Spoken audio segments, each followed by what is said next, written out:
The Secret of Success. In every chapter of this book, mention is made of the money-making secret that has made fortunes for the exceedingly wealthy men whom I have carefully analyzed over a long period of years. The secret was first brought to my attention by Andrew Carnegie. The canny, lovable old Scotsman carelessly tossed it into my mind when I was but a boy. Then he sat back in his chair with a merry twinkle in his eyes and watched carefully to see if I had brains enough to understand the full significance of what he'd said to me. When he saw that I had grasped the idea, he asked if I would be willing to spend 20 years or more preparing myself to take it to the world, to men and women who, without the secret, might go through life as failures. I said I would, and with Mr. Carnegie's cooperation, I have kept my promise. Editor's comments. In 1908, during a particularly down time in the U.S. economy and with no money and no work, Napoleon Hill took a job as a writer for Bob Taylor's magazine. He was hired to write success stories about famous men. Although it would not provide much in the way of income, it offered Hill the opportunity to meet and profile the giants of industry and business, the first of whom was the creator of America's steel industry, multimillionaire Andrew Carnegie, who was to become Hill's mentor. Carnegie was so impressed by Hill's perceptive mind that following their 3-hour interview, he invited Hill to spend the weekend at his estate so they could continue the discussion. During the course of the next 2 days, Carnegie told Hill that he believed any person could achieve greatness if they understood the philosophy of success and the steps required to achieve it. "It's a shame," he said, "that each new generation must find the way to success by trial and error when the principles are really clear-cut." Carnegie went on to explain his theory that his knowledge could be gained by interviewing those who had achieved greatness and then compiling the information and research into a comprehensive set of principles. He believed that it would take at least 20 years, and that the result would be the world's first philosophy of individual achievement. He offered Hill the challenge, for no more compensation than that Carnegie would make the necessary introductions and cover travel expenses. It took Hill 29 seconds to accept Carnegie's proposal. Carnegie told him afterward that had it taken him more than 60 seconds to make the decision, he would have withdrawn the offer, for a man who cannot reach a decision promptly, once he has all the necessary facts, cannot be depended upon to carry through any decision he may make. It was through Hill's unwavering dedication that this book was eventually written. For detailed information on the life of Hill, read or listen to the audiobook of A Lifetime of Riches, the Biography of Napoleon Hill, by Michael J. Ritt, Jr. and Kurt Landers. Michael Ritt worked as Hill's assistant for 10 years and was the first employee of the Napoleon Hill Foundation, where he served as executive director, secretary, and treasurer. The material in his book comes from his own personal knowledge of Hill, as well as from Hill's unpublished autobiography. That is the end of the editor's comment. This book, Think and Grow Rich, contains the Carnegie secret, a secret that has been tested by thousands, now millions of people in almost every walk of life. It was Mr. Carnegie's idea that the magic formula, which gave him a stupendous fortune, ought to be placed within reach of people who do not have the time to investigate how others had made their money. It was his hope that I might test and demonstrate the soundness of the formula through the experience of men and women in every calling. He believed the formula should be taught in all public schools and colleges. He said that if it were properly taught, it would revolutionize the entire educational system, and the time spent in school could be reduced to less than half. In Chapter 4, On Faith, you will read the astounding story of the organization of the giant United States Steel Corporation. It was conceived and carried out by one of the young men through whom Mr. Carnegie proved that his formula will work for all who are ready for it.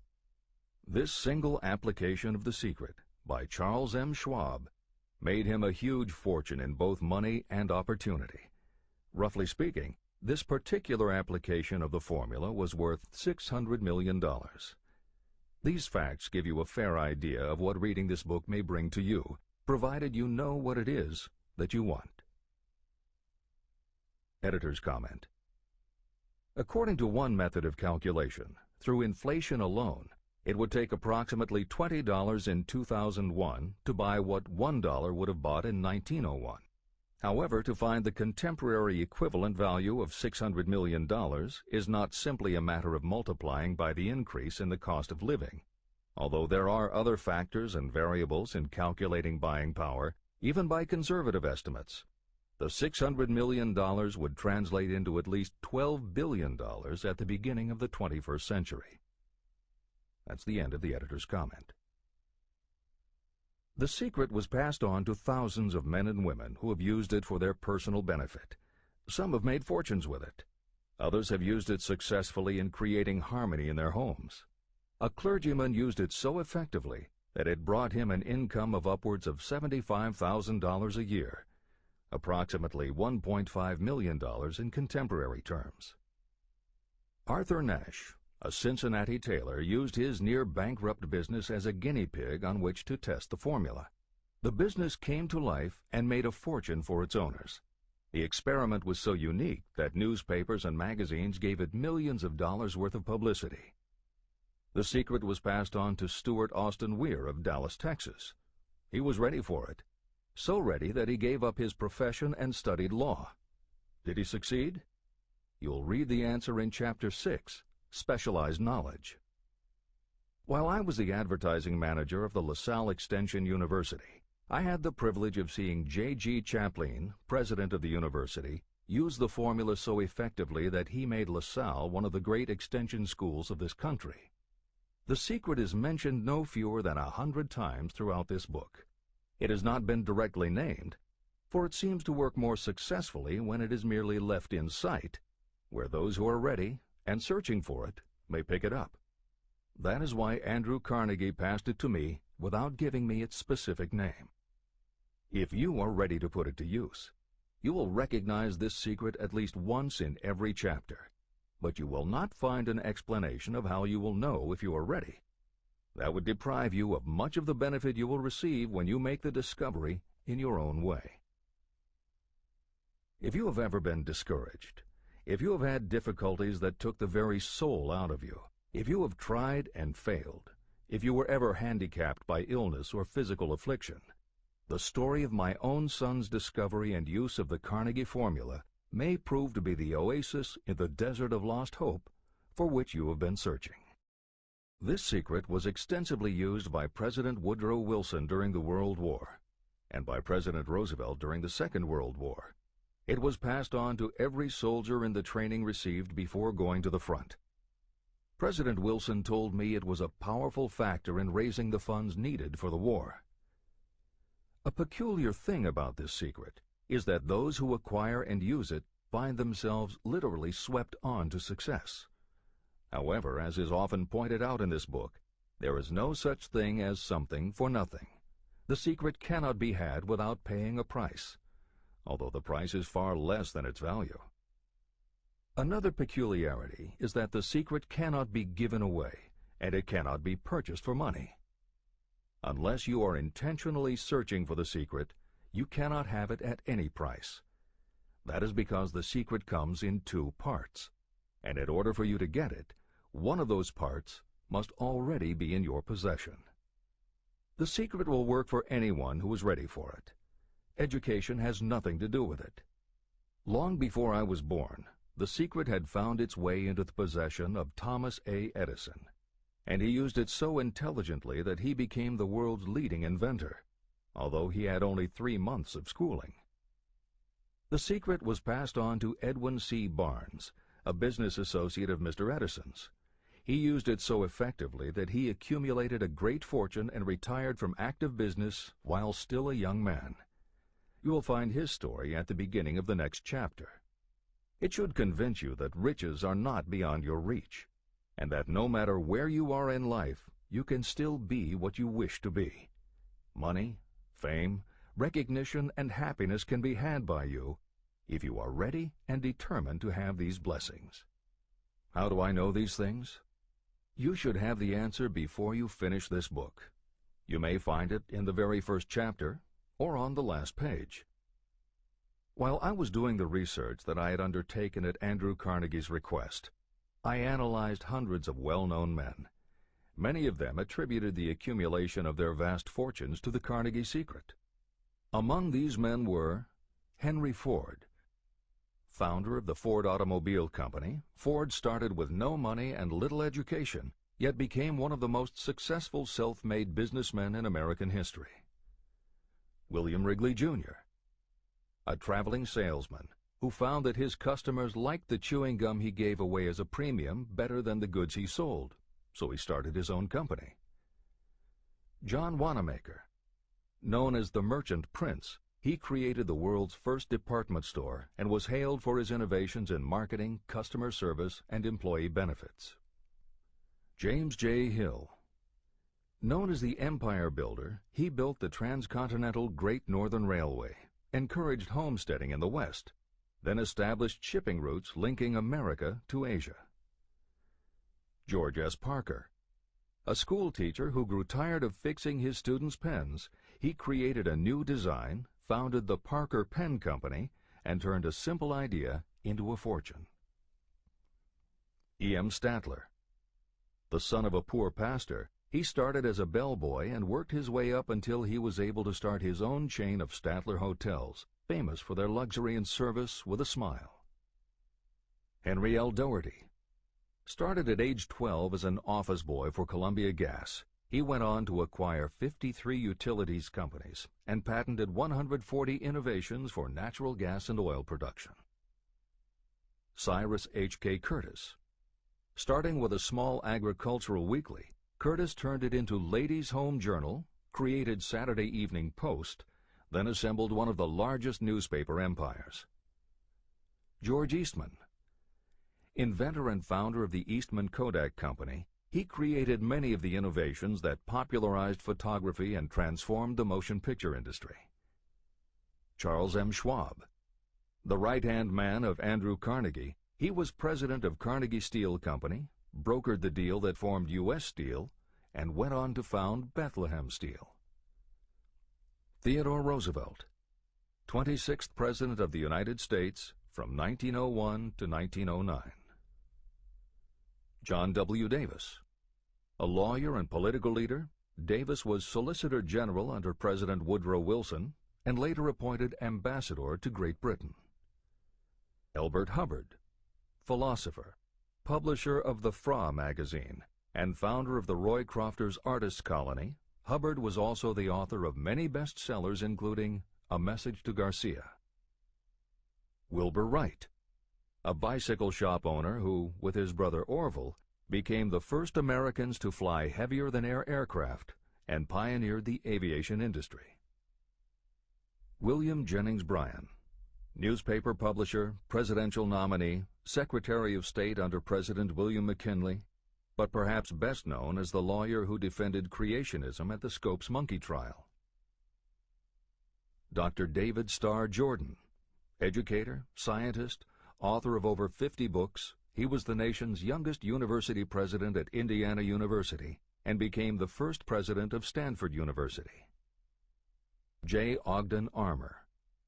Inherited his family's meatpacking business, turned it into a conglomerate with more than 3,000 products, was an owner of the Chicago Cubs, and a director of National City Bank and American International Corporation. Arthur Brisbane. A crusading journalist and syndicated columnist, Brisbane was sought after by every major news organization and was the most read and highest-paid editorial writer of his day. Dr. Frank Gonzalez. A Chicago preacher who delivered such a powerful sermon, Philip D. Armour gave him $1 million to start the Armour Institute of Technology, of which he became president. Daniel Willard. President of the B&O Railroad for more than 30 years, he was honored by having the city of Willard, Ohio, named for him. King Gillette. A traveling salesman and born tinkerer, Gillette was trying to shave on a moving train when he came up with the idea of the safety razor, which became the foundation of a corporate giant. Ralph A. Weeks. President of International Correspondence Schools, Weeks helped finance Napoleon Hill's Intra-Wall Institute, established to educate and rehabilitate prison inmates. Judge Daniel T. Wright. instructor at Georgetown Law School, where Napoleon Hill was studying when Bob Taylor's magazine gave him the assignment to write a profile of Andrew Carnegie. John D. Rockefeller. With $1,000 in savings plus another $1,000 borrowed from his father, he started a kerosene company which he grew into the giant Standard Oil and one of the world's greatest fortunes. Thomas A. Edison. Inventor and entrepreneur, he perfected the electric light bulb, the phonograph, the motion picture camera, and owned the rights to more than 1,000 patented inventions. Frank A. Vanderlip. A poor boy who became a journalist, social reformer, and self-made millionaire, he was president of the National City Bank, now Citibank, and Assistant Secretary of the Treasury. F. W. Woolworth. A clerk in a general store, he pioneered the idea of fixed-price selling and self-service and forever changed retail selling with a chain of Woolworth 5 and 10 cent stores. Colonel Robert A. Dollar. Starting with a small schooner bought to haul lumber down the West Coast, he built the Dollar Steamship Company, the largest fleet of luxury liners sailing under the U.S. flag. Edward A. Filene. Founder of the Boston-based stores, he devised revolutionary methods of distribution and merchandising and became famous for the first bargain basement department. Edwin C. Barnes. The only man Thomas Edison ever had as a partner, Barnes took Edison's failing dictaphone and sold it so successfully it became a fixture in offices and made him a multimillionaire. Arthur Nash. A Cincinnati tailor who used his bankrupt business as a guinea pig for the Carnegie Secret and was so successful the newspapers made him famous as Golden Rule Nash. Clarence Darrow. Famed as a lawyer, public speaker, and defender of the underdog, Darrow is best known as the lawyer who defended teaching the theory of evolution at the Scopes monkey trial. Woodrow Wilson. 28th President of the United States of America from 1913 to 1921. William Howard Taft. 27th President of the United States of America from 1909 to 1913. Luther Burbank. World-renowned horticulturalist who introduced over 800 varieties of new plants in his effort to improve the quality of plants and thereby increase the world's food supply. Edward W. Bok. Although he had only 6 years schooling, by the age of 20 he was editor of Ladies' Home Journal, which he helped to build into the world's most widely circulated magazine. Frank A. Munsey. A telegraph operator who quit to launch Argosy magazine, then parlayed his fortune into a newspaper empire that included the Washington Times and the New York Herald. Elbert H. Gary. Chairman of U.S. Steel, at the time the largest corporation in the world, Gary spearheaded the construction of its first major project, the Gary Works Steel Plant, and the city of Gary, Indiana. Dr. Alexander Graham Bell. Best known as the inventor of the telephone, Bell also perfected recording devices, advances in aircraft, and was a co-founder of the National Geographic Society. John H. Patterson. President of National Cash Register, Patterson was known as an advertising visionary and a genius at motivating his sales force, which made NCR the leader in its field. Julius Rosenwald. A small manufacturer who foresaw the future of mail order, he bought 25% of Sears Roebuck & Company, and together with Richard Sears built it into an icon of American business. Stuart Austin Weir. A construction engineer Hill met in the Texas oil fields who, inspired by the Carnegie Secret, went to law school after age 40 and also helped publish Napoleon Hill's magazine.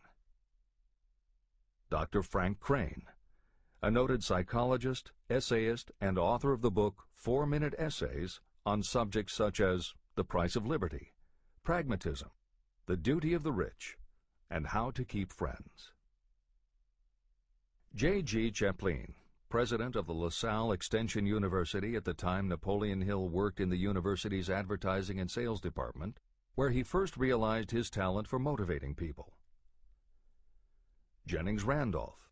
A congressman, then U.S. Senator from West Virginia, Randolph was a lifelong admirer of Napoleon Hill, and it was he who encouraged Hill to act as advisor to President Franklin Delano Roosevelt. These names represent a small fraction of well-known Americans whose achievements, financial and otherwise, prove that those who understand and apply the Carnegie secret reach high positions in life. Editor's comment.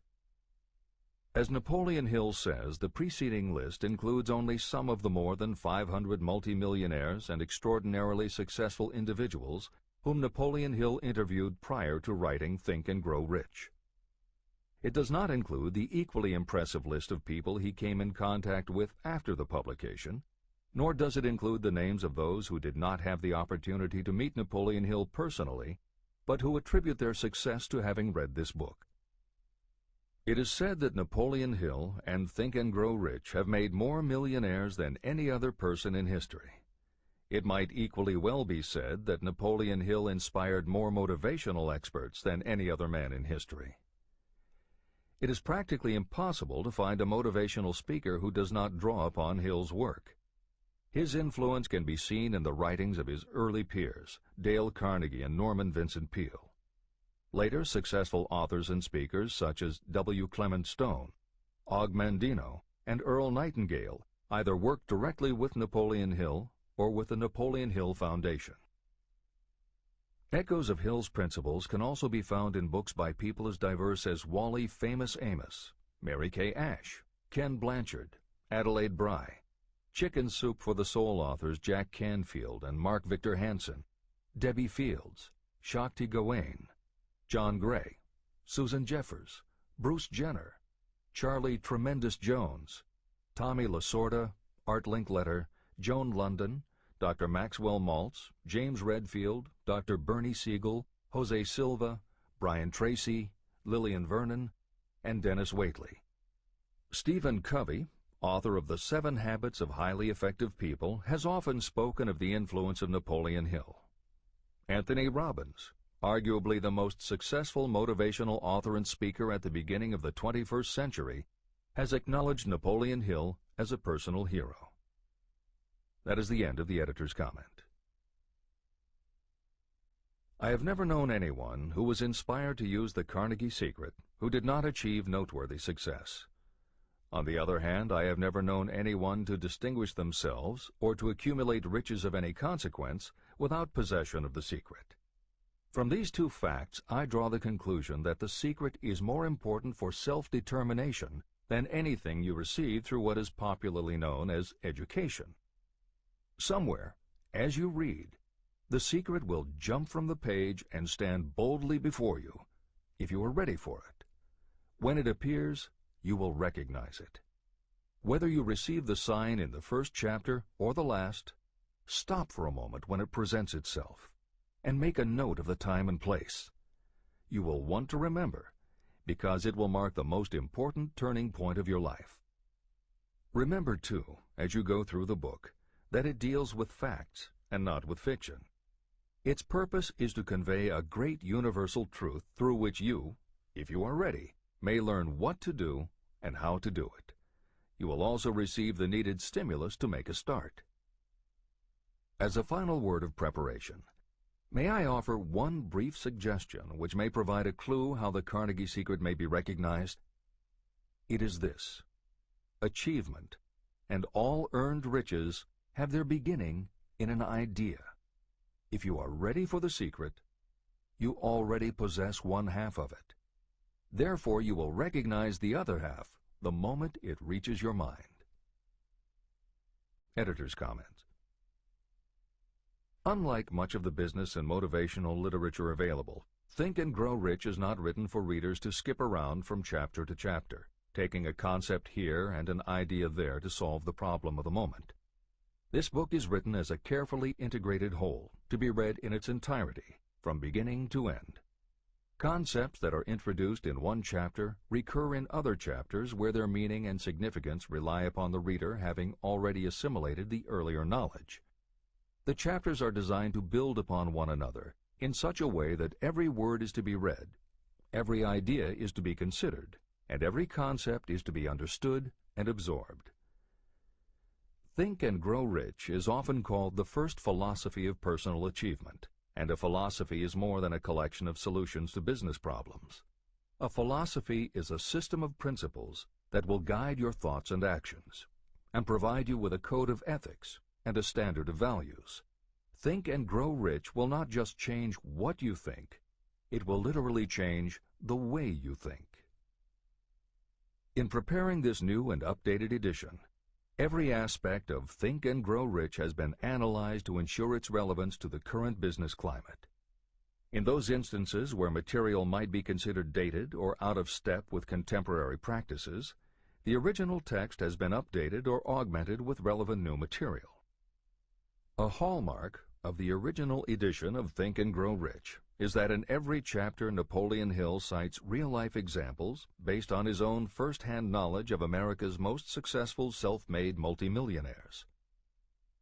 In this edition, every one of Hill's stories has been retained, and the editors have added contemporary examples and modern parallels which clearly demonstrate that Hill's principles are as up-to-date as today and still guiding those who succeed. In addition to contemporary examples, where the editors felt it would be of interest to the reader, we have included marginal notes that provide relevant information about recent developments. Where applicable, we have also suggested books or other materials that complement various aspects of Napoleon Hill's philosophy. On a more technical note, the editors have approached the written text as we would that of a living author. When we encountered what modern grammarians would consider run-on sentences, outdated punctuation, or other matters of form, we opted for contemporary usage. Those readers familiar with earlier editions will note that the chapter numbers have been changed in this edition. Originally, Think and Grow Rich began with an unnumbered chapter, a word from the author. In this edition, that text appears as Chapter 1 and is renamed The Secret of Success. The chapters that follow are renumbered sequentially and proceed in their original order.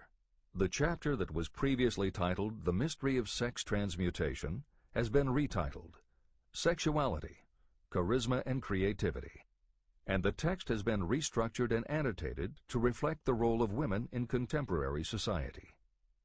All editorial commentary is clearly set off in a font and style that is different from the original text. This is the end of the editor's comments.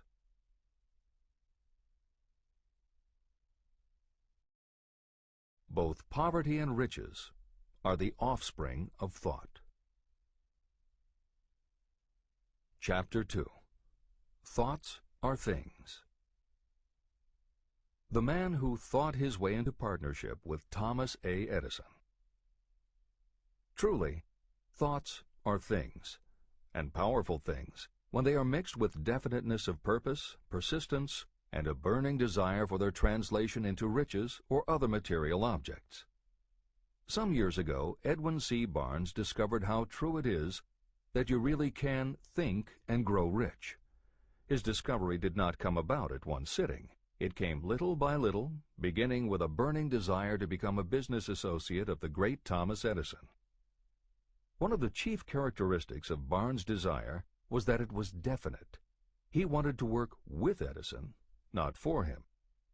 Pay close attention to the story of how he turned his desire into reality, and you'll have a better understanding of the principles that lead to riches. When this desire, or this thought, first flashed into his mind, he was in no position to act upon it. Two problems stood in his way. He did not know Mr. Edison, and he did not have enough money to buy a train ticket to West Orange, New Jersey, where the famed Edison Laboratory was located. These problems would have discouraged the majority of people from making any attempt to carry out the desire. But his was no ordinary desire. The Inventor and the Tramp. Edwin C. Barnes presented himself at Mr. Edison's laboratory and announced that he had come to go into business with the inventor. Years later, in speaking about that first meeting, Mr. Edison said about Barnes, "He stood there before me looking like an ordinary tramp, but there was something in the expression of his face which conveyed the impression that he was determined to get what he had come after, I had learned from years of experience with men that when a man really desires a thing so deeply that he is willing to stake his entire future on a single turn of the wheel in order to get it, he is sure to win. I gave him the opportunity he asked for, because I saw he had made up his mind to stand by until he succeeded. Subsequent events proved that no mistake was made. It could not have been the young man's appearance that got him his start in the Edison office. That was definitely against him. It was what he thought that counted. Barnes did not get his partnership with Edison on his first interview. What he did get was a chance to work in the Edison offices at a very nominal wage. Months went by. Nothing happened to bring nearer the goal that Barnes had set as his definite major purpose. But something important was happening in Barnes' mind. He was constantly intensifying his desire to become the business associate of Edison. Psychologists have correctly said, when one is truly ready for a thing, it puts in its appearance. Barnes was ready for a business association with Edison, and he was determined to remain ready until he got what he was seeking. He did not say to himself, "Ah, well, what's the use? I guess I'll change my mind and try for a salesman's job." But he did say, "I came here to go into business with Edison, and I'll accomplish my goal if it takes the remainder of my life." He meant it. What a different story people would tell if only they would adopt a definite purpose and stand by that purpose until it had time to become an all-consuming obsession. Maybe young Barnes did not know it at the time, but his bulldog determination and his persistence in focusing on a single desire was destined to mow down all opposition and bring him the opportunity he was seeking. When the opportunity came, it appeared in a different form and from a different direction than Barnes had expected. That is one of the tricks of opportunity. It has a sly habit of slipping in by the back door, and often it comes disguised in the form of misfortune or temporary defeat.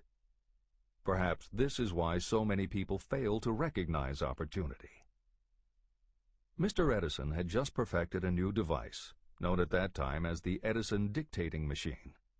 His salesmen were not enthusiastic about the machine. They did not believe it could be sold without great effort. Barnes saw his opportunity. It had crawled in quietly, hidden in a queer-looking machine that interested no one but Barnes and the inventor. Barnes knew he could sell the Edison dictating machine, and he told Edison so. Edison decided to give him his chance. And Barnes did sell the machine. In fact, he sold it so successfully that Edison gave him a contract to distribute and market it all over the nation.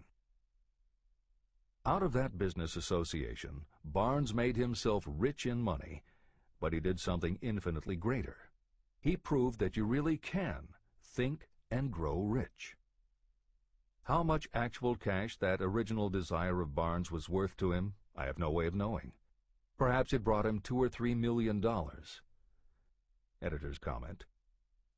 $3 million in the early years of the 20th century would be comparable to more than $50 million in terms of buying power at the beginning of the 21st century. This is the end of the editor's comment.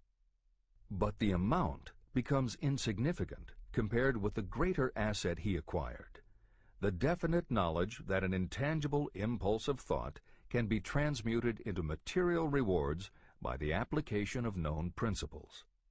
Barnes literally thought himself into a partnership with the great Edison. He thought himself into a fortune. He had nothing to start with except knowing what he wanted and the determination to stand by that desire until he realized it. 3 feet from gold. One of the most common causes of failure is the habit of quitting when you're overtaken by temporary defeat. Every person is guilty of this mistake at one time or another. During the gold rush days, an uncle of my friend R.U. Darby was caught by gold fever, and he went west to Colorado to dig and grow rich. He had never heard that more gold has been mined from the thoughts of men than has ever been taken from the earth. He staked a claim and went to work with pick and shovel. After weeks of labor, he was rewarded by the discovery of the shining ore. He needed machinery to bring the ore to the surface. Quietly, he covered up the mine and returned to his home in Williamsburg, Maryland. He told his relatives and a few neighbors about the strike. They got together the money for the machinery and had it shipped. R.U. Darby decided to join his uncle, and they went back to work the mine. The first car of ore was mined and shipped to a smelter. The returns proved they had one of the richest mines in Colorado. A few more cars of that ore would clear their debts. Then would come the big killing in profits. Down went the drills. Up went the hopes of Darby and Uncle. Then something happened. The vein of gold ore disappeared. They had come to the end of the rainbow, and the pot of gold was no longer there. They drilled on, desperately trying to pick up the vein again, all to no avail. Finally, they decided to quit. They sold the machinery to a junkman for a few $100s and took the train back home. The junkman called in a mining engineer to look at the mine and do a little calculating. The engineer advised that the project had failed because the owners were not familiar with fault lines. His calculations showed that the vein would be found just 3 feet from where the Darbys had stopped drilling. And that is exactly where it was found. The junkman took millions of dollars in ore from the mine because he knew enough to seek expert counsel before giving up.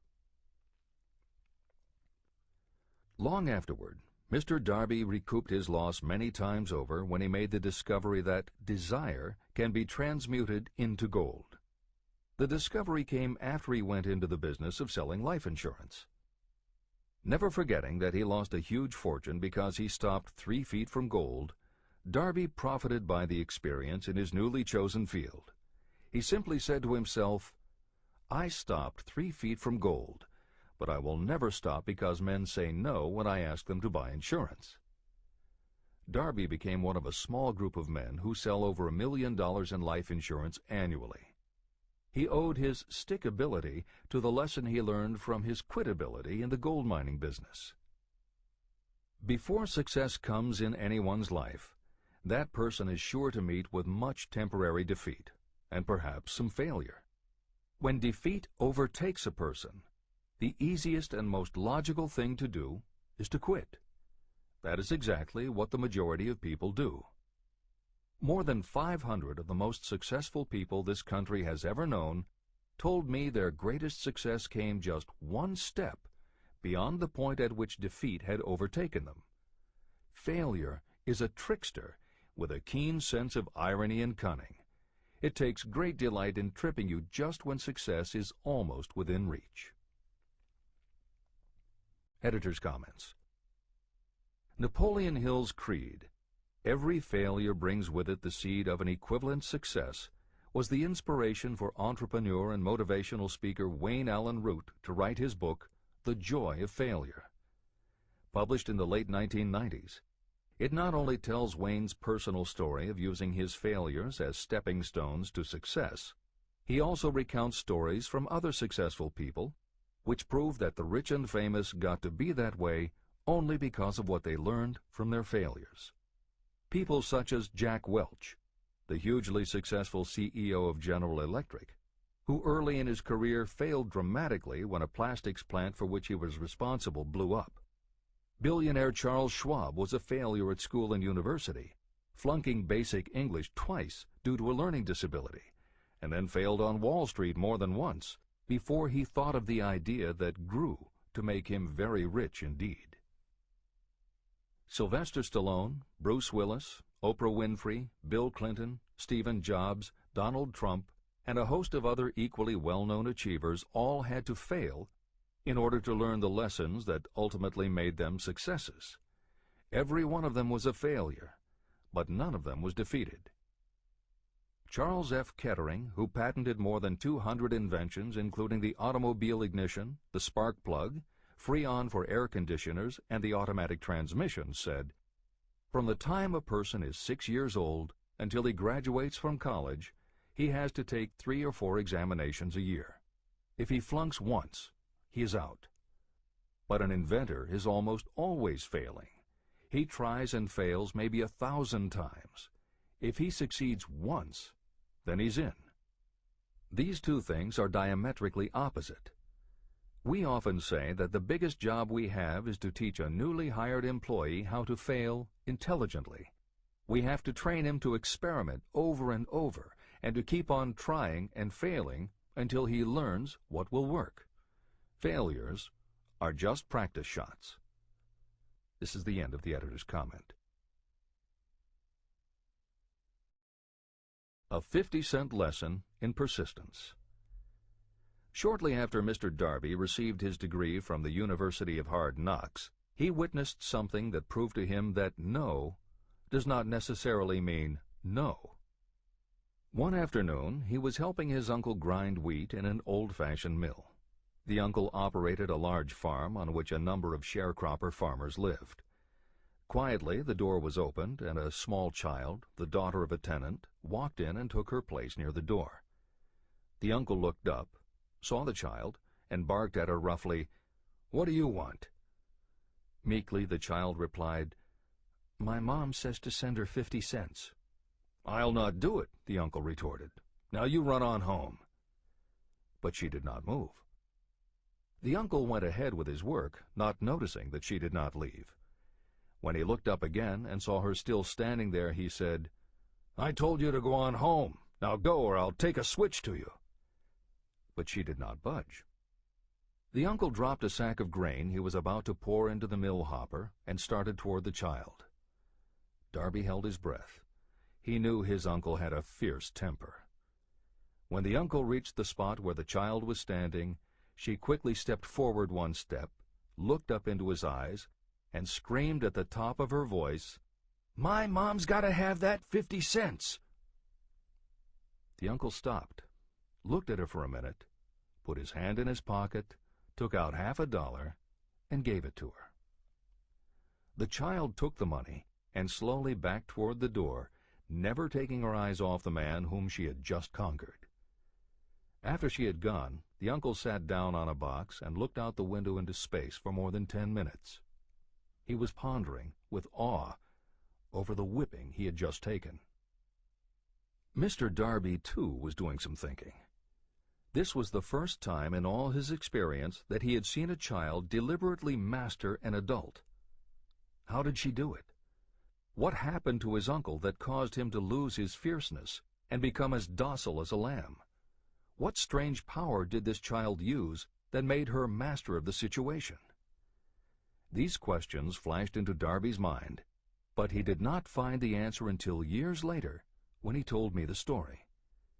Strangely, the story of this unusual experience was told to me in the old mill on the very spot where the uncle took his whipping. As we stood there in that musty old mill, Mr. Darby repeated the story and finished by asking, "What can you make of it? What strange power did that child use that so completely whipped my uncle?" The answer to his question will be found in the principles described in this book. The answer is full and complete. It contains enough details and instructions for you to understand and apply the same force that the little child accidentally stumbled upon. Keep your mind alert, and you will learn exactly what strange power came to the rescue of the child. You may catch a glimpse of the power in this chapter, or it may flash into your mind in some later chapter. If you stay alert to the possibility, somewhere you will find the idea that will quicken your receptive powers and place at your command this same irresistible power. It may come in the form of a single idea, or it may come as a complete plan or a purpose. It may even cause you to go back over your past experiences of failure or defeat, and in doing so, it may bring to the surface some lesson by which you can regain all that you lost through defeat. After I had explained to Mr. Darby the power unwittingly used by the little child, he mentally retraced his 30 years as a life insurance salesman. As he did so, it became clear to him that his success was due, in no small degree, to the lesson he had learned from the child. Mr. Darby pointed out, "Every time a prospect tried to bow me out without buying, I saw that child standing there in the old mill, her big eyes glaring in defiance, and I said to myself, I've got to make this sale. The better portion of all sales I have made were made after people had said no." He also recalled his mistake in having stopped only 3 feet from gold. But, he said, that experience was a blessing in disguise. It taught me to keep on keeping on, no matter how hard the going may be. A lesson I needed to learn before I could succeed in anything. Mr. Darby's experiences were commonplace and simple enough, yet they held the answer to his destiny in life. In fact, to him the experiences were as important as life itself, and he was able to profit from these 2 important experiences because he analyzed them and found the lesson they taught. But what if you don't see the events of your life as being experiences of such profound significance? And what about the young person who doesn't yet have even minor failures to analyze? Where and how will they learn the art of converting defeats into the stepping stones to opportunity? That is exactly why this book was written, to answer those questions. To convey my answer, I have constructed 13 principles. These principles work individually or together as catalysts. The specific answer that you are looking for may already be in your own mind. Reading these principles may be the catalyst that causes your answer to suddenly come to you as an idea, a plan, or a purpose. One sound idea is all you need to achieve success. These 13 principles contain the best and most practical ways and means of creating ideas. Success consciousness. Before I go any further in the description of these principles, you should know this. When riches begin to come, they come so quickly and in such great abundance that you will wonder where they've been hiding during all those lean years. This is an astounding statement, especially when you take into consideration the popular belief that riches come only to those who work hard and long. When you begin to think and grow rich, you will observe that riches begin with a state of mind, with definiteness of purpose, with little or no hard work. What you need to know now is how to acquire the state of mind that will attract riches. I spent 25 years researching the answer to that question because I, too, wanted to know how wealthy men become that way. What you will learn is that as soon as you master the principles of this philosophy and begin to apply those principles, your financial status will begin to improve. Everything you touch will begin to transmute itself into an asset for your benefit. Impossible? Not at all. One of the main weaknesses the average person suffers is too much familiarity with the word impossible. We know all the rules that will not work. We know all the things that cannot be done. This book was written for those who seek the rules that have made others successful and are willing to stake everything on those rules. Success comes to those who become success conscious. Failure comes to those who allow themselves to become failure conscious. The object of this book is to help you learn the art of changing your mind from failure consciousness to success consciousness. Another weakness is the habit of measuring everything and everyone by your own impressions and beliefs. Some of you reading this will have trouble believing that you can think and grow rich because your thought habits have been steeped in poverty, misery, failure, and defeat. This kind of thinking reminds me of the story about the man who came from China to study at the University of Chicago. One day, President Harper met this young man on campus and stopped to chat with him for a few minutes. He asked what had impressed him as being the most noticeable characteristic of the American people. "Why," the student exclaimed, "the unusual shape of your eyes." It's all a matter of perspective and habit. The same is true of your belief in what a person can achieve.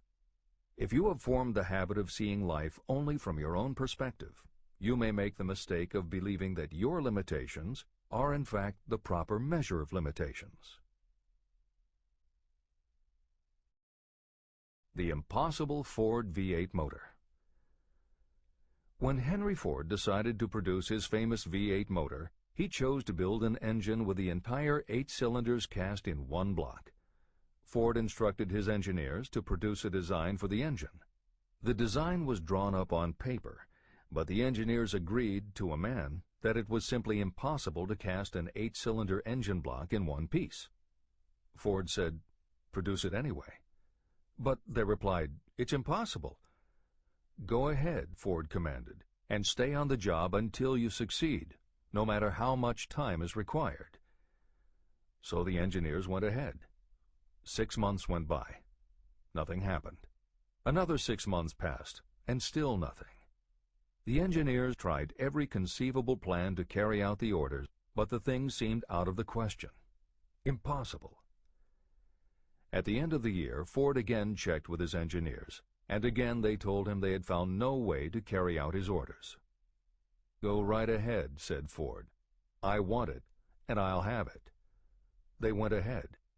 And then, as if by a stroke of magic, the secret was discovered. The Ford determination had won once more. Henry Ford was a success because he understood and applied the principles of success. One of these principles is desire, knowing clearly what you want. Remember this Ford story as you continue reading this book. Pick out the lines in which the secrets of his stupendous achievement have been described. If you do this, if you can put your finger on those particular principles that made Henry Ford rich, you may equal his achievements in almost any calling for which you are suited. Editor's comments. To those readers who may interpret Ford's actions as nothing more than obstinacy, the editors would point out that he was employing a technique that has become a common part of strategic planning in many industries, including aerospace, computers, medicine, and the military. When launching large, complicated, long-term projects, the planners often know that at certain points along the way they will need components that simply do not yet exist. The fact that at the beginning there is no way to get from A to B does not deter them. There are many parts of the project they can get started on now, and they just assume that by the time they get to the point where they will need a technology or a device, they will have solved the problem of making it, and they have been proven right time and again. Stated simply, the technique is to clearly know what you want to accomplish, have faith in your ability to do it, and persist until you have accomplished your goal. This is the end of the editor's comments. Why you are the master of your fate. When the famed English poet William Henley wrote the prophetic lines, "I am the master of my fate, I am the captain of my soul," he should have informed us that the reason we are the masters of our fate, the captains of our souls, is that we have the power to control our thoughts. He should have told us that it is because in some way our brains become magnetized with the dominating thoughts that we hold in our minds. And it is as though our magnetized minds attract to us the forces, the people, and the circumstances of life that are in sync with our dominating thoughts. He should have told us that before we can accumulate riches in great abundance, we must magnetize our minds with intense desire for riches. That we must become money-conscious until the desire for money drives us to create definite plans for acquiring it. But, being a poet, Henley contented himself by stating a great truth in poetic form, leaving those who followed him to interpret the philosophical meaning of his lines. Little by little, the truth has unfolded itself, until I have come to know with certainty that the principles described in this book hold the secret of mastery over our economic fate. Principles that can change your destiny. We are now ready to examine the first of these principles, and as we do, I ask you to maintain a spirit of open-mindedness. Remember as you read that these principles are not my invention, nor are they the invention of any one person. These principles have worked for literally millions of people. You, too, can put them to work for you and your own enduring benefit. You will find it easy, not hard to do. Some years ago, I delivered the commencement address at Salem College in Salem, West Virginia. I emphasized with so much intensity the need to have a burning desire that one of the members of the graduating class became completely convinced and made it a cornerstone of his own philosophy. That young man became a congressman and an important factor in President Franklin D. Roosevelt's administration. He wrote me a letter in which he so clearly stated his opinion of the principle of desire outlined in the next chapter that I have chosen to publish his letter as an introduction to that chapter. It gives you an idea of the rewards to come. My dear Napoleon, my service as a member of Congress having given me an insight into the problems of men and women, I am writing to offer a suggestion which may become helpful to thousands of worthy people. In 1922, you delivered the commencement address at Salem College when I was a member of the graduating class. In that address, you planted in my mind an idea which has been responsible for the opportunity I now have to serve the people of my state, and will be responsible in a very large measure for whatever success I may have in the future.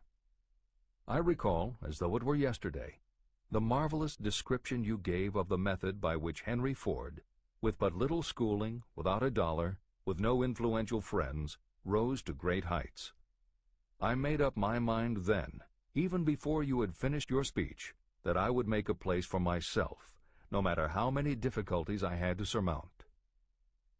Thousands of young people will finish their schooling this year and within the next few years.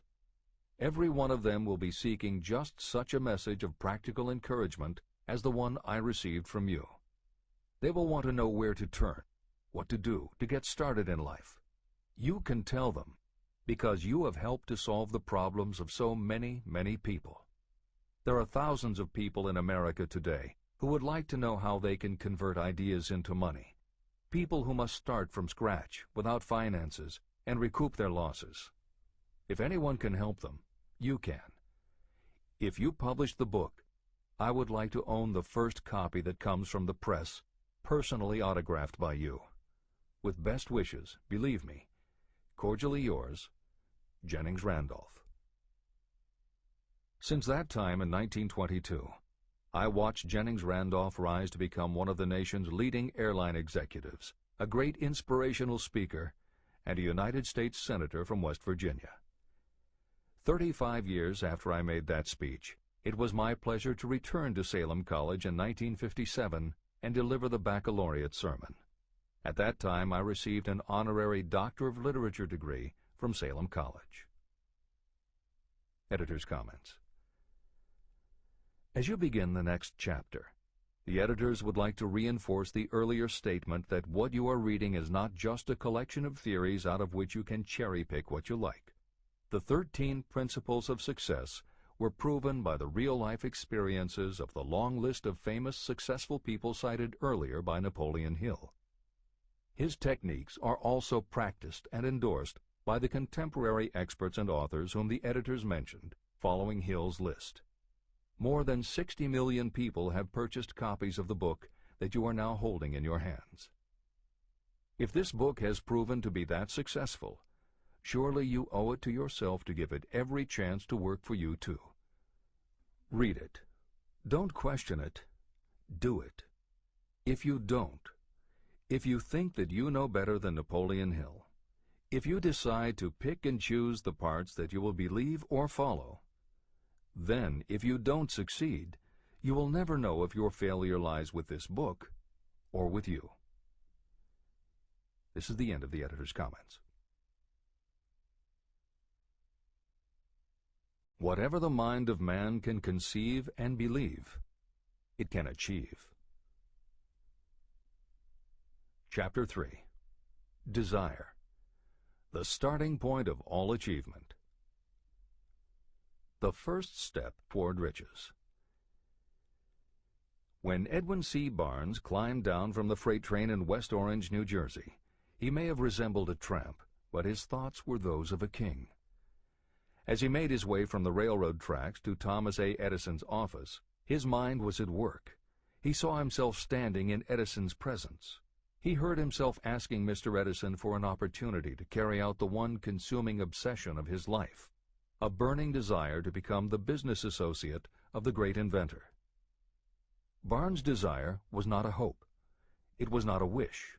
It was a pulsating desire which transcended everything else. It was definite. A few years later, Edwin C. Barnes again stood before Edison, in the same office where he first met the inventor. This time, his desire had been translated into reality. He was in business with Edison. The dominating dream of his life had become a reality. Barnes succeeded because he chose a definite goal, placed all his energy, all his willpower, all his effort. He put everything he had into achieving that goal. 5 years passed before the chance he had been seeking made its appearance. To everyone except himself, he appeared to be just another cog in the Edison business wheel. But in Edwin Barnes' own mind, he was the partner of Edison every minute from the very day that he first went to work there. It is a remarkable illustration of the power of a definite desire. Barnes won his goal because he wanted to be a business associate of Mr. Edison's more than he wanted anything else. He created a plan by which to attain that purpose, and he burned all bridges behind him.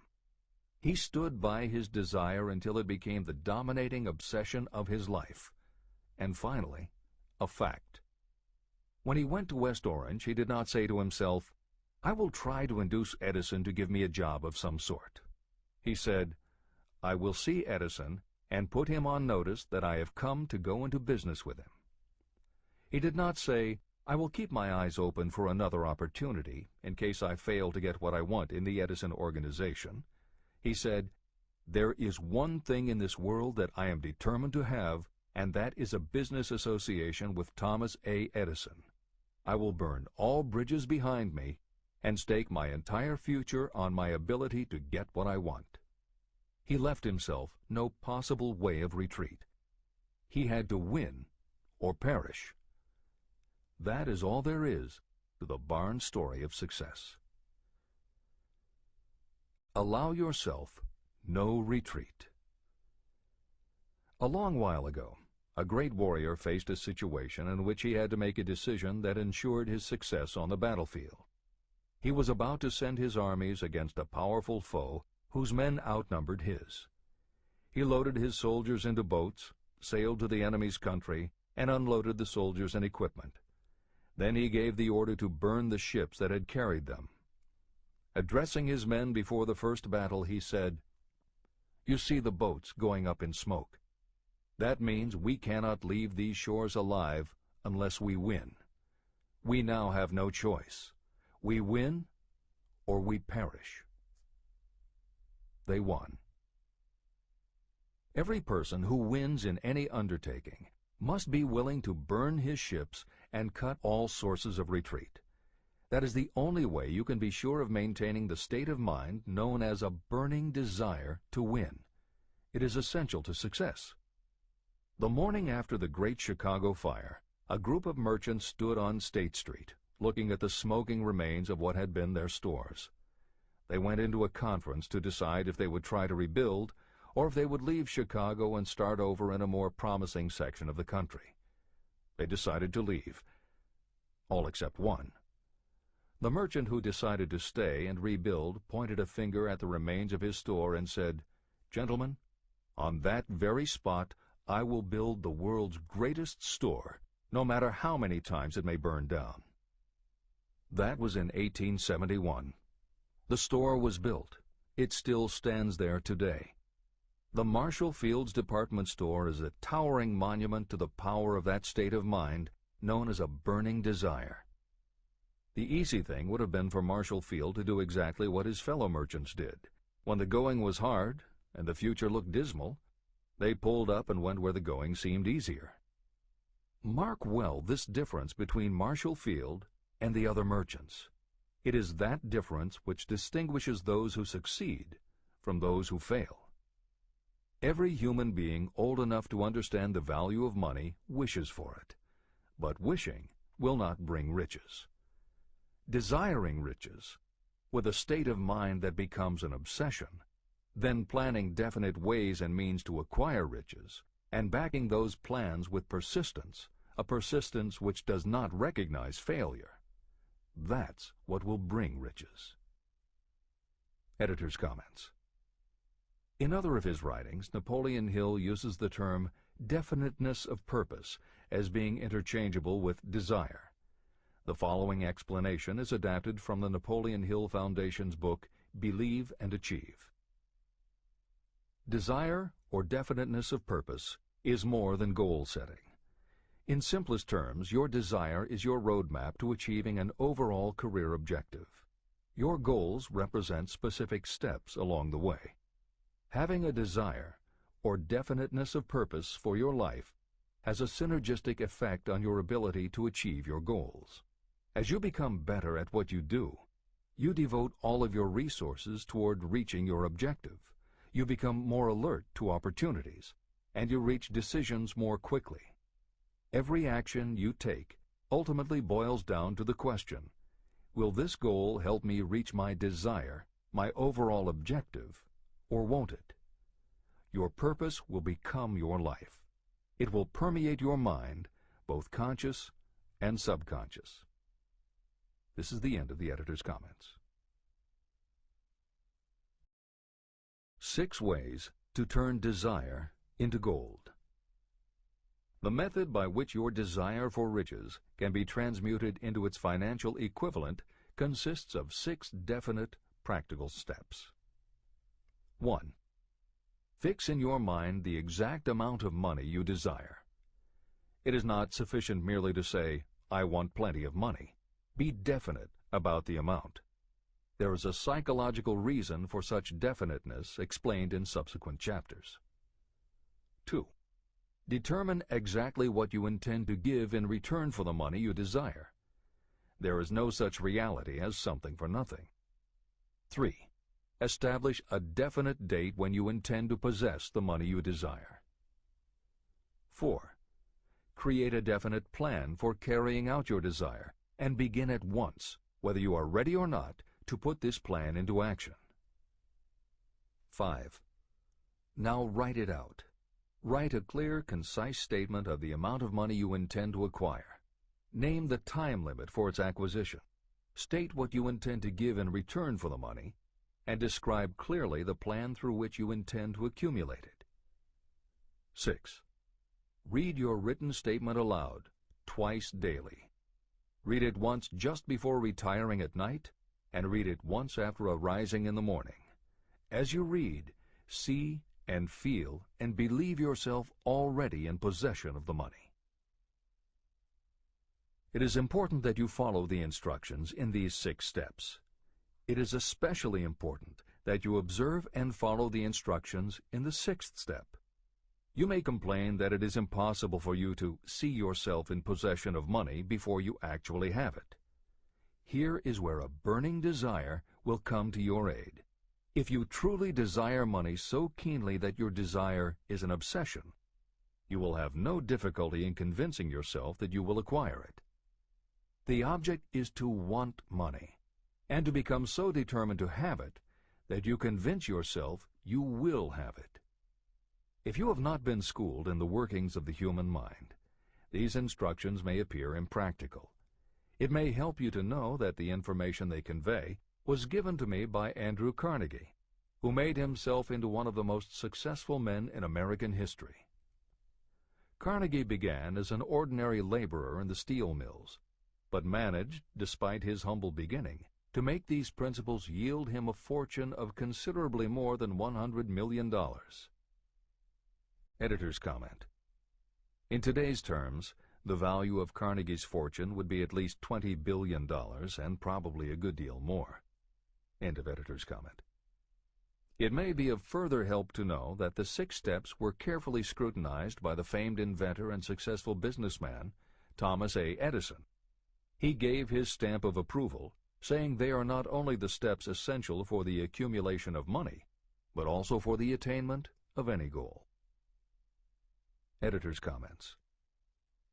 In the time since Napoleon Hill wrote these words, advances in our understanding of both the physiology of the brain and the psychology of the mind have yielded a much greater understanding of human motivation. Even so, the methods used by modern motivational experts are essentially the same techniques advised by Hill. Research studies confirm that there is sound psychological basis for doing as Hill advises. Be very specific when setting goals. Perform the physical act of committing those goals to paper, and repeat your stated goal aloud to yourself often. These techniques have gained wide acceptance among modern experts in the field.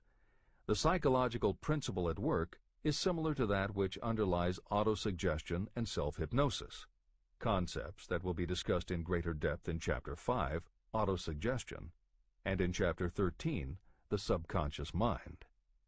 Hill's instruction to see yourself as you will be when you have already achieved your objective is also a specific technique. Today it is commonly taught by motivational experts under the term creative visualization. In Chapter 4 on faith and in Chapter 5 on autosuggestion, Hill elaborates on his method. Before moving on, the editors would like to reinforce Hill's advice to follow his instructions to the letter. The editors know there is a tendency for the reader to assume that it is enough for them just to intellectually understand a concept. As you read Hill's 6 points, you probably found yourself thinking, sure, some people might need to write things down, but I'm not a kid, I get the idea. Or, okay, I understand that saying it out loud might help some less sophisticated people, but I already understand the point intellectually. If you feel that way, let us remind you that many of the most successful people whom you admire did not think they were too smart or too sophisticated to follow Hill's instructions. The editors would again point out that if Napoleon Hill believed the actual acts of writing and speaking your goals is important, and if psychologists and motivational experts agree, then you would be foolish not to follow this simple advice. Just do it. This is the end of the editor's comments. The steps call for no hard labor.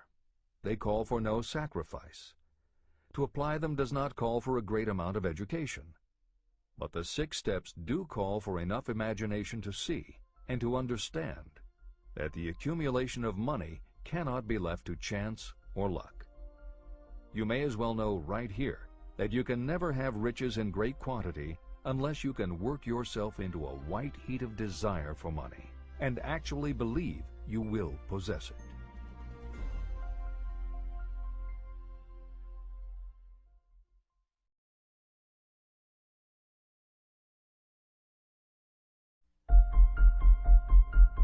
The power of great dreams.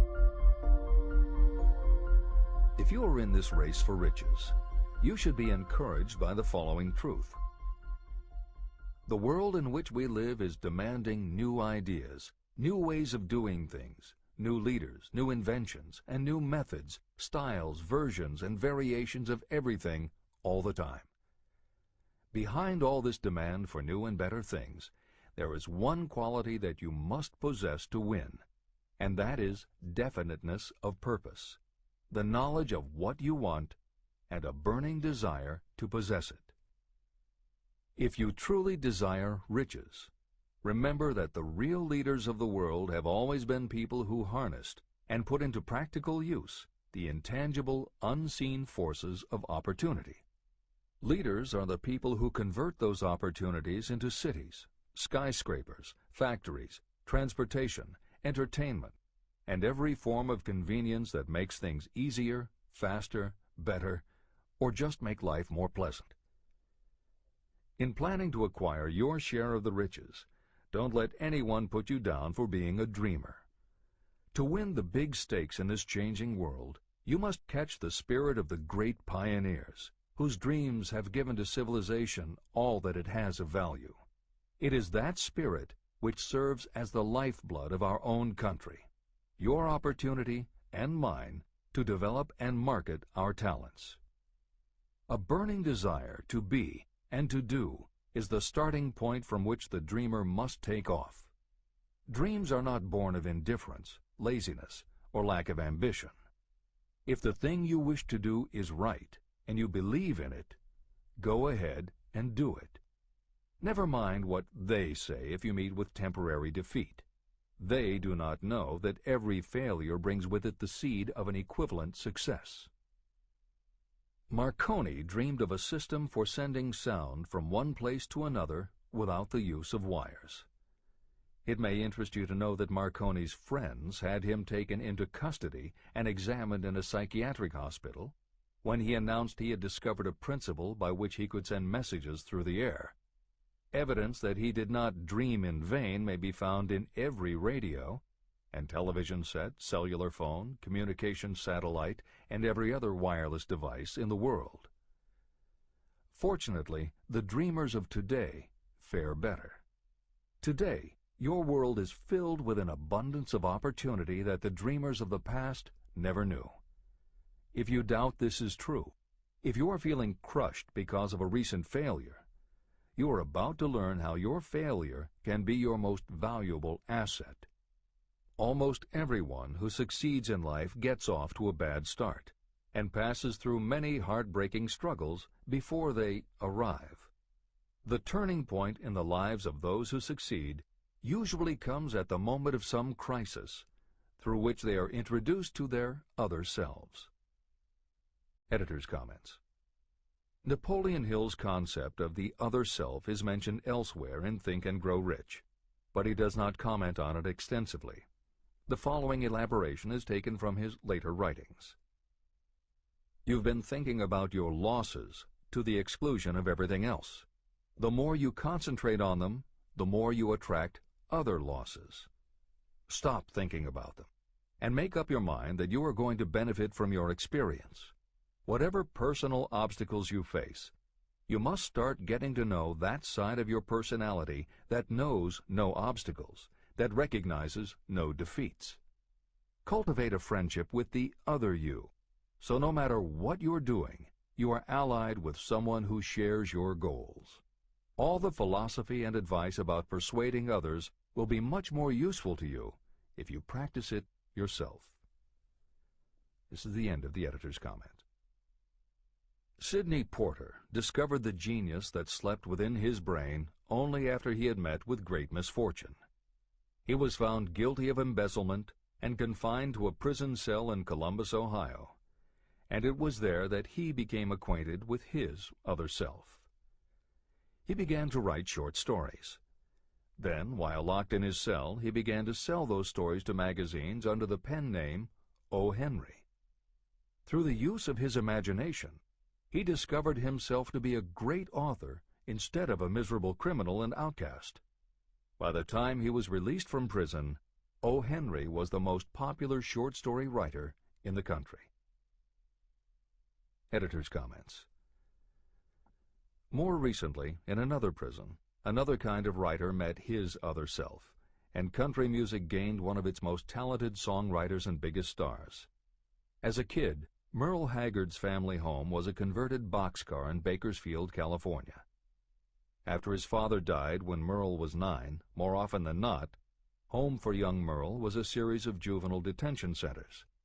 At 16, he quit school, and for the next 4 years the only mark Merle Haggard made in the world was a rap sheet for stolen cars, burglaries, and bogus checks. By the age of 20, he was serving time in San Quentin and gaining a reputation as a hard-case con. Then he met his other self. Inspired by a concert Johnny Cash played for the inmates, plus conversations with men on death row and the time he spent in solitary confinement, Haggard learned that he had another self, and that self had something to say through his music. When he got out of solitary, Haggard asked for the hardest job the prison had to offer. He enrolled in night school courses at the prison, straightened himself out, and won his parole after 2.5 years. He went back to Bakersfield and dug ditches during the day so he could polish his songwriting and performing at night. Within 3 years, he had a recording contract. Within 5 years, he had his first top 10 hit, and has since gone on to become one of the most influential voices in modern country music. This is the end of the editor's comments. Thomas Edison dreamed of a lamp that could be operated by electricity, and he began where he stood to put his dream into action. He failed more than 10,000 times. Despite his failures, he stood by that dream until finally he was driven to the discovery of the genius that slept within his brain. Editor's comments. Dean Kamen got to know his other self very early in life. While he was a teenager, Kamen started his own company, building and selling control systems for automated sound and light shows. He was still in high school when he got the contract to automate the Times Square New Year's Eve ball. Though he went on to attend university, he never bothered to graduate because he was too busy working on something he called auto-syringe, the first wearable infusion pump for administering drug therapies. His invention was hailed as a medical landmark, as were many of his other breakthroughs, which include a revolutionary kidney dialysis machine, an insulin pump for diabetics, an improved stent used for heart patients, and more than 150 other devices he has patented. One day, seeing the difficulty a man in a wheelchair was having getting up a curb, Kamen set his mind to creating a device that would liberate people confined to wheelchairs. The result is the iBot, a revolutionary wheel device that uses computers and a system of stabilizing gyroscopes that imitate the working of the human body. It not only goes over curbs, but it will even go up and down stairs, travel over almost any kind of rough ground, and will allow the user to raise themselves eye to eye with a standing person. And it does it all without the user having to get out of the device or needing anyone's assistance. In 2001, Kamen hit the front pages when he introduced the Segway, a one-person people mover based on his iBot technology.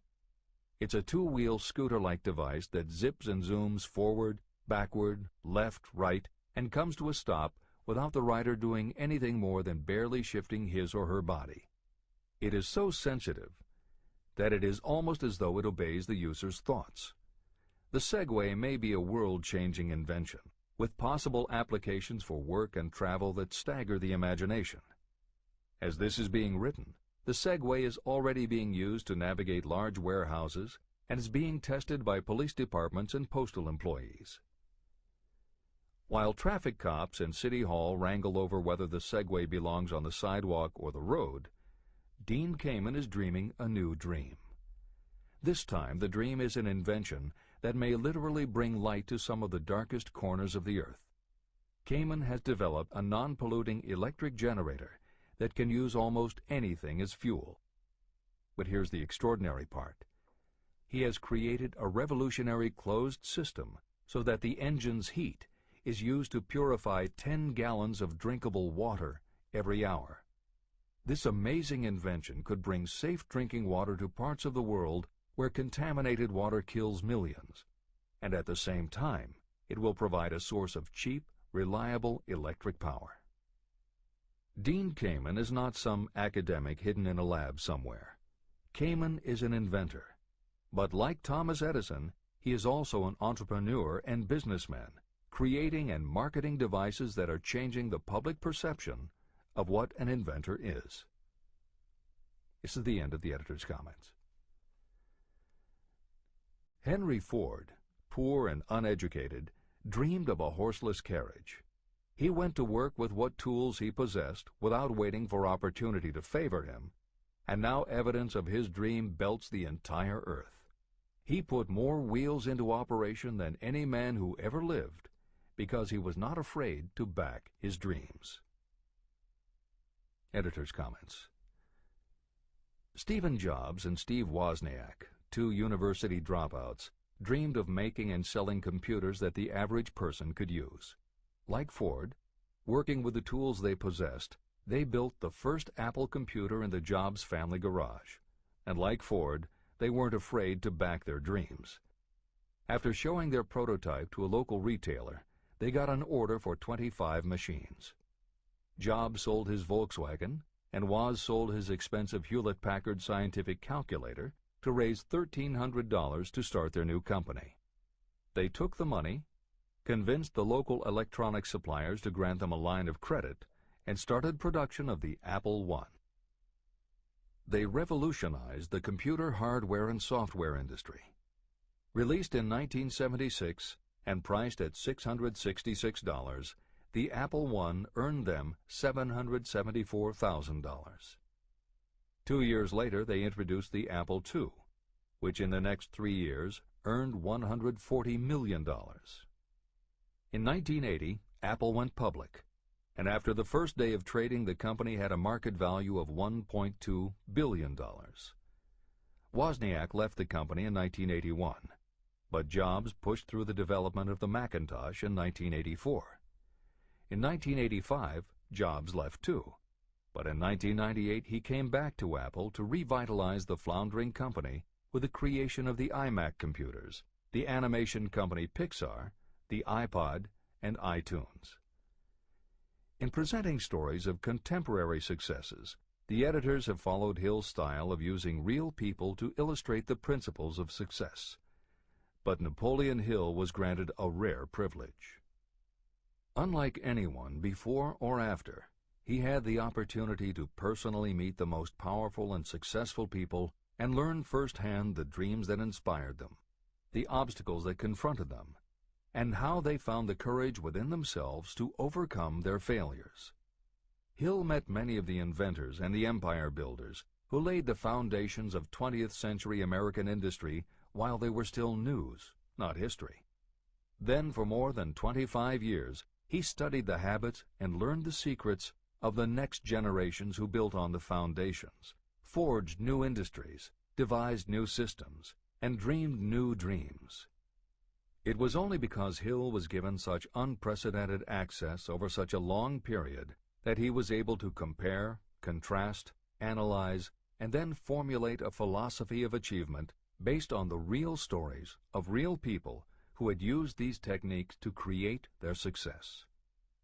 Think and Grow Rich revolutionized self-help writing, and to this day is the standard against which all motivational literature is measured.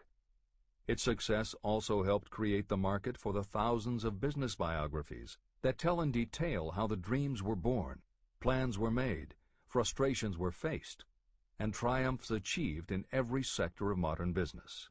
And because this wealth of information is now available with little more than the click of a mouse, you can read, hear, or watch today's greatest entrepreneurs and most successful CEOs confirming in their own words the basic truth behind every one of the principles Napoleon Hill explains in this book.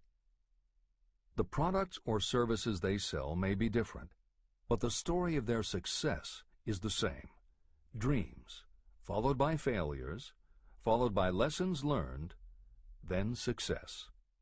For every Henry Ford, Thomas Edison, or O. Henry that Napoleon Hill cites to make a point, today there is a Steve Jobs, Dean Kamen, or Merle Haggard proving that Hill's points are still valid. This is the end of the editor's comments. There is a difference between wishing for a thing and being ready to receive it. No one is ready for a thing until they believe they can acquire it. The state of mind must be belief, not mere hope or wish. Open-mindedness is essential for belief. Closed minds do not inspire faith, courage, and belief. Remember, no more effort is required to aim high in life, to demand abundance and prosperity, than is required to accept misery and poverty. A great poet has correctly stated this universal truth through these lines. I bargained with life for a penny, and life would pay no more. However, I begged at evening when I counted my scanty store. For life is a just employer. He gives you what you ask. But once you have set the wages, why, you must bear the task. I worked for a menial's hire, only to learn dismayed that any wage I had asked of life, life would have willingly paid. Desire outwits Mother Nature. As a fitting climax to this chapter, I wish to introduce one of the most unusual persons I have ever known. I first saw him a few minutes after he was born. He came into the world without any physical sign of ears. When pressed for an opinion, the doctor concluded that the child might be deaf and mute for life. I challenged that doctor's opinion. I had the right to do so. I was the child's father. I, too, reached a decision. But I expressed my opinion silently, in the secrecy of my own heart. In my own mind, I knew that my son would hear and speak. How? I was sure there must be a way, and I knew I would find it. I thought of the words of the immortal Emerson. The whole course of things goes to teach us faith. We need only obey. There is guidance for each of us, and by lowly listening we shall hear the right word. The right word? Desire. More than anything else, I desired that my son should not be deaf and unable to speak. From that desire, I never receded, not for a second. What could I do about it? Somehow, I would find a way to transplant into that child's mind my own burning desire for ways and means of conveying sound to his brain without the aid of ears. As soon as the child was old enough to cooperate, I would fill his mind so completely with a burning desire to hear that nature would, by methods of her own, translate it into physical reality. All this thinking took place in my own mind, but I spoke of it to no one. Every day I renewed the pledge I had made to myself that my son should not be deaf. As he grew older and began to take notice of things around him, we observed that he had a slight degree of hearing. When he reached the age when children usually begin talking, he made no attempt to speak, but we could tell by his actions that he could hear certain sounds slightly. That was all I needed to know. I was convinced that if he could hear, even slightly, he might develop still greater hearing capacity. Then something happened that gave me hope. It came from an entirely unexpected source. We bought a phonograph. When the child heard the music for the first time, he went into ecstasies. He promptly appropriated the machine. On one occasion, he played a record over and over for almost 2 hours, standing in front of the phonograph with his teeth clamped on the edge of the case. The significance of this did not become clear to us until years afterward. At the time, we had never heard of the principle of bone conduction of sound. Shortly after he appropriated the phonograph, I discovered that he could hear me quite clearly when I spoke with my lips touching his mastoid bone at the base of the skull. Having determined that he could hear the sound of my voice plainly, I began immediately to transfer to his mind the desire to hear and speak. When I discovered that my son enjoyed bedtime stories, I went to work creating stories designed to develop in him self-reliance, imagination, and a strong desire to hear. There was one storyline in particular that I emphasized over and over. Every time I told it, I gave it some new and dramatic coloring. These stories were designed to plant in his mind the thought that his affliction was not a liability, but an asset of great value. As a result of my studies and personal experience, I firmly believe that every adversity brings with it the seed of an equivalent advantage. However, despite my beliefs, I must confess that I did not have the slightest idea how this disability could ever become an asset. He won a new world with 6 cents. As I analyze the experience in retrospect, I can see now that my son's faith in me had much to do with the astounding results. He did not question anything I told him. I sold him on the idea that he had a distinct advantage over his older brother, and that this advantage would reflect itself in many ways. For example, the teachers in school would observe that he had no ears, and because of this they would show him special attention and treat him with extraordinary kindness, and they always did. I also sold him on the idea that when he became old enough to sell newspapers, his older brother had already become a newspaper merchant, he would have a big advantage over his brother. My reasoning was that people would pay him extra money for his wares because they could see that he was a bright, industrious boy, despite the fact that he had no ears. When he was about 7, he showed the first evidence that my method of stimulating his mind was bearing fruit. For several months he begged for the privilege of selling newspapers, but his mother would not give the project her consent. Finally, he took matters in his own hands. One afternoon, when he was left at home with the staff, he climbed through the kitchen window, shinnied to the ground, and set out on his own. He borrowed 6 cents in capital from the neighborhood shoemaker and invested it in papers, which he sold out. He took his earnings, reinvested in more newspapers, and kept repeating until late in the evening. After balancing his accounts and paying back the 6 cents he had borrowed from his banker, he had a net profit of 42 cents. When we got home that night, we found him in bed asleep with the money tightly clenched in his hand. His mother opened his hand, removed the coins, and cried. Of all things, to me it seemed she was crying over her son's first victory. My reaction was the reverse. I laughed, for I knew that my endeavor to plant in my son's mind an attitude of faith in himself had been successful. His mother saw in his first business venture a little deaf boy who had gone out in the streets and risked his life to earn money. I saw a brave, ambitious, self-reliant little businessman whose stock in himself had been increased 100%. He had gone into business on his own initiative and had won. I was not only pleased, I was impressed. He had clearly demonstrated the first signs of a resourcefulness that would go with him all through life. The little deaf boy went through grade school, high school, and college without being able to hear his teachers, except when they shouted loudly at close range. He did not go to a school for the deaf, and we did not use sign language. We were determined that he should live like any other boy who could hear and speak.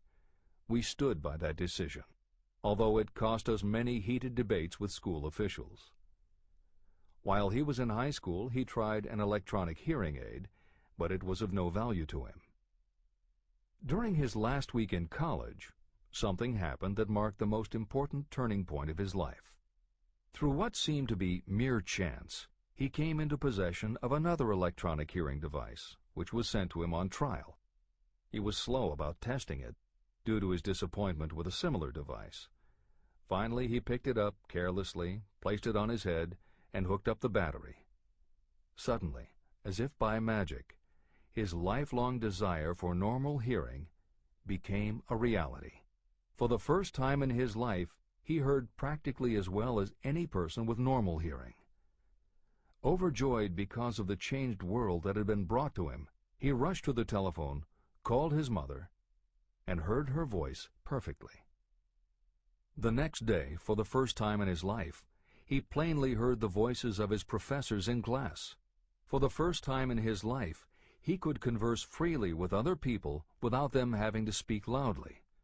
Truly, he had come into possession of a changed world. His desire was finally paying dividends. But the victory was not yet complete.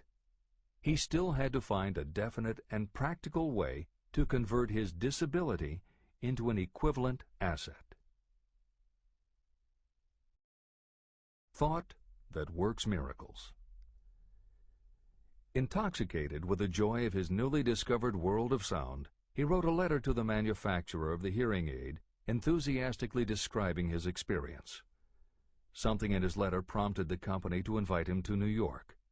He was escorted through the factory, and while talking with the chief engineer, telling him about his changed world, a hunch, an idea, or an inspiration, call it what you wish, flashed into his mind. It was this impulse of thought that converted his disability into an asset destined to pay dividends in both money and happiness to thousands for all time to come. The sum and substance of that impulse was this. It occurred to him that he might be of help to the millions of people who go through life without the benefit of hearing devices, if he could find a way to tell them the story of his changed world. For an entire month, he carried out intensive research, during which he analyzed the entire marketing system of the manufacturer of the hearing device. Then he created a plan for reaching out to other hearing-impaired people all over the world, to share with them his newly discovered changed world. When this was done, he put in writing a 2-year plan based upon his findings. When he presented the plan to the company, he was instantly given a position for the purpose of carrying out his ambition. Little did he dream when he went to work that he was destined to bring hope and practical relief to thousands of people who, without his help, would have been limited forever by deafness. There's no doubt in my mind that Blair would have been deaf and unable to speak all his life if his mother and I had not managed to shape his mind as we did. When I planted in his mind the desire to hear and talk and live as other people, there went with that impulse some strange influence that caused nature to become bridge builder and span the gulf of silence between his brain and the outer world. Truly, a burning desire has devious ways of transmuting itself into its physical equivalent. Blair desired normal hearing. Now he has it. He was born with a condition that in those days might easily have sent a person with a less defined desire to the street with a bundle of pencils and a tin cup. The little white lie I planted in his mind when he was a child, by leading him to believe his impaired hearing would become a great asset, has justified itself. I am convinced it is a fact that there is nothing, right or wrong, that belief plus burning desire cannot make real. These qualities are free to everyone. Editor's comments. As Napoleon Hill was finishing this chapter on desire, it was reported that the famed opera singer Madame Schumann-Heink had died. A passage in her obituary struck Hill as being so appropriate to the subject of this chapter that he was moved to comment as follows. End of editor's comment. One short paragraph in the newspaper story about the famed opera singer Madame Schumann-Heink gives the clue to this unusual woman's stupendous success. I quote the paragraph because the clue it contains is none other than desire. Early in her career, Madame Schumann-Heink visited the director of the Vienna Court Opera to have him test her voice, but he did not test it. After taking one look at the awkward and poorly dressed girl, he exclaimed, none too gently, "With such a face, and with no personality at all, how can you ever expect to succeed in opera? My good child, give up the idea. Buy a sewing machine and go to work. You can never be a singer." Never is a long time. The director of the Vienna Court Opera may have known much about the technique of singing, but he knew little about the power of desire when it assumes the proportion of an obsession. If he had known more of that power, he would not have made the mistake of condemning genius without giving it an opportunity. Editor's comments. Although few readers of this edition will be familiar with Madame Schumann-Heink, every reader knows a half-dozen similar stories. It is true for every generation and every kind of music. At some time, even the biggest stars were failures. At some time, someone told them they weren't good enough. But every one of those times that they failed, their desire was bigger than their failure. That is why you know their stories. And it's also why you've never heard about the thousands of other performers who were also told they weren't good enough. The ones you've never heard of are the ones whose desire wasn't big enough. They are the ones who believed that failure was defeat. This is the end of the editor's comment. Several years ago, one of my business associates became ill. He became worse as time went on, and finally was taken to the hospital for an operation. The doctor warned me that there was little, if any, chance of my ever seeing him alive again. But that was the doctor's opinion. It was not the opinion of the patient. Just before he was wheeled away, he whispered to me, "Do not be disturbed, Chief. I will be out of here in a few days." The attending nurse looked at me with pity, but the patient did come through safely. After it was all over, his physician said, "Nothing but his own desire to live saved him. He never would have pulled through if he had not refused to accept the possibility of death." Editor's comments. By the 1980s, the phenomenon that Napoleon Hill wrote about in the preceding paragraph was embraced by a growing segment of the population. Among the adherents were numerous medical professionals who incorporated the concept under the term the body-mind connection. And by the turn of the 21st century, the belief that the mind can manifest physical changes in the body had become a part of mainstream medical practice. In Chapter 5, Autosuggestion, you will find further comment on the medical aspects of having a burning desire. This is the end of the editor's comment. I believe in the power of desire backed by faith in yourself, because I have seen this power lift people from lowly beginnings to places of power and wealth. I have seen it rob the grave of its victims. I have seen it serve as the medium by which people staged a comeback after having been defeated in 100 different ways.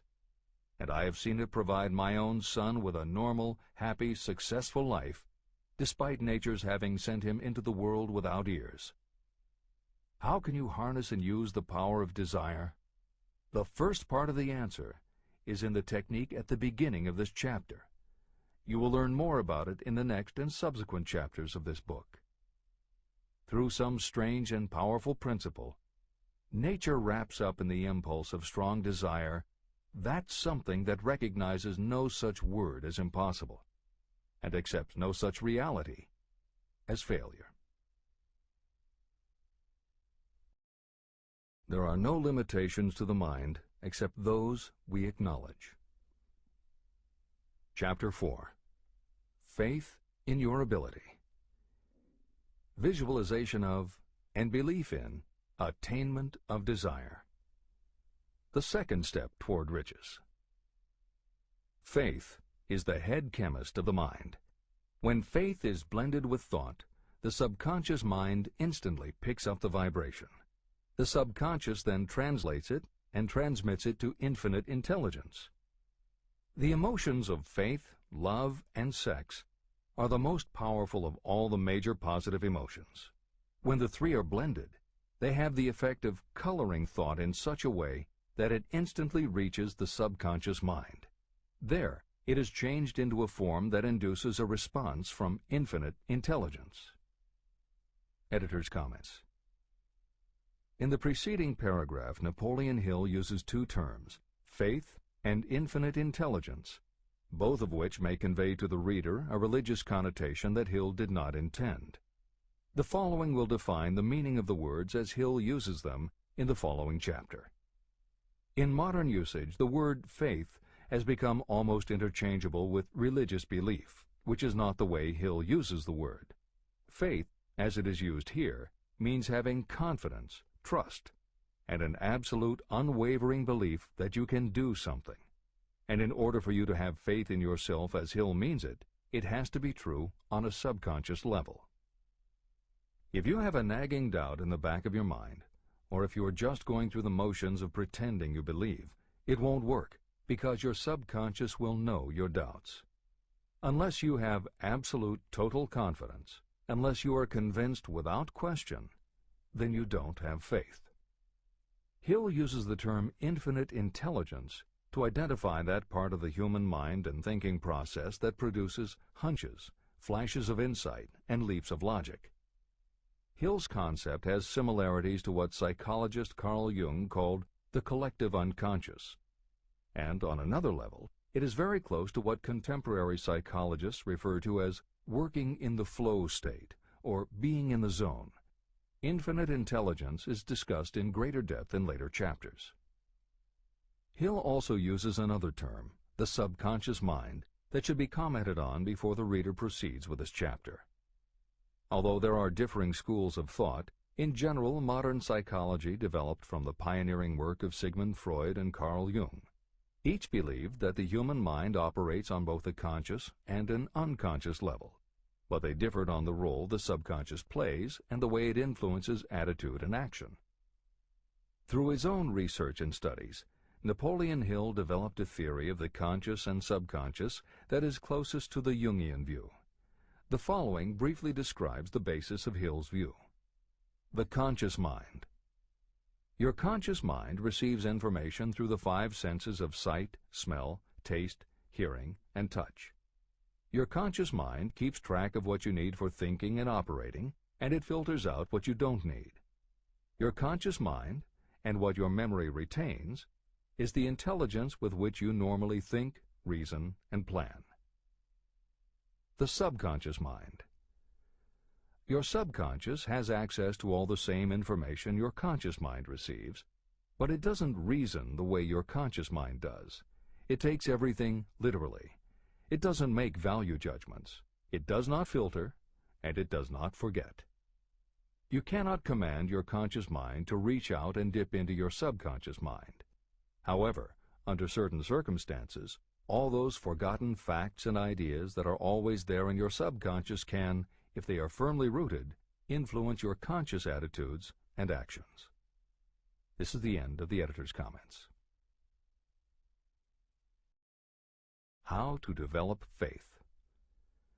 The following statement is very important in understanding the importance of autosuggestion in the transmutation of desire into its physical or monetary equivalent.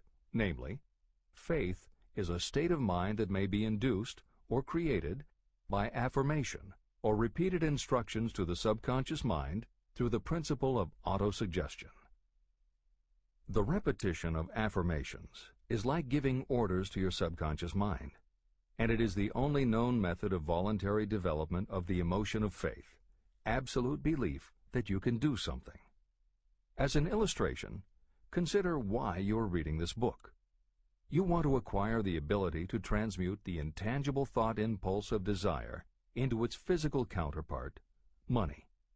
By following the instructions laid down in the later chapters on autosuggestion and the subconscious mind, you will learn techniques to convince your subconscious mind that you believe you will receive that for which you ask. Your subconscious will act upon that belief and pass it back to you in the form of faith, followed by definite plans for procuring that which you desire. Faith in yourself and your abilities is a state of mind that you will be able to develop at will after you have mastered the 13 principles in this book. This is true because faith is a state of mind that will develop naturally within you when you use and apply these principles. The emotions, or the feeling portion of thoughts, are what give your thoughts vitality, life, and action. The emotions of faith, love, and sex, when mixed with any thought impulse, give it even greater action. All thoughts that have been emotionalized, given feeling, and mixed with faith, absolute belief in your ability, begin immediately to translate themselves into their physical equivalent or counterpart. However, this is not only true of thought impulses that have been mixed with faith, but it is true with any emotion, including negative emotions. What this means is that the subconscious mind will translate into its physical equivalent a thought impulse of a negative or destructive nature just as readily as it will act upon thought impulses of a positive or constructive nature. The following statement made by a noted criminologist illustrates the point. When men first come into contact with crime, they abhor it. If they remain in contact with crime for a time, they become accustomed to it and endure it. If they remain in contact with it long enough, they finally embrace it and become influenced by it. This is the equivalent of saying that a negative impulse of thought that is repeatedly passed on to the subconscious mind often enough is finally accepted and acted upon by the subconscious mind. The subconscious then proceeds to translate that impulse into its physical equivalent by the most practical procedure available. This also accounts for the strange phenomenon that so many millions of people experience, referred to as bad luck. There are millions of people who believe themselves doomed to poverty and failure because of some strange force they call bad luck, over which they believe they have no control.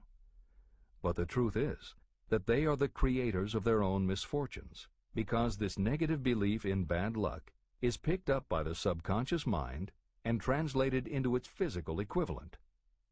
Your belief, or faith, is the element that will determine the action of your subconscious mind. Once again, let me stress that you will benefit by passing on to your subconscious mind any desire that you wish translated into its physical or monetary equivalent in a state of expectancy or belief that the transmutation will actually take place. The subconscious mind will transmute into its physical equivalent, by the most direct and practical way available, any order that is given to it in a state of belief or faith that the order will be carried out.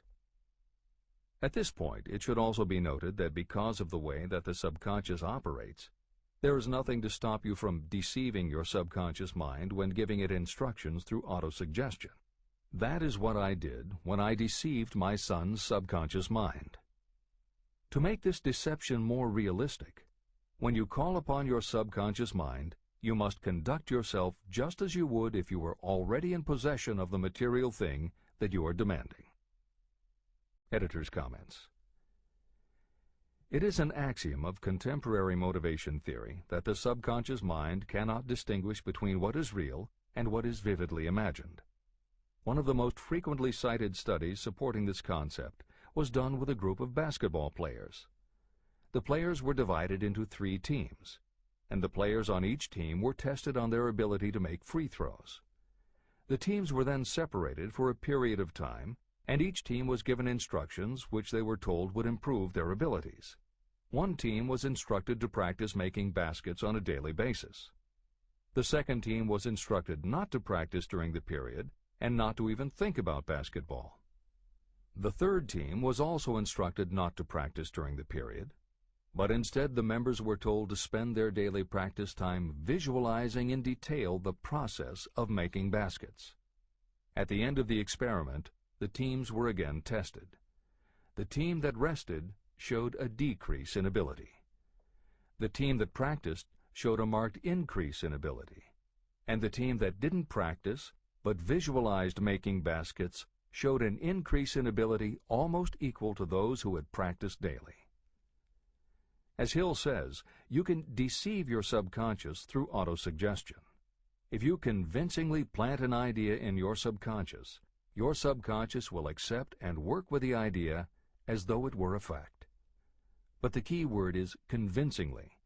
If you try to send a message to your subconscious, but in the back of your mind you have a nagging doubt whether it will work, your subconscious will pick that up also.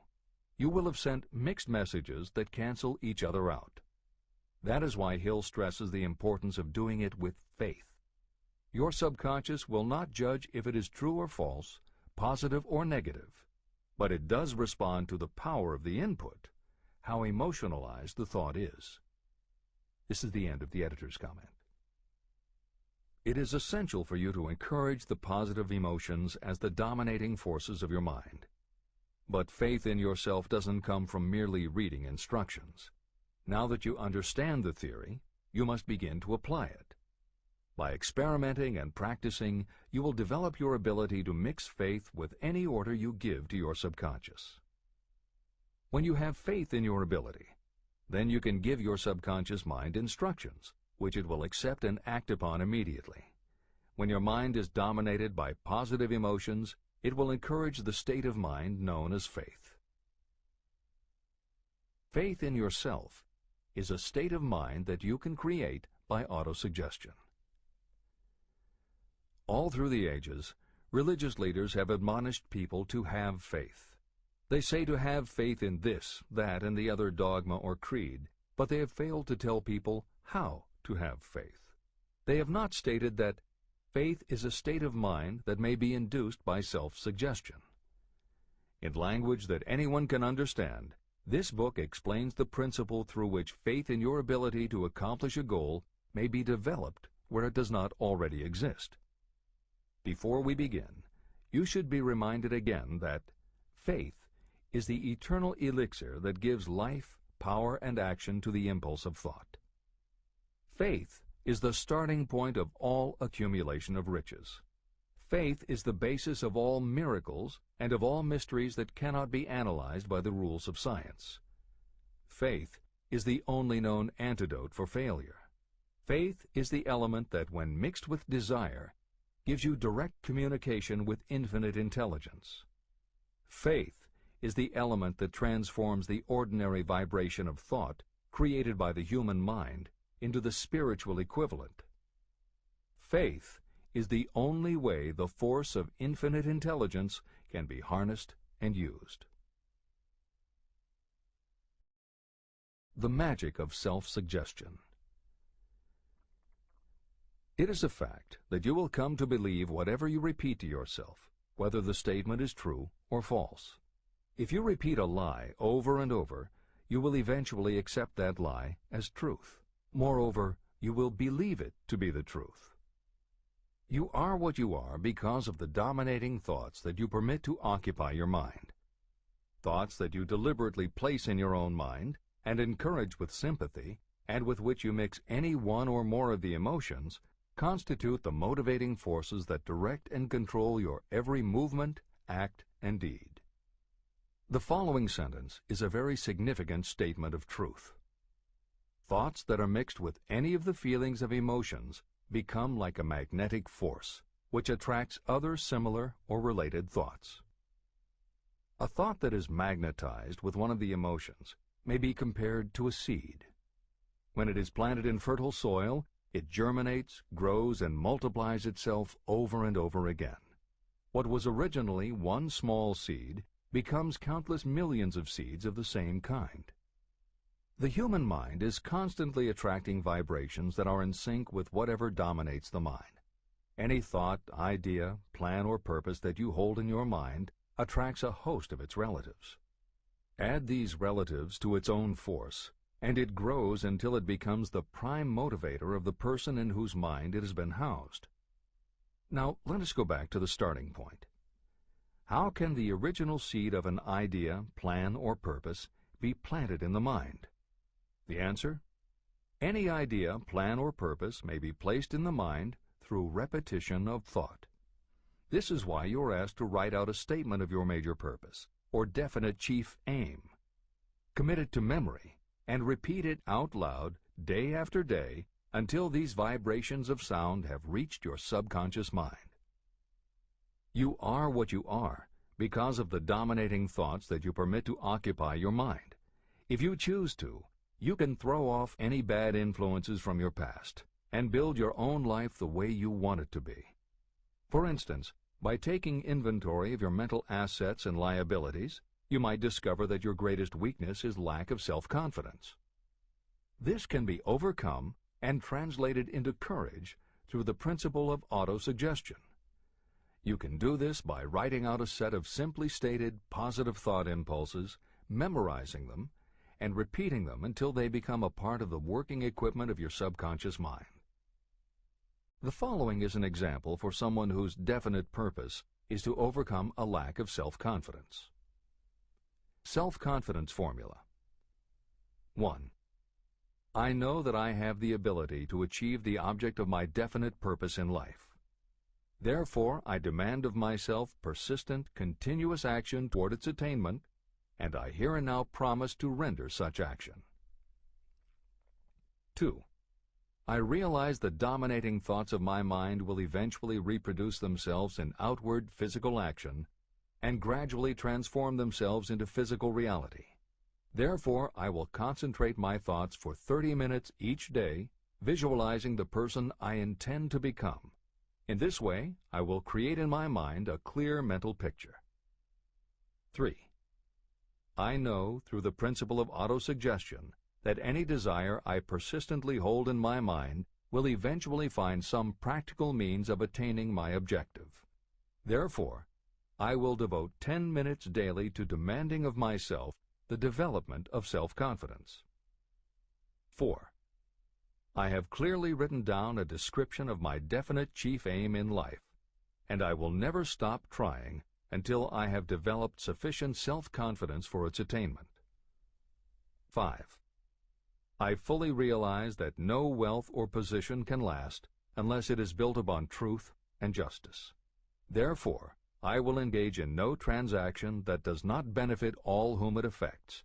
I will succeed by attracting to myself the forces I wish to use and the cooperation of others. I will persuade others to help me because of my willingness to help others. I will eliminate hatred, envy, jealousy, selfishness, and cynicism by developing love for all humanity, because I know that a negative attitude toward others can never bring me success. I will cause others to believe in me because I will believe in them and in myself.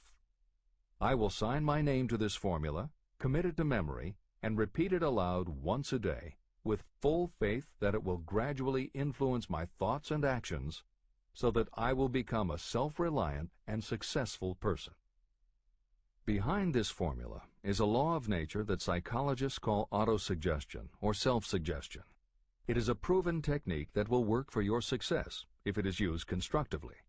On the other hand, if used destructively, it will destroy just as readily. In this statement may be found a very significant truth, namely that those who go down in defeat and end their lives in poverty, misery, and distress do so because of negative application of the principle of autosuggestion. All impulses of thought have a tendency to clothe themselves in their physical equivalent. The disaster of negative thinking. The subconscious mind makes no distinction between constructive and destructive thought impulses. It works with the material we feed it through our thought impulses. The subconscious mind will translate into reality a thought driven by fear just as readily as it will translate into reality a thought driven by courage or faith. Just as electricity will turn the wheels of industry and render useful service if used constructively, it will snuff out life if wrongly used. So too will the law of autosuggestion lead you to peace and prosperity, or down into the valley of misery, failure, and death. It depends on your degree of understanding and application of it. If you fill your mind with fear or doubt, and if you do not believe in your ability to connect with and use the forces of infinite intelligence, then you will not be able to use those forces. The law of autosuggestion will take your lack of belief and use that doubt as a pattern by which your subconscious mind will translate it into its physical equivalent. Editor's comments. When you have faith in your ability to accomplish what you want, it not only firmly plants ideas in your subconscious, but it then works to reinforce itself. When you have faith in your abilities, part of what you must have faith in is that it is possible to tap into infinite intelligence. And because you have faith that it will work, your conscious mind won't be resistant. When your conscious doesn't resist, your subconscious mind can send creative ideas to your conscious mind more easily. Then the more you see the power working in your life, the easier it is for you to act on faith the next time. Will it work for you? You will never know unless you relax your resistance and just have faith that it will. This is the end of the editor's comment. Like the wind that carries one ship east and another west, the law of autosuggestion will lift you up or pull you down according to the way you set your sails of thought. The law of autosuggestion, through which any person may rise to altitudes of achievement that stagger the imagination, is well described in the following verse. Observe the words that have been emphasized, and you will catch the deep meaning that the poet had in mind. If you think you are beaten, you are. If you think you dare not, you don't. If you like to win, but you think you can't, it is almost certain you won't. If you think you'll lose, you're lost. For out in the world we find, success begins with a fellow's will. It's all in the state of mind. If you think you are outclassed, you are. You've got to think high to rise. You've got to be sure of yourself before you can ever win a prize. Life's battles don't always go to the stronger or faster man, but soon or late the man who wins is the man who thinks he can. Editor's comments. As noted at the beginning of this chapter, the way in which Napoleon Hill uses the word faith is meant to have no religious connotation. However, it would be impossible for Hill to write this chapter without acknowledging the power of religious faith.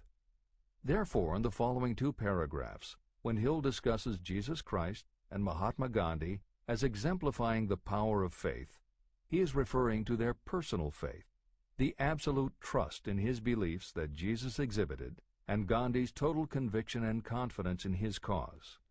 In this way, they perfectly exemplify thought impulse mixed with faith. This is the end of the editor's comment. If you wish evidence of the power of faith, study the achievements of men and women who have employed it. At the head of the list comes the Nazarene. The basis of Christianity is faith.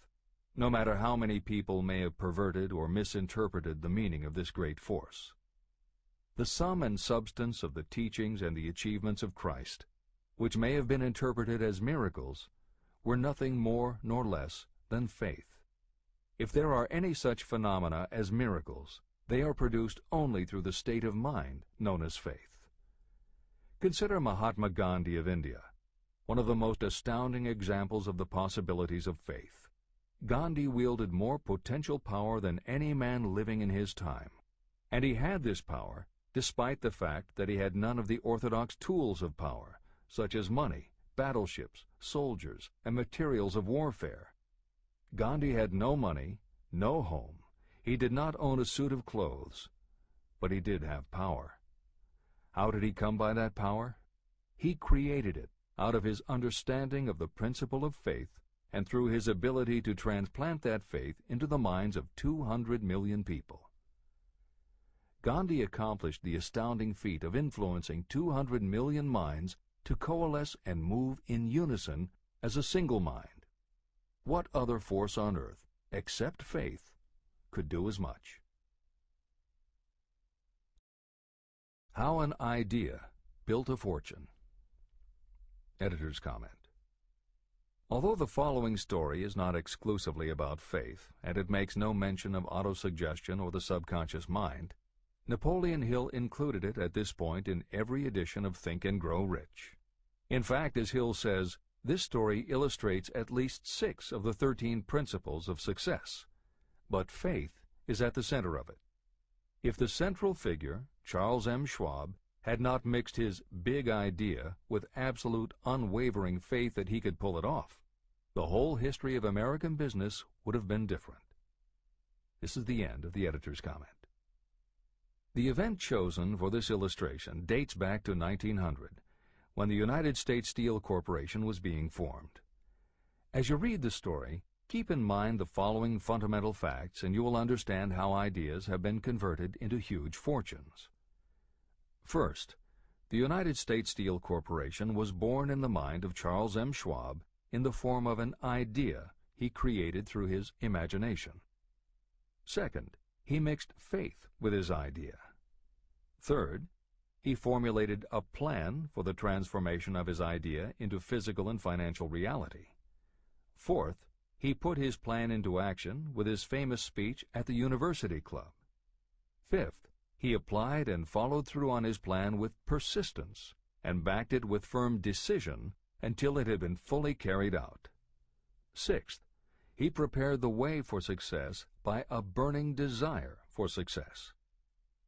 If you are one of those who have often wondered how great fortunes are accumulated, this story of the creation of the United States Steel Corporation will be enlightening.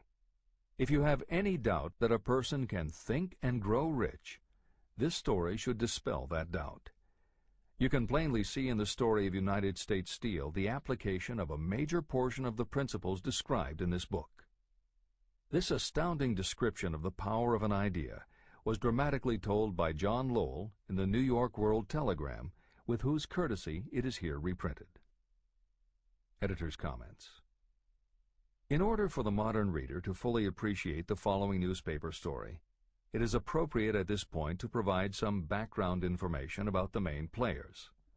Charles M. Schwab was Andrew Carnegie's right-hand man and president of the Carnegie Steel Corporation. Andrew Carnegie was a wealthy and powerful steel baron whose company controlled 25% of the iron and steel production in America. J.P. Morgan was a wealthy and powerful Wall Street banker whose company had arranged the financing for many of the major industrial companies in America at the beginning of the 20th century. All the reader needs to know about the other men mentioned in the story is that at the beginning of the 20th century, finance, business, and industry were dominated by a few hundred men, most of whom had amassed great fortunes through some connection with the railroads that had opened the country. These people were well known to readers of the New York World Telegram because of their financial influence. And that sets the stage for the following newspaper article, which is not only a fascinating story about the power of faith in an idea, but also a wonderful example of the irreverent writing style that was used by many newspaper journalists of the day. This is the end of the editor's comment. A pretty after-dinner speech for $1 billion. When on the evening of December 12, 1900, some 80 of the nation's financial nobility gathered in the banquet hall of the University Club on Fifth Avenue to do honor to a young man from out of the West, not half a dozen of the guests realized they were to witness the most significant episode in American industrial history. J. Edward Simmons and Charles Stewart Smith, their hearts full of gratitude for the lavish hospitality bestowed on them by Charles M. Schwab during a recent visit to Pittsburgh, had arranged the dinner to introduce the 38-year-old steel man to Eastern banking society. But they didn't expect him to stampede the convention. They warned him, in fact, that the bosoms within New York's stuffed shirts would not be responsive to oratory, and that if he didn't want to bore the Stillmans and Harrimans and Vanderbilts, he had better limit himself to 15 or 20 minutes of polite vaporings and let it go at that. Even John Pierpont Morgan, sitting on the right hand of Schwab as became his imperial dignity, intended to grace the banquet table with his presence only briefly, and so far as the press and public were concerned, the whole affair was of so little moment that no mention of it found its way into print the next day. So the two hosts and their distinguished guests ate their way through the usual 7 or 8 courses. There was little conversation, and what there was of it was restrained. Few of the bankers and brokers had met Schwab, whose career had flowered along the banks of the Monongahela, and none knew him well. But before the evening was over, they, and with them Money Master Morgan, were to be swept off their feet, and a billion-dollar baby, the United States Steel Corporation, was to be conceived.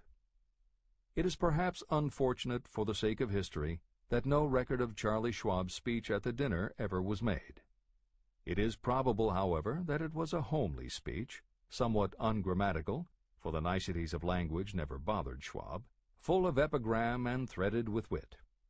But aside from that, it had a galvanic force and effect upon the 5 billions of estimated capital that was represented by the diners. After it was over, and the gathering was still under its spell, although Schwab had talked for 90 minutes, Morgan led the orator to a recessed window where, dangling their legs from the high, uncomfortable seat, they talked for an hour more. The magic of the Schwab personality had been turned on full force, but what was more important and lasting was the full-fledged, clear-cut program he laid down for the aggrandizement of steel. Many other men had tried to interest Morgan in slapping together a steel trust after the pattern of the biscuit, wire and hoop, sugar, rubber, whiskey, oil, or chewing gum combinations. Editor's comments. The Random House College Dictionary defines a trust as an illegal combination of industrial or commercial companies in which the stock is controlled by a central board of trustees, thus making it possible to control prices and destroy competition. Many of America's new industrial companies had grown so quickly that they were not yet profitable.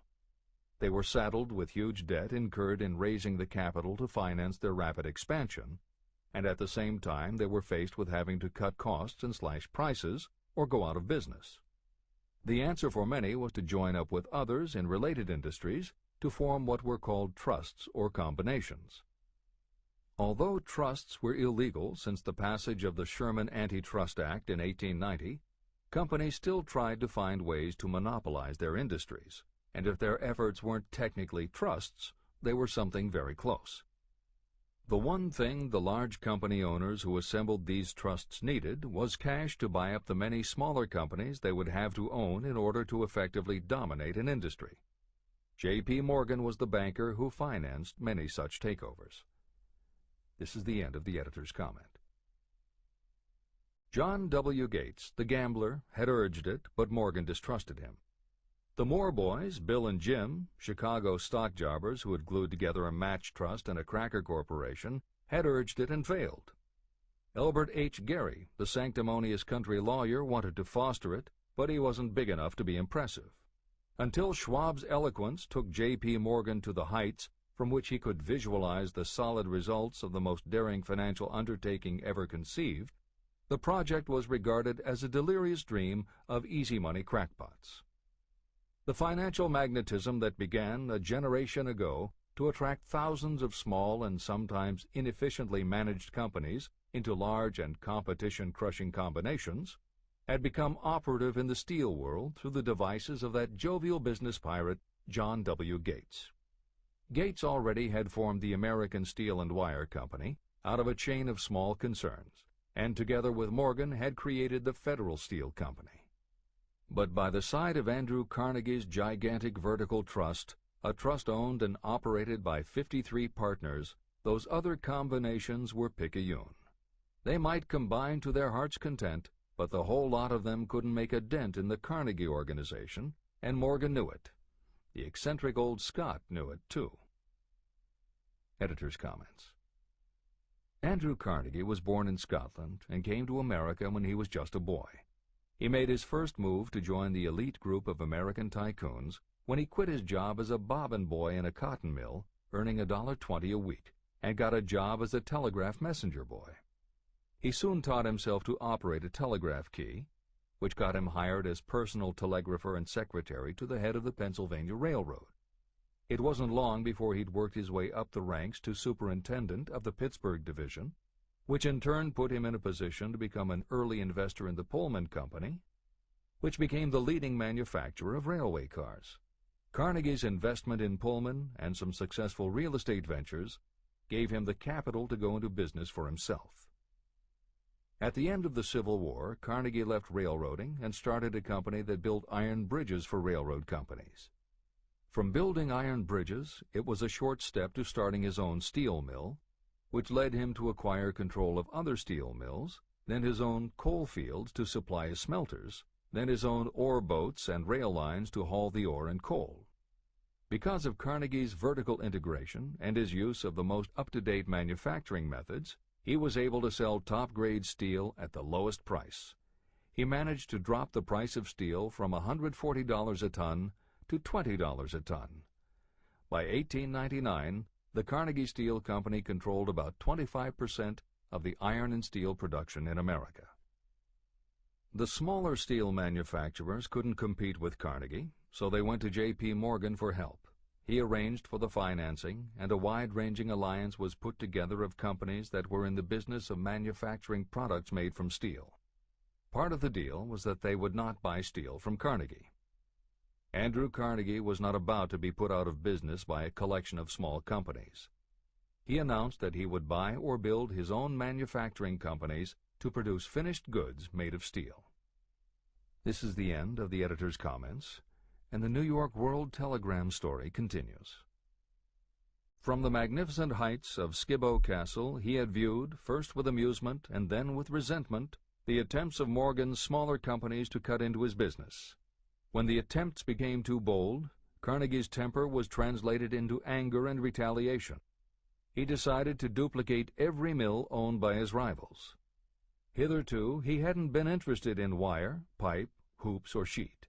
Instead, he was content to sell such companies the raw steel and let them work it into whatever shape they wanted. Now, with Schwab as his chief and able lieutenant, he planned to drive his enemies to the wall. So it was that in the speech of Charles M. Schwab, Morgan saw the answer to his problem of combination.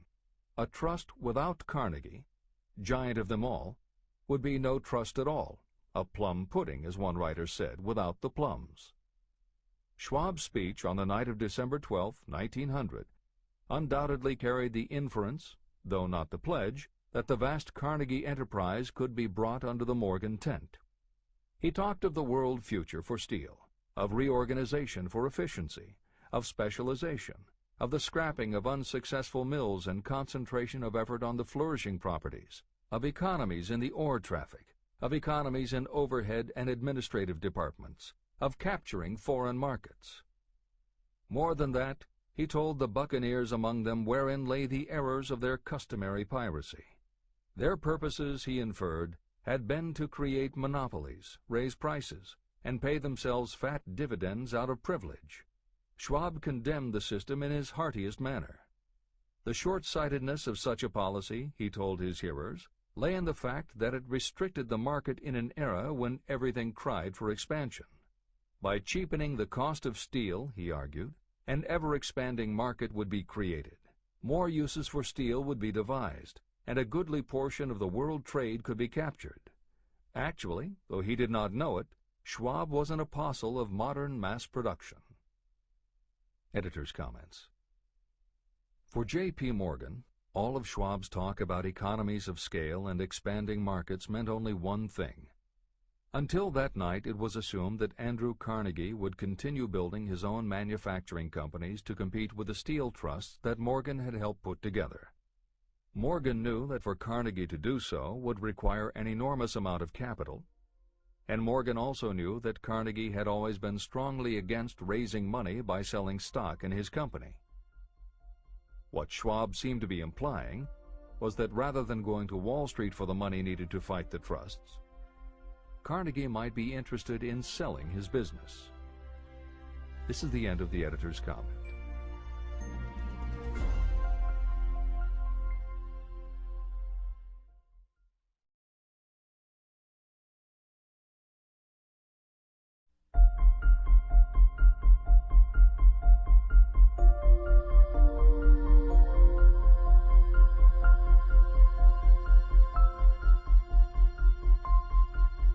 New York World Telegram story continues.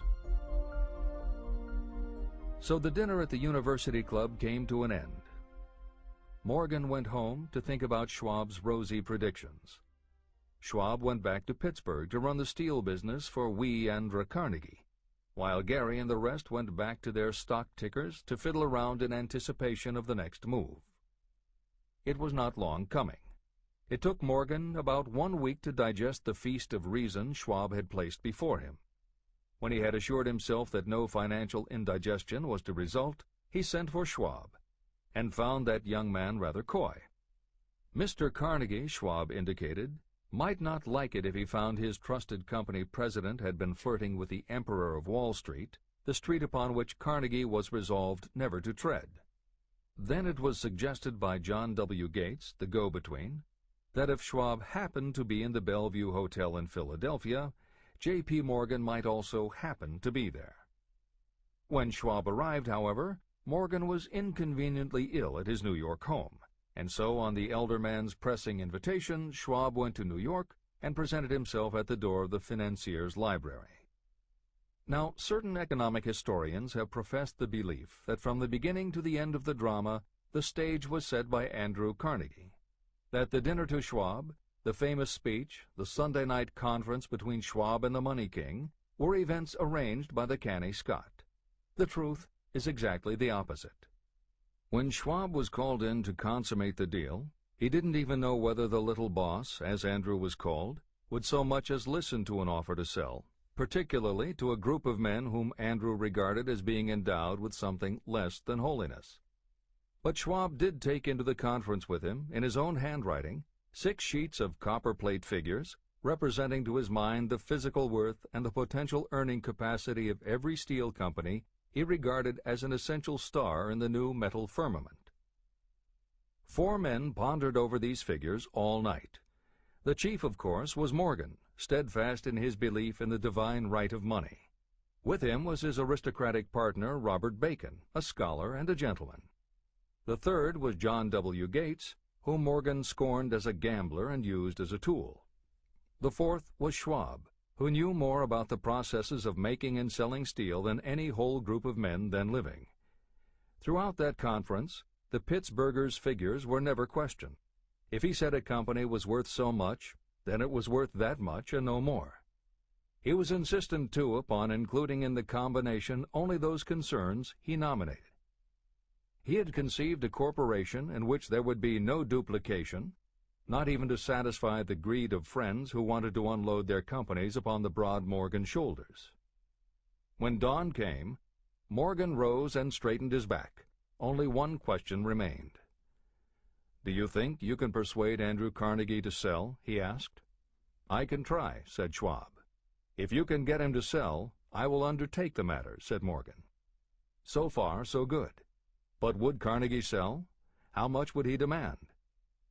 Schwab thought about $320 million. What would he take payment in? Common or preferred stocks? Bonds? Cash? Nobody could raise $333 million in cash. There was a golf game in January on the frost-cracking heath of the St. Andrew's Links in Westchester, with Andrew bundled up in sweaters against the cold and Charlie talking volubly as usual to keep his spirits up. But no word of business was mentioned until the pair sat down in the cozy warmth of the Carnegie cottage nearby. Then, with the same persuasiveness that had hypnotized 80 millionaires at the University Club, Schwab poured out the glittering promises of retirement and comfort, of untold millions to satisfy the old man's social caprices. Carnegie capitulated, wrote a figure on a slip of paper, handed it to Schwab and said, "All right, that's what we'll sell for."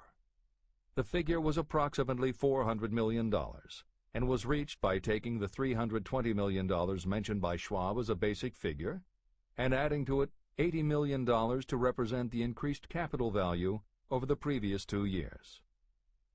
Later, on the deck of a transatlantic liner, the Scotsman said ruefully to Morgan, "I wish I had asked you for $100 million more." "If you had asked for it, you'd have gotten it," Morgan told him cheerfully. There was an uproar, of course. A British correspondent cabled that the foreign steel world was appalled by the gigantic combination. President Hadley of Yale declared that unless trusts were regulated, the country might expect an emperor in Washington within the next 25 years. But that able stock manipulator Keene went at his work of shoving the new stock at the public so vigorously that all the excess water, estimated by some at nearly $600 million, was absorbed in a twinkling. So Carnegie had his millions, and the Morgan Syndicate had $62 million for all its trouble, and all the boys, from Gates to Gary, had their millions. Editor's comment. The 38-year-old Charles M. Schwab had his reward, too. He was made president of the new corporation, United States Steel, and remained in control until 1930. When Schwab left U.S. Steel, he went on to found the mammoth Bethlehem Steel Corporation, of which he also became president. This is the end of the editor's comment. Riches begin with thought. The dramatic story of big business that you've just finished is a perfect illustration of the method by which desire can be transmuted into its physical equivalent. That giant organization was created in the mind of one man. The plan by which the organization was provided with the steel mills that gave it financial stability was created in the mind of the same man. His faith, his desire, his imagination, his persistence were the real ingredients that went into United States Steel. The steel mills and equipment acquired by the corporation, after it had been brought into legal existence, were incidental. However, careful analysis reveals that the appraised value of the properties acquired by the corporation increased in value by an estimated $600 million, approximately $12 billion today. The increase in value of the assets is attributable to the mere transaction that consolidated them under one management. In other words, Charles M. Schwab's idea, plus the faith with which he conveyed it to the minds of J.P. Morgan and the others, was marketed for a profit of approximately $600 million. Not an insignificant sum for a single idea.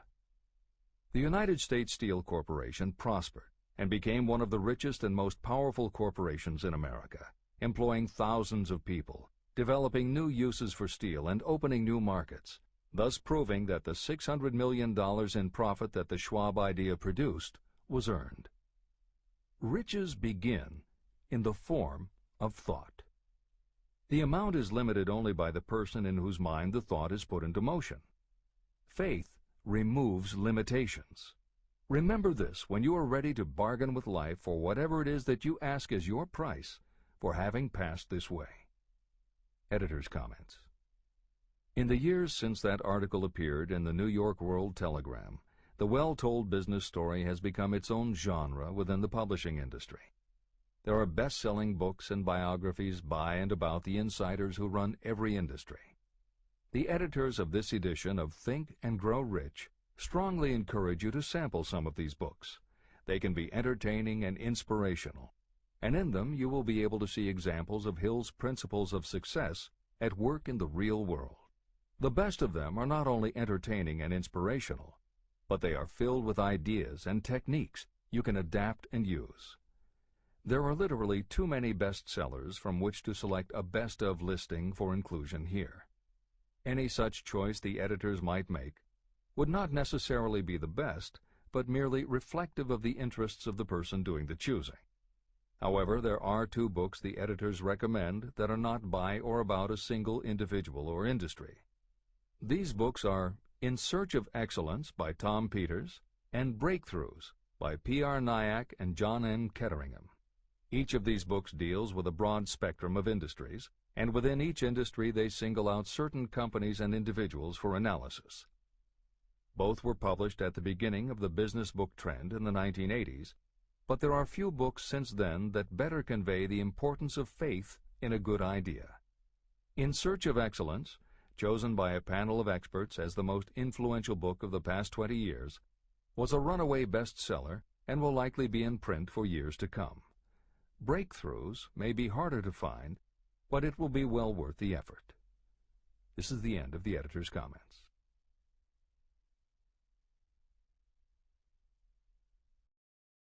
A quitter never wins, and a winner never quits. Chapter 5. Autosuggestion, the medium for influencing the subconscious mind. The third step toward riches. Autosuggestion is a term that applies to all suggestions and all self-administered stimuli that reach your mind through the 5 senses. Stated in another way, autosuggestion is self-suggestion. It is the way of communicating between that part of the mind where conscious thought takes place and that which serves as the seat of action for the subconscious mind. Through the dominating thoughts that you permit to remain in your conscious mind, it doesn't matter whether these thoughts are negative or positive, the principle of autosuggestion reaches the subconscious mind and influences it with these thoughts. Nature has built human beings so that we can have control over the material that reaches our subconscious mind through our 5 senses. However, this does not mean that we always exercise this control. In the great majority of instances, we do not exercise it, which explains why so many people go through life in poverty. Recall what I said about the subconscious mind resembling a fertile garden, in which weeds will grow if the seeds of more desirable crops are not sown. Autosuggestion is the way you may feed your subconscious on creative thoughts. Or you can, by neglecting it, permit thoughts of a destructive nature to find their way into this rich garden of the mind. Editor's comments. Numerous psychological studies and experiments with hypnotherapy have validated Napoleon Hill's concept that a person's subconscious mind retains everything that person ever experienced. Studies also support the theory that the subconscious is non-judgmental. It does not filter or interpret, it simply processes information literally and stores it. For those readers who may be dubious about the subconscious, or that thoughts stored below the level of consciousness can exert enough influence to affect attitude and behavior, the following explanation should alleviate any such doubts. There is no doubt about the existence of the conditions known by the psychological terms fixations, phobias, and compulsive behaviors. These conditions occur when a child has learned something in such a powerful or dramatic way that the knowledge becomes firmly planted in the child's subconscious mind. Then, even as the child grows to adulthood and the conscious mind learns to understand that information from a mature point of view, because the childhood learning experience was so powerful, the subconscious still retains the childhood understanding of the information. The result is a fixation, phobia, or compulsive behavior that causes a response rooted in childhood, which does not make logical sense to the adult's conscious mind. That is because it does not come from the conscious. It comes from the subconscious belief that was so emotionalized it overrides the adult's logical conscious mind. Hill's theory is based on exactly the same psychological principles. Thoughts do remain stored in the subconscious. They remain just as they were when they were input, and the more highly emotionalized the thoughts are when they are input, the more influence they exert on attitude and behavior. It is this aspect of the subconscious that will allow you to use autosuggestion as a tool with which to input the positive thoughts that will help you achieve the success you desire. This is the end of the editor's comments. See and feel money in your hands. You were instructed in the last of the 6 steps described in Chapter 3 on Desire to read aloud twice daily the written statement of your desire for money. You were also directed to see and feel yourself already in possession of the money. By following these instructions, you communicate the object of your desire directly to your subconscious mind in a spirit of absolute faith. Through repetition of this procedure, you will create thought habits that reinforce your efforts to transmute desire into its monetary equivalent. Read these steps again, very carefully, before you proceed further. 1. Fix in your mind the exact amount of money you desire. It is not sufficient merely to say, "I want plenty of money." Be definite about the amount. 2. Determine exactly what you intend to give in return for the money you desire. There is no such reality as something for nothing. 3. Establish a definite date when you intend to possess the money you desire. 4. Create a definite plan for carrying out your desire and begin at once, whether you are ready or not, to put this plan into action. 5. Now write it out. Write a clear, concise statement of the amount of money you intend to acquire, name the time limit for its acquisition, state what you intend to give in return for the money, and describe clearly the plan through which you intend to accumulate it. 6. Read your written statement aloud twice daily. Read it once just before retiring at night, and read it once after arising in the morning. As you read, see and feel and believe yourself already in possession of the money. Remember, when reading aloud the statement of your desire, through which you will develop a money consciousness, that the mere reading of the words is of no consequence, unless you mix emotion or feeling with your words. Your subconscious mind recognizes and acts only upon thoughts that have been well mixed with emotion or feeling. This is a fact of such importance as to warrant repetition in practically every chapter. The lack of understanding of this is the main reason the majority of people who try to apply the principle of autosuggestion get no desirable results. Plain, unemotional words do not influence the subconscious mind. You will get no appreciable results until you learn to reach your subconscious mind with thoughts or spoken words that have been well emotionalized with belief. Do not become discouraged if you cannot control and direct your emotions the first time you try. Remember, there is no such possibility as something for nothing. You cannot cheat even if you desire to do so. The price of ability to influence your subconscious mind is persistence in applying the principles described here. You cannot develop the desired ability for a lower price. You, and you alone, must decide whether or not the reward, the money consciousness, is worth the price you must pay for it in effort. Your ability to use the principle of autosuggestion will depend very largely upon your capacity to concentrate on a given desire until that desire becomes a burning obsession. How to strengthen your powers of concentration. When you begin to carry out the instructions in the 6 steps, it will be necessary for you to make use of the principle of concentration. Following are suggestions for the effective use of concentration. When you begin the first of the 6 steps, which instructs you to fix in your own mind the exact amount of money you desire, close your eyes and hold your thoughts on that amount of money until you can actually see the physical appearance of the money. Do this at least once each day. As you go through these exercises, follow the instructions given in Chapter 4 on faith and see yourself actually in possession of the money. Here is a most significant fact. The subconscious mind takes any orders given to it in a spirit of absolute faith and acts upon those orders. But the orders often have to be presented over and over again, repeated positive affirmation, before they are interpreted by the subconscious mind. Because of this, you might consider the possibility of playing a perfectly legitimate trick on your subconscious mind. Make it believe, because you believe it, that you must have the amount of money you are visualizing.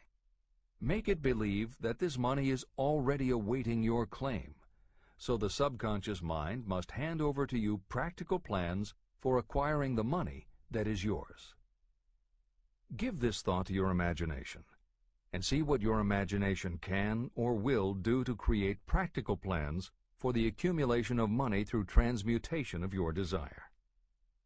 Do not wait for a definite plan through which you will exchange services or merchandise in return for the money you are visualizing. Just start right now to see yourself in possession of the money, demanding, and expecting that your subconscious mind will hand over the plans you need. Be on the alert for these plans, and when they appear, put them into action immediately. When the plans appear, they will probably flash into your mind in the form of an inspiration or intuition from infinite intelligence. Treat it with respect and act upon it as soon as you receive it. In the fourth of the 6 steps, you are instructed to create a definite plan for carrying out your desire and begin at once to put this plan into action. Do the same thing here. Close your eyes and create in your mind a vivid image of you carrying out the instructions. Do not trust to your reason when creating your plan for accumulating money through the transmutation of desire. Your reasoning faculty may be lazy, and if you depend entirely upon it to serve you, it may disappoint you. When visualizing the money you intend to accumulate, see yourself rendering the service or delivering the merchandise you intend to give in return for this money. This is important. Editor's comments. The basic principle underlying autosuggestion is closely related to self-hypnosis, and both techniques played an important role in the development of modern psychology. Although all 3 concepts, autosuggestion, hypnosis, and psychology, had to overcome initial public skepticism, unfortunately, autosuggestion and hypnotism were hampered by events that further delayed their acceptance. Hypnosis was an integral part of the therapies used by the major figures in the development of psychology, including Sigmund Freud, Carl Jung, and William James. It fell out of favor as a therapeutic method when stage magicians began to use the technique in their acts. People found it difficult to give serious consideration to a method that was being used in theaters and nightclubs to make members of the audience do ridiculous things for comic effect. Autosuggestion encountered a similar problem. French psychiatrist Émile Coué was the best-known early advocate of autosuggestion. A contemporary of Sigmund Freud, Coué operated a clinic that treated patients diagnosed with psychosomatic ailments, individuals who have convinced themselves they are ill and even show symptoms but do not actually have a disease. Coué treated his patients with an autosuggestion technique that involved the repetition of statements he termed positive affirmations. Coué devised a general, non-specific phrase that would give the subconscious a positive instruction, but was open enough that it did not tell the subconscious how to do it. The positive affirmation was, "Every day, in every way, I am getting better and better." And he instructed his patients to repeat the phrase several times a day. Improvements among his patients happened so quickly and dramatically that his method became the talk of medical and scientific circles, and the use of the phrase practically became a movement in Europe. Word of the success Coué was having with his method spread to America, and he was soon booked to do a lecture tour. At one of his early speaking engagements, a cynical newspaper reporter made a joke of the technique, calling it, "Hell's bells, I'm well." The joke followed Coué wherever he spoke, and the press coverage was so negative he canceled his tour and returned to practice in Europe. Serious scientists and therapists continued to work with autosuggestion. But just as had happened when stage magicians cast doubt upon the efficacy of hypnosis, Coué's method of positive affirmation fell out of favor with the general public. It took the openness of the latter part of the 20th century before the techniques of hypnosis and autosuggestion gained general acceptance once again. Today, if you go on the Internet, there are over 40,000 web links featuring positive affirmations, and numerous bestsellers have been written on the subject. Virtually every newspaper, magazine, and television news program regularly features stories on the crucial role the mind plays in personal growth and achievement. Techniques based on autosuggestion have fostered countless best-selling books, audiobooks, and video programs. And every week thousands of people attend seminars, lectures, and retreats to be inspired by motivational speakers or spiritual leaders, and to learn techniques that will help them achieve success, almost all of which are based on the basic principles Napoleon Hill advocates in this book. When Hill instructs the reader to close your eyes and hold your thoughts on that amount of money until you can actually see the physical appearance of the money, he is in fact describing the autosuggestion technique most widely taught by contemporary motivational experts. Today it is called creative visualization, and it is regularly used by some of the most successful trainers of Olympic athletes and professional sports teams. It is used by NASA in training astronauts, and medical professionals use it in a variety of ways, including teaching it to patients who need to elevate their autoimmune system. Using visualization effectively is much more than simply daydreaming about something you would like to have or a goal you would like to achieve. Visualization is a specific technique that involves the use of imagination, creativity, vivid imagery, and affirmations, all focused on creating something you wish to manifest in reality. Napoleon Hill identified the practice of visualization and wrote about it as early as 1928 in his first bestseller, Law of Success. Since then, many other psychologists, medical professionals, motivational speakers, and authors have developed systems based on the same principles. Dr. Maxwell Maltz, a noted plastic surgeon, found that often it was as important for his patients to change their inner perception of themselves as it was to change their outer appearance. Dr. Maltz's landmark bestseller, Psycho-Cybernetics, draws heavily on visualization as a way to increase self-esteem and improve a wide range of abilities.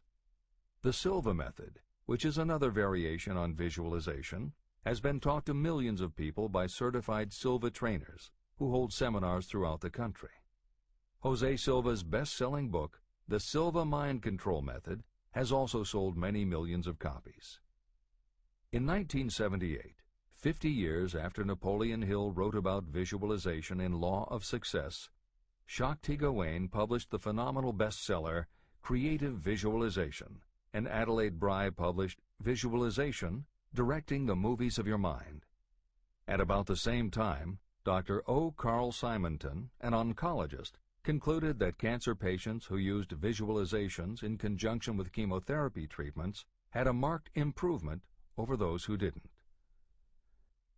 His bestseller, Getting Well Again, had a profound impact, and it was followed by books from other respected medical professionals, such as Love, Medicine, and Miracles by Dr. Bernie Siegel, and Superimmunity by Dr. Paul Purcell. Other bestsellers by Dr. John Sarno, Dr. Deepak Chopra, and Dr. Andrew Weil have made what once was referred to as alternative medicine, now part of mainstream medical practice. This is the end of the editor's comments. Stimulate your subconscious mind. The instructions given previously for the steps necessary in your desire for money will now be summarized and blended with the principles covered by this chapter as follows. 1. Go to some quiet spot, preferably in bed at night, where you will not be disturbed or interrupted. Close your eyes and repeat aloud, so that you may hear your own words, the written statement of the amount of money you intend to accumulate. Be specific about the time limit for its accumulation, and a description of the service or merchandise you intend to give in return for the money. As you carry out these instructions, see yourself already in possession of the money. For example, suppose that you intend to accumulate $50,000 by the 1st of January, 5 years from now, and that you intend to give your personal services as a salesperson in return for the money.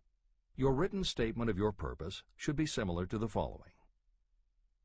By the 1st day of January, I will have in my possession $50,000, which will come to me in various amounts from time to time during the interim.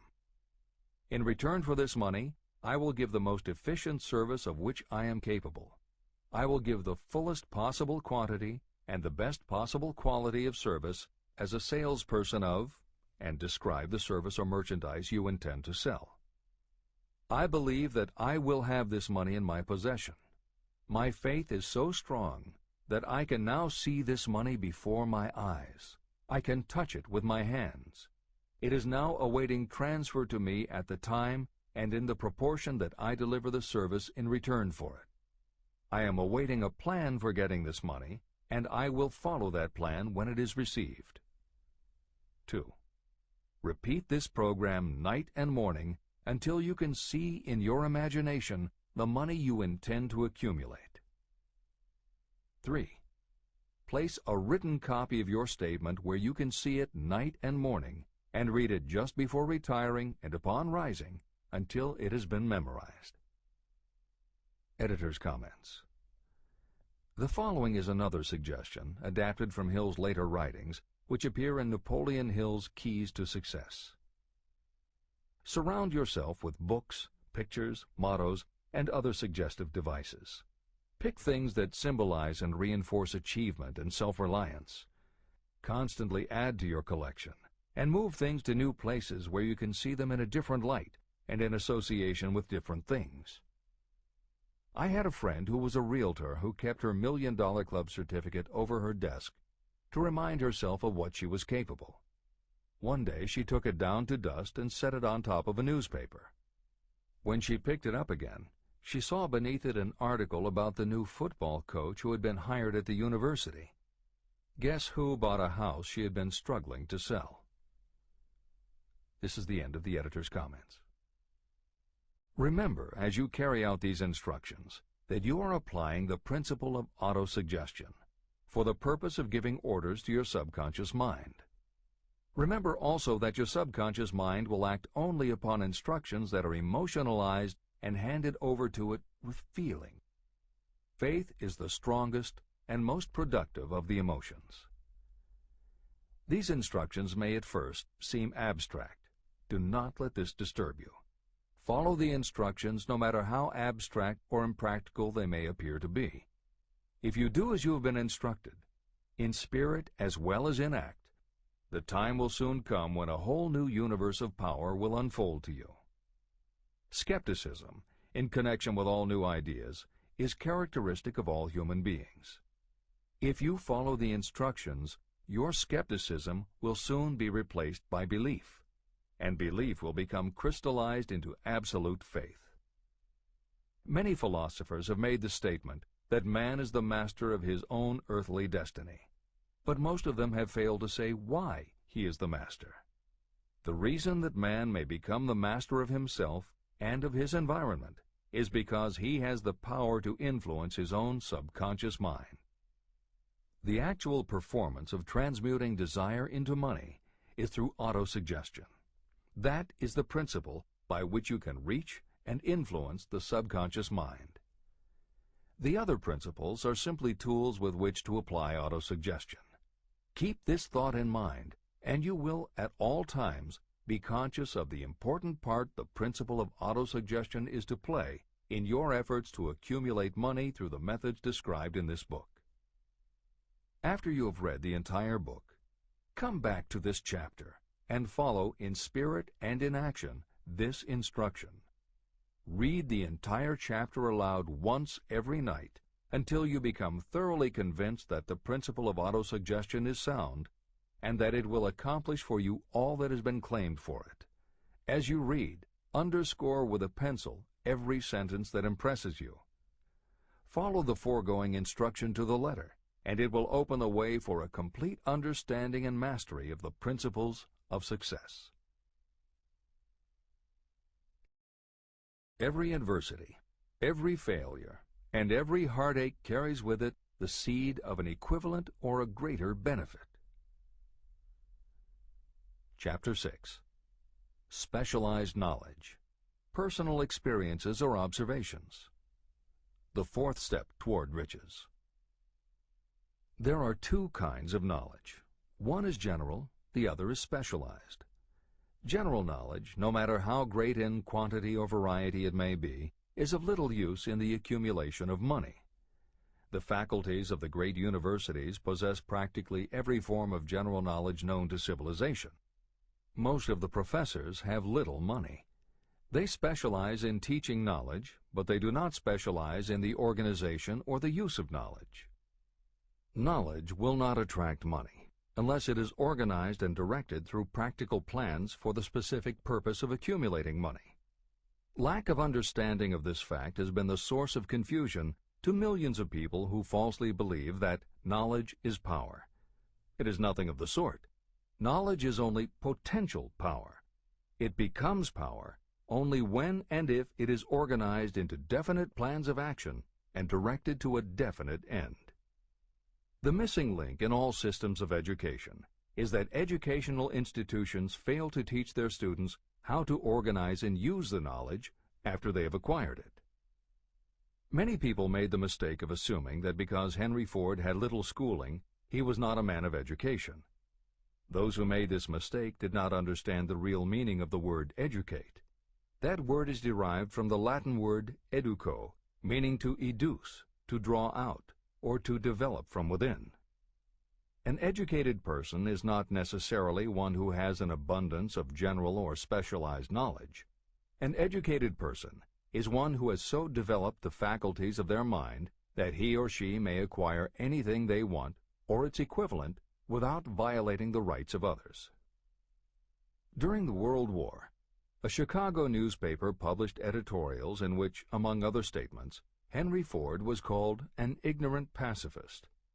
Mr. Ford objected to the statements and sued the paper for libeling him. When the suit was tried in the courts, the attorneys for the paper called Mr. Ford to the witness stand for the purpose of proving to the jury that he was ignorant. They asked Mr. Ford a great variety of questions.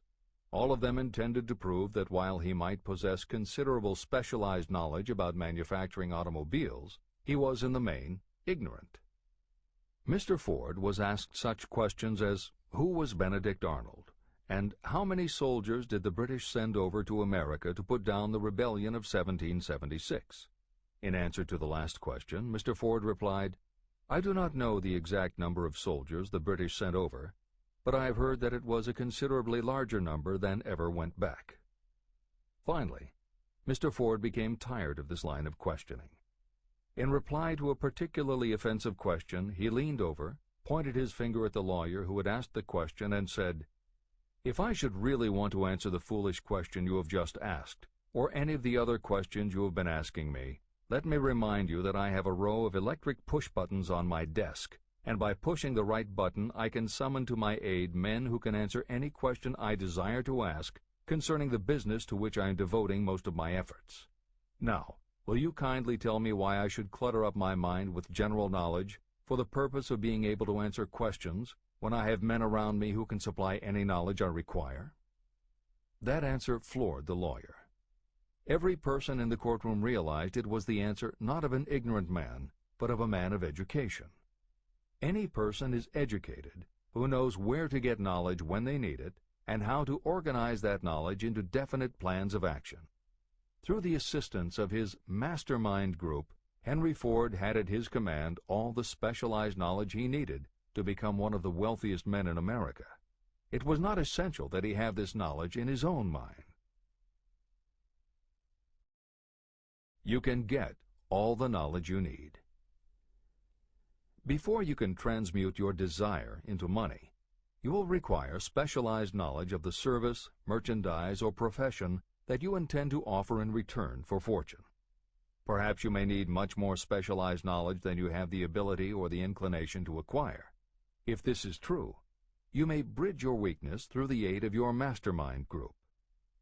The mastermind is defined as coordination of knowledge and effort in a spirit of harmony between two or more people for the attainment of a definite purpose. The larger meaning of the mastermind group is explained in greater detail in later chapters. Editor's comments. After reading Hill's definition of the mastermind, many people may assume that he is describing teamwork. That would not be correct. The following explanation is adapted from the Napoleon Hill Foundation's book, believe, and achieve. Teamwork can be achieved by any group, even one whose members have disparate interests, because all it requires is cooperation. In teamwork, people might simply be cooperating because they like the leader or out of a sense of duty. Some team members will give 100% to any team that pays them enough, but they have little concern about the objective. And sometimes there is good teamwork because different members have different agendas. A board of directors may disagree, even be unfriendly, and still run a business successfully. Musical groups are made up of notoriously self-centered people who work as a team if it will help them get ahead. Masterminds, on the other hand, are formed of individuals who have the same agenda, a deep sense of mission, and commitment to the same goal. Masterminds represent the highest order of thinking by a group of knowledgeable people, each contributing their absolute best according to their abilities, expertise, and background. If you have ever been a part of a meeting when everything just clicked and ideas built upon other ideas, with each member contributing until out of the group activity came the best possible idea or solution, that was a mastermind at work. Napoleon Hill believed that you must make the mastermind experience a regular part of your life if you really want to succeed. How to select the right people for your mastermind will be discussed further in Chapter 11, The Power of the Mastermind. This is the end of the editor's comment. The accumulation of great fortunes calls for power, and power is acquired through highly organized and intelligently directed specialized knowledge. That knowledge does not necessarily have to be in the possession of the person who accumulates the fortune. This should give hope and encouragement to those who want to accumulate a fortune, but don't have the necessary education to supply such specialized knowledge. People sometimes go through life suffering from inferiority complexes because they are not people of education. The person who can organize and direct a mastermind group of people who possess the knowledge needed is just as much a person of education as any other individual in the group. Thomas A. Edison had only 3 months of schooling during his entire life, but he did not lack education. Neither did he die poor. Henry Ford had less than a 6th grade schooling, but he managed to do pretty well by himself financially. Albert Einstein was working as a clerk in a patent office when he began to develop his world-altering scientific theories. Editor's comments. Had Einstein been born today, he might have been diagnosed in his early years as having attention deficit disorder. As a child, he was slow to learn to talk. As a student, he showed little promise and was expelled from at least one school. But what Einstein could do was to focus his concentration on a goal of his choice. His famous theories were the result of thought experiments, experiments that took place inside his mind. It is said that the breakthrough which led him to the theory of relativity came not from specialized knowledge of physics or mathematics, but from his ability to imagine what would happen if he were riding on a beam of starlight through space. This is the end of the editor's comments. Specialized knowledge is among the most plentiful and the cheapest forms of service that may be had. If you doubt this, consult the payroll of any university. It pays to know how to purchase knowledge, and it pays to know where to look. First of all, decide the sort of specialized knowledge you require and the purpose for which it is needed. To a large extent, your major purpose in life, the goal toward which you are working, will help determine what knowledge you need. Your next move requires that you have accurate information concerning dependable sources of knowledge. The more important of these are your own experience and education, experience and education available through cooperation of others, Mastermind Alliance, colleges and universities, public libraries, and even easier, the Internet, special training courses through night schools and home study courses in particular. As knowledge is acquired, it must be organized and put into use for a definite purpose through practical plans. Knowledge has no value except for what can be gained from its application toward some worthy end. Successful people never stop acquiring specialized knowledge related to their major purpose, business, or profession. Those who are not successful usually make the mistake of believing that the knowledge acquiring period ends when you finish school. The truth is that schools do little more than teach you how to acquire practical knowledge. Editor's comments. At this point in the original edition of Think and Grow Rich, Napoleon Hill included a newspaper story about education and job opportunities. Although the contemporary job market has changed considerably, the author of the article, Robert Moore, Director of Placements at Columbia University, made some comments that are perfectly aligned with the philosophy of Think and Grow Rich and are still holding true today. One such comment was, "The man who has been active on the campus, whose personality is such that he gets along with all kinds of people, and who has done an adequate job with his studies, has a most decided edge over the strictly academic student."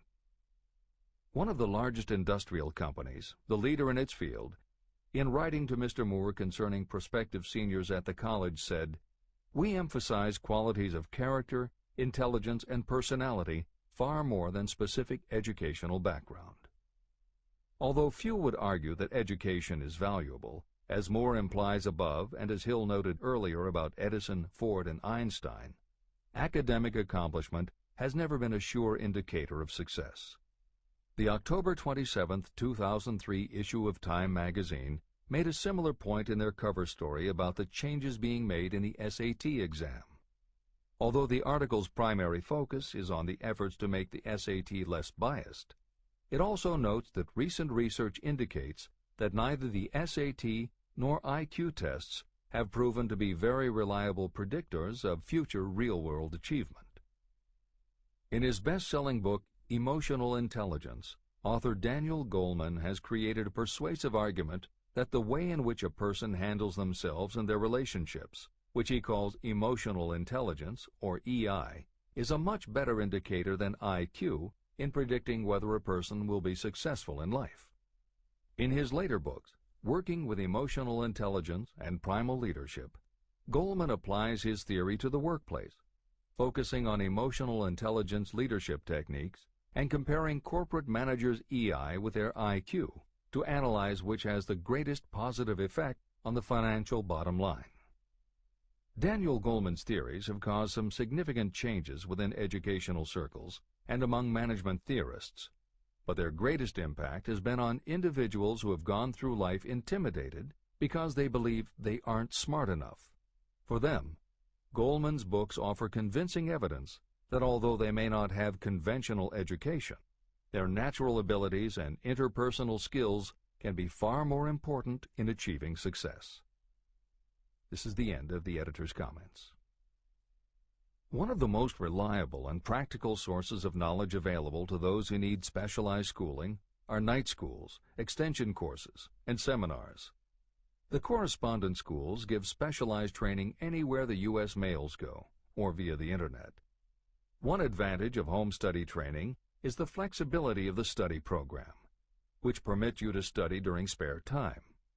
Another advantage of home study training, if the school is carefully chosen, is that most courses offer some method of personal consultation, which can be of priceless value to those needing specialized knowledge. No matter where you live, you can share the benefits.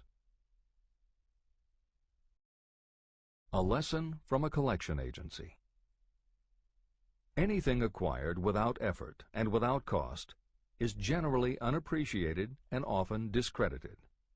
Perhaps this is why we get so little from our marvelous opportunity in public schools. The self-discipline you will learn from a program of specialized study can make up for the wasted opportunity when knowledge was available without cost. Being asked to pay, whether you make good grades or poor, has the effect of causing you to follow through with the course when you would otherwise drop it. I learned this from experience when I enrolled for a home study course in advertising. After completing 8 or 10 lessons, I stopped studying, but the school did not stop sending me bills. In fact, they insisted upon payment whether I kept up my studies or not. I decided that if I had to pay for the course, which I had legally obligated myself to do, I should complete the lessons and get my money's worth. Correspondence schools are well-organized businesses. At the time, I felt that their collection system was somewhat too well organized, but I learned later in life that it was a valuable part of my education. The truth is that their collection department constituted the very finest sort of training on decision-making, promptness, and the habit of finishing what you begin. The collection system that forced me to finish the course turned out to be worth much in the form of money earned. The road to specialized knowledge. We have in this country what is said to be the greatest public school system in the world. One of the strange things about human beings is that they value only that which has a price. The free schools of America and the free public libraries do not impress people because they are free. This is the major reason why so many people find it necessary to acquire additional training after they finish school and go to work. It is also one of the major reasons why employers give greater consideration to employees who take specialized training courses. They have learned that those who have the ambition to give up a part of their spare time to studying at home have in them those qualities that make for leadership. There is one weakness in people for which there is no remedy. It is the universal weakness of lack of ambition. People who give up some of their spare time to take courses seldom remain at the bottom very long.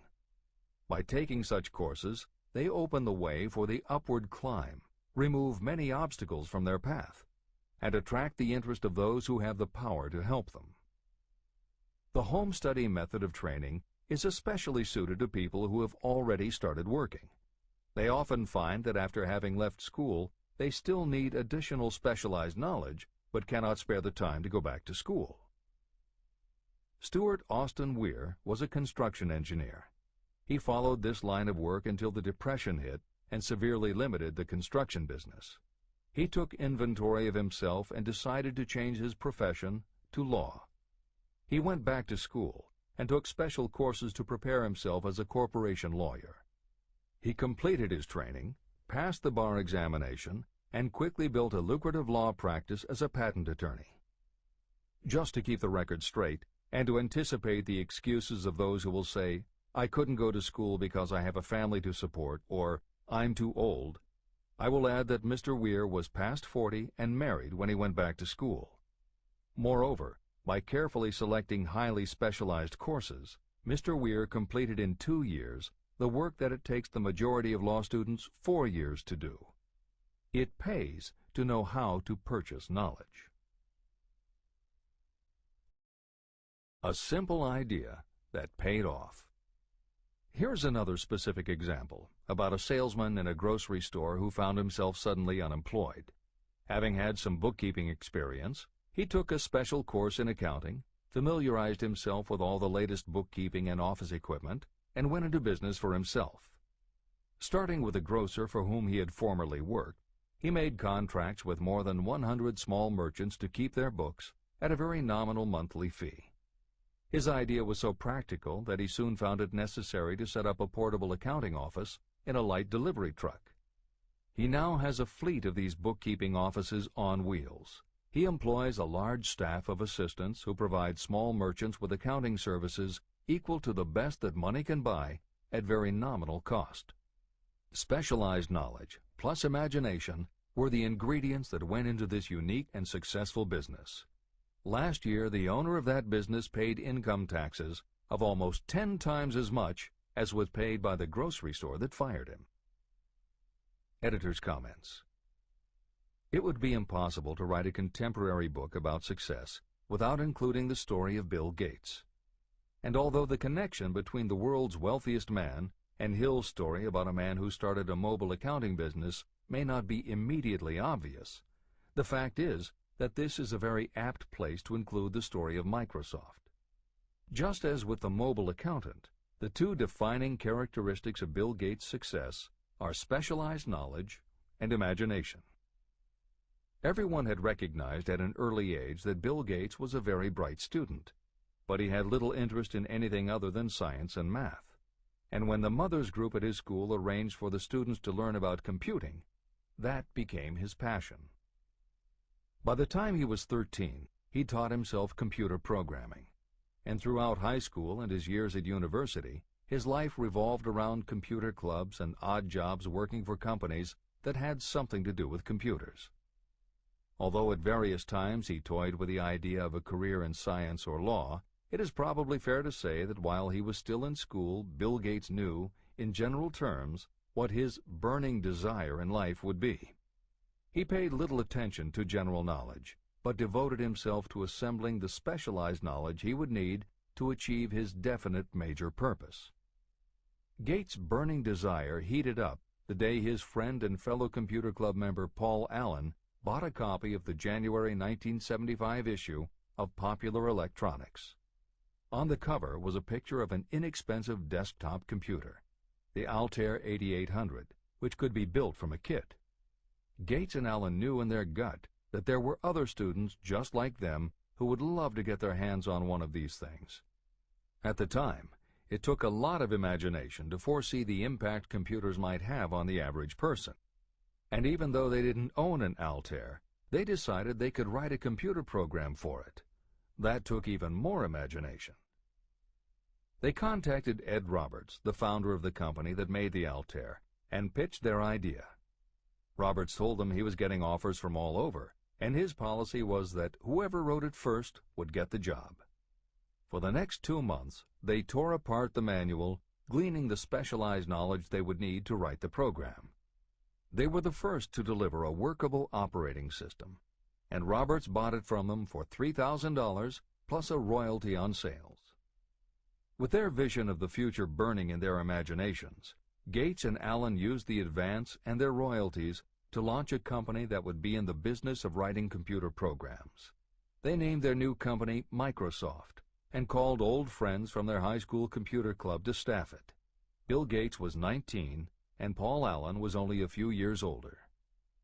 They and about 9 of their friends started writing programs for Apple Computer, Commodore, and anyone else who would contract with the company for their services. For the next 5 years, Bill Gates and Paul Allen had their share of imaginative ideas, but mostly they concentrated on learning the specialized knowledge needed to run and grow a successful business. Then in 1980, IBM, which had finally decided to get into the small computer business, needed help getting up to speed. They approached Microsoft to write an operating system for the new computer venture. Once again, specialized knowledge and imagination were the qualities that guided Bill Gates. In their imagination, Gates and Allen could see an even bigger future than before, and through specialized knowledge of what computers were capable of, they knew the role they could play in that future. They then made 2 business moves that are the foundation of the Microsoft success. First, because IBM had such a tight schedule, Gates went to a computer programmer, Tim Patterson, and bought from him a rudimentary but already developed operating system. Gates then set to work modifying the system, and he renamed it MS-DOS, for Microsoft Disk Operating System. The other move that was crucial to their success was the negotiation with IBM. They started from the position that they would not sell an operating system to IBM. What they would do was license the system to IBM in exchange for a royalty on every copy sold with an IBM computer. And it would not be an exclusive license, which meant that Microsoft could also license the system to other computer companies.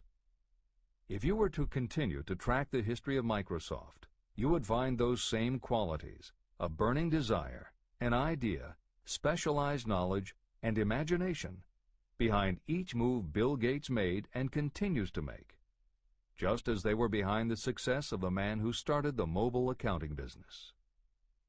This is the end of the editor's comments. The beginning of the successful mobile accounting business was an idea.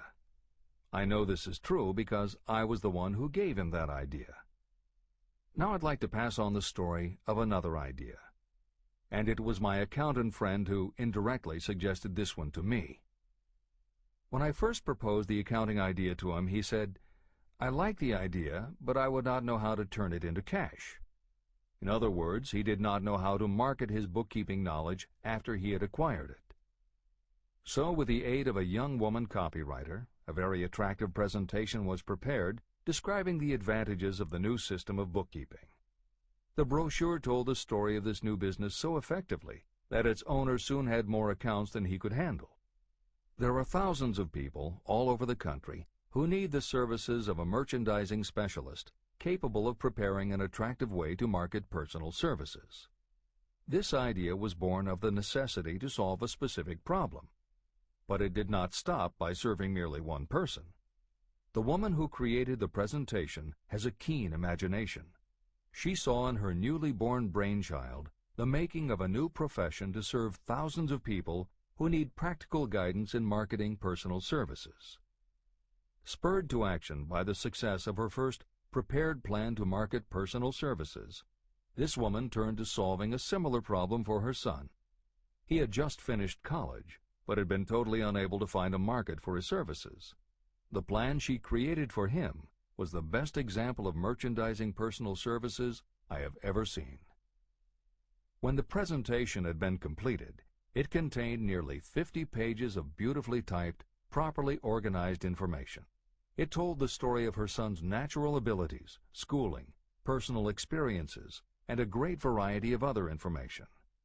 The book also contained a complete description of the position her son desired, together with a marvelous word picture of the exact plan he would use in filling his position. The preparation of the presentation required several weeks of her time, during which she sent her son to the public library almost daily to get specific data needed to sell his services to best advantage. She also sent him to all the competitors of his prospective employer, where he gathered information concerning their business methods. This was of great value in the formation of the plan he intended to use in filling the position he sought. When the plan was finished, it contained more than half a dozen very fine suggestions that would benefit the prospective employer. You don't have to start at the bottom. You may be inclined to ask, why go to all this trouble to secure a job? The answer is, doing a thing well is never trouble. The plan prepared by this woman for her son helped him get the job at the first interview and at a salary fixed by himself. Moreover, and this too is important, the position did not require the young man to start at the bottom. He began as a junior executive at an executive salary. Why go to all this trouble? Well, for one thing, this young man's planned presentation saved him no less than 10 years of working his way up. The idea of starting at the bottom and working your way up may appear to be sound, but the major objection to it is this: too many of those who begin at the bottom never manage to lift their heads high enough to be seen by those who count. And the outlook from the bottom is not very bright or encouraging. It has a tendency to kill off ambition. You get into a rut, and you accept your fate because you form the habit of daily routine. Often this habit finally becomes so strong you don't even try to throw it off. And that is another reason why it pays to start 1 or 2 steps above the bottom. By so doing, you will form the habit of looking around, of observing how others get ahead, of seeing opportunity, and of embracing it without hesitation. A splendid example of what I mean is Dan Halpin.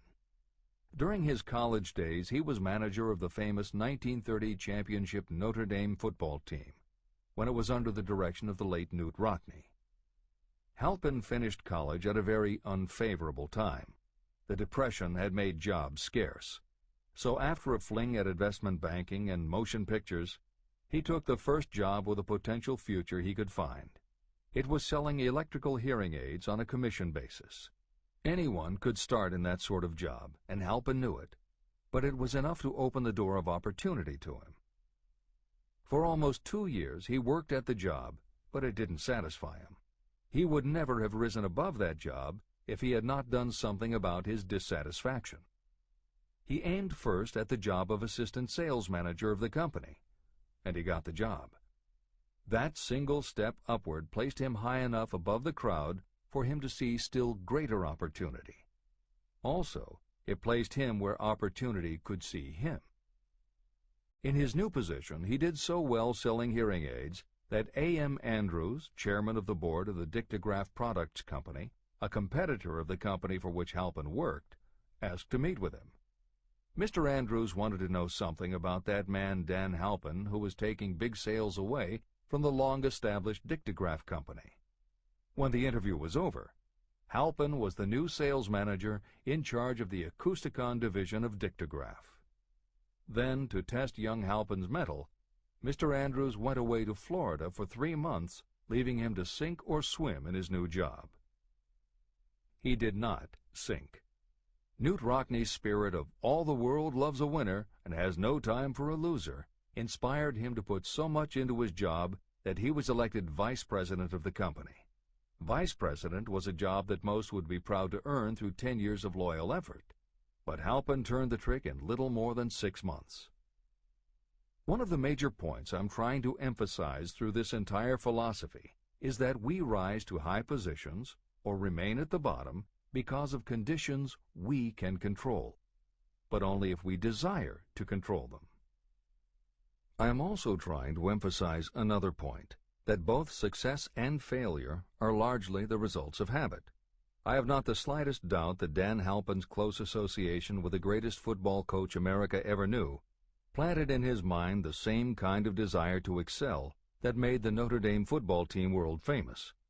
Truly, there's something to the idea that hero worship is helpful, provided you worship a winner. My belief in the theory that business associations are vital factors, both in failure and in success, was clearly demonstrated when my son Blair was negotiating with Dan Halpin for a position. Mr. Halpin offered him a beginning salary of about 1/2 what he could have gotten from a rival company. I brought parental pressure to bear and encouraged Blair to accept the job with Mr. Halpin. I believe that close association with people who refuse to compromise with circumstances is an asset that can never be measured in terms of money. The bottom is a monotonous, dreary, unprofitable place for any person. That is why I have taken the time to describe how lowly beginnings can be overcome by proper planning. Make your ideas pay off through specialized knowledge. The woman who prepared the personal service sales plan for her son now receives requests from all parts of the country, from others who want to market their personal services for more money. But don't think that all her plan consists of is clever salesmanship to help her clients get more money for the same services they formerly sold for less. She looks after the interests of the purchaser as well as the seller of personal services. She prepares her plans so that the employers receive full value for the additional money they pay. If you have the imagination and seek a more profitable outlet for your personal services, this suggestion may be the stimulus for which you have been searching. The idea could earn you an income far greater than that of the average doctor, lawyer, or engineer whose education required several years in college. Editor's comments. Mary Kay Ash was literally researching and writing down specialized knowledge when the idea for a new business was born in her imagination. Mary Kay had quit her job as a very successful sales manager in the gift business because she had become discouraged by seeing the men she had trained earning more and being promoted ahead of her. She decided to write an advice book for career women, but as she assembled the knowledge women would need to get ahead, she realized she was writing a business plan for the kind of business she would like to run. She took her life savings of $5,000, went out and found a skincare cream she liked, acquired the rights to it, and began to contact her friends and friends of friends to see if they would like to be beauty consultants for her new company. But what she was offering wasn't just a chance to sell skincare products. It was a very imaginative combination of philosophy and opportunity that gave women the chance to achieve both personal satisfaction and financial success. The company showed a modest profit in its first year and continued to grow each year until, by the beginning of the 21st century, there were over 1 million independent beauty consultants in 30 countries with wholesale sales of more than $1.5 billion. 3 times Mary Kay Cosmetics was named as one of the 100 best companies to work for in America, and Lifetime Television Network named Mary Kay the businesswoman of the century. She became one of the most in-demand motivational speakers and the best-selling author of 3 books. Neil Balter also started his company based on specialized knowledge and imagination. He got his specialized knowledge from his job as a carpenter's apprentice. His imagination came into play the day he was hired by a customer who wanted to clear up a messy closet by having shelves installed. Now that kind of job must have been offered to thousands of carpenters, but not one of them had the imagination to see in it what Neil Balter saw. When he finished the work, Balter didn't just see nicely fitted shelves. He saw that he had created a solution for a problem that was common to every household in America. He took the money he earned from the job and started his own business, California Closet Company, which specialized in shelves and fittings designed to attractively organize closet space for maximum efficiency. But Balter's imagination didn't stop once he had his own business up and running. Now he could imagine an even bigger operation. So he went out to find new specialized knowledge about operating and franchising a business. Neil Balter had licensed more than 100 California closet franchises when Williams-Sonoma offered to buy the company for $12 million. Lillian Vernon's specialized knowledge was in an area that many women had, but they didn't have the imagination she had. To quote from her autobiography, An Eye for Winners, handbags. I knew about those. Why not sell them? And belts to match. Didn't every teenage girl strolling along the street anywhere in the United States sport a handbag and belt? And my handbags would offer something special. Each one would be personalized with initials. I knew with absolute certainty that teenagers would go for items that made them feel unique.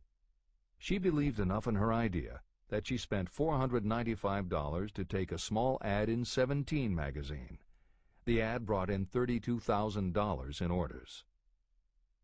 That was when Lillian Vernon started to gather other specialized knowledge about renting space, manufacturing products, warehousing, and shipping, all of which she'd need to grow her idea of bags and belts into a direct response business featuring a whole array of distinctively monogrammed items. Within a few years, she needed more specialized knowledge about product photography, layout, printing, and direct mail, as she imagined having her own catalog. She started by mailing a 16-page black-and-white catalog to 125,000 customers who had bought products from her in the past. At the beginning of the 21st century, Lillian Vernon was still picking the merchandise and overseeing the design of her catalogs, many of which now run well over 100 full-color pages, are mailed to millions of people many times each year, and generate approximately $250 million in annual sales. There is another story about gathering specialized knowledge that is so good we will use it to conclude this editorial comment. It actually comes from the Napoleon Hill archives, and although he did not include it in Think and Grow Rich, he often used it as an example in his lectures and seminars. There was a young man who started out working for the railroad in 1893 as a machinist at 5 cents an hour. He was always taking courses and learning what he could about steam engines, and by 1905 he had worked his way up through the ranks until he was superintendent of motive power for Chicago Great Western in Olwine, Iowa. Then he did something that must have made his friends think he had taken leave of his senses. He was attending the Chicago Automobile Show when a red and white locomobile caught his attention. He put up his life savings of $700 and convinced a friend to co-sign a loan for $4,300 so he could buy the car. He promptly took it home, put it into a shed, jacked it up, and proceeded to take it apart piece by piece. Then he put it back together again. Then he took it apart and put it back together again. After doing that a few more times, he had learned what he wanted to know. And that was how Walter P. Chrysler gathered the specialized knowledge he needed to get himself out of railroading and into the automobile business. This is the end of the editor's comment. There is no fixed price for sound ideas. Behind all ideas is specialized knowledge. But remember, specialized knowledge is more abundant and more easily acquired than ideas. Because of this truth, there are ever-increasing opportunities for the person capable of helping men and women sell their personal services. Capability means imagination, the one quality needed to combine specialized knowledge with ideas to create organized plans that will yield riches. If you have imagination, this chapter may present you with an idea that is the beginning of the riches you desire. Remember, the idea is the main thing. Specialized knowledge may be found just around the corner, any corner.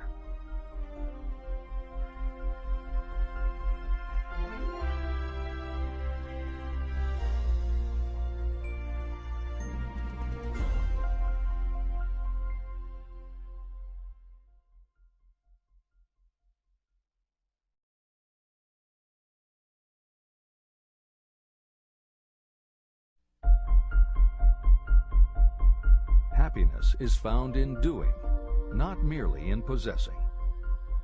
Chapter 7. Imagination, the workshop of the mind.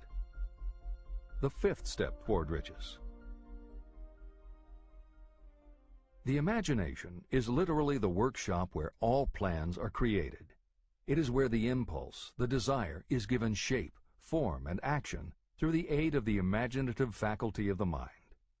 It has been said that we can create anything that we can imagine. Through the aid of imagination, we have discovered and harnessed more of nature's forces during the past 50 years than during the entire history of the human race previous to that time. And even with all we have accomplished, we have come nowhere near the limit of what we are capable. Our only limitation, within reason, lies in the development and use of our imagination. The human imagination offers so much possibility. It is as though we have merely discovered that we have an imagination and have just started to use it in a very elementary way. Two forms of imagination. The imaginative faculty functions in two forms. One is known as synthetic imagination, and the other as creative imagination. Editor's comments. In modern usage, the word synthetic has taken on a negative connotation, implying that something is artificial, not the real thing. Today, the word synthesized, which is defined as something made up from component parts, would better describe what Hill had in mind and has been substituted here accordingly. This is the end of the editor's comment. Synthesized imagination. Through this faculty, you arrange old concepts, ideas, or plans into new combinations. Synthesized imagination does not create anything. It merely works with the material of experience, education, and observation with which it is fed. It is the faculty used by most inventors, with the exception of those geniuses who draw upon the creative imagination when they cannot solve problems through synthesized imagination. Creative imagination. Through the faculty of creative imagination, the finite human mind has direct communication with infinite intelligence, the faculty through which hunches and inspirations are received.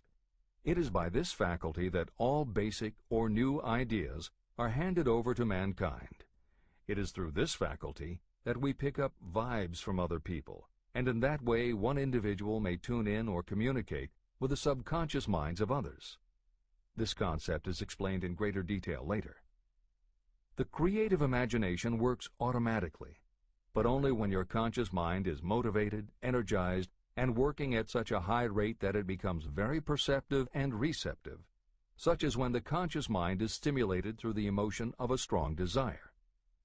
The great leaders of business, industry, and finance, and the great artists, musicians, poets, and writers became great because they developed the faculty of creative imagination. Editor's comment. At this point, it should be noted that both kinds of imagination are equally valuable to you, and they work together so seamlessly it is often hard to tell where one ends and the other begins. For instance, when Jeff Bezos created the idea of Amazon.com, was it synthesized imagination or creative imagination? At the time, many people were getting onto the idea of the Internet as a sales medium. From this, it could be concluded that he was drawing upon experience, education, and observation, which would mean he was using synthesized imagination. But why did he decide to sell books? Was that synthesized or creative? Did that idea come out of something in his subconscious that just felt like books were the right thing? And what about that name? Calling a bookstore Amazon didn't make sense to anyone but Bezos, but it certainly caught the public's attention. How important was the name in the store's success? Was that choice creative or synthesized? Now take it a step further. What about eBay? Amazon had already shown that you could sell a lot of goods on the internet. When Pierre Omidyar hit on the idea of selling things on the internet by turning it into an auction house, what part was synthesized and what part was creative? The answer is, it doesn't matter. Whether you are consciously assembling the parts of a plan, or if subconsciously the pieces fall into place and suddenly hit you in a flash of inspiration, all that matters is that you are putting your imagination to work. And the more you use it, the better both the synthesized and the creative will work for you. This is the end of the editor's comment. Desire is a thought, an impulse. It is nebulous and ephemeral. It is abstract and of no value until it has been transformed into its physical counterpart. While the synthesized imagination is the one that will be used most frequently in the process of transforming desire into money, there will be circumstances and situations that demand the use of the creative imagination as well. Both the synthesized and the creative imagination become more alert and receptive with use. And though your imaginative faculty may have become weak through lack of use, you can revive it. Just as any muscle or organ of the body develops the more it is used, your imagination also becomes more receptive in direct response to the amount that you use it. Use your synthesized imagination. First, let us focus attention on the development of the synthesized imagination. This is the faculty that you will use more often in converting desire into money. Transformation of the intangible impulse of desire into the tangible reality of money calls for the use of a plan or plans. To make plans, you must use your imagination. Mainly, this will require you to use your synthesized imagination as you draw upon your experience, your education, and your observations. Editor's comment. The following is adapted from Hill's later writing and appears in Napoleon Hill's Keys to Success. An excellent example of synthesized imagination is Edison's invention of the light bulb. He began with one recognized fact that other people had discovered. A wire could be heated by electricity until it produced light. The problem was that the intense heat quickly burned the wire out, and the light never lasted more than a few minutes. Edison failed more than 10,000 times in his attempt to control this heat. When he found the method, it was by applying another common fact that had simply eluded everyone else. He realized that charcoal is produced by setting wood on fire, covering it with soil, and allowing the fires to smolder. The soil permits only enough air to reach the fire to keep it burning without blazing, and that way the wood isn't burned up. When Edison recognized this fact, his imagination immediately associated it with the idea of heating the wire. He placed the wire inside a bottle, pumped out most of the air, and produced the first incandescent light. It burned for 8.5 hours. Everything that Edison used to make the electric light was widely known, but the way he synthesized the knowledge changed the world and made him a very wealthy man. W. Clement Stone called the process the R2A2 formula: recognize and relate, assimilate and apply. If you do that with everything you see, hear, think, and experience, it will give you a new way of looking at familiar things. If you do that, you can achieve what others believe is impossible. Later in this chapter, you will read of other fortunes that grew from even simpler synthesized ideas, and these stories should lead you to conclude that the combination of ideas is nothing that you couldn't have thought of yourself. That alone should start your own imagination synthesizing ideas. However, even though these stories will inspire you, and you will be anxious to get started, this is not yet the point for you to start making plans. Here, and throughout Think and Grow Rich, Napoleon Hill reminds the reader that this book is meant to be read all the way through before beginning to put the philosophy into practice. There are other ideas to be assimilated from later chapters that will influence your imagination and therefore affect the plans you may develop. This is the end of the editor's comments. Read the entire book through, then come back to this chapter and begin to put your imagination to work on the building of a plan for transforming your desire into money. Examples and instructions for creating plans are given in almost every chapter. Carry out the instructions that are best suited to your needs and put your plan in writing.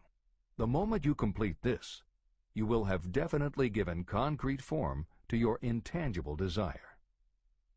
Now, read that sentence once more in a slightly different way. The moment I put my plan in writing, I will have definitely given concrete form to my desire. Now read it aloud and realize what you are telling yourself. Desire is only a thought. Through synthesized imagination, your experience, education, and observations will give it shape, form, and action. From the moment you follow those instructions and write out your desire and your plan, you will have actually taken the first of a series of steps that will enable you to convert the thought into its physical counterpart. Editor's comments. Synthesized imagination plays a role in every phase of a business plan. In fact, some of the most successful companies actually get started from synthesized imagination. When an entrepreneur, drawing upon his or her education, experience, and observations, takes an idea from one source and gives it a new application. That is exactly what happened with Ruth Handler. She and her husband, along with another partner, had started a small manufacturing company which had evolved into toy manufacturing. The success of their business depended on coming up with new toy ideas. Watching her young daughter at play, Ruth Handler noticed that she was fascinated with cutout books that featured teenage girl or career women paper dolls that she could cut out clothes for. She also knew that little girls loved to play dress-up in grown-up clothes. These ideas, drawn from Ruth Handler's education, experience, and observations, synthesized themselves in her imagination and came together as a new idea. Ruth Handler announced that they should make a lifelike teenage girl doll, not a paper doll, but a real three-dimensional grown-up doll with a woman's figure, and they could also make grown-up clothes to fit it, so that girls could play dress-up with the doll. In honor of the source of inspiration, Ruth Handler named the new doll after her daughter, Barbie. As obvious as it seems now, until Ruth Handler, no one had the imagination to make and market a doll that looked like a woman, and certainly no one had ever made endless collections of tiny women's fashions for a doll to wear. Previously, we mentioned Jeff Bezos creating Amazon by combining the idea of a bookstore with the Internet, and Pierre Omidyar doing the same thing with auctions when he launched eBay. Mary Kay Ash took the idea of women running their own businesses and added the idea of door-to-door sales. Anita Roddick took the trend of all-natural ingredients, combined it with cosmetics, and created the body shop empire. Bernard Marcus and Arthur Blank took the concept of the supermarket, combined it with hardware, and created Home Depot. Thomas Stemberg and Leo Kahn did the same thing with office supplies and launched Staples. Once the connections are made, it may seem obvious, but making these supposedly obvious connections has brought success to many people. Napoleon Hill says imagination is like a muscle that can be strengthened through use. Just as there are specific exercises that will build and improve physical muscles, specific exercises have been developed to improve and build imagination, and it is commonly accepted that creativity developed in one area will affect your creativity in others. Dr. Edward de Bono, one of the most highly regarded experts in the field, has written more than 25 books, including the bestsellers Lateral Thinking and 6 Thinking Hats, that are literally designed to make you think. Dr. Betty Edwards' bestseller, Drawing on the Right Side of the Brain, uses drawing techniques to awaken creativity. Dr. Gabrielle Rico's bestseller, Writing the Natural Way, uses a technique called clustering as a way to break writer's block. And Tony Buzan uses a similar method for opening your mind that he terms mind mapping. In their bestseller, Super Learning, Sheila Ostrander and Lynn Schroeder show ways to use classical music, and Roger Von Eck suggests puzzles and riddles as stimuli in A Whack on the Side of the Head. This is the end of the editor's comments. Tapping into creative imagination. The earth on which you live, you yourself, and every other material thing are the result of evolutionary change, through which bits of matter have been organized and arranged in an orderly fashion. As far as science has been able to determine, the entire universe consists of but two things, matter and energy. Moreover, and this statement is of stupendous importance, this earth, every one of the billions of individual cells of your body, and every subatomic particle of matter began as an intangible form of energy. Through the combination of energy and matter has been created everything perceptible, from the largest star in the heavens down to and including man himself. Desire is a thought impulse. Thought impulses are forms of energy. When you begin the process of acquiring money by using the thought impulse of desire, you are drafting into your service the same stuff that nature used in creating this earth, as well as every material form in the universe, including your body and your brain, in which the thought impulses function. Editor's comments. Although recent developments in physics, gauge theory, string theory, membrane theory, and others, have advanced our understanding of matter and energy, Hill's preceding description remains in accord with modern science. The newer theories are variations on and refinements of the basic concept that everything in the universe is either space, time, matter, or energy. And as Einstein stated, energy and matter are in fact different forms of the same thing. As Hill says, everything from the stars to the solar system to the earth, to you, your brain, and that little spark called a thought, are all the same stuff. As when a tablecloth is spread out, there are folds and bumps in the fabric that are all different from each other, but they are all still tablecloth. Like the folds and bumps in the tablecloth, energy and matter are the same thing in different forms. Therefore you, matter, your thoughts, energy, and everybody else, matter, and their thoughts, energy, and all other things, matter, are not just interconnected, but are in essence all the same thing. Hill calls this interrelation of everything to everything else infinite intelligence. In the chapter on faith, he made his first mention of infinite intelligence being the source of hunches, intuition, and flashes of inspiration. In the chapter on autosuggestion, he proposed that the subconscious mind is the connection with infinite intelligence. In this chapter, Hill elaborates that creative imagination is the receiver through which these flashes of insight come to us from infinite intelligence. Under some circumstances, when your mind is operating at a high rate, your creative intelligence receives not just an idea, but also a flash of intuition. You get a hunch or a premonition about something or somebody. That flash could not come from your conscious or your subconscious because neither ever had the information. Because everything is a part of everything else, your creative imagination, energy, pulled the thought, energy, directly from the common pool of infinite intelligence, energy, that contains not just your subconscious, energy, but all other subconscious minds, energy, as well. Infinite intelligence is a complex concept, and for those readers who find themselves questioning the process, be assured that Hill expands on the theory in later chapters. The editors advise the reader to set aside any questions for the moment and focus on the logical and practical application Hill had in mind.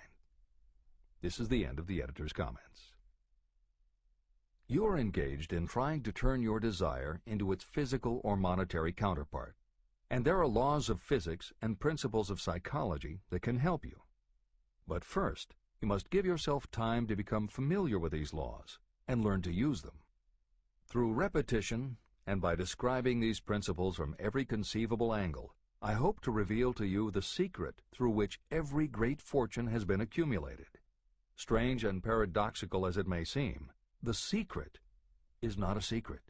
It is made obvious in the earth, the stars, the planets, in the elements above and around us, in every blade of grass, and every form of life within our vision. Do not be discouraged if you do not fully understand or accept this theory. I do not expect that you will accept all that is in this chapter on your first reading. Assimilate as much as you can now as you read this for the first time.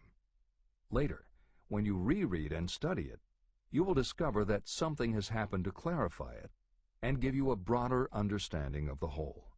Above all, do not stop nor hesitate in your study of these principles until you have read the book at least 3 times. Then you will not want to stop. How to make practical use of imagination. Ideas are the beginning points of all fortunes. Ideas are products of the imagination. Following are 2 true stories about ideas that have yielded huge fortunes. I hope that these stories will convey how important a role imagination can play in turning an idea into success, and that they will illustrate the method by which imagination may be used in accumulating riches. The Enchanted Kettle. In the late 1880s, an old country doctor drove to town, hitched his horse, quietly slipped into a drugstore by the back door, and began dickering with a young drug clerk. For more than an hour, behind the prescription counter, the old doctor and the clerk talked in low tones. Then the doctor left. He went out to the buggy and brought back a large, old-fashioned kettle, a big wooden paddle, used for stirring the contents of the kettle, and deposited them in the back of the store. The clerk inspected the kettle, reached into his inside pocket, took out a roll of bills, and handed it over to the doctor. The roll contained exactly $500, the clerk's entire savings. The doctor handed over a small slip of paper on which was written a secret formula. The words on that small slip of paper were worth a king's ransom, but not to the doctor. Those magic words were needed to start the kettle to boiling, but neither the doctor nor the young clerk knew what fabulous fortunes were destined to flow from that kettle. The old doctor was glad to sell the outfit for $500. The clerk was taking a big chance by staking his entire life savings on a mere scrap of paper and an old kettle.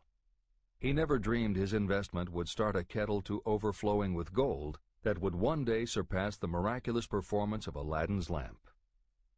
What the clerk really purchased was an idea. The old kettle and the wooden paddle and the secret message on a slip of paper were incidental.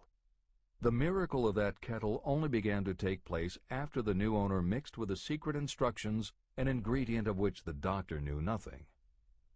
See if you can discover what it was that the young man added to the secret message, which caused the kettle to overflow with gold.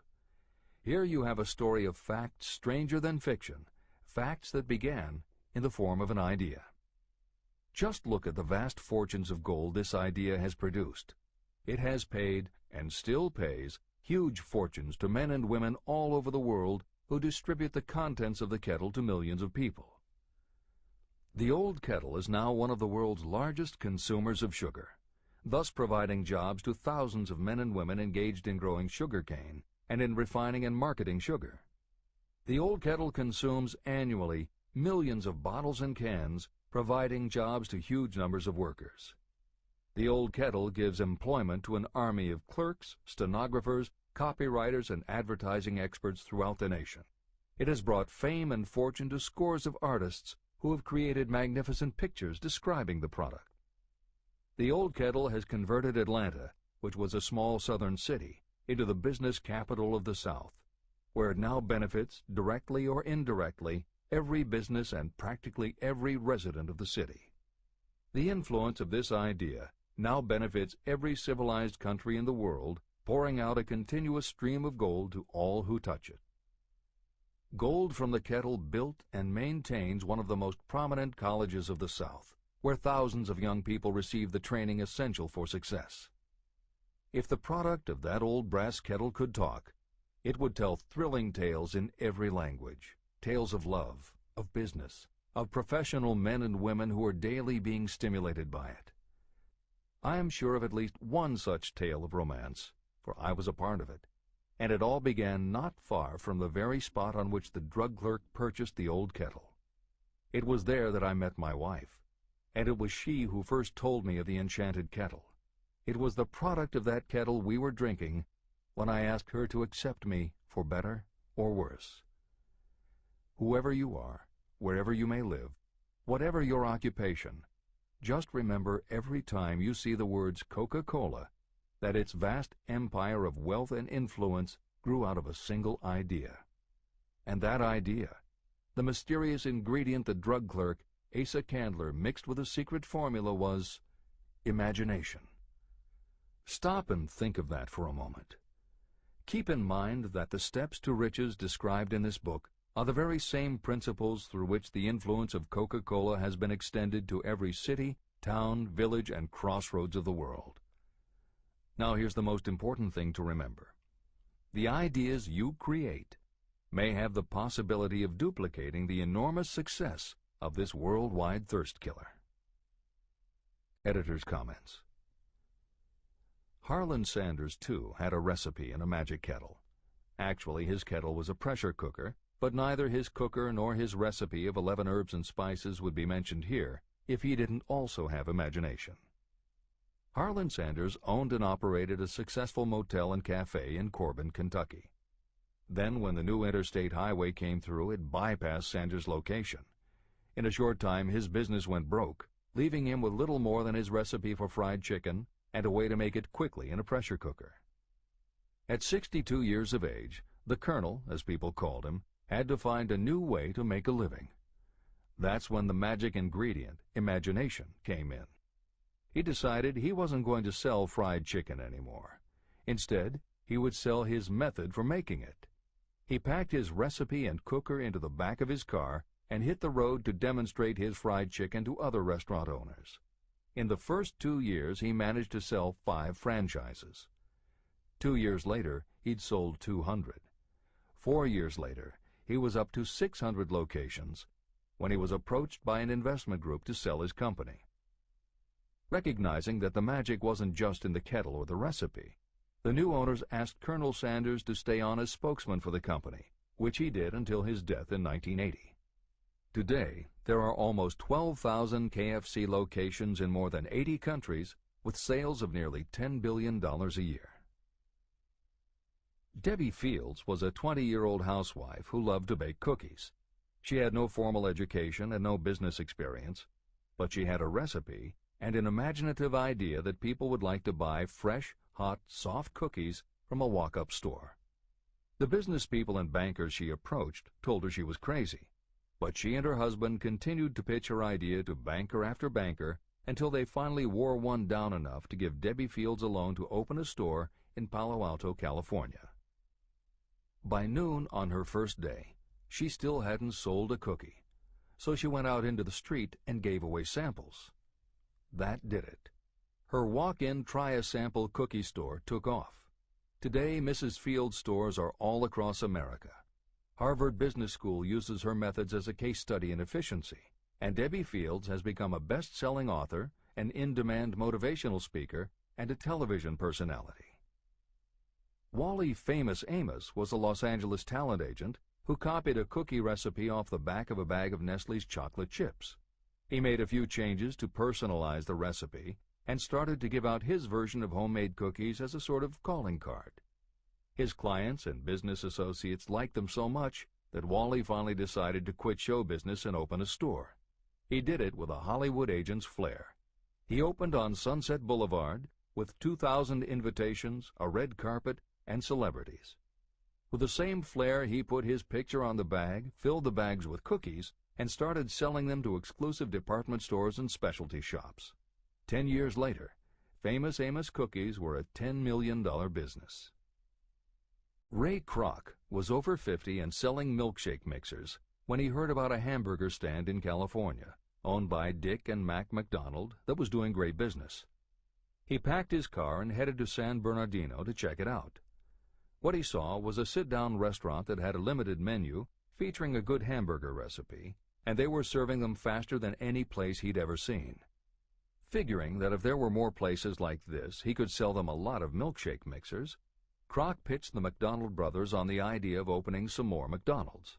They were interested, but they didn't know who they could get to open the new restaurants. This time, it was a recipe and a magic griddle, but it still needed the extra ingredient, imagination. On the spot, Ray Kroc offered to go into business with them and open the restaurants himself.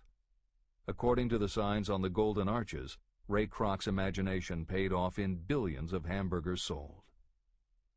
In 1982, Howard Schultz went to work as the director of marketing for a small coffee importer wholesaler called Starbucks, which had only one location in Seattle's Pike Place market. While he was on a trip to Italy, Schultz got the idea that the coffee bar culture he saw in Milan could be transposed to the downtown Seattle scene. He convinced the company to try it. His coffee house idea was such a success that Schultz went out and raised the money to buy the company.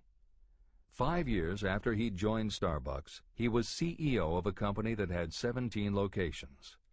15 years later, Schultz's coffee house culture was on every corner of America, and there were more than 7,000 Starbucks worldwide. As a final example of imagination, we offer Paul Newman's salad dressing. Now, it would seem that it doesn't take much imagination for a big celebrity to put his name on a product, and that's what Newman thought too. But when he and his partner, A.E. Hotchner, pitched their salad dressing idea to companies that specialize in marketing foods, nobody was interested unless they would personally put up about $1 million for the first year's operations. According to Newman and Hotchner's book, Shameless Exploitation, they found out that almost all celebrity products in the food business have been disastrous failures, and now nobody would touch them. So when it came to marketing salad dressing, even Paul Newman's big name wasn't the magic they needed. And unless they were willing to put up a ridiculous amount, money wasn't the magic either. The magic would have to be in the imaginative way that they would convince the right people to help them, and in having the perseverance to stick with it until they succeeded. And just like most everyone with an idea, they were told they were crazy to try it. They were turned down by bottling companies that wouldn't do small runs, and they were rejected by distributors who wouldn't take a chance on another celebrity product. In the end, it was one supermarket owner, Stu Leonard, who helped hook them up with the right suppliers. But even that wouldn't have been enough if Stu Leonard hadn't had enough imagination to see the possibilities and agree to put Newman's own salad dressing on the shelves in his store. 15 years later, Newman's Own Brands was a $100 million company, which gives all profits to charity. This is the end of the editor's comments. What I would do if I had $1 million. The following story proves the truth of that old saying, where there's a will, there's a way. It was told to me by that beloved educator and clergyman Frank W. Gonzalez, who began his preaching career in the Stockyards region of Chicago. While Dr. Gonzalez was going through college, he observed many defects in our educational system, defects that he believed he could correct if he were the head of a college. He made up his mind to organize a new college in which he could carry out his ideas without being handicapped by orthodox methods of education. He needed $1 million to put the project across. Where was he to lay his hands on so large a sum of money? That was the question that absorbed most of this ambitious young preacher's thought, but he couldn't seem to make any progress. Every night, he took that thought to bed with him. He got up with it in the morning. He took it with him everywhere he went. He turned it over and over in his mind until it became a consuming obsession with him. Being a philosopher as well as a preacher, Dr. Gonzalez recognized, as do all who succeed in life, that definiteness of purpose is the starting point from which one must begin. He recognized, too, that definiteness of purpose takes on life and power when backed by a burning desire to translate that purpose into its material equivalent. He knew all these great truths, yet he did not know where or how to lay his hands on $1 million. The normal thing would have been to give up and quit, saying, "Ah, well, my idea's a good one, but I can't do anything with it because I can't raise the $1 million." That is exactly what the majority of people would have said, but it is not what Dr. Gonzalez said. What he said, and what he did, are so important that I will now introduce him and let him speak for himself. One Saturday afternoon, I sat in my room thinking of ways and means of raising the money to carry out my plans. For nearly 2 years I had been thinking, but I had done nothing but think. The time had come for action. I made up my mind, then and there, that I would get the necessary $1 million within a week. How? I was not concerned about that. The main thing of importance was the decision to get the money within a specified time. I want to tell you that the moment I reached a definite decision to get the money within a specified time, a strange feeling of assurance came over me, such as I had never before experienced.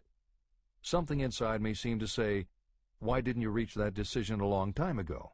The money was waiting for you all the time." I called the newspapers and announced I would preach a sermon the following morning entitled, "What I Would Do If I Had $1 Million." I went to work on the sermon immediately, but I must tell you frankly that the task was not difficult because I had been preparing that sermon for almost 2 years. Long before midnight, I had finished writing the sermon. I went to bed and slept with a feeling of confidence, for I could see myself already in possession of the $1 million. Next morning I arose early, went into the bathroom, read the sermon, then knelt on my knees and asked that my sermon might come to the attention of someone who would supply the needed money. While I was praying, I again had that feeling of assurance that the money would be forthcoming. In my excitement, I walked out without my sermon and did not discover the oversight until I was in my pulpit and about ready to begin delivering it. It was too late to go back for my notes, and what a blessing that I couldn't go back. Instead, my own subconscious mind yielded the material I needed. When I arose to begin my sermon, I closed my eyes and spoke with all my heart and soul of my dreams. I not only talked to my audience, but I fancy I talked also to God. I told what I would do with $1 million if that amount were placed in my hands.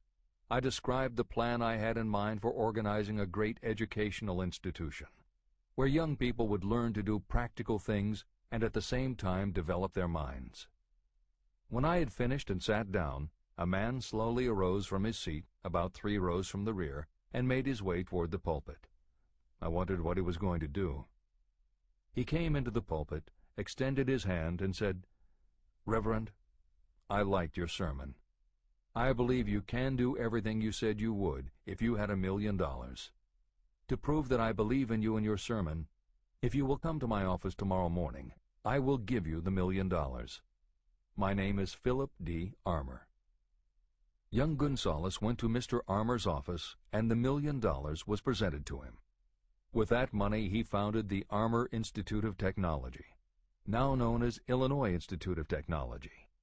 The $1 million that launched the Armour Institute came as the result of an idea. Behind the idea was a desire that young Gonzales had been nursing in his mind for almost 2 years. Observe this important fact. He got the money within 36 hours after he reached a definite decision in his own mind to get it and decided upon a definite plan for getting it. There was nothing new or unique about young Gonzales vaguely thinking about $1 million and weakly hoping for it. Others have had similar thoughts. But there was something very unique and different about the decision he reached on that memorable Saturday, when he put vagueness into the background and definitely said, "I will get that money within a week." The principle through which Dr. Gonzales got his $1 million is still alive. It is available to you. This universal law is as workable today as it was when the young preacher made use of it so successfully. Editor's comments.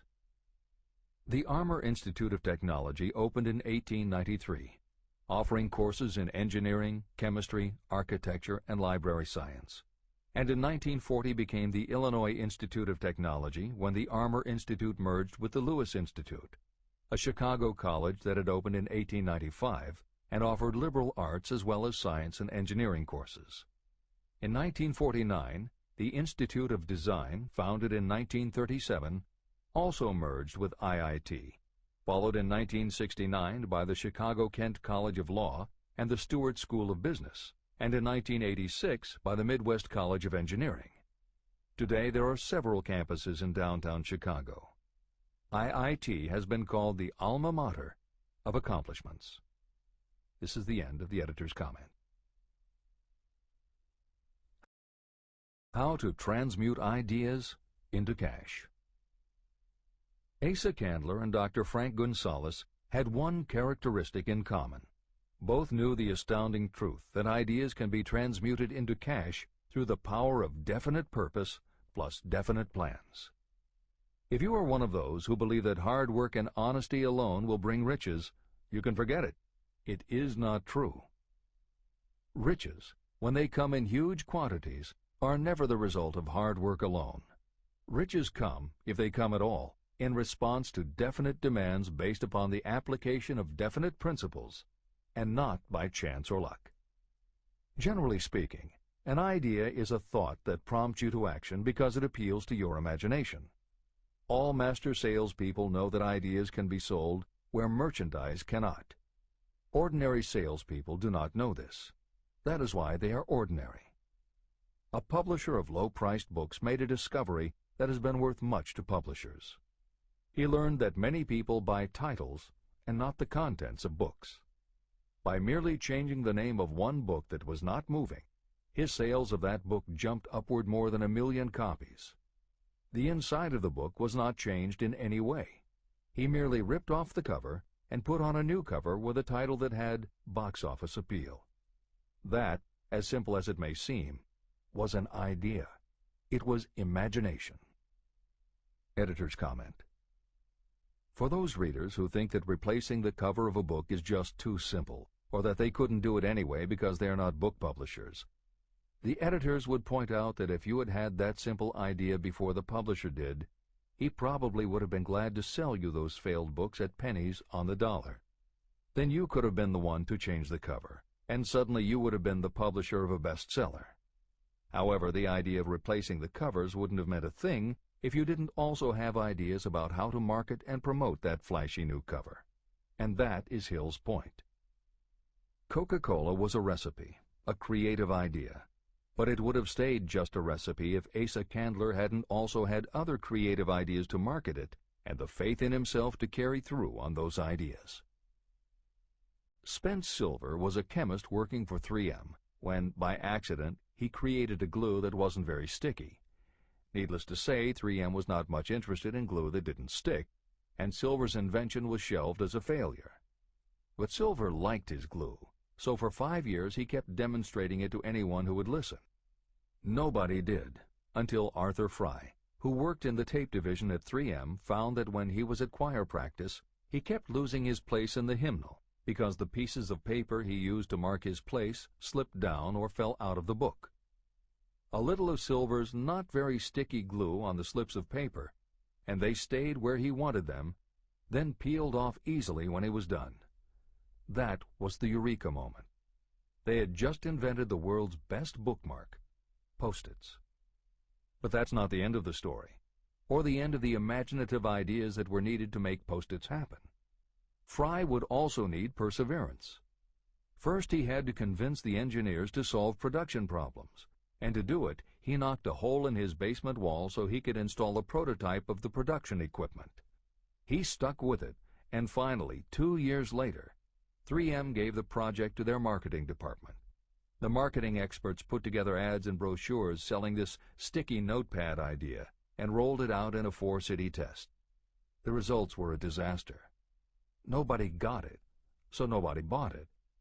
Who would pay money for scratch paper?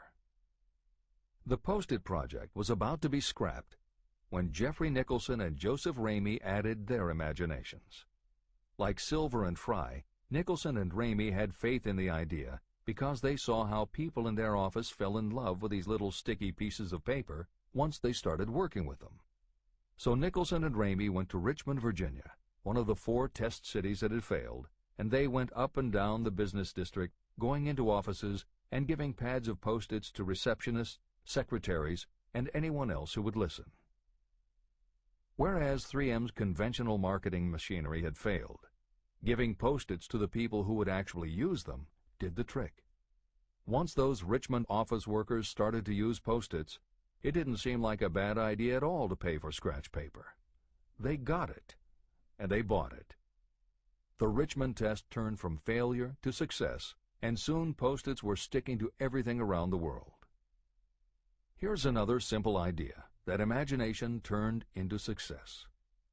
The story began with a man whose problem was just the opposite of spent silvers. This man had something that stuck too well. George de Mestral was a Swiss mountaineer who went hunting one day with his dog. But when they got home, they were both covered with burrs. The burrs were so difficult to remove that de Mestral put them under a magnifying glass to learn why. He saw that they were covered with tiny hooks which attached themselves to fur and fabric. That was when the flash hit. If burrs stuck where you didn't want them, why couldn't you put tiny hooks on things so they would stick where you did want them? Like everyone else mentioned in this book, de Mestral had an imaginative idea, but that was just the beginning. He also had the faith in himself to keep going when people laughed at his idea, which many did, until he eventually found a French textile plant that would help him do what he wanted. However, even when they finally worked out a way to use cotton fabric to make what they called locking tape, they couldn't afford to mass-produce it. And that's when de Mestral accidentally discovered that when you sew nylon under infrared light, it naturally made little hooks. Now they could manufacture it economically. All they needed was a name. One side was fuzzy like velvet, and the other side was crochet, the French word for hook. Take half vel and half crow, combine it with imagination. The result is Velcro, and a Swiss mountaineer becomes a business tycoon. The Sony Corporation once tried to make a very small stereo tape recorder that would work with standard-size cassettes, but they couldn't do it. They could make a small playback machine, but at the time the electronics needed to also make it a recording machine just couldn't be made small enough. They concluded that the design was a failure. Then one day Sony's honorary chairman, Masaru Ibuka, walked into the laboratory and saw that a few of the engineers were using the prototypes of the failed tape recorder to listen to music tapes. They didn't seem to care that it couldn't record. They just liked to be able to walk around listening to their favorite music. Then came the imaginative idea that made all the difference. Ibuka remembered that another division was working on lightweight headphones.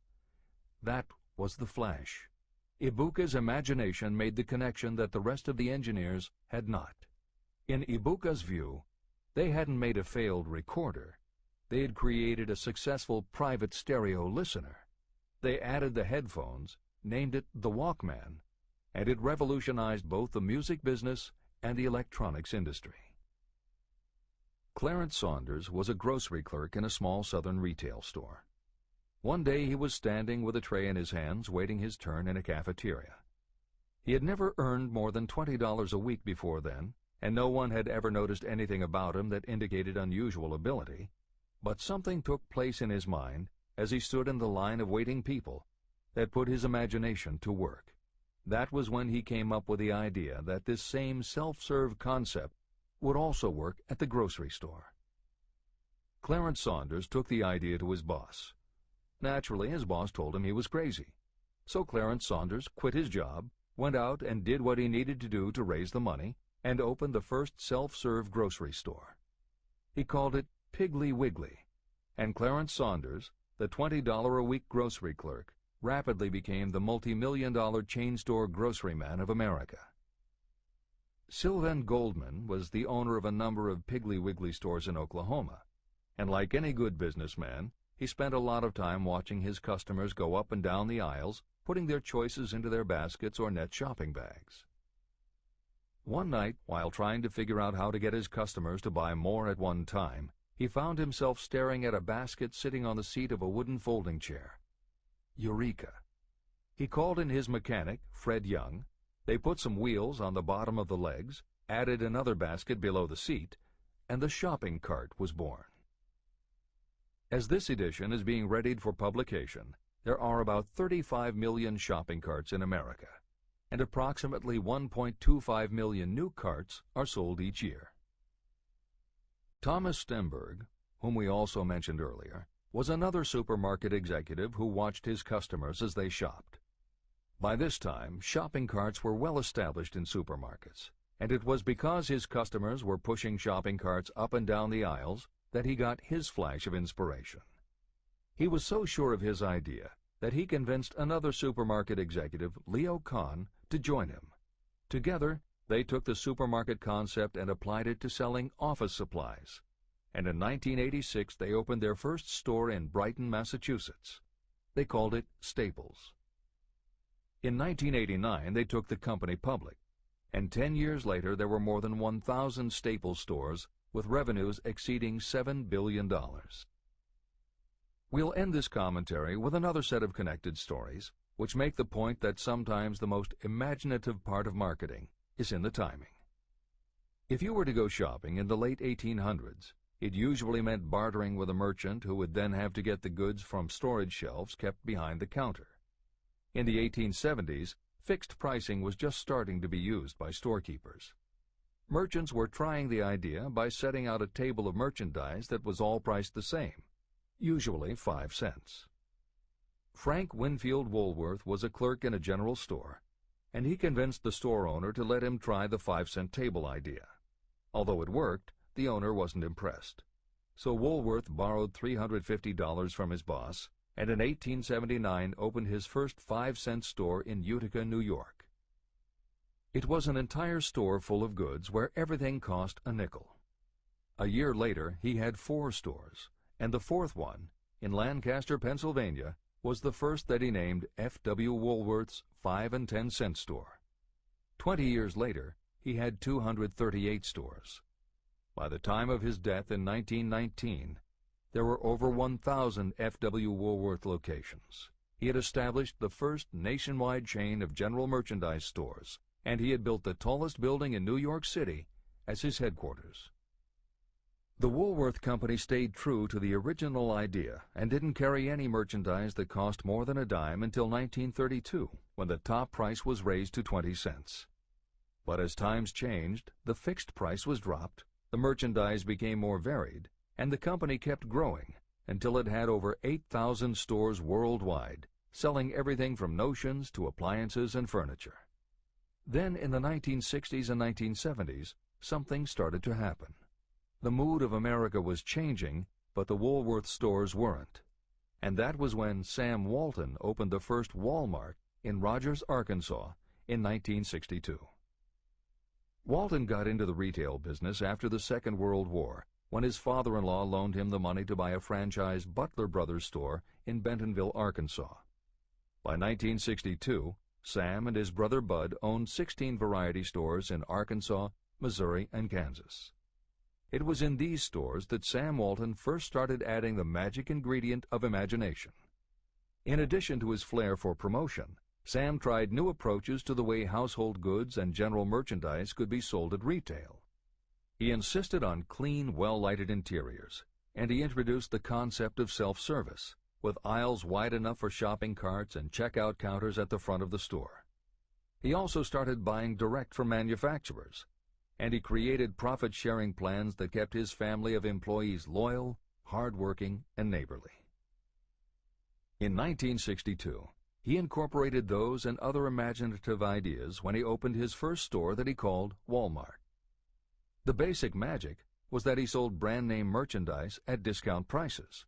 But there was also magic in the way he kept a friendly hometown feel to his store, even though it was what is now called a big box store. Sam Walton's Walmart store was a success, so he just kept building and opening more of them, first in small towns and rural areas, then in larger towns, then big cities, and it wasn't long before he had a national chain. By 1992, when Sam Walton died, there were more than 1,700 Walmart stores. It was the biggest retailer in the country, it employed more than 600,000 people, and Sam Walton was the richest man in America. In 2003, the stores numbered more than 3,200 in the U.S. and more than 1,100 in foreign countries. The company employed more than 1,300,000 people worldwide and served more than 1 million customers a week. Along the way, Woolworths and other older retailers such as Kresge's tried to get on the bandwagon with their Woolco and Kmart stores, but they couldn't seem to get it right. They had given up their old 5 and dime identity to become higher-priced general retailers, and when Walmart came along and redefined that part of the market, the others seemed to have run out of the kind of imagination they'd had in the beginning. Now, here's the twist to the story. David Gold was running a liquor store that he had inherited from his father. He noticed that whenever he put out a display of goods priced at 98 cents or $1, the goods would sell okay, but if his sign said 99 cents, the goods sold out in no time. He decided that he would open a store called the 99-cent only store, where everything would be priced at 99 cents. Sound familiar? Frank Woolworth's imaginative idea from 1879, which had been dropped at his namesake chain by the 1940s and 1950s, had just gotten a fresh shot of imagination from David Gold in 1982. As usual, friends and family told him he was crazy, but David Gold went out to find suppliers who would sell him discontinued merchandise or overproduced products at a price low enough that he could offer them to the public at 99 cents.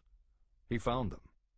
And they even had brand-name products of everything from hardware to pantyhose, cleaning products, motor oil, kitchenware, cosmetics, electronics, toys, canned goods, frozen foods, cookies, fresh fruit, even gourmet foods. More than 5,000 items that he could sell for 99 cents and still make a profit. David Gold opened his first well-lighted, brightly colored green and fuchsia wide-aisle store in Inglewood, California in 1982. By 2003, he had 142 stores in California, Nevada, and Arizona, and he was listed on the Forbes 400 as having earned a personal fortune estimated at more than $650 million. As Napoleon Hill wrote elsewhere about the creation of Piggly Wiggly, where in this story do you see the slightest indication of something that you could not duplicate? The plan, which made millions of dollars for its originator, was a very simple idea that anyone could have adopted, yet considerable imagination was required to put the idea to work in a practical sort of way. The more simple and easily adapted an idea is, the greater is its value, as no one is looking for ideas that are involved with great detail or are in any way complicated. This is the end of the editor's comments. There is no standard price on ideas. The creator of ideas sets his or her own price, and if they are smart, they get it. The story of practically every great fortune starts with a day when a creator of ideas and a seller of ideas got together and worked in harmony. Carnegie surrounded himself with men who could do what he could not do, men who created ideas and men who put ideas into operation, and that was what made him and the others fabulously rich. Millions of people go through life hoping for favorable breaks. Perhaps a favorable break can get you an opportunity, but the safest plan is not to depend upon luck. It was a favorable break that gave me the biggest opportunity of my life, but more than 20 years of determined effort had to be devoted to that opportunity before it became an asset. The break consisted of my good fortune in meeting and gaining the cooperation of Andrew Carnegie. On that occasion, Carnegie planted in my mind the idea of organizing the principles of achievement into a philosophy of success. Millions of people have profited by the discoveries made in the years of research, and fortunes have been accumulated through the application of the philosophy. The beginning was simple. It was an idea that anyone might have developed. The favorable break came through Carnegie. But what about the determination, definiteness of purpose, and the desire to attain the goal, and the persistent effort of all those years of research? It was no ordinary desire that survived disappointment, discouragement, temporary defeat, criticism, and the constant reminding that I was wasting my time. It was a burning desire, an obsession. When the idea was first planted in my mind by Mr. Carnegie, it was coaxed, nursed, and enticed to remain alive. Gradually, the idea became a giant under its own power, and it coaxed, nursed, and drove me. Ideas are like that. First you give life and action and guidance to ideas. Then they take on a power of their own and sweep aside all opposition. Ideas are intangible forces, but they have more power than the physical brains that give birth to them. They have the power to live on after the brain that creates them has returned to dust. Tell the world what you intend to do, but first, show it. Chapter 8. Organized Planning. The crystallization of desire into action. The sixth step toward riches. You have learned that everything we create or acquire begins in the form of desire. Desire is taken on the first lap of its journey from the abstract to the concrete in the workshop of the imagination, where plans for its transition are created and organized. In Chapter 3, Desire, you were instructed to take 6 practical steps to begin translating your desire for money into its monetary equivalent. One of the steps you must take is the formation of a definite practical plan or plans through which this transformation may be made. Following are the basic instructions for making practical plans. Ally yourself with a group of as many people as you may need for the creation and carrying out of your plan or plans for the accumulation of money, making use of the mastermind principle. Compliance with this instruction is absolutely essential. Do not neglect it. Editor's comment: the Mastermind Alliance is built of 2 or more minds working actively together in perfect harmony toward a common goal. This concept was introduced in Chapter 6, Specialized Knowledge, and is described in more detail in Chapter 11, The Power of the Mastermind. This is the end of the editor's comment. Before forming your Mastermind Alliance, decide what advantages and benefits you may offer the individual members of your group in return for their cooperation. No one will work indefinitely without some form of compensation. No intelligent person should request or expect another to work without adequate compensation, although this may not always be in the form of money. Arrange to meet with the members of your mastermind group at least twice a week, and more often if possible, until you have jointly perfected the necessary plan or plans for the accumulation of money. Maintain perfect harmony between yourself and every member of your mastermind group. If you fail to carry out this instruction to the letter, you may expect to meet with failure. The mastermind principle cannot work where perfect harmony does not prevail. Keep in mind these facts.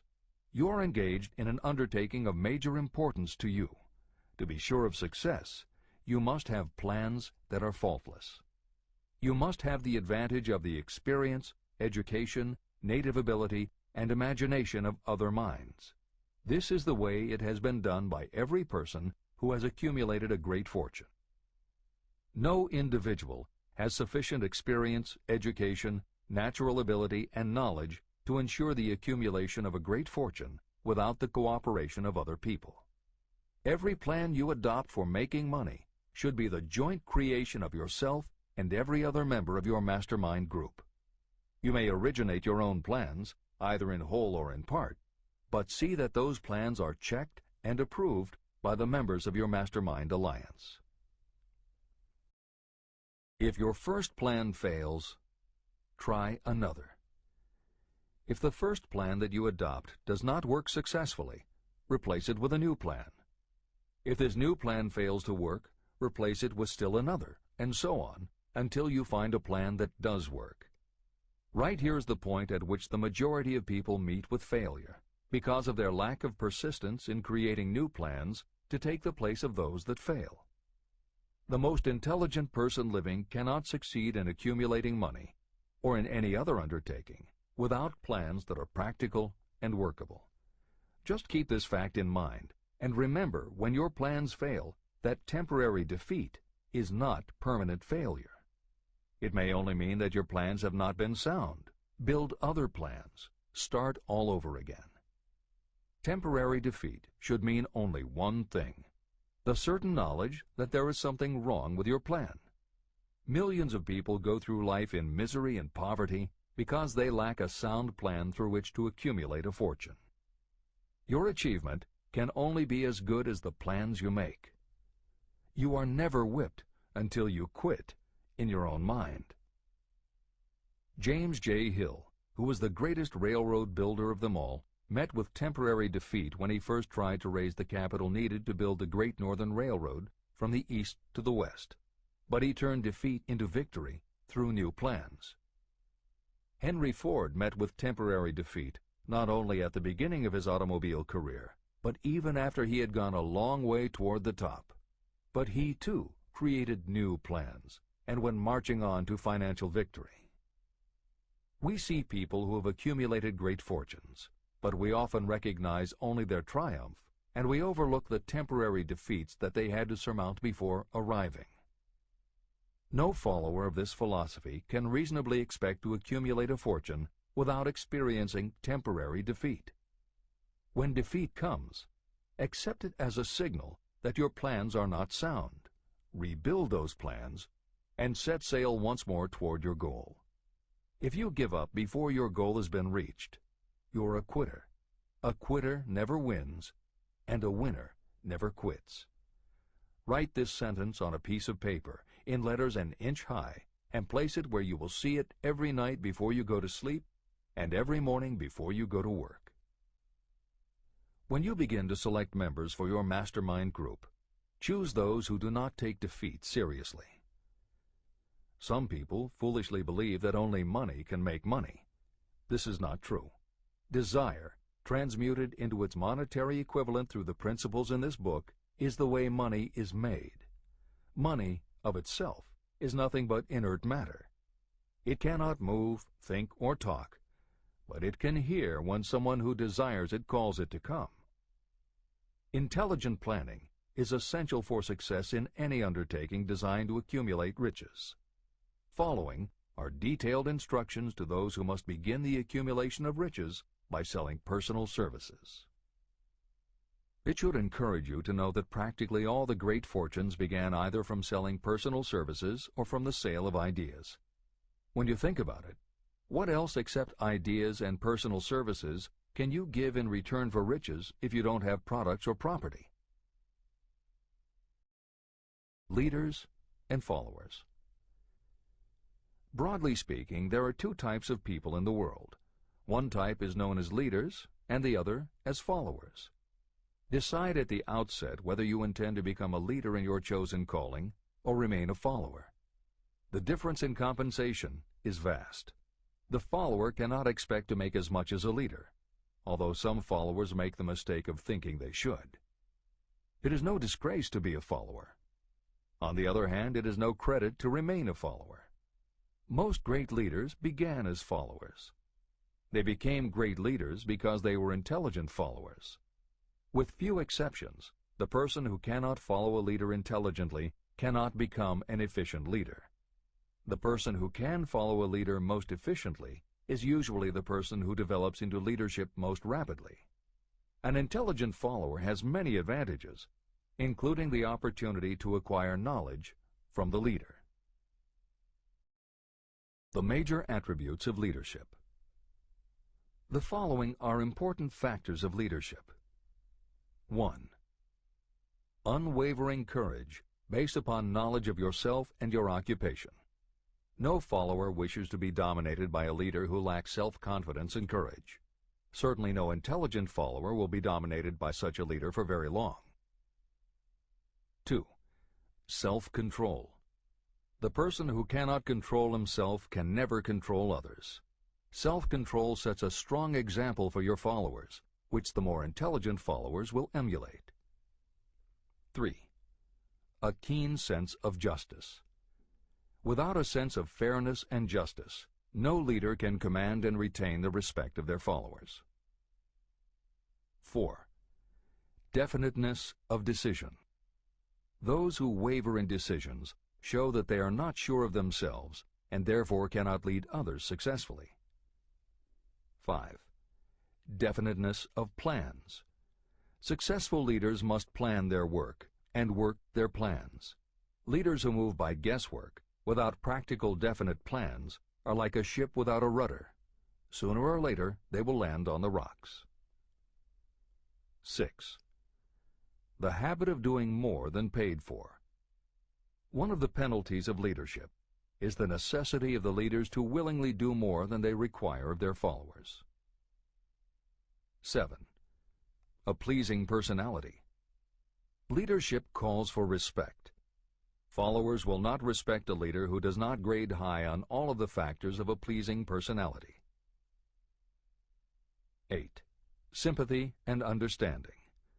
Successful leaders must be in sympathy with their followers. Moreover, they must understand them and their problems. 9. Mastery of detail. Successful leadership calls for mastery of the details of the leader's position. 10. Willingness to assume full responsibility. Successful leaders must be willing to assume responsibility for the mistakes and the shortcomings of their followers. If a leader tries to shift this responsibility, that leader will not remain the leader. If one of your followers makes a mistake or is incompetent, you must consider that it is you who failed. 11. Cooperation. The successful leader must understand and apply the principle of cooperative effort and be able to induce followers to do the same. Leadership calls for power, and power calls for cooperation. There are two forms of leadership. The first, and by far the most effective, is leadership by consent of and with the sympathy of the followers. The second is leadership by force, without the consent and sympathy of the followers. History is filled with evidences that leadership by force cannot endure. The downfall and disappearance of dictators and kings is significant. It means that people will not follow forced leadership indefinitely. Napoleon, Mussolini, Hitler were examples of leadership by force. Their leadership passed. Editor's comment. The following may also be added to the list: Idi Amin, Francisco Franco, Saddam Hussein, Ferdinand Marcos, Slobodan Milosevic, Juan Perón, General Augusto Pinochet, Pol Pot, General Suharto, the Taliban leaders in Afghanistan, Marshal Josip Broz Tito, Joseph Stalin, and subsequent leaders of the Soviet Union, East Germany, and the other countries in the Communist bloc. This is the end of the editor's comment. Those that remain see their power eroding and slipping away. Leadership by consent of the followers is the only leadership that can endure. People may follow forced leadership temporarily, but they will not do so willingly. Successful leaders will embrace the 11 factors of leadership described in this chapter, as well as some other factors. Those who make these attributes the basis of their leadership will find abundant opportunity to lead in any walk of life. The 10 major causes of failure in leadership. The following are the major faults of leaders who fail. It is just as essential for you to know what not to do as it is to know what to do. 1. Inability to organize details. Efficient leadership calls for the ability to organize and master details. No genuine leader is ever too busy to do anything that may be required in the capacity as leader. Whether a leader or follower, when you admit that you are too busy to change your plans or to give attention to any emergency, you are admitting your inefficiency. The successful leader must be the master of all details connected with the position. That means, of course, that you must acquire the habit of relegating details to capable lieutenants. 2. Unwillingness to render humble service. Truly great leaders are willing, when occasion demands, to perform any sort of labor that they would ask another to perform. The greatest among ye shall be the servant of all is a truth that all able leaders observe and respect. 3. Expectation of pay for what they know, instead of what they do with what they know. The world does not pay you for what you know. It pays you for what you do, or what you induce others to do. 4. Fear of competition from followers. Leaders who fear that one of their followers may take their position are practically sure to realize that fear sooner or later. Able leaders train understudies to whom they may delegate any of the details of their position. Only in this way can leaders multiply themselves and be at many places and give attention to many things at one time. It is an eternal truth that leaders receive more pay for their ability to get others to perform than they could possibly earn by their own efforts. An efficient leader may, through knowledge of the job and a magnetic personality, greatly increase the efficiency of others and get them to render more service and better service than they could render without the leader's guidance. 5.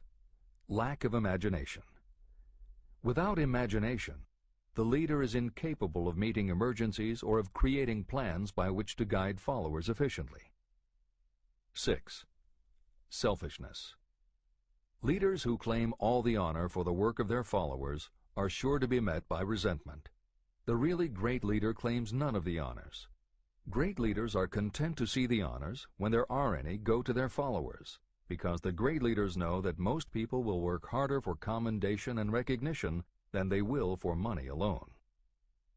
7. Intemperance. Followers do not respect an intemperate leader. Moreover, intemperance in any form destroys the endurance and the vitality of those who indulge in it. 8. Disloyalty. Perhaps this should have come at the head of the list. Leaders who are not loyal to their duty, and to those both above and below them, cannot maintain their leadership for long. Disloyalty marks you as being less than the dust of the earth, and it will bring the contempt it deserves. Lack of loyalty is one of the major causes of failure in every walk of life. 9. Emphasis of the authority of leadership. The efficient leader leads by encouraging, and not by trying to instill fear in the hearts of those who follow. Leaders who try to impress their followers with their authority come within the category of leadership through force. If you are a real leader, you will have no need to advertise that fact. It is apparent in your conduct, by your sympathy, understanding, fairness, and a demonstration that you know your job. 10. Emphasis of title. Competent leaders require no title to give them the respect of their followers. Leaders who make too much of their titles generally have little else to emphasize. The doors to the office of the real leader are open to all and free from formality or ostentation. These are among the most common causes of failure in leadership. Any one of these faults is sufficient to cause failure. Study the list carefully if you aspire to leadership, and make sure that you are free of these faults. Editor's comment. Warren Bennis, a professor who teaches management and organization, said, "A manager is someone who does things right. A leader is someone who does the right thing." Admiral Grace Hopper was the ranking female Navy officer when she was interviewed for 60 Minutes. She said, "You manage things. You lead people." This is the end of the editor's comment.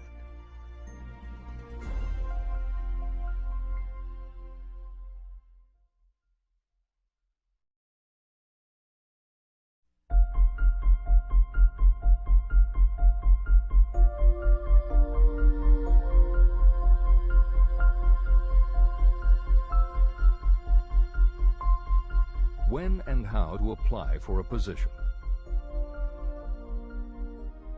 The information described here is the net result of many years of experience, during which thousands of men and women were helped to market their services effectively. Editor's comment. The Internet, email, and faxed resumes have radically changed the way employers search for new employees, and the way that most people apply for jobs. However, Think and Grow Rich was never intended for most people. It was written for those who want to stand out.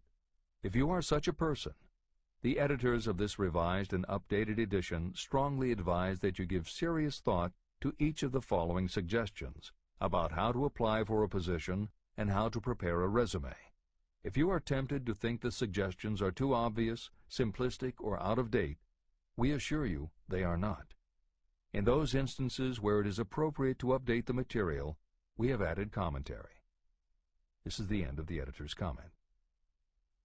1. Employment agencies. Care must be taken to select only reputable companies that can show adequate records of achievement of satisfactory results. Editor's comment. As anyone in the job market knows, today employment agencies range from companies that supply temporary office help to headhunters who connect high-level executives with companies seeking experienced management talent. If you are seeking a mid to upper-level position, the old adage that you get what you pay for is particularly true. This is the end of the editor's comment. 2. Advertising in newspapers, trade journals, magazines. Classified advertising may produce satisfactory results for those applying for entry-level, clerical, or salaried positions. For those seeking executive positions, a well-written and well-designed display ad, though more expensive, may be more desirable. The copy should be prepared by an expert who understands how to inject sufficient selling qualities to produce replies. Editor's comment. For individuals, the display ad approach is not very common in the contemporary job market. But for that reason, if you are sure of the position you want, a well-written and well-designed ad selling yourself and placed in the right trade paper or industry journal might be just the thing to get the attention you want. However, if you attempt this approach, be prepared that it will be an expensive experiment. In effect, you will have gone into the advertising business, and it is a rule of thumb in advertising that a single ad rarely sells anything. It usually requires multiple exposures before the buyer, the potential employer, is motivated to buy, hire, a product, you. This is the end of the editor's comment. 3. Personal letters of application. These should be directed to particular firms or individuals that could need the kind of service or experience you have to offer. Letters should be neatly typed always and signed by hand. You should include a complete resume or outline of your qualifications. Both the letter of application and the resume should be prepared by an expert. Editor's comment. In the contemporary job market, sending a letter of application when no job has been advertised can in fact be a very successful approach. But this is only for those who truly know what they want and will take the time to prepare a convincing presentation. Managers in a position to hire always have an eye out for good prospective employees. If they receive a well-constructed and intriguing presentation that clearly states you are interested in a position whenever one is available, it will not be thrown away. And the first thing good managers do when a position comes open is go to their files. When that happens, if your presentation made a good and convincing impression, it will be there. The only question is, are you willing to make yourself available when they are ready for you? If you are just blanketing everyone with a stock letter in hopes of getting a job, it very likely won't work. This approach is not for someone looking for a job. This approach is only for those who really want a specific career. This is the end of the editor's comment. 4. Application in person. In some instances, it may be more effective if the applicant personally offers his or her services to prospective employers, in which event a complete written statement of qualifications for the position should be presented, as prospective employers will often wish to discuss your record with associates. Editor's comment. Asking for an interview when no job has been advertised is an even stronger statement that you know what you want and you are serious about working in a particular industry. If you pursue this approach, keep in mind that you are asking someone to give you their time. Some managers will not be receptive because it does not fit into their company's business practice, and some managers will just find it an annoyance. This approach will work for you only if you are confident that you can make an outstanding impression in person. If you make a strong, positive impression, it will be remembered when an opening is available. This is the end of the editor's comment. 5. Application through personal acquaintances. When possible, the applicant should approach prospective employers through some mutual acquaintance. This method is particularly advantageous in the case of those who seek executive connections and do not wish to appear to be peddling themselves. Information to be supplied in a written resume. A good resume should be prepared as carefully as a lawyer would prepare the brief for a case to be tried in court. Unless the applicant is experienced in the preparation of such briefs, an expert should be consulted for this purpose. When successful businesses want to advertise, they hire specialists who understand the psychology of advertising to sell their products. If you are selling your personal services, you should do the same. Editor's comment. The job market in America has never been as bad as it was when Napoleon Hill wrote the preceding paragraph. Because of the Great Depression, many adults had never had any kind of steady job, let alone sought a career position, and there were few places to learn how to do it. Since that time, many excellent books have been published on the subject, and companies that offer professional help in preparing resumes have become very common. However, neither books nor copywriters are magic. It all begins with what you have to offer. The editors of this edition suggest that you start to assemble your presentation using the guidelines that appear below. Once you have a first draft, you should review at least one of the books on the subject to see what suggestions are offered that might help you sell yourself better than you have already done. Then, depending how satisfied you are, you might also want to seek advice from a professional who specializes in such presentations. We offer 2 notes of caution. First, make sure that your presentation does not look like something turned out by a resume mill. Having received many resumes over the years, the editors warn you that some professionals use the same stock phrases, buzzwords, and formats for every client, and this can be a dead giveaway that someone else prepared your resume, or that you have simply copied from a book. Your intention should be to make yours stand out. The second word of caution is, don't go overboard in trying to stand out. There is a balance between catching an employer's attention and looking like you are trying too hard. For instance, if you are a New York marketing executive applying to a Los Angeles company, sending your application with a bag of fresh bagels by next morning FedEx would probably make a good impression, whereas sending a dartboard with your picture in the center might be viewed as just a little too cute and a little too much. Clever is good, but professional is a must. Never be so clever that you don't look professional. Following are a set of guidelines for preparing your resume. Because part of your search for a position will involve responding to ads for job openings, and because it has become common to respond by faxing applications and resumes, Napoleon Hill's guidelines should be used to prepare 2 separate presentations. As Hill suggests below, you should prepare an elaborate presentation to be used when mailed or presented in person. But you should also prepare a second, shorter version that is designed specifically to be faxed. Take care to make your fax version complete and interesting, but it should be no more than 3 pages. The following information should appear in your presentation. 1. Education. State briefly but definitely what schooling you've had and in what subjects you specialized in school, giving the reasons for that specialization. Editor's comments. Never exaggerate. This is very serious advice, and it applies not only to education, but also the next 2 categories, experience and references. Smart employers will check in all 3 areas. Labor laws have become so demanding that employers filling responsible positions are very cautious about whom they hire in the first place. There are rules about such things as the difference between salaried and hourly employment, sexual harassment, what constitutes grounds for dismissal, what questions can and cannot be asked in job interviews, and a host of other things that leave the employer open to potential lawsuits. Consequently, smart employers, the kind you want to work for, will check your education, experience, and references. Also, bear in mind, you are providing information that will follow you for the rest of your career.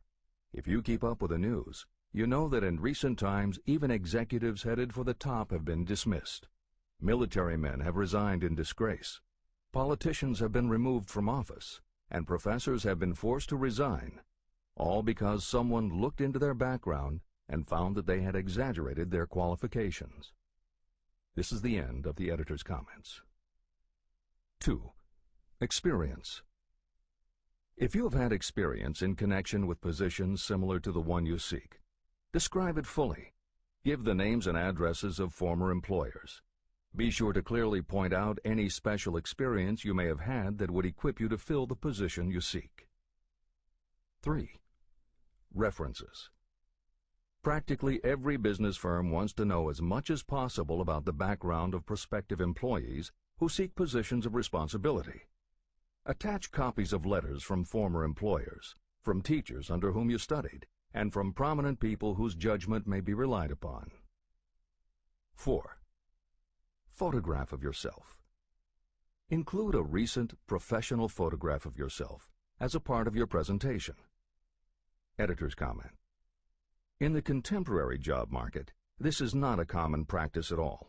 However, from personal experience, the editors of this edition know it can be advantageous.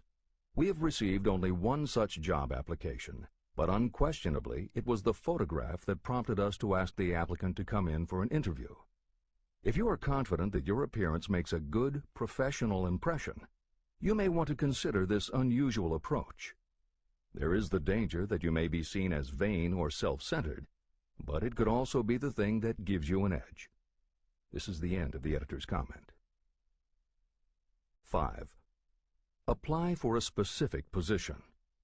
Never apply for just a job. That indicates you lack specialized qualifications. 6. State your qualifications for the particular position for which you apply. Give full details why you believe you are qualified for the particular position you seek. This is the most important detail of your application. It will determine, more than anything else, what consideration you receive. 7. Offer to go to work on probation. This may appear to be a radical suggestion, but experience has proved that it seldom fails to win at least a trial. If you are sure of your qualifications, a trial is all you need. Incidentally, such an offer indicates that you have confidence in your ability to fill the position you seek. It is most convincing. Make it clear that your offer is based on your confidence in your ability to fill the position, your confidence in your prospective employer's decision to employ you after the trial period, and your determination to have the position. Editor's comments. As you will learn in Chapter 10, when you read the story of Napoleon Hill's application to Rufus Ayers, Hill gives this advice based on his personal experience. Unfortunately, this is one of those instances where times may have changed so much that the approach is rarely applicable. In today's environment, modern labor laws and business practice may prevent an employer from taking you up on your offer. However, today many companies do have internship programs that allow an employer to test drive employees to see how well they might fit in. This is the end of the editor's comment. 8. Knowledge of your prospective employer's business. Before applying for a position, do sufficient research to familiarize yourself thoroughly with that business and indicate the knowledge you have acquired in this field. This will be impressive because it indicates that you have imagination and a real interest in the position you seek. Editor's comment. When you do this, and you certainly should, bear in mind that you will be talking with people who really know the business. Even by researching extensively, at best you will only know about their business. If you try to appear too knowledgeable or familiar, it may backfire and reveal that you have only a superficial view of the business. Unless you are already working in a particular industry and have insights based on experience, do not be presumptuous. Use your knowledge to indicate that you have taken the time to educate yourself and that you really are interested, but don't try to tell a prospective employer how you would run the business. This is the end of the editor's comment. Remember that it is not the lawyer who knows the most law, but the one who best prepares his case who wins. If your case is properly prepared and presented, your victory will have been more than half won at the outset. Do not be afraid of making your presentation too long. Employers are just as much interested in purchasing the services of well-qualified applicants as you are in securing employment. In fact, the success of most successful employers is due to their ability to select well-qualified lieutenants. They want all the information available. Editor's comment. As noted above, when faxing a resume, it should be no more than 3 pages and should state that you will be pleased to provide a more detailed resume if required. This is the end of the editor's comment. Remember another thing. Neatness in the preparation of your resume and application will indicate that you are a painstaking person. Successful salespeople groom themselves with care. They understand that first impressions are lasting. Your presentation is your sales rep. Give it a good suit of clothes so it will stand out in bold contrast to anything else your prospective employer ever saw. If the position you seek is worth having, it is worth going after with care. More important, if you sell yourself in a manner that shows off your individuality, you probably will receive more money from the very start than you would if you applied for employment in the usual conventional way. When your resume package has been completed, you should prepare individual and personalized copies for each company or person to whom it will be presented. This personal touch is sure to command attention. Have it neatly typed, proofread, printed, and properly bound on the finest paper you can obtain. Your photograph should be mounted and included on one of the pages. Prepare a separate binding with the proper company name inserted if it is to be shown to more than one company. If you seek employment through an employment agency, have the agent use copies of your presentation in marketing your services. This will help to gain preference for you, both with the agent and the prospective employers. I've helped to prepare presentations for clients that were so striking and out of the ordinary that they resulted in the employment of the applicant without a personal interview. If you want similar results, follow the instructions to the letter, improving upon them however your imagination suggests. Editor's comments. Today, every office supply store offers a wide variety of paper stock, folders, binders, and presentation materials that can be put together in a way that is both unique and professional looking. With all of those possibilities available, if you simply present standard sheets of paper stapled in the corner, the response will very likely be standard too. If you apply a little creativity, you should have no trouble preparing a presentation that is tailored to the company to which you are applying, appropriate for the position you seek, and reflective of your personality and style. This is the end of the editor's comments. How to get the exact position you desire. Everyone enjoys doing the kind of work for which he or she is best suited. An artist loves to work with paints, a craftsman with his or her hands, a writer loves to write. Those with less definite talents have their preferences for certain fields of business and industry. If America does anything well, it offers a full range of occupations. 1. Decide exactly what kind of a job you want. If the job doesn't already exist, perhaps you can create it. 2. Choose the company or individual for whom you wish to work. 3. Study your prospective employer as to policies, personnel, and chances for advancement. 4. By analysis of yourself, your talents, and your capabilities, figure what you can offer. Plan specific ways and means of giving advantages, services, developments, or ideas that you believe you can successfully deliver. 5. Forget about a job. Forget whether or not there is an opening. Forget the usual routine of, have you got a job for me? Concentrate on what you can give. 6. Once you have your plan in mind, put it on paper in neat form and in full detail. 7. Present it to the proper person with authority, and the rest will come automatically. Every company is looking for people who can give something of value, whether it is ideas, services, or connections. Every company has room for the person who has a definite plan of action that is to the advantage of that company. This procedure may take a few days or weeks of extra time, but the difference in income, in advancement, and in gaining recognition will save years of hard work at small pay. It has many advantages, the main one being that it will often save you from 1 to 5 years of your time in reaching a chosen goal. Every person who starts or gets in halfway up the ladder does so by deliberate and careful planning. The new way of marketing services. Men and women who market their services must recognize the change that has taken place in connection with the relationship between employer and employee. The future relationship should be more in the nature of a partnership, consisting of the employer, the employee, and the public they serve. In the past, Employers and employees have bartered among themselves, not considering that in reality they were bargaining at the expense of the third party, the public they served. Both the employer and the employee should consider themselves as fellow employees whose business it will be to serve the public efficiently. Editor's comment. In the preceding paragraph, Napoleon Hill once again demonstrates his foresight into the future direction of American business.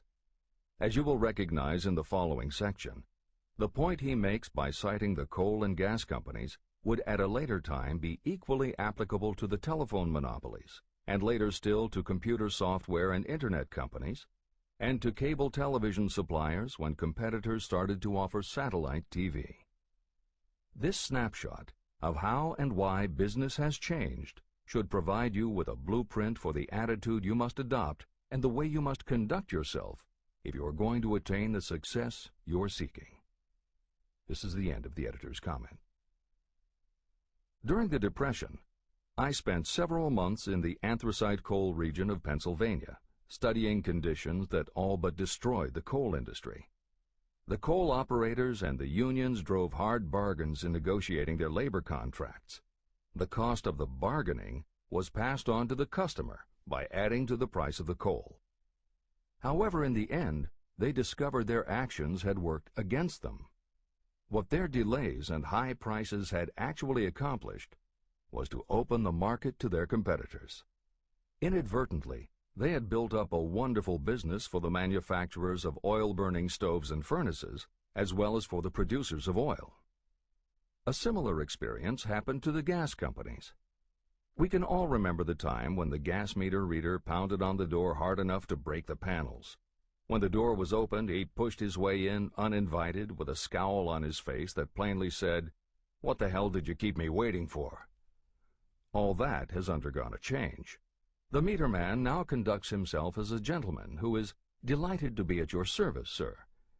Before the gas companies learned that their scowling meter men were offending customers, their competitors, the polite salesmen of oil burners, came along and did a land office business. These illustrations are mentioned here to show that we are where we are and what we are because of our own conduct. If there is a principle of cause and effect that controls business, finance, and transportation, this same principle controls individuals and determines their economic status. Courtesy and service are the watchwords of merchandising today, and they apply to the person who is marketing personal services even more directly than to the employer. In the final analysis, you are employed by the customer. If you fail to serve well, both you and your employer will pay for it by the loss of the privilege of serving. What is your QQS rating? In the preceding, the causes of success in marketing services effectively and permanently have been clearly described. Unless those causes are studied, analyzed, understood, and applied, no one can market services effectively and permanently. Every man or woman must be their own sales force of their personal services. The quality and the quantity of service rendered, and the spirit in which it is rendered, determine the price and the duration of employment. To market your personal services effectively, which means a permanent market at a satisfactory price under pleasant conditions, you must adopt and follow the QQS formula. QQS means that quality plus quantity plus the proper spirit of cooperation equals perfect salesmanship of service. Remember the QQS formula, but do more. Apply it as a habit. Analyze the formula to make sure you understand exactly what it means. Quality of service means the performance of every detail in connection with your position in the most efficient manner possible, with the object of greater efficiency always in mind. Quantity of service means the habit of rendering all the service of which you are capable at all times, with the purpose of increasing the amount of service rendered as you develop greater skill through practice and experience. Emphasis is again placed on the word habit.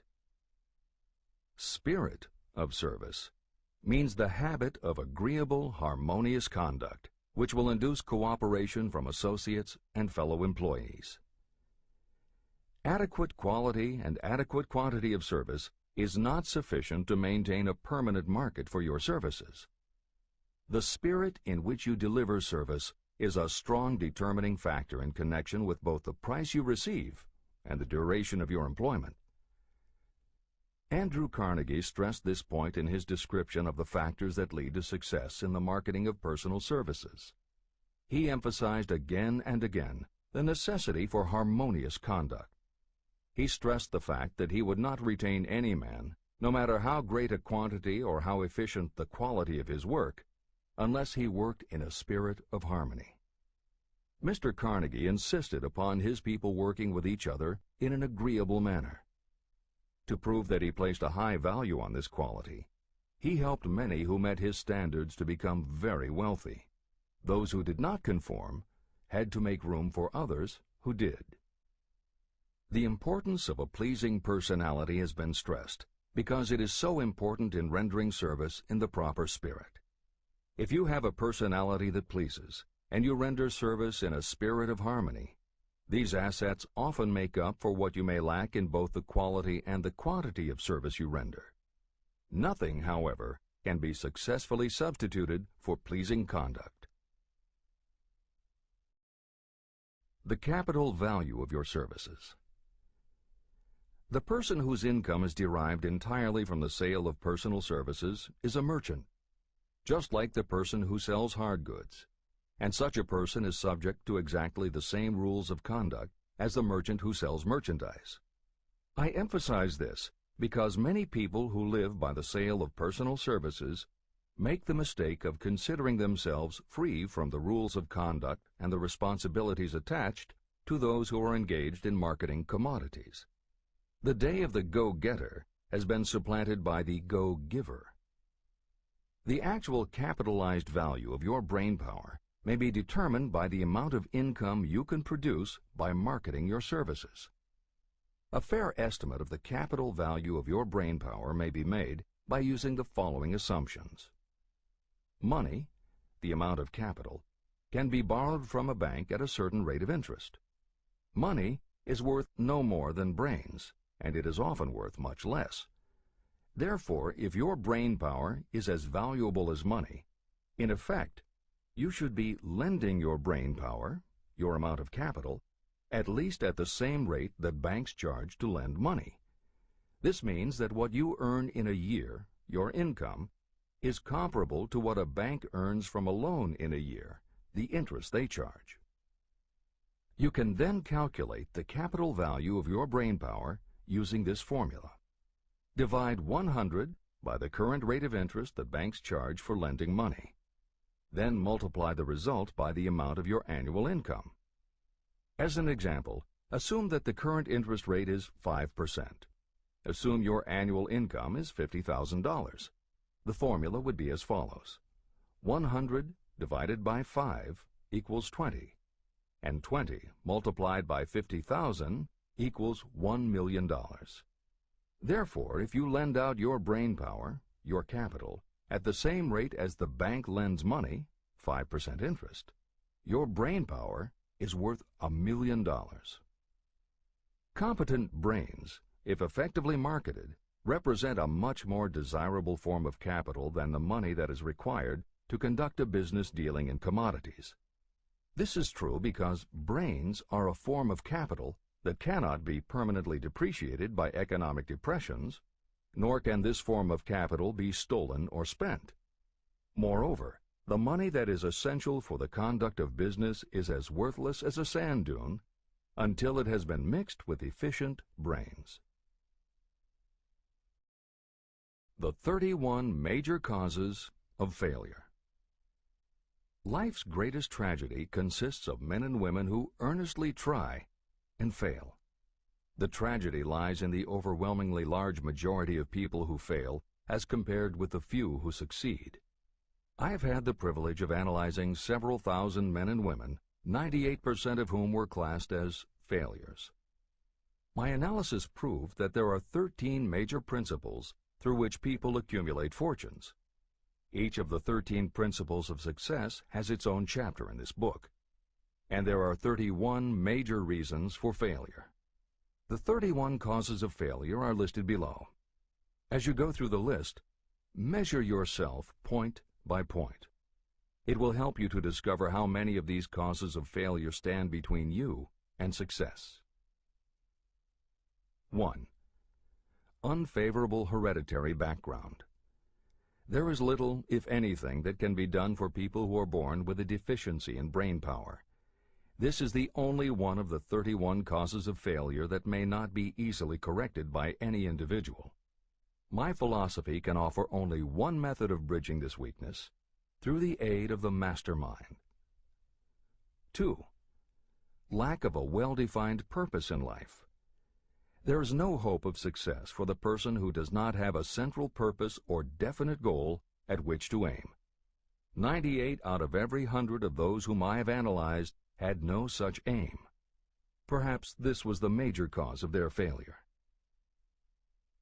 3. Lack of ambition to aim above mediocrity. I can offer no hope for those who are so indifferent they do not want to get ahead in life and are not willing to pay the price. 4. Insufficient education. This is a handicap that may be overcome with comparative ease. Experience has proven that the best educated people are often those who are self-made or self-educated. It takes more than a college degree to make you a person of education. Any person who is educated has learned to get whatever they want in life without violating the rights of others. Education consists not so much of knowledge, but of knowledge effectively and persistently applied. You are paid not merely for what you know, but for what you do with what you know. 5. Lack of self-discipline. Discipline comes through self-control. This means that you must control all negative qualities. Before you can control conditions, you must first control yourself. Self-mastery is the hardest job you will ever tackle. If you do not conquer yourself, you will be conquered by yourself. By stepping in front of a mirror, you may see both your best friend and your greatest enemy. 6. Ill health. No person may enjoy outstanding success without good health. Many of the causes of ill health are subject to mastery and control. These, in the main, are overeating of foods not conducive to health, wrong habits of thought or negative thinking, wrong use of and overindulgence in sex, lack of proper physical exercise, an inadequate supply of fresh air due to improper breathing. 7. Unfavorable environmental influences during childhood. As the twig is bent, so shall the tree grow. Most people who have criminal tendencies acquire them as the result of bad environment and improper associates during their childhood or youth. Procrastination. This is one of the most common causes of failure. Procrastination stands within the shadow of every human being, waiting its opportunity to spoil your chances of success. Most of us go through life as failures because we are waiting for the time to be right to start doing something worthwhile.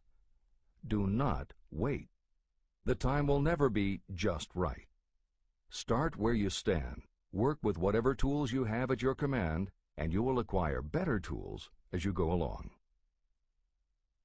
9. Lack of persistence.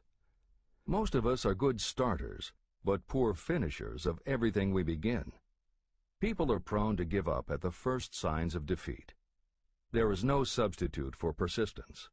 The person who makes persistence his or her watchword discovers that failure finally becomes tired and makes its departure.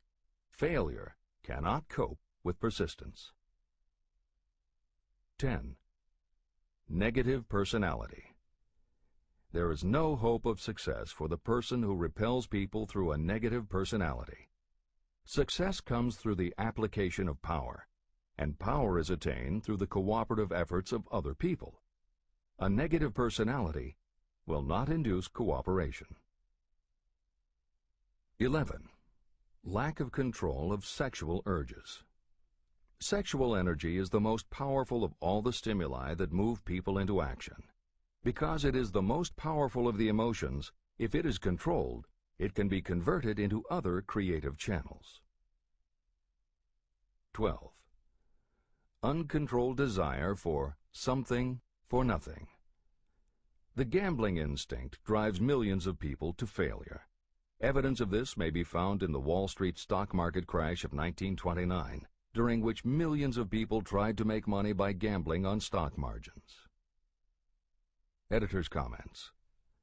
For those who are not familiar with the stock market and buying on margin, the following is a simplified explanation of what caused the crash of '29.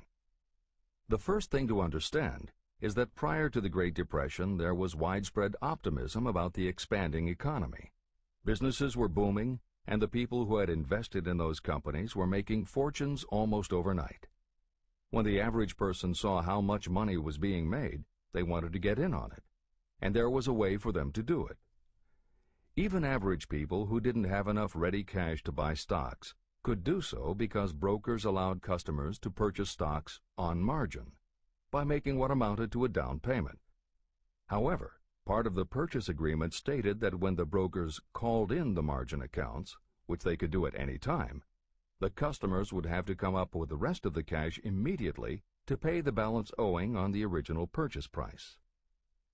That is why Hill used the term gambling when he referred to the stock market. These average people weren't investing in companies. They were betting on the future rise in value. The idea, in the average person's mind, was that they would only have to scrape together enough to pay the margin, which was a small percentage of the full cost. Then when the price of the stock went up, they would sell, which would give them more than enough money to pay the broker the balance owing on the purchase price, and they could pocket the difference. This worked fine as long as stock prices continued to rise, but when the stock market crashed, the stockbrokers called in the margins, and the people who had bought at prices they really couldn't afford suddenly found that they had to come up with the cash. And that was why so many average people got wiped out in the crash of '29. They gambled money they didn't have by buying on margin. This is the end of the editor's comments. 13. Lack of a well-defined power of decision.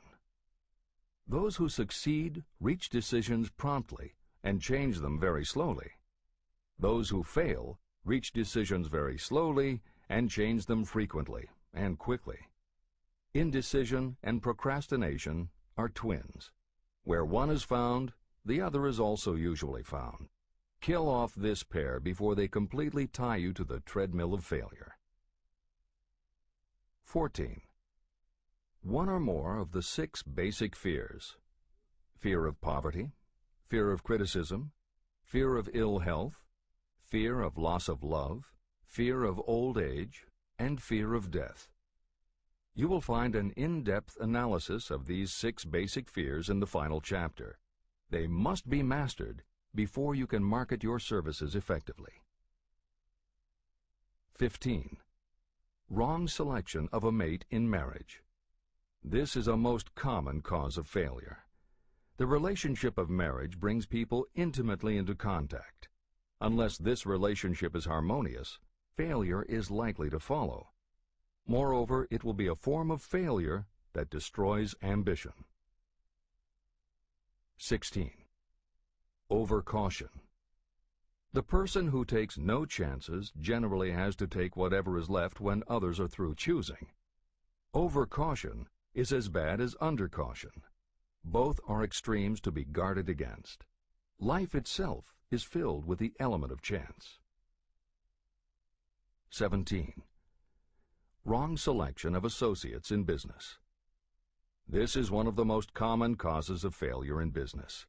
In marketing personal services, you should use great care to select an employer who will be an inspiration and who is intelligent and successful. We emulate those with whom we associate most closely. Pick an employer who is worth emulating. 18. Superstition and prejudice. Superstition is a form of fear. it is also a sign of ignorance. Successful people keep open minds and are afraid of nothing. 19. Wrong selection of a vocation. You cannot have outstanding success in work that you do not like. The most essential step in the marketing of personal services is that of selecting an occupation into which you can throw yourself wholeheartedly. Although money or circumstances may require you to do something you don't like for a time, no one can stop you from developing plans to make your goal in life a reality. Editor's comments. Most contemporary experts agree with Napoleon Hill's statement that finding the work you love is of key importance in achieving success that is truly rewarding. This concept coincides so well with modern attitudes that it has inspired a number of books, including Feel the Fear and Do It Anyway by Susan Jeffers, Wishcraft by Barbara Sher, and Do What You Love, The Money Will Follow by Marcia Sinitar. All three books became bestsellers by expanding upon that single concept. This is the end of the editor's comments. 20. Lack of concentration of effort. The jack of all trades seldom is good at any. Concentrate all of your efforts on one definite chief aim. 21. The habit of indiscriminate spending. You cannot succeed if you are eternally in fear of poverty. Form the habit of systematic saving by putting aside a definite percentage of your income. Money in the bank gives you a very safe foundation of courage when bargaining for the sale of personal services. Without money, you must take what you are offered and be glad to get it. 22. Lack of enthusiasm. Without enthusiasm, you cannot be convincing. Moreover, enthusiasm is contagious, and the person who has it under control is generally welcome in any group of people. 23. Intolerance. The person with a closed mind on any subject seldom gets ahead. Intolerance means that you have stopped acquiring knowledge. The most damaging forms of intolerance are those connected with religious, racial, and political differences of opinion. 24. Intemperance. The most damaging forms of intemperance are connected with overeating, alcohol, drugs, and sexual activities. Overindulgence in any of these can be fatal to success. 25. Inability to cooperate with others. More people lose their positions and their big opportunities in life because of this fault than for all other reasons combined. It is a fault that no well-informed business person or leader will tolerate. 26. Possession of power that was not acquired through self-effort. Sons and daughters of wealthy parents and others who inherit money that they did not earn. Power in the hands of one who did not acquire it gradually is often fatal to success. Quick riches are more dangerous than poverty. 27. Intentional dishonesty. There is no substitute for honesty. You may be temporarily dishonest because of circumstances over which you have no control without permanent damage, but there is no hope for you if you are dishonest by choice. Sooner or later, your deeds will catch up with you, and you will pay by loss of reputation and perhaps even loss of liberty. 28. Egotism and vanity. These qualities serve as red lights that warn others to keep away. They are fatal to success. 29. Guessing instead of thinking. Most people are too indifferent or lazy to acquire facts with which to think accurately. They prefer to act on opinions created by guesswork or snap judgments. 30. Lack of capital. This is a common cause of failure among those who start out in business for the first time. You must have a sufficient reserve of capital to absorb the shock of your mistakes and to carry you over until you have established a reputation. 31. here. Name any particular cause of failure from which you have suffered that has not been included in the foregoing list. Contained in these 31 major causes of failure is the description of practically every person who tries and fails. It will be helpful if you get someone who knows you well to go over this list with you and help you to analyze yourself by each of these causes of failure. Most people cannot see themselves as others see them. You may be one who cannot. Do you know your own worth? The oldest of admonitions is, know thyself. If you market merchandise successfully, you must know the merchandise. The same is true in marketing personal services. You should know all of your weaknesses in order to bridge them or eliminate them entirely. You should know your strengths in order to call attention to them when selling your services. You can know yourself only through accurate analysis. There is a story about a young man applying for a job who was making a good impression until the manager asked him what salary he expected. He replied that he had no fixed sum in mind, lack of a definite aim. The manager then said, "We will pay you all you are worth after we try you out for a week." "I can't accept that," the applicant replied. "I'm already getting more than that where I'm now employed." It may seem funny, but it makes a serious point. Before you even begin to negotiate for a better salary in your present position or begin to seek employment elsewhere, be sure that you are worth more than you now receive. It is one thing to want money. Everyone wants more. But it is something entirely different to be worth more. Many people mistake their wants for their just dues. Your financial wants have nothing whatever to do with your worth. Your value is established entirely by your ability to render useful service or your capacity to induce others to render such service. Take inventory of yourself. Annual self-analysis is essential in the effective marketing of personal services, just like you would take an annual inventory if you were in merchandising. Moreover, your yearly analysis should show a decrease in your faults and an increase in your virtues. You go ahead, stand still, or go backward in life. Your objective should be to go ahead. Annual self-analysis will disclose whether advancement has been made and, if so, how much. It will also disclose any backward steps you may have taken. The effective marketing of personal services requires you to move forward, even if the progress is slow.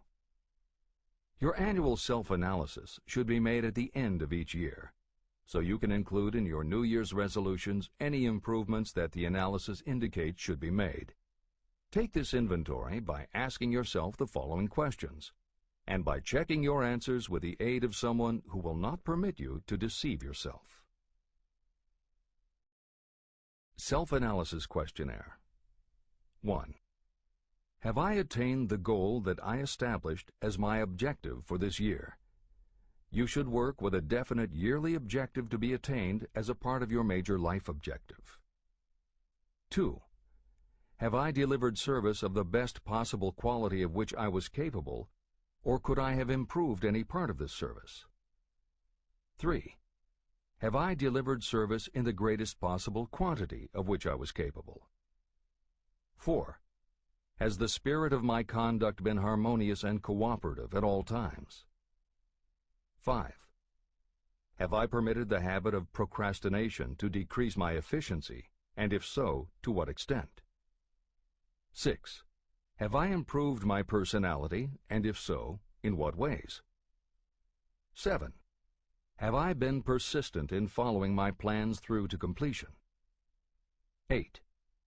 Have I reached decisions promptly and definitely on all occasions? 9. Have I permitted any of the 6 basic fears to decrease my efficiency? 10. Have I been either overcautious or undercautious? 11. Has my relationship with my associates in work been pleasant or unpleasant? If it has been unpleasant, has the fault been partly or wholly mine? 12. Have I dissipated any of my energy through lack of concentration of effort? 13. Have I been open-minded and tolerant in connection with all subjects? 14. In what ways have I improved my ability to render service? 15. Have I been intemperate in any of my personal habits? 16. Have I expressed, either openly or secretly, any form of egotism? 17. Has my conduct toward my associates been such that they respect me? 18. Have my opinions and decisions been based upon guesswork or accuracy of analysis and thought? 19. Have I followed the habit of budgeting my time, my expenses, and my income, and have I been conservative in these budgets? 20. How much time have I devoted to unprofitable effort which I might have used to better advantage? 21. How may I rebudget my time and change my habits so I will be more efficient during the coming year? 22. Have I been guilty of any conduct that was not approved by my own conscience? 23.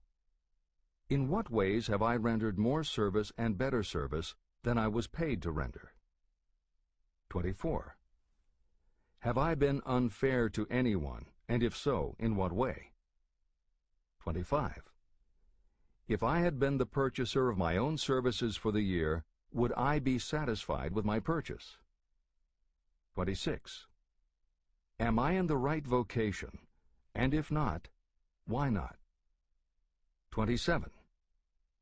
Has the purchaser of my services been satisfied with the service I have rendered, and if not, why not? 28. What is my present rating on the fundamental principles of success? Make this rating fairly and frankly, and have it checked by someone who is courageous enough to do it accurately. After you have finished reading through to the end of this book at least once, and you are sure you have assimilated the information in this chapter, you will be ready to create a practical plan for marketing your personal services. In this chapter, you should have found adequate descriptions of every principle essential in planning the sale of personal services. These include the major attributes of leadership, the most common causes of failure in leadership, a description of the fields of opportunity for leadership, the main causes of failure in all walks of life, and the important questions that should be used in self-analysis. This extensive and detailed presentation has been included because it will be needed by you if you are going to earn your riches by marketing your personal services. Those who have lost their fortunes and those who are just beginning to earn money have nothing but personal services to offer in return for riches. Therefore, it is essential that you have real, practical information that you'll need to market your services to best advantage. Complete assimilation and understanding of the information will help you to market your services, and it will help you to become more analytical and capable of judging people. The information will be priceless to you if you work in an executive position where you select employees. Where and how to find opportunities to accumulate riches. Now that we have analyzed the principles by which riches may be accumulated, you naturally ask, where can I find the opportunities to apply these principles? Very well. Let us take inventory and see what the United States of America offers the person seeking riches. To begin with, remember that we live in a country where every law-abiding citizen enjoys freedom of thought and freedom of deed unequaled anywhere in the world. Most of us have never taken inventory of the advantages of this freedom. We have never compared our unlimited freedom with a curtailed freedom in other countries. Here we have freedom of thought, freedom in the choice and enjoyment of education, freedom in religion, freedom in politics, freedom in the choice of a business, profession, or occupation, freedom to accumulate and own all the property we can accumulate, freedom to choose our place of residence, freedom in marriage, freedom through equal opportunity to all races, freedom of travel from one state to another, freedom in our choice of foods, and freedom to aim for any station in life for which we have prepared ourselves, even for the presidency of the United States. We have other forms of freedom, but this list gives an overview of the most important freedoms that offer you the opportunity to think and grow rich. The United States is the only country guaranteeing to every citizen, whether native-born or naturalized, so broad and varied a list of freedoms. Next, let us recount some of the blessings that our widespread freedom has placed within our hands. Take the average American family of average income and sum up the benefits available to every member of the family in this land of opportunity and plenty. Food. Next to freedom of thought and deed comes food, clothing, and shelter, the three basic necessities of life. Because of our universal freedom, the average American family has available at its door the choicest selection of food to be found anywhere in the world, and at prices within its financial range. Shelter. This family lives in a comfortable apartment or house, complete with light, heat, water, and many conveniences. The toast they had for breakfast was toasted in an electric toaster, which cost but a few dollars. The apartment is cleaned with a vacuum cleaner that is run by electricity. Hot and cold water is available at all times in the kitchen and the bathroom. The food is kept cool in a refrigerator. Clothes are washed and dried, dishes are cleaned, and numerous labor-saving devices are run on power obtained by putting a plug into a wall socket. The family receives entertainment and information from all over the world 24 hours a day if they want it, by merely flipping a switch on their radio or television or computer.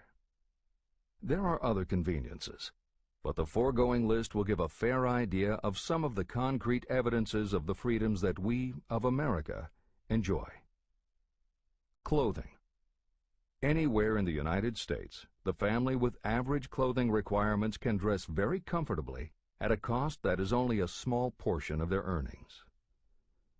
Only the three basic necessities of food, clothing, and shelter have been mentioned. The average American also has other options and advantages that are available in return for reasonable effort. The average American has security of property rights not found in any other country in the world. We can place any surplus money in a bank with the assurance that our government will protect it and make good to us if the bank fails. If an American citizen wants to travel from one state to another, he or she needs no passport and no one's permission. You may go when you please, and you may travel by car, train, bus, airplane, ship, or any other method that you can afford. The miracle that has provided these blessings. We often hear politicians proclaiming the freedom of America when they solicit votes, but they seldom take the time or trouble to analyze the source of this freedom. Having no axe to grind, no grudge to express, and no ulterior motives, I will give you a frank analysis of that mysterious, abstract, greatly misunderstood something that gives to every citizen of America more blessings, more opportunities to accumulate wealth, and more freedom of every nature than may be found in any other country. I have the right to analyze the source and nature of this unseen power because I know, and have known for more than half a century, many of the men who organized that power, and many who are now responsible for its maintenance. The name of this mysterious benefactor of mankind is capital. Capital consists not only of money, but also of highly organized, intelligent groups of individuals who plan ways and means of using money efficiently for the good of the public and profitably to themselves. These groups consist of scientists, educators, chemists, inventors, business analysts, publicists, transportation experts, accountants, lawyers, doctors, and other men and women who have highly specialized knowledge in all fields of industry and business. They pioneer, experiment, and blaze trails in new fields of endeavor. They support colleges, hospitals, schools, build good roads, publish newspapers, pay most of the cost of government, and take care of the many details essential to human progress. Stated briefly, the capitalists are the brains of civilization, because they supply the entire fabric of which all education, enlightenment, and human progress consist. Money without brains is always dangerous. Properly used, it is the most important essential of civilization. To give you an idea of how important organized capital is, try to imagine that it is your job to provide and prepare a simple family breakfast, but you have to do it without the aid of capital. To supply the tea, you would have to make a trip to China or India. Unless you are an excellent swimmer, you would become rather tired before making the round trip.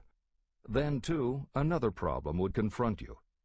What would you use for money, even if you had the physical endurance to swim the ocean? To supply sugar, you would have to take another swim to the Caribbean islands, or a long walk to the sugar beet section of Utah. But even then you might come back without the sugar, because organized effort and money are necessary to produce sugar, to say nothing of what is required to refine, transport, and deliver it to the breakfast table anywhere in the United States. Eggs you could obtain easily enough from nearby farms, but you might have a very long walk to Florida or California and back before you could serve grapefruit juice. You would have another long walk to Kansas or one of the other wheat-growing states when you went after wheat bread. Dry cereal would have to be omitted from the menu because it would not be available except through the labor of a trained group of workers and suitable machinery, all of which call for capital. After resting, you could take off for another little swim down to South America, where you would pick up a couple of bananas. On your return, you could take a short walk to the nearest farm having a dairy and pick up some butter and cream. Then your family would be ready to sit down and enjoy breakfast. Seems absurd, doesn't it? Well, the procedure described would be the only possible way these simple items of food could be delivered if we had no capitalistic system. The capital cornerstone of our lives. The sum of money required for the building and maintenance of the planes, trucks, trains, and cargo ships used in the delivery of that simple breakfast is so huge that it staggers imagination. It runs into billions of dollars. Not to mention the armies of trained employees required to run all those planes, trucks, ships, and trains. But transportation is only a part of the requirements of modern civilization in capitalistic America. Before there can be anything to haul, something must be grown from the ground, or manufactured and prepared for market. This calls for more billions of dollars for equipment, machinery, packaging, marketing, and to pay the wages of millions of men and women. Transportation systems do not spring up from the earth and function automatically. They come in response to the call of civilization. They come through the labor and ingenuity and organizing ability of people who have imagination, faith, enthusiasm, decision, and persistence. These men and women are known as capitalists. They are motivated by the desire to build, construct, achieve, render useful service, earn profits, and accumulate riches. And because they render service without which there would be no civilization, they earn for themselves great riches. Just to keep the record simple and understandable, I will add that these capitalists are the same men and women who are often denounced as the greedy establishment or Wall Street.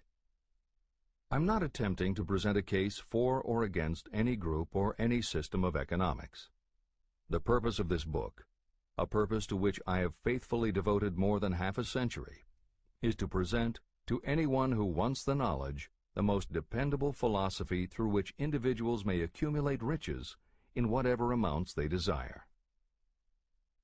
The reasons I have analyzed the economic advantages of the capitalistic system are: 1. To point out that all who seek riches must following sections and adapt themselves to the system that controls all approaches to fortunes, large or small. 2. To present the side of the picture opposite to the one portrayed by politicians and demagogues and the media, who often refer to organized capital as if it were something poisonous. This is a capitalistic country. It was developed through the use of capital. We who claim the right to partake of the blessings of freedom and opportunity, we who seek to accumulate riches here, should know that neither riches nor opportunity would be available to us if organized capital had not provided these benefits. There is only one dependable method of accumulating and legally holding riches, and that is by rendering useful service. No system has ever been created by which anyone can legally acquire riches through mere force of numbers, or without giving in return an equivalent value of one form or another. Your opportunities in the midst of riches. America provides all the freedom and all the opportunity to accumulate riches that any honest person may require. When you go hunting for game, you select hunting grounds where game is plentiful. When you are seeking riches, the same rule naturally applies. If it is riches you are seeking, do not overlook the possibilities of a country whose citizens are so rich that women alone spend billions of dollars each year for cosmetics and other beauty products. Do not be in too big a hurry to get away from a country whose men willingly, even eagerly, hand over more billions of dollars annually for football, basketball, baseball, and all the related products that go with these and other sporting events. Only a few of the luxuries and non-essentials have been mentioned, but remember that the business of producing and marketing these few products gives regular employment to many millions of men and women, who receive for their services many millions of dollars monthly, and spend it freely for both the luxuries and the necessities. Especially, remember that behind all this exchange of merchandise and personal services is an abundance of opportunity to accumulate riches. Here our American freedom comes to your aid. There is nothing to stop you or anyone from engaging in any portion of the effort necessary to carry on these businesses. If you have superior talent, training, experience, you may accumulate riches in large amounts. Those not so fortunate may accumulate smaller amounts. Anyone may earn a living in return for a very nominal amount of labor. So there you are. Opportunity has spread its wares before you. Step up to the front, select what you want, create your plan, put the plan into action, and follow through with persistence. Capitalistic America will do the rest. You can depend on this much. Capitalistic America ensures every person the opportunity to render useful service and to collect riches in proportion to the value of the service. The system denies no one this right, but it does not and cannot promise something for nothing. The system itself is irrevocably controlled by the law of economics, which neither recognizes nor tolerates for long getting without giving.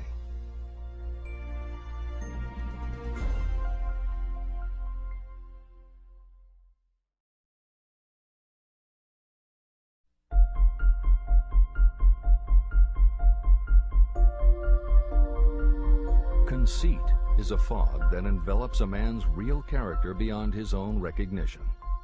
It weakens his native ability and strengthens all his inconsistencies.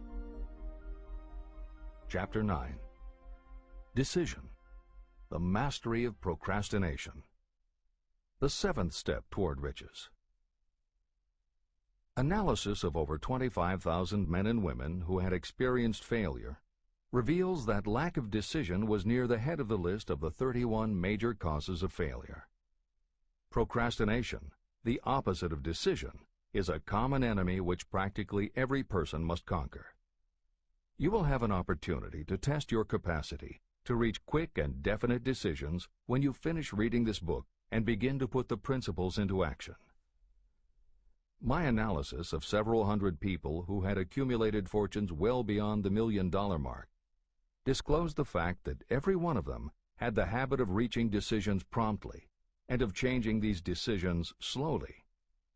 People who fail to accumulate money, without exception, have the habit of reaching decisions, if at all, very slowly, and of changing these decisions quickly and often. One of Henry Ford's most outstanding qualities was his habit of reaching decisions quickly and definitely and changing them slowly. This quality was so pronounced in Mr. Ford that it gave him the reputation of being obstinate. It was this quality that prompted Mr. Ford to continue to manufacture his famous Model T, the world's ugliest car, when all of his advisors and many of the purchasers of the car were urging him to change it. Perhaps Mr. Ford delayed too long in making the change, but the other side of the story is that Mr. Ford's firmness of decision yielded a huge fortune before the change in model became necessary. Some say that Mr. Ford's definiteness of decision was just obstinacy, but even this quality is preferable to slowness in reaching decisions and quickness in changing them. Editor's comments. Henry Ford's consistency extended also to the color of the Model T, 15 million of which in 19 years of production from 1908 to 1927 were made only in black and with little change in the design. Shortly after its introduction, Napoleon Hill met with Ford to talk about the principles of success. According to Hill, in Michael Ritt's biography of Napoleon Hill, A Lifetime of Riches, Henry Ford was cold, indifferent, unenthusiastic, and spoke only when forced to, unless he was talking about his car. Early on, few people other than Carnegie could foresee the success Ford would achieve, which Hill later attributed to Ford's self-control and concentrated effort. At Hill's first meeting with him in 1911, Ford was interested only in talking about the Model T. After Ford took him for a spin around the factory, Hill bought one for $680. This is the end of the editor's comments. Making your own decisions. The majority of people who fail to accumulate the money they need are generally easily influenced by the opinions of others. They permit gossip, rumors, other people's opinions, and the news reporters to do their thinking for them. Opinions are the cheapest commodities on earth. Everyone has a flock of opinions they are ready to tell anyone who will listen. If you are too influenced by other people's opinions when you reach decisions, you will not succeed in any undertaking, much less in that of transmuting your own desire into money. If you are influenced by the opinions of others, you will have no desire of your own. Keep your own counsel. Rely on yourself to reach your own decisions when you begin to put these principles into practice, and follow through on your decisions. Take no one into your confidence except the members of your mastermind group, and be very sure that you choose for your group only those who will be in complete sympathy and harmony with your purpose. Close friends and relatives, while not meaning to do so, often handicap one through opinions. And for some reason, even friends often seem to think that ridiculing you and your plans is funny. Thousands of men and women carry inferiority complexes with them all through life because some well-meaning but ignorant person destroyed their confidence through opinions or ridicule. You have a brain and mind of your own. Use it, and reach your own decisions. If you need facts or information from others to help you reach decisions, acquire the facts or information you need quietly, without disclosing your purpose. It is characteristic of people who have a smattering of knowledge to try to give the impression that they know more than they do. Such people generally do too much talking and too little listening. Keep your eyes and ears open and your mouth closed if you wish to acquire the habit of prompt decision. Those who talk too much do little else. If you talk more than you listen, you may miss some important piece of knowledge that might have been very useful to you. By talking too much, you may also disclose your plans and purposes to people who will take great delight in defeating you because they envy you. Remember, every time you open your mouth in the presence of a person who really has knowledge, you tip your hand and show that person your exact stock of knowledge, or you tip your hand to your lack of it. The mark of genuine wisdom is modesty and silence. Keep in mind that every person is, like you, seeking the opportunity to accumulate money. If you talk about your plans too freely, you may be surprised when you learn that some other person has beat you to it by using the plans you bragged about. Let one of your first decisions be to keep a closed mouth and open ears and eyes. As a reminder to yourself, Copy the following epigram in large letters and place it where you will see it daily. Tell the world what you intend to do, but first, show it. This is the equivalent of saying that deeds and not words are what count most. The value of decisions depends upon the courage required to render them. The great decisions that served as the foundation of civilization were reached by assuming great risks, which often meant the chance of death. Lincoln's decision to issue his famous Proclamation of Emancipation, which gave freedom to African Americans, was rendered with full understanding that his act would turn thousands of friends and political supporters against him. When the rulers of Athens gave Socrates the choice of disclaiming his teachings or being sentenced to death, Socrates' decision to drink the cup of poison, rather than compromise in his personal belief, was a decision of courage. It turned time ahead 1,000 years and gave to people then unborn the right to freedom of thought and of speech. 56. Who risked the gallows? The greatest decision of all time, as far as any American citizen is concerned, was reached in Philadelphia on July 4, 1776, when 56 men signed their names to a document that they well knew would bring freedom to all Americans, or leave every one of the 56 hanging from a gallows. You have heard of this famous document, the Declaration of Independence. But have you taken from it the great lesson in personal achievement it so plainly taught? We all remember the date of this momentous decision, but few of us realize what courage that decision required. We remember our history as it was taught. We remember dates and the names of the men who fought. We remember Valley Forge and Yorktown. We remember George Washington and Lord Cornwallis. But we know little of the real forces behind these names, dates, and places. We know even less of that intangible power that ensured freedom long before Washington's armies reached Yorktown. It is nothing short of tragedy that the writers of history have missed entirely even the slightest reference to the irresistible power that gave birth and freedom to the nation destined to set up new standards of independence for all the peoples of the earth. I say it is a tragedy because it is the same power that must be used by every individual who overcomes the difficulties of life and forces life to pay the price asked. Let us briefly review the events that gave birth to this power. The story begins with an incident in Boston on March 5, 1770. British soldiers were patrolling the streets, openly threatening the citizens by their presence. The colonists resented armed men marching in their midst.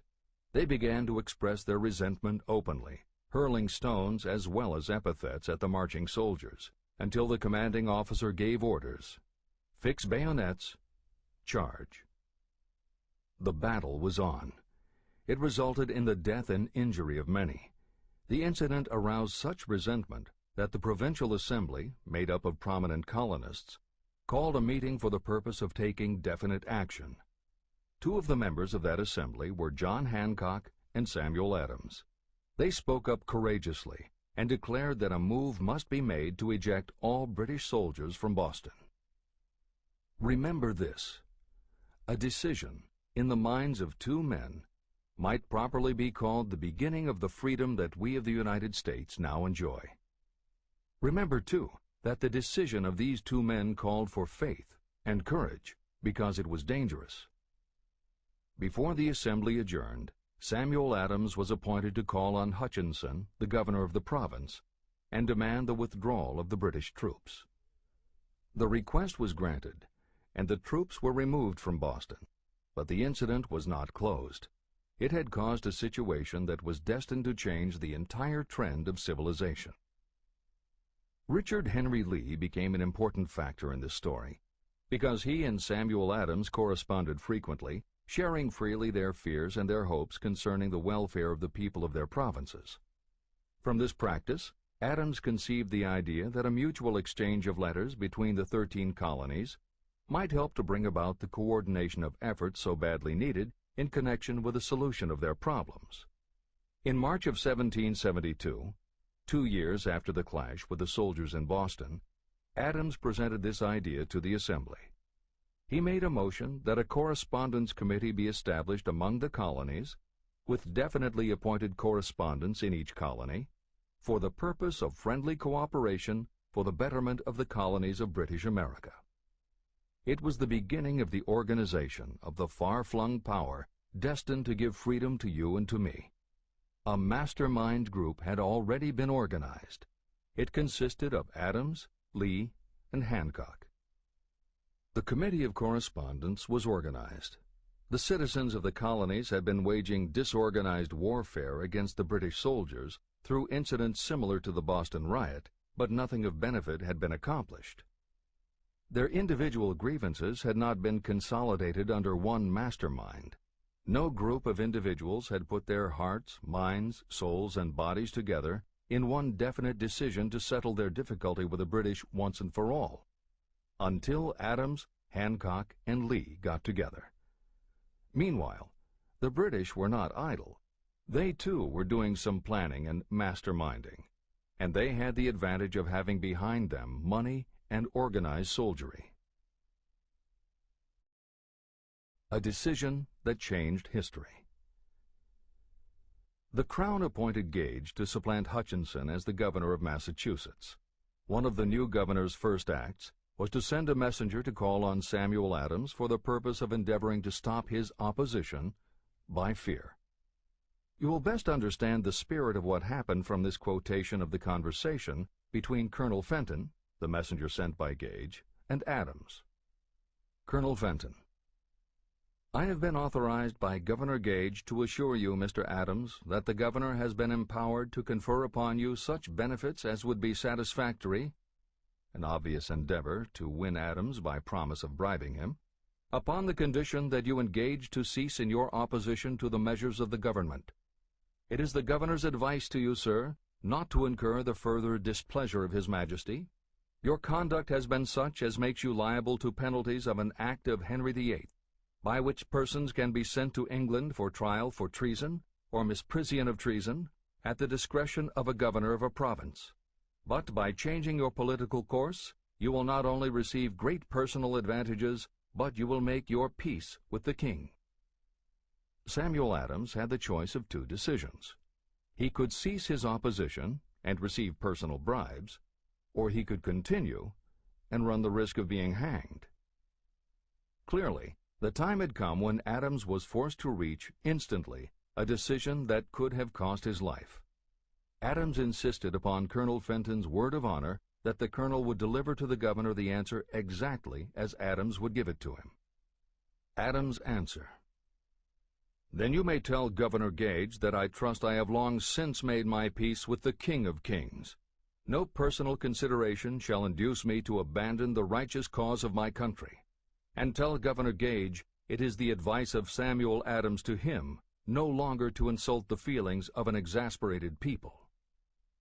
When Governor Gage received Adams' caustic reply, he flew into a rage and issued a proclamation that read, I do hereby, in His Majesty's name, offer and promise His most gracious pardon to all persons who shall forthwith lay down their arms and return to the duties of peaceable subjects, excepting only from the benefit of such pardon Samuel Adams and John Hancock, whose offenses are of too flagitious a nature to admit of any other consideration but that of condign punishment.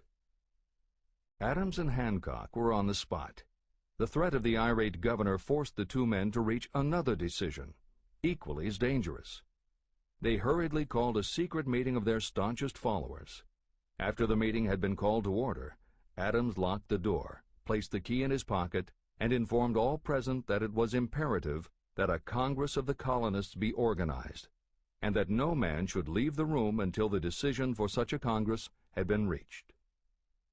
Great excitement followed. Some weighed the possible consequences of such radicalism. Some expressed grave doubt as to the wisdom of so definite a decision in defiance of the Crown.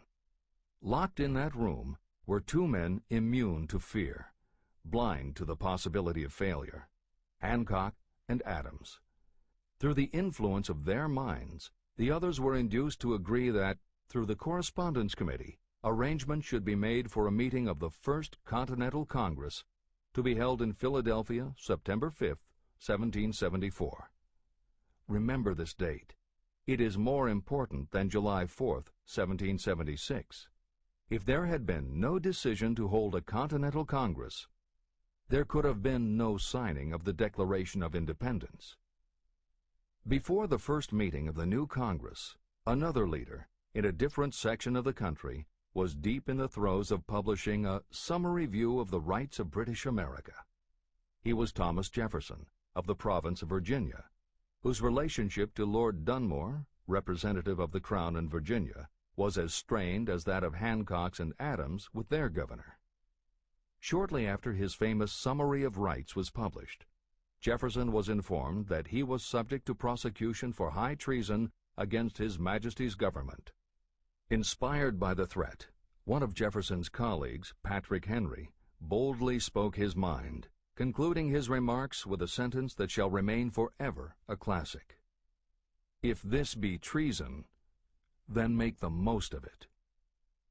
It was such men as these who, without power, without authority, without military strength, without money, sat in solemn consideration of the destiny of the colonies, beginning at the opening of the First Continental Congress and continuing at intervals for 2 years, until on June 7th, 1776, Richard Henry Lee arose, addressed the chair, and to the startled assembly made this motion: "Gentlemen, I make the motion that these united colonies are, and of right ought to be, free and independent states, that they be absolved from all allegiance to the British Crown, and that all political connection between them and the state of Great Britain is, and ought to be, totally dissolved."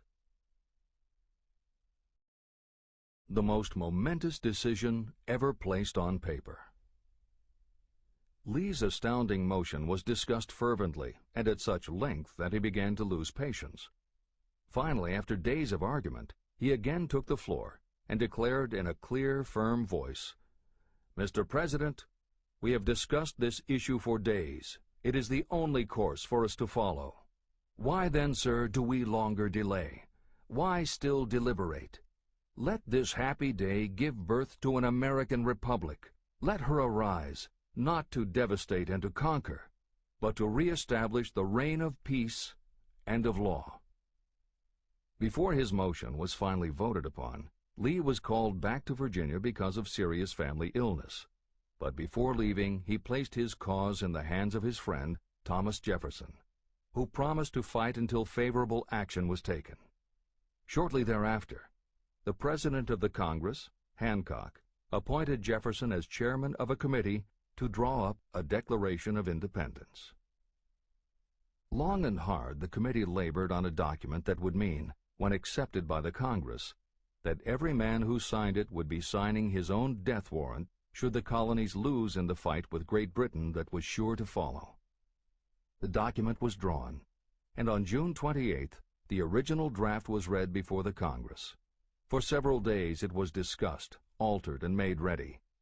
On July 4th, 1776, Thomas Jefferson stood before the Assembly and fearlessly read the most momentous decision ever placed on paper. When in the course of human events it becomes necessary for one people to dissolve the political bands which have connected them with another, and to assume among the powers of the earth the separate and equal station to which the laws of nature and of nature's God entitled them, a decent respect to the opinions of mankind requires that they should declare the causes which impel them to the separation. When Jefferson finished, the document was voted upon, accepted, and signed by the 56 men, every one staking his own life upon his decision to write his name. By that decision came into existence a nation destined to bring to mankind forever the privilege of making decisions. Analyze the events that led to the Declaration of Independence, and be convinced that this nation, which now holds a position of commanding respect and power among all nations of the world, was born of a decision created by a mastermind consisting of 56 men. Note well the fact that it was their decision that ensured the success of Washington's armies, because the spirit of that decision was in the heart of every soldier who fought with him, and served as a spiritual power which recognizes no such thing as failure. Note also, with great personal benefit, that the power that gave this nation its freedom is the same power that must be used by every individual who becomes self-determining. This power is made up of the principles described in this book. It will not be difficult to detect in the story of the Declaration of Independence at least 6 of these principles: desire, decision, faith, persistence, the mastermind, and organized planning. Know what you want, and you will generally get it. Throughout this philosophy, you'll find the suggestion that thought, backed by strong desire, will transmute itself into its physical equivalent. The story of the founding of America and the story of the organization of the United States Steel Corporation are perfect examples of the method by which thought makes this astounding transformation. In your search for the secret of the method, do not look for a miracle, because you will not find it. You will find only the eternal laws of nature.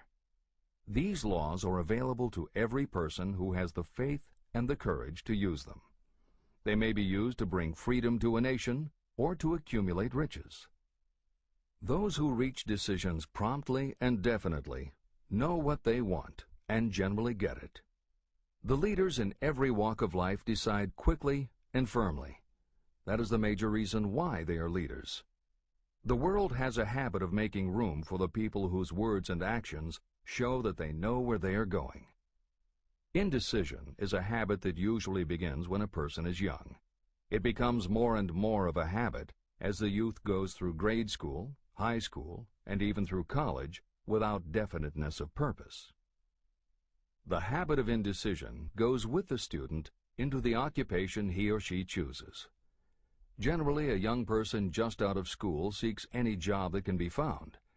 Young people take the first job they can find because they have fallen into the habit of indecision.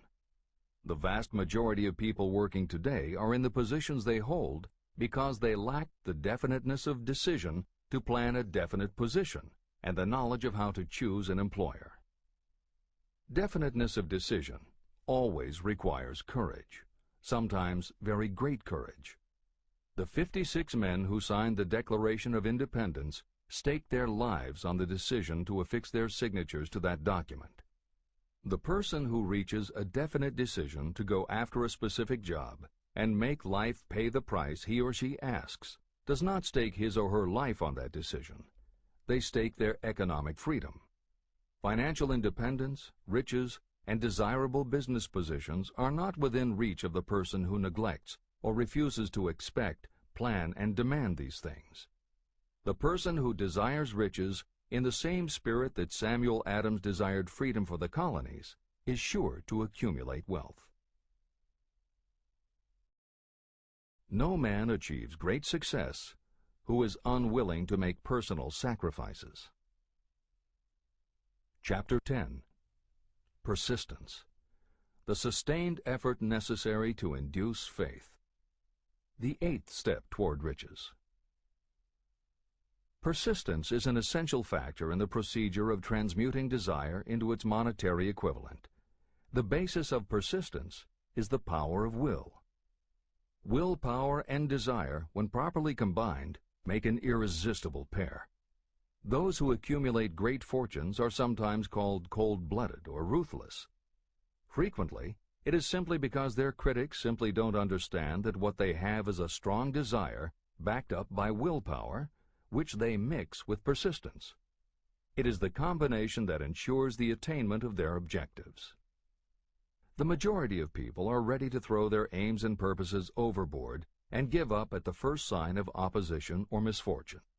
A few carry on despite all opposition until they attain their goal. There may be no heroic connotation to the word persistence, but persistence does for your character what carbon does to iron. It hardens it to steel. The building of a fortune will involve the application of the entire 13 factors of this philosophy. These principles must be understood, and they must be applied with persistence by all who accumulate money. Your test of persistence. If you are reading this book with the intention of seriously applying the knowledge, the first test of your persistence will come when you begin to follow the 6 steps described in the 3rd chapter, Desire. Unless you are one of the few people who already have a definite goal and a definite plan for its attainment, you may read the instructions, but you will never actually apply them in your daily life. Lack of persistence is one of the major causes of failure. Moreover, my experience with thousands of people has proved that lack of persistence is a weakness common to the majority of people. However, it is a weakness that may be overcome by effort. The ease with which lack of persistence may be conquered will depend entirely upon the intensity of your desire. The starting point of all achievement is desire. Keep this constantly in mind. Weak desires bring weak results, just as a small amount of fire makes a small amount of heat. If you are lacking in persistence, this weakness may be remedied by building a stronger fire under your desires. Continue reading through to the end of this book. Then go back to Chapter 3 and start immediately to carry out the instructions for using the 6 steps. The eagerness with which you follow these instructions will indicate clearly how much or how little you really desire to accumulate money.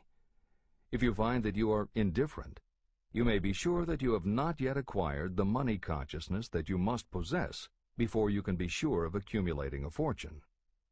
Fortunes gravitate to those whose minds have been prepared to attract them, just as surely as water gravitates to the ocean. If you are weak in persistence, focus on the instructions in Chapter 11, Power of the Mastermind. Surround yourself with a mastermind group, and through the cooperation of the members of this group, you can develop persistence. You will find additional instructions for the development of persistence in Chapter 5, Autosuggestion, and in Chapter 13, The Subconscious Mind. Follow the instructions in these chapters until you build up habits that convey to your subconscious mind a clear picture of the object of your desire. From that point on, you will not be handicapped by lack of persistence. Your subconscious mind works continuously while you are awake and while you are asleep. Are you money conscious or poverty conscious?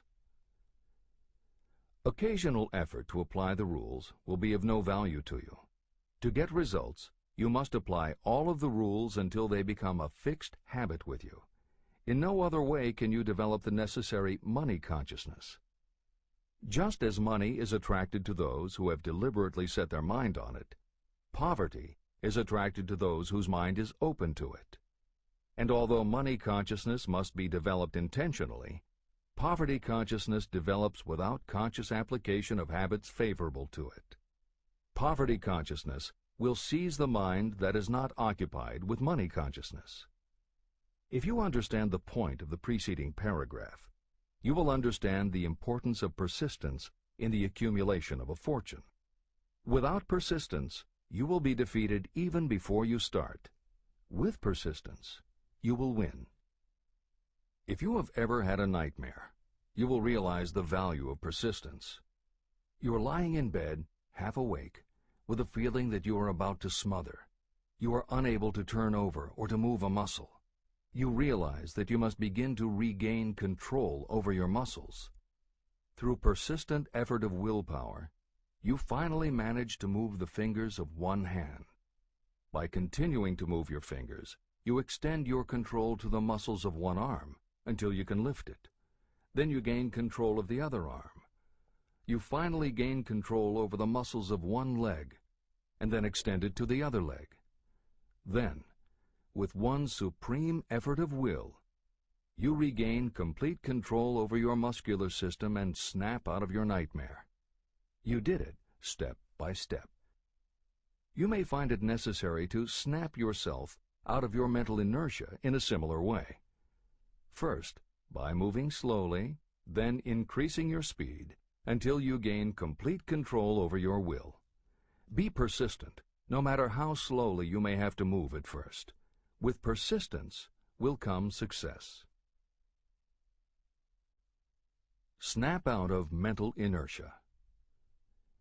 If you select your mastermind group with care, you will have in it at least one person who will aid you in the development of persistence.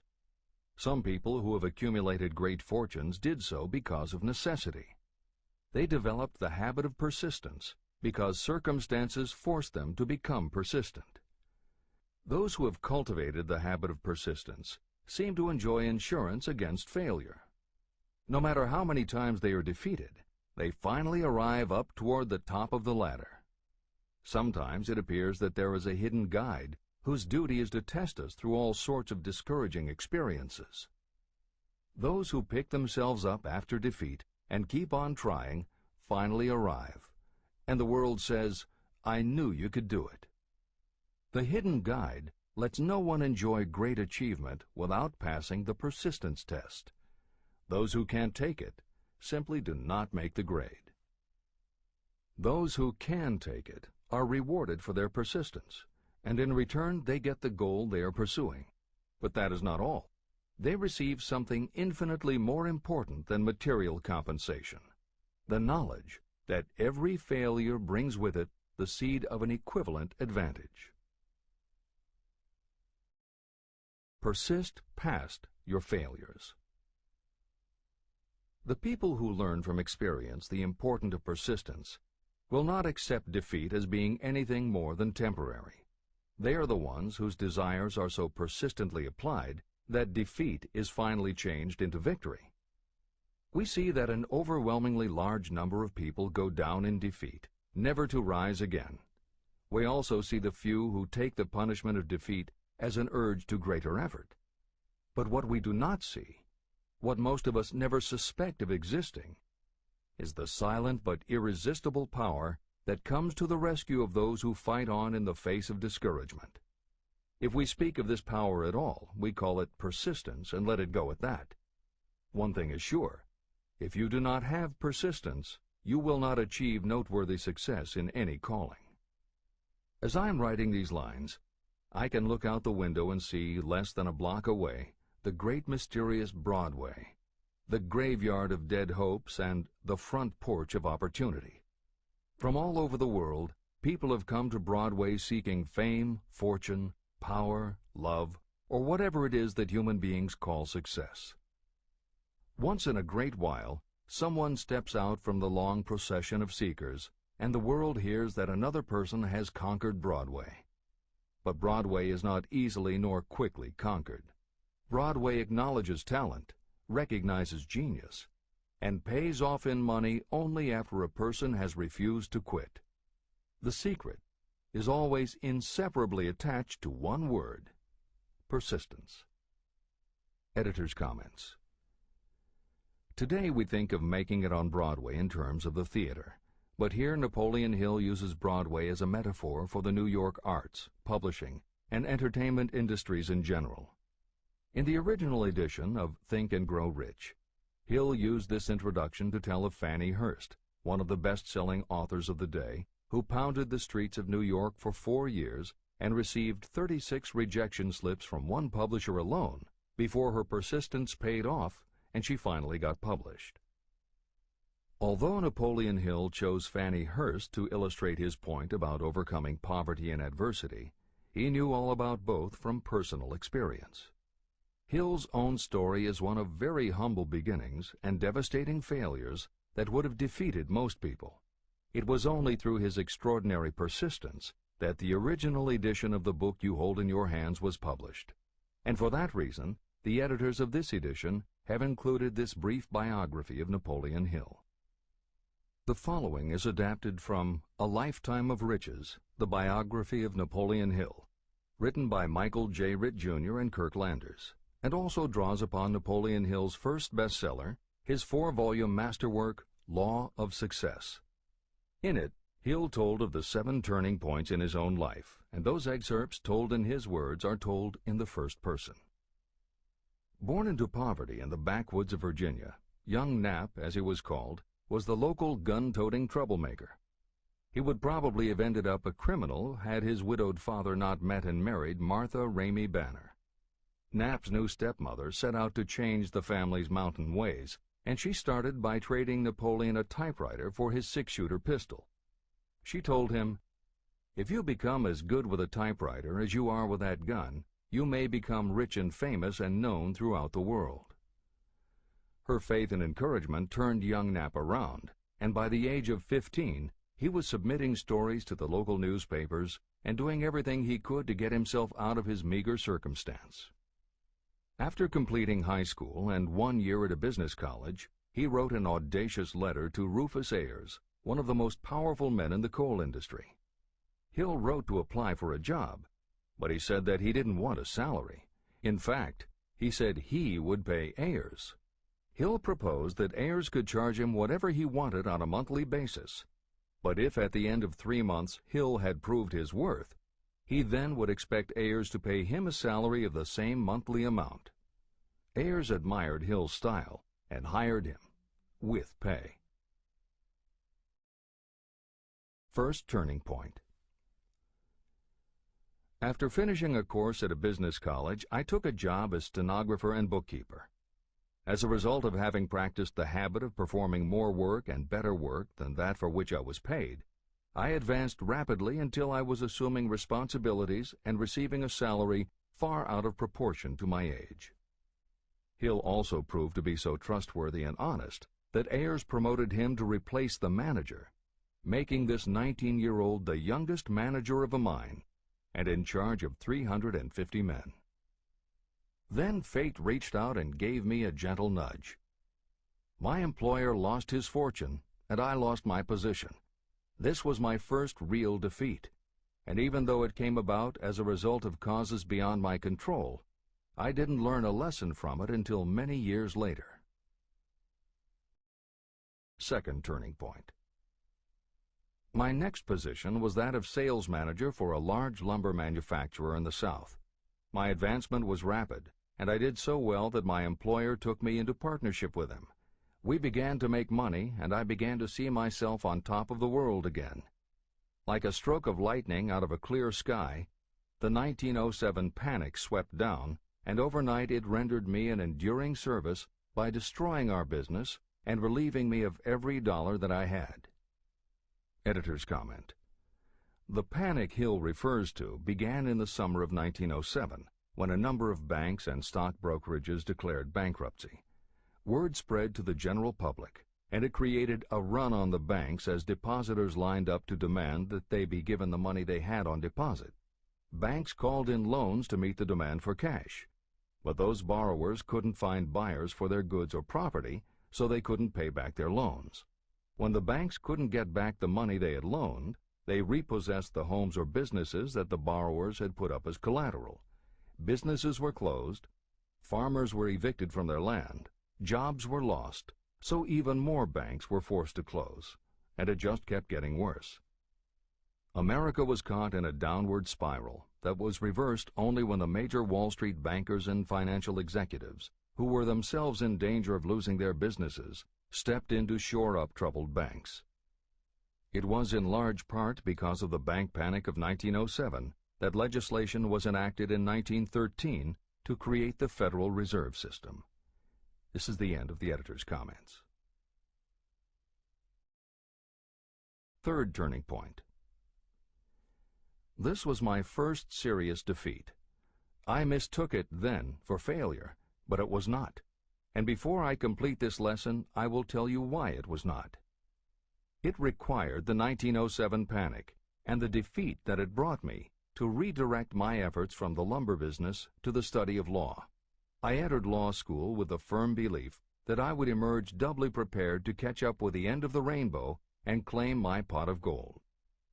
Napoleon Hill planned to put himself and his brother through law school by writing articles for Bob Taylor's magazine. It was through the magazine that he arranged the fateful meeting with Andrew Carnegie, described at the beginning of this book.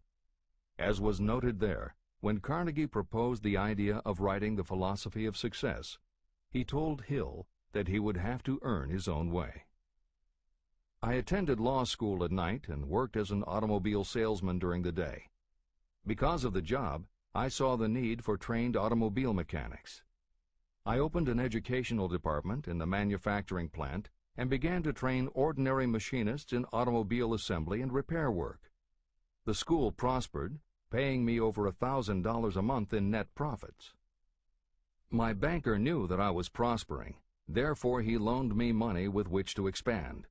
A peculiar trait of bankers is that they will loan us money without any hesitation when we are prosperous. My banker loaned me money until I was hopelessly in his debt. Then he took over my business as calmly as if it had belonged to him, which it did.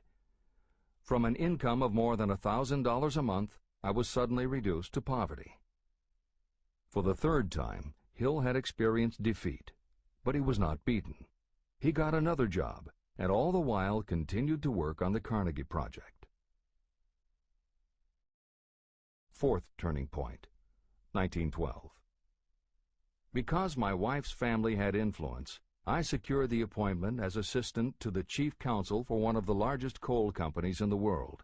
I was among friends and relatives, and I had a position that I could keep for as long as I wished without exerting myself. What more did I need?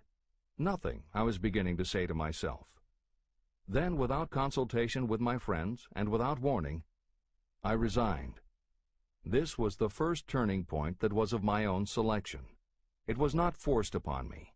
I quit that position because the work was too easy and I was performing it with too little effort. This move proved to be the next most important turning point of my life, although it was followed by 10 years of effort that brought almost every conceivable grief the human heart can experience. I selected Chicago as my new field of endeavor. I made up my mind that if I could gain recognition in Chicago, in any honorable sort of work, it would prove that I had something that might be developed into real ability. Fifth turning point. My first position in Chicago was that of advertising manager for a large correspondence school. I did so well that the president of the school induced me to resign my position and go into the candy manufacturing business with him. We organized the Betsy Ross Candy Company, and I became its first president. The business grew rapidly, and soon we had a chain of stores in 18 different cities. They did so well, in fact, Hill's partners decided they wanted to take over the business. They had Hill arrested on a false charge and then offered to withdraw the charge if he would turn over to them his interest in the business. Outraged at the suggestion, Hill refused. When the case went to court, his partners failed to appear for the hearing. Hill sued them for malicious damage to his character. The judge's ruling completely vindicated Hill and allowed him the option to have his partners thrown in jail. Being arrested seemed at the time a terrible disgrace, even though the charge was false. It was not a pleasant experience, and I would not wish to go through a similar experience again, but I must admit that it was worth all the grief it cost me, because it gave me the opportunity to find out that revenge was not a part of my makeup. Sixth turning point. This turning point came shortly after my dreams of success in the candy business had been shattered, when I turned my efforts to teaching advertising and salesmanship as a department of one of the colleges in the Midwest. My school prospered from the very beginning. I had a resident class and also a correspondence school through which I was teaching students in nearly every English-speaking country. It was 1917, and in April of that year, President Woodrow Wilson declared the United States would enter the war against Germany. Hill contacted the president, who he had previously met through Andrew Carnegie, and offered his services to help the war effort. Hill was given the position of creating public relations materials and helping to sell war bonds. When not operating his school, he threw himself into his war work, for which he insisted that he be paid only $1 a year.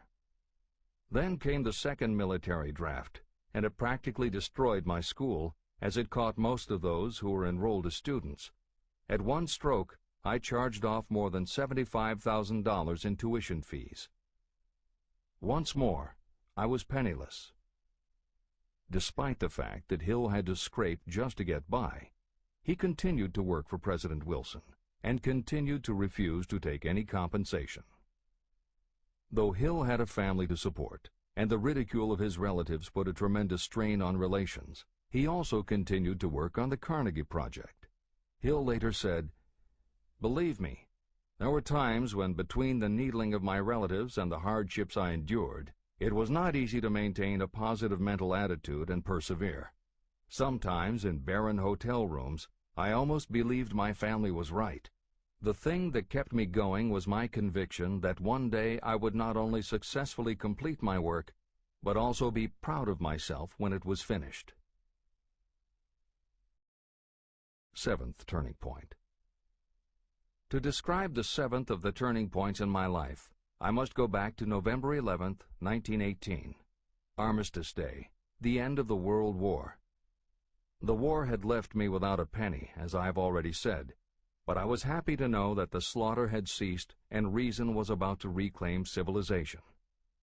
The time had come for another turning point. I sat down at my typewriter, and to my astonishment, my hands began to play a tune on the keyboard. I had never written so rapidly or so easily before. I did not plan or think about what I was writing. I just wrote whatever came into my mind. What Hill wrote was a long essay in which he described a new idealism based on the golden rule that he thought could emerge from the war. He declared that he would help spread the word, and promised that somehow he was going to find the money to launch a new magazine to be called Hill's Golden Rule. He took his essay to George Williams, a Chicago printer he had met while working at the White House, and by early January of 1919, Hill's Golden Rule magazine was on the newsstands. The first issue was 48 pages. In the beginning, with no money to pay anyone else, Hill wrote and edited every word himself, changing his writing style for each article as well as using a variety of pen names. Additional staff was hired later, which soon led to problems on the inside and on the outside, and Williams attempted to buy out Hill's share of the business. But when Hill realized that one stipulation of the buyout prevented him from any involvement in a competing publication, in October of 1920, he simply left. By April of 1921, he had raised the money for a new publication, Napoleon Hill's magazine, the foundation of which was again the Golden Rule. But it also expanded into presenting many of the principles of success that would become the basis of Hill's later books. The magazine's acceptance and success also led to Hill's success as a speaker and motivator, which led to even greater success for the magazine.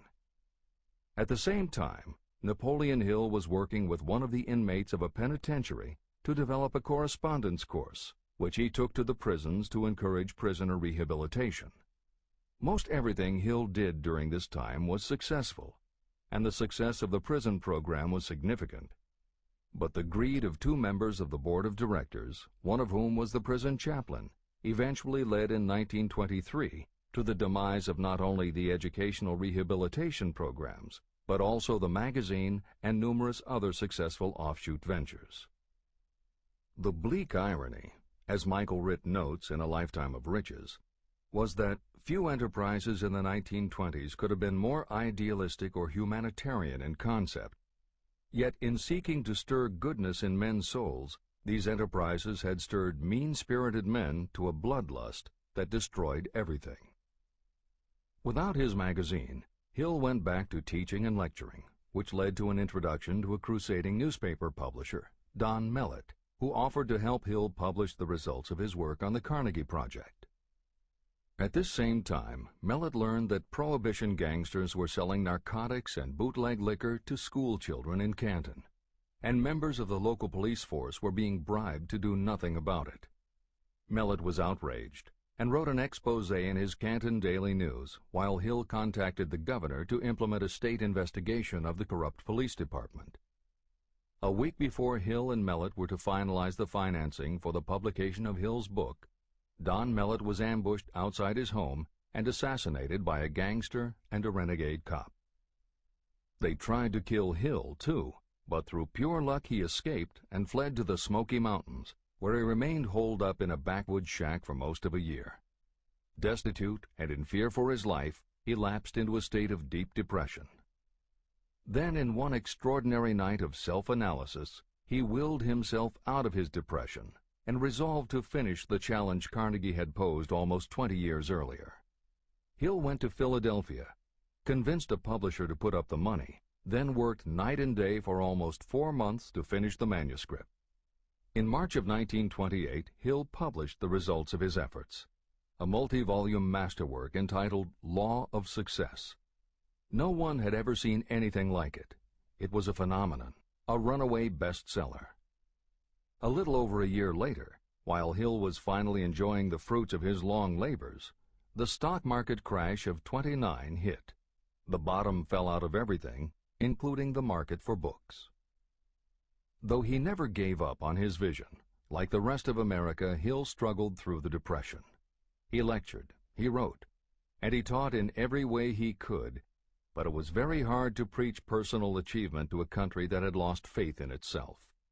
Napoleon Hill made it his personal mission to turn the tide by creating a variety of self-help programs, but it became disappointingly apparent that it was going to take more than one man to do it. When Franklin Delano Roosevelt was elected president, he reached out to Hill. Though Napoleon Hill was an avowed capitalist, he believed enough in the ultimate goal of FDR's policies that he committed himself to helping the new administration. Throughout the Depression years, he became a close confidant of the president's, helping to guide Roosevelt in his efforts to revitalize America. It is said that it was Hill who gave FDR the famous line, "We have nothing to fear but fear itself." And though Hill was dead broke, just as he had done for President Wilson, he refused to accept more than $1 a year for his efforts. In 1937, as America was finally beginning to see glimmerings of hope that the Great Depression might end, Hill convinced his publisher that America now needed a book to help shake off the mental and emotional stigma of those terrible times. He was right. They released Think and Grow Rich to such resounding success that it sold well over 1 million copies even before the Depression ended. At this writing, it has sold more than 60 million copies worldwide, and to this day it still sells more than 1 million copies a year in its various editions. Take your own persistence inventory. Persistence is a state of mind. Therefore, it can be cultivated. Like all states of mind, persistence is based upon definite causes, among them these. Definiteness of purpose. Knowing what you want is the first and most important step toward the development of persistence. A strong motive will force you to surmount difficulties. Desire. It is comparatively easy to acquire and maintain persistence in pursuing the object of intense desire. Self-reliance. Belief in your ability to carry out a plan encourages you to follow the plan through with persistence. Self-reliance can be developed through the principle described in Chapter 5, Autosuggestion. Definiteness of plans. Organized plans, even ones that may be weak or impractical, encourage persistence. Accurate knowledge. Knowing that your plans are sound, based upon experience or observation, encourages persistence. Guessing, instead of knowing, destroys persistence. Cooperation. Sympathy, understanding, and cooperation with others tend to develop persistence. Willpower. The habit of concentrating your thoughts on making plans to attain your definite purpose leads to persistence. Habit. Persistence is the direct result of habit. The mind absorbs and becomes a part of the daily experiences upon which it feeds. Fear, the worst of all enemies, can be overcome by forcing yourself to perform and repeat acts of courage. Everyone who has seen active service in war knows this. Take inventory of yourself and determine what you are lacking in this essential quality of persistence. Measure yourself point by point and see how many of the previous 8 factors of persistence you lack. The analysis may lead to discoveries that will give you a new understanding of yourself and what you need to get ahead. The following is a list of the real enemies that stand between you and achievement. These are not only the symptoms indicating weakness of persistence, but also the deeply seated subconscious causes of this weakness. Study the list carefully and face yourself squarely if you really wish to know who you are and what you are capable of doing. These are the weaknesses that must be mastered by anyone who really wants to accumulate riches. 1. Failure to recognize and to define clearly exactly what you want. 2. Procrastination, with or without cause, usually backed up with a long list of alibis and excuses. 3. Lack of interest in acquiring specialized knowledge. 4. Indecision, and the habit of passing the buck instead of facing issues squarely, also backed by alibis and excuses. 5. The habit of relying upon excuses instead of making definite plans to solve your problems. 6. Self-satisfaction. There is little remedy for this, and no hope for those who suffer from it. 7. Indifference, usually reflected in your readiness to compromise rather than meet opposition and fight it. 8. The habit of blaming others for your mistakes and accepting circumstances as being unavoidable. 9. Weakness of desire because you neglected to choose motives that will push you to take action. 10. Willingness to quit at the first sign of defeat, based upon one or more of the 6 basic fears. 11. Lack of organized plans that you have written out so they can be analyzed. 12. The habit of neglecting to act on ideas or to grasp opportunity when it presents itself. 13. Wishing instead of willing. 14. The habit of compromising with poverty instead of aiming at riches. A general lack of ambition to be, to do, or to own. 15.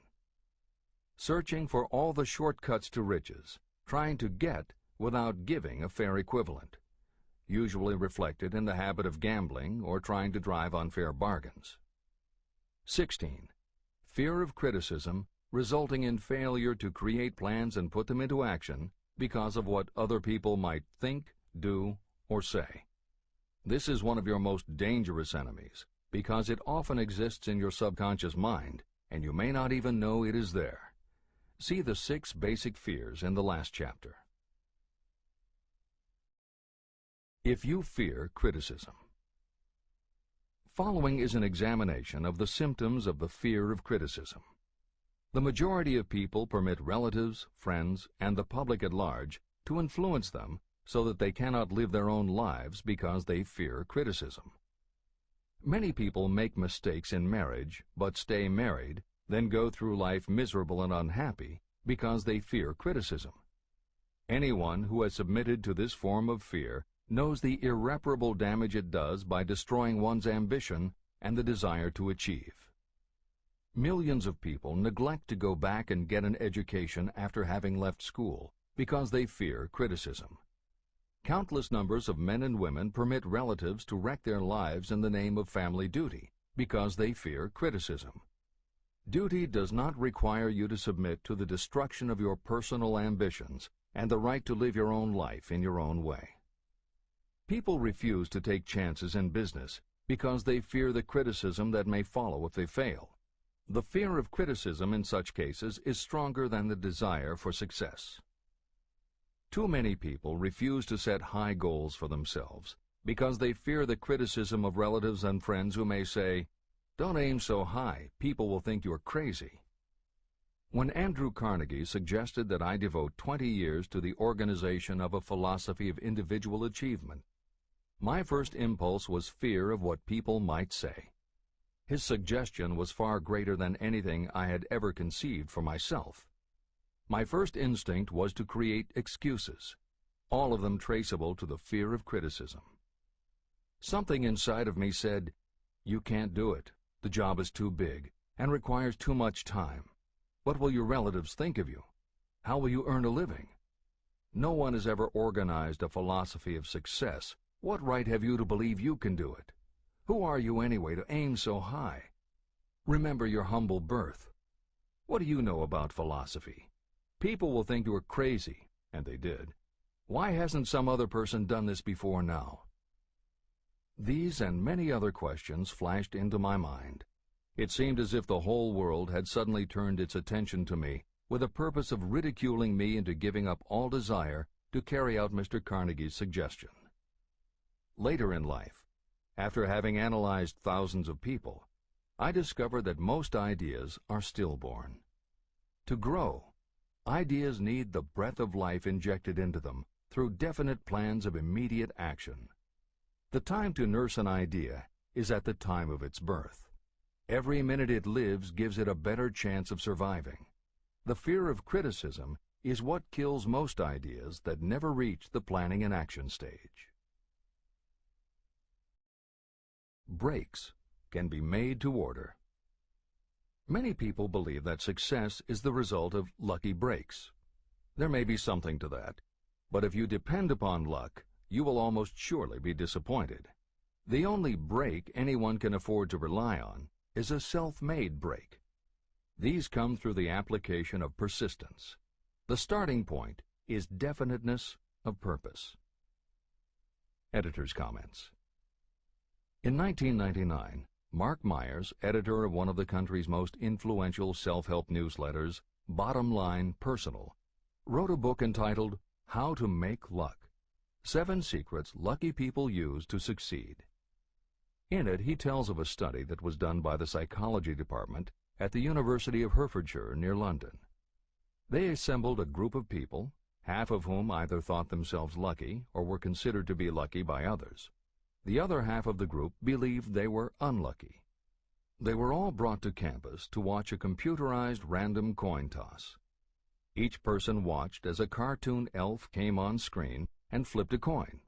Each was asked to call heads or tails. The results of the experiment proved that the unlucky group guessed right approximately the same number of times as the lucky group. In follow-up interviews, the researchers concluded that the only difference between so-called lucky and unlucky people was that the lucky people tended to remember the good things that had happened in their lives, and those that thought they were unlucky tended to dwell on the bad things. The scientific fact is that luck, in terms of calling a coin toss, spinning a wheel, or turning a card, is completely random, and there's nothing we can do about it. All we can control is what we say and do. Everything else that happens to us depends upon the actions of others and the random world in which we live. Then why do some people seem to be so lucky and get all the lucky breaks? Myers says it is because, unlike luck, lucky breaks are something you can control. And lucky people, whether they know it or not, have taken specific steps to make their good luck. You can influence lucky breaks in 2 ways. You have to intentionally put yourself in luck's way, and you must make people want to help you because they believe that you deserve their help. Once you have let the world know you are ready for a break, luck is largely a matter of being introduced to opportunities by people who open doors for us. Myers calls these people gatekeepers. Gatekeepers offer help not only out of goodwill, but also because they hope you will help them in return when you are in a position to do so. People who are lucky make it a point to impress their gatekeepers so that they will be the first to come to mind when opportunities arise. Your gatekeepers must believe that you deserve a break, and that it is worth it to them to give you one. One of the best ways to do that is simply to behave and act lucky. If you act like a loser, people think you are a loser. If you perceive yourself as lucky, it will be easier for others to see you that way. And if you are believed to be a lucky person, your chances of receiving lucky opportunities will increase, partly because others hope some of your luck will rub off on them. This is the biggest secret lucky people know. They know that when they seem lucky, more people want to help them. There are people waiting to make a difference in your life if you show them you are willing to make an effort and that you are enthusiastic. Mark Myers' book is devoted to explaining ways to do that. As Hill says, the only lucky break anyone can afford to rely upon is a self-made break. These come through the application of persistence. The starting point is definiteness of purpose. This is the end of the editor's comments. If you stop the first 100 people you meet on the street and ask them what they want most in life, 98 of them would not be able to tell you. If you press them for an answer, some will say security, many will say money, a few will say happiness, and others will say fame and power. Some might tell you they want social recognition, ease in living, the ability to sing, dance, or write. But none of them will be able to give you the slightest indication of a plan by which they hope to attain these vaguely expressed wishes. Riches do not respond to wishes. They respond only to definite plans backed by definite desires through constant persistence. How to develop persistence. There are 4 simple steps that lead to the habit of persistence. They call for no great amount of intelligence, no particular amount of education, and little time or effort. These necessary steps are: 1. A definite purpose, backed by a burning desire for its fulfillment. 2. A definite plan, expressed in continuous action. 3. A mind closed tightly against all negative and discouraging influences, including negative suggestions of relatives, friends, and acquaintances. 4. A friendly alliance with one or more persons who will encourage you to follow through with both plan and purpose. These 4 steps are essential for success in all walks of life. An important purpose of the 13 principles of this philosophy is to enable you to take those 4 steps as a matter of habit. They are steps by which you may control your economic destiny. They are steps that lead to freedom and independence of thought. They are steps that lead to riches, in small or great quantities. They are steps that lead the way to power, fame, and worldly recognition. They are 4 steps that guarantee favorable breaks. They are steps that convert dreams into physical realities. They are steps that lead also to the mastery of fear, discouragement, indifference. There is a magnificent reward for anyone who learns to take these 4 steps. It is the privilege of writing your own ticket and of making life yield whatever price is asked. How to master difficulties. What mystical power gives people of persistence the capacity to master difficulties? Does the quality of persistence set up in your mind some form of spiritual, mental, or chemical activity that gives you access to supernatural forces? Does infinite intelligence throw itself on the side of the person who still fights on when the whole world seems to be against them? These and many other similar questions were in my mind as I watched Henry Ford start from scratch and build an industrial empire with little more than persistence. Or Thomas A. Edison, who, with less than 3 months of schooling, became the world's leading inventor. He turned his persistence into sound recording and playback machines, motion picture cameras and projectors, and the incandescent light, to say nothing of 100 other useful inventions. I had the opportunity to analyze both Mr. Edison and Mr. Ford up close and personal, year by year, over a long period of time. So I speak from actual knowledge when I say that I found no quality except persistence in either of them that even remotely suggested the major source of their stupendous achievements. If you make an impartial study of the prophets, philosophers, and religious leaders of the past, you will come to the inevitable conclusion that persistence, concentration of effort, and definiteness of purpose were the major sources of their achievements. Consider, for example, the fascinating story of Muhammad. Analyze his life.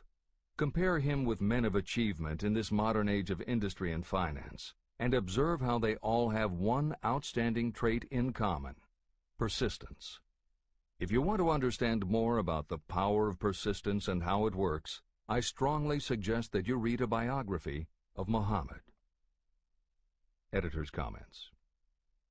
At the beginning of the 21st century, there was an increased interest in Islam due to the attacks on the World Trade Center and the subsequent war on terror. Consequently, the modern reader will have no difficulty finding a number of very good books about Muhammad. At the time that Hill was writing the first edition of Think and Grow Rich, one of the best biographies of Muhammad was written by Esad Bey, who was born in Baku, Azerbaijan, the son of a Jewish businessman named Nussenbaum. Later, he changed his name when he converted to Islam. During the Russian Revolution, he fled his home for Berlin, where he lived until the rise of Hitler again forced him to move, first to Austria and then finally to Italy. It is believed by some that this man, known as Esad Bey, also wrote under another pen name, Kurban Said, and was in fact the author of the acclaimed Azerbaijani novel, Ali and Nino. That Napoleon Hill was very impressed with this particular biography of Muhammad is clear from his recommendation, which follows. I strongly suggest that you read a biography of Muhammad, especially the one by Esad Bey. This brief review of that book, which appeared in the Herald Tribune, will provide a preview of the rare treat in store for those who take the time to read the entire story of one of the most astounding examples of the power of persistence known to civilization. The Last Great Prophet. Reviewed by Thomas Sugru. Muhammad was a prophet, but he never performed a miracle. He was not a mystic. He had no formal schooling. He did not begin his mission until he was 40. When he announced that he was the messenger of God, bringing word of the true religion, he was ridiculed and labeled a lunatic. Children tripped him, and women threw filth upon him. He was banished from his native city, Mecca, and his followers were stripped of their worldly goods and sent into the desert after him. When he had been preaching 10 years, he had nothing to show for it but banishment, poverty, and ridicule. Yet before another 10 years had passed, he was dictator of all Arabia, ruler of Mecca, and the head of a new world religion which was to sweep to the Danube and the Pyrenees before exhausting the impetus he gave it. That impetus was threefold: the power of words, the efficacy of prayer, and man's kinship with God. His career never made sense. Muhammad was born to impoverished members of a leading family of Mecca. Because Mecca, the crossroads of the world, home of the magic stone called the Kaaba, great city of trade and the center of trade routes, was unsanitary, its children were sent to be raised in the desert by Bedouins. Muhammad was thus nurtured, drawing strength and health from the milk of nomad, vicarious mothers. He tended sheep and soon hired out to a rich widow as leader of her caravans. He traveled to all parts of the Eastern world, talked with many men of diverse beliefs, and observed the decline of Christianity into warring sects. When he was 28, Khadijah, the widow, looked upon him with favor and married him. Her father would have objected to such a marriage, so she got him drunk and held him up while he gave the paternal blessing. For the next 12 years, Muhammad lived as a rich and respected and very shrewd trader.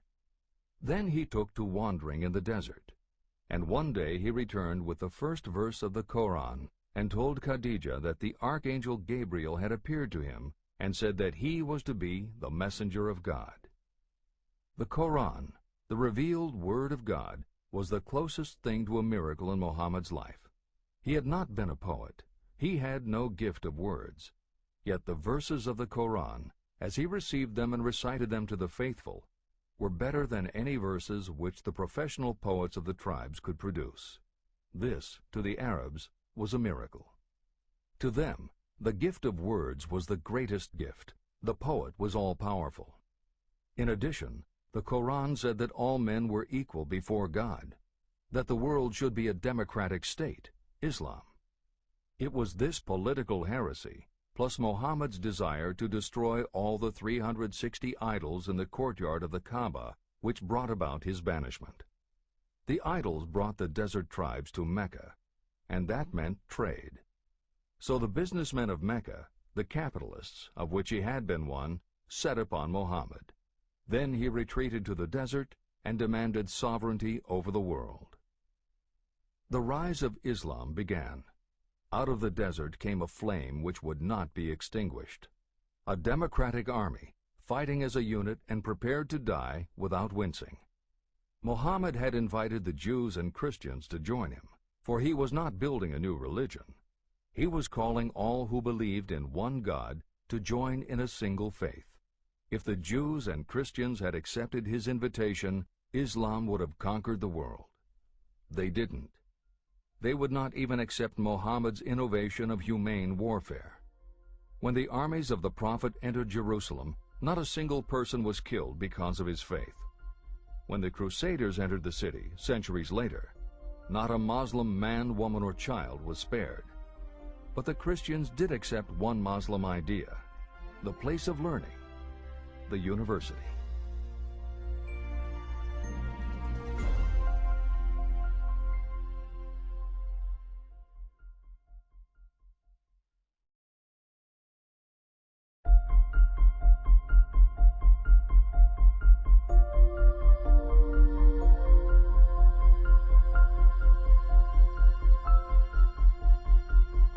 The ladder of success is never crowded at the top. Chapter 11. Power of the Mastermind, the Driving Force. The ninth step toward riches. Power is essential for success in the accumulation of money.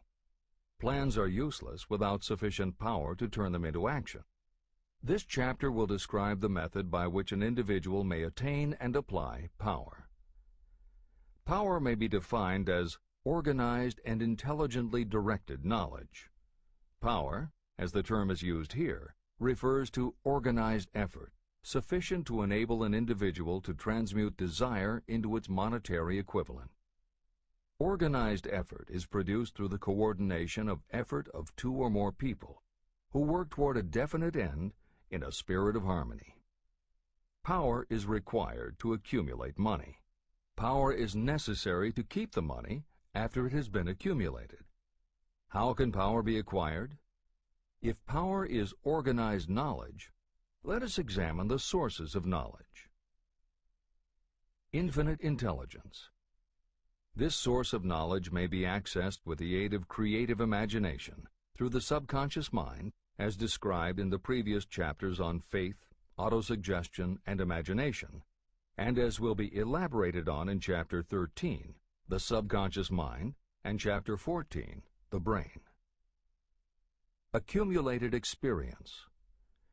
The accumulated experience of humanity may be found in any well-equipped public library. An important part of this accumulated experience is taught in public schools and colleges, where it has been classified and organized. Editor's comment. The computer revolution and the Internet have had a profound effect upon the quantity of information available and on the ease of access and ability to organize that information. This is the end of the editor's comment. Experiment and research. In the field of science, and in practically every other walk of life, people are gathering, classifying, and organizing new facts daily. This is the source to which you must turn when knowledge is not available through accumulated experience. Here, too, the creative imagination must often be used. Editor's comment. Today, because of the computer revolution and the Internet, publishing and dissemination of information happens so quickly that there is almost no lag time between experiment or research and the integration of those results into available knowledge. This is the end of the editor's comment. Knowledge may be acquired from any of the foregoing sources. It may be converted into power by organizing it into definite plans and by putting those plans into action.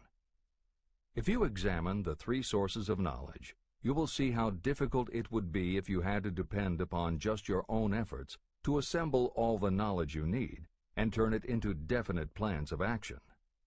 If your plans are big and comprehensive, generally you will have to get others to cooperate with you if you are going to organize your knowledge so that you can turn your plans into power. Gaining power through the mastermind. The mastermind may be defined as coordination of knowledge and effort in a spirit of harmony between two or more people for the attainment of a definite purpose. No individual may have great power without utilizing the mastermind.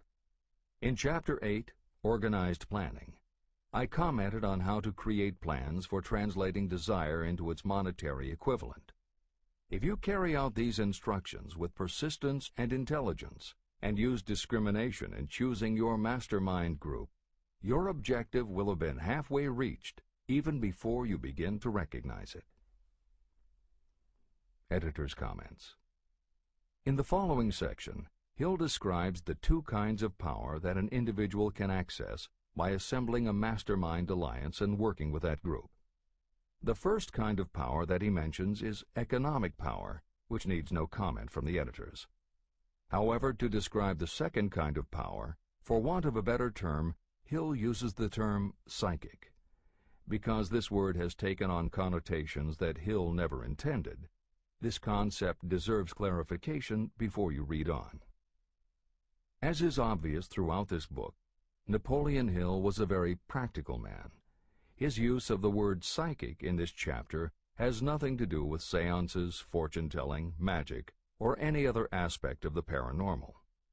The word psychic is defined as of or pertaining to the human mind, and Hill uses the term to describe something pertaining to the mind that everyone reading this book has experienced. It is that feeling you get when you are working together with other people. Everyone is very focused on the same goal, and it is going so well that you seem to be in tune with each other. When that happens, you not only work well with the others, but your own work and ideas also seem to be operating on a higher and better plane than usual.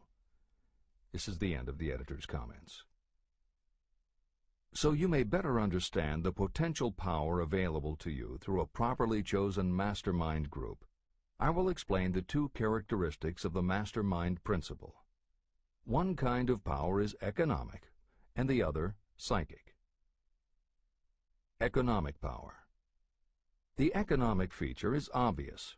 Economic advantages may be created by any person who surrounds himself with the advice, counsel, and personal cooperation of a group of people who are willing to lend him or her wholehearted aid in a spirit of perfect harmony. This form of cooperative alliance has been the basis of nearly every great fortune. Your understanding of this great truth may definitely determine your financial status. Psychic power. What I refer to as the psychic phase of the mastermind principle is a little more difficult to comprehend. You'll get a better sense of the meaning from this statement. No two minds ever come together without creating a third, invisible, intangible force, which may be likened to a third mind.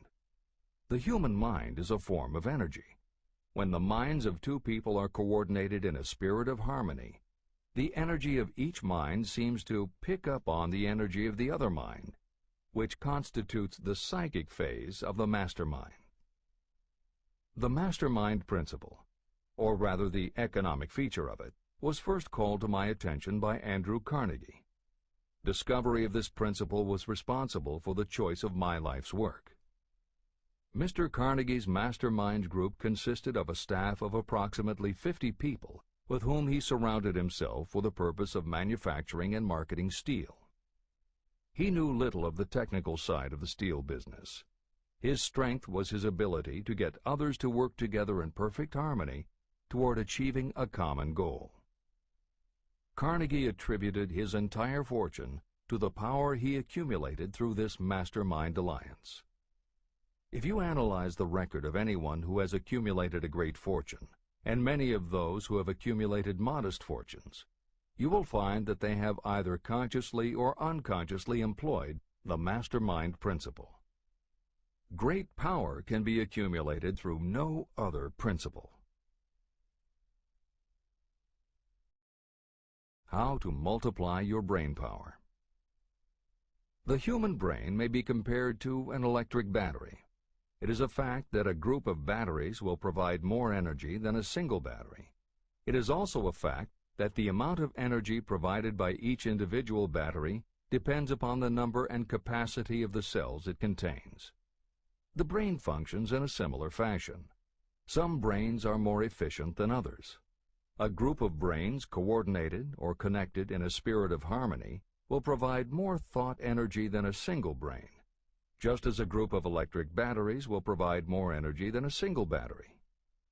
Through this metaphor, you can see that the mastermind principle holds the secret of the power wielded by those who surround themselves with others of great brain power. The following will further define the so-called psychic phase of the mastermind principle. When a group of individual minds are coordinated and function in harmony, the increased energy created through that alliance becomes available to every individual mind in the group. Henry Ford began his business career under the handicap of poverty, illiteracy, and ignorance. Within the inconceivably short period of 10 years, Mr. Ford mastered these 3 handicaps, and within 25 years, he made himself one of the richest men in America. How did he do it? Here is an important clue. Mr. Ford's most rapid strides became noticeable from the time he became a personal friend of the famed inventor Thomas A. Edison. In the story of Ford's success, this is just the first indication of what the influence of one mind upon another can accomplish. Follow his story further, and you will have even more evidence that power may be produced through friendly alliance of minds. It is a fact that Mr. Ford's most outstanding achievements became even more pronounced later, after he formed the acquaintances of Harvey Firestone, John Burroughs, and Luther Burbank, each a man of great mental capacity. People take on the nature and the habits and the power of thought of those with whom they associate in a spirit of sympathy and harmony. Through his association with Edison, Burbank, Burroughs, and Firestone, Mr. Ford added to his own brain power the intelligence, experience, knowledge, and spiritual forces of these 4 men. Henry Ford used the mastermind principle in exactly the way it is described in this book. This principle is available to you. I have already mentioned Mahatma Gandhi. Let me review the method by which he attained his stupendous power. It may be explained in a few words. He came by power through inducing over 200 million people to coordinate with mind and body in a spirit of harmony for a definite purpose. In brief, Gandhi accomplished a miracle. For it is a miracle when 200 million people can be induced, not forced, to cooperate in a spirit of harmony. If you doubt that this is a miracle, try to get even 2 people to cooperate in a spirit of harmony for any length of time. Every person who manages a business knows how difficult it is to get employees to work together in a spirit even remotely resembling harmony. Editor's comments. The first step in putting together your mastermind alliance is to clearly know your desire. Your desire will tell you what you need. It could be a small group, just 2 or 3 people, as was the case with Stephen Jobs and Steve Wozniak when they formed Apple, Bill Gates and Paul Allen launching Microsoft, or Steven Spielberg, Jeffrey Katzenberg, and David Geffen creating DreamWorks SKG. Or it could be a large group, such as the Mastermind Alliance of 30 regional directors of Century 21 Real Estate, which founder Arthur Bartlett firmly believes was essential to the company's success. Napoleon Hill suggests that in most cases it should be a dozen people or less, and generally the smaller the better. Choosing the people means finding those who not only share your vision, but who will also share their ideas, information, and contacts with you. They will let you use the full strength of their experience, training, and knowledge as if it were your own, and they will do it in a spirit of perfect harmony. The question that immediately comes to every reader's mind is, where do I find people who will help me to that degree? Napoleon Hill cannot answer that question for you, but he does tell you what to look for. Where you look is up to you. And if you really do have the desire to succeed, you will start looking and you won't give up until you find the right people. Napoleon Hill's description of the mastermind that appears below is augmented with additional material from articles and speeches he wrote after the publication of Think and Grow Rich. These were compiled for publication by Hill's friend, mentor, and business associate, W. Clement Stone, and appear in 2 books, Napoleon Hill's Keys to Success and Believe and Achieve. This is the end of the editor's comments. Finding your mastermind members. Ally yourself with a group of as many people as you may need in order to assemble a mastermind that will assist you in creating and carrying out your plan or plans for the accumulation of money. Compliance with this instruction is absolutely essential. Choose to associate with people who share common values, goals, and interests, yet who each have a strong desire to contribute to the overall effort. Trial and error will be part of the process, but there are two qualities to keep foremost in your mind. The first is ability to do the job. Do not select people for your alliance merely because you know them and like them. Such people are valuable to you because they improve the quality of your life, but they are not necessarily suited to a mastermind alliance. Your best friend may not be the most knowledgeable marketing professional, but perhaps he or she can introduce you to someone who is. The second quality is the ability to work in a spirit of harmony with others. There must be a complete meeting of minds without any reservations. Personal ambition must be subordinate to the achievement of the purpose of the alliance. This includes your own. You must also insist upon confidentiality. Some people can give away an idea simply because they love to talk. You don't need them in your group. Attune yourself to every member of the group. Try to imagine how you would react in a given situation if you were in his or her shoes. Pay attention to body language. Sometimes facial expressions and movements say far more about what a person feels than the words that come out of his or her mouth. Be sensitive to what is not being said. Sometimes what is left out is far more important than what is included. Don't try to force the group along too quickly. Allow for those who want to test ideas by playing devil's advocate. Compensating your mastermind. Before forming your mastermind alliance, decide what advantages and benefits you may offer the individual members of your group in return for their cooperation. No one will work indefinitely without some form of compensation. No intelligent person should request or expect another to work without adequate compensation. Wealth will obviously have the most appeal to your members. Be fair and generous in your offer. Recognition and self-expression may be just as important as money to some of your members. Remember that in such partnerships, the principle of going the extra mile, doing more and better than paid for, is especially important. As the leader, you should set an example for the others to follow. Each member must agree at the outset on the contribution each will make, and on the division of benefits and profits. Otherwise, be assured that dissension will arise, you will have wasted everyone's time, you will ruin friendships, and your venture will be destroyed. Meeting with your mastermind. Arrange to meet with the members of your mastermind group at least twice a week, and more often if possible, until you have jointly perfected the necessary plan or plans for the accumulation of money. The first meeting will be involved in sorting out strengths and weaknesses, and in fine-tuning your plans. Your alliance must be active to do any good. Establish specific responsibilities and action steps to be taken. As your mastermind matures and harmony grows among the members, you will find that the meetings create a flow of ideas into every member's mind. Don't let the meetings become so regular and formalized that they inhibit phone calls and other less formal contact. Mastermind maintenance. Maintain perfect harmony between yourself and every member of your mastermind group. If you fail to carry out this instruction to the letter, you may expect to meet with failure. The mastermind principle cannot work where perfect harmony does not prevail. Create a non-threatening environment. Explore all ideas with equal interest and concern for the originator's feelings.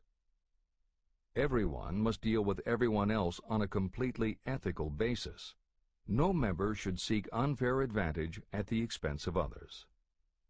As the leader, You must inspire confidence in your members by your dedication to your desire, which is the object of the group.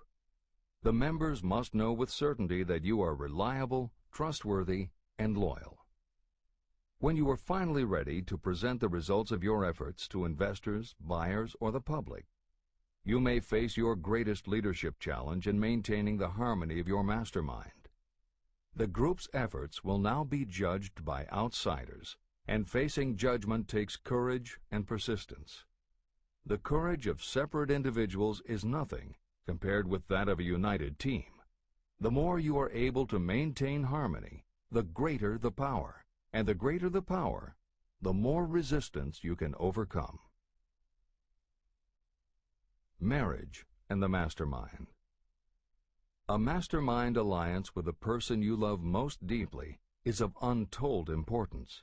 If you are married and have not built your relationship on the same principles of harmony that are crucial to any alliance, you may have some reselling to do with your spouse.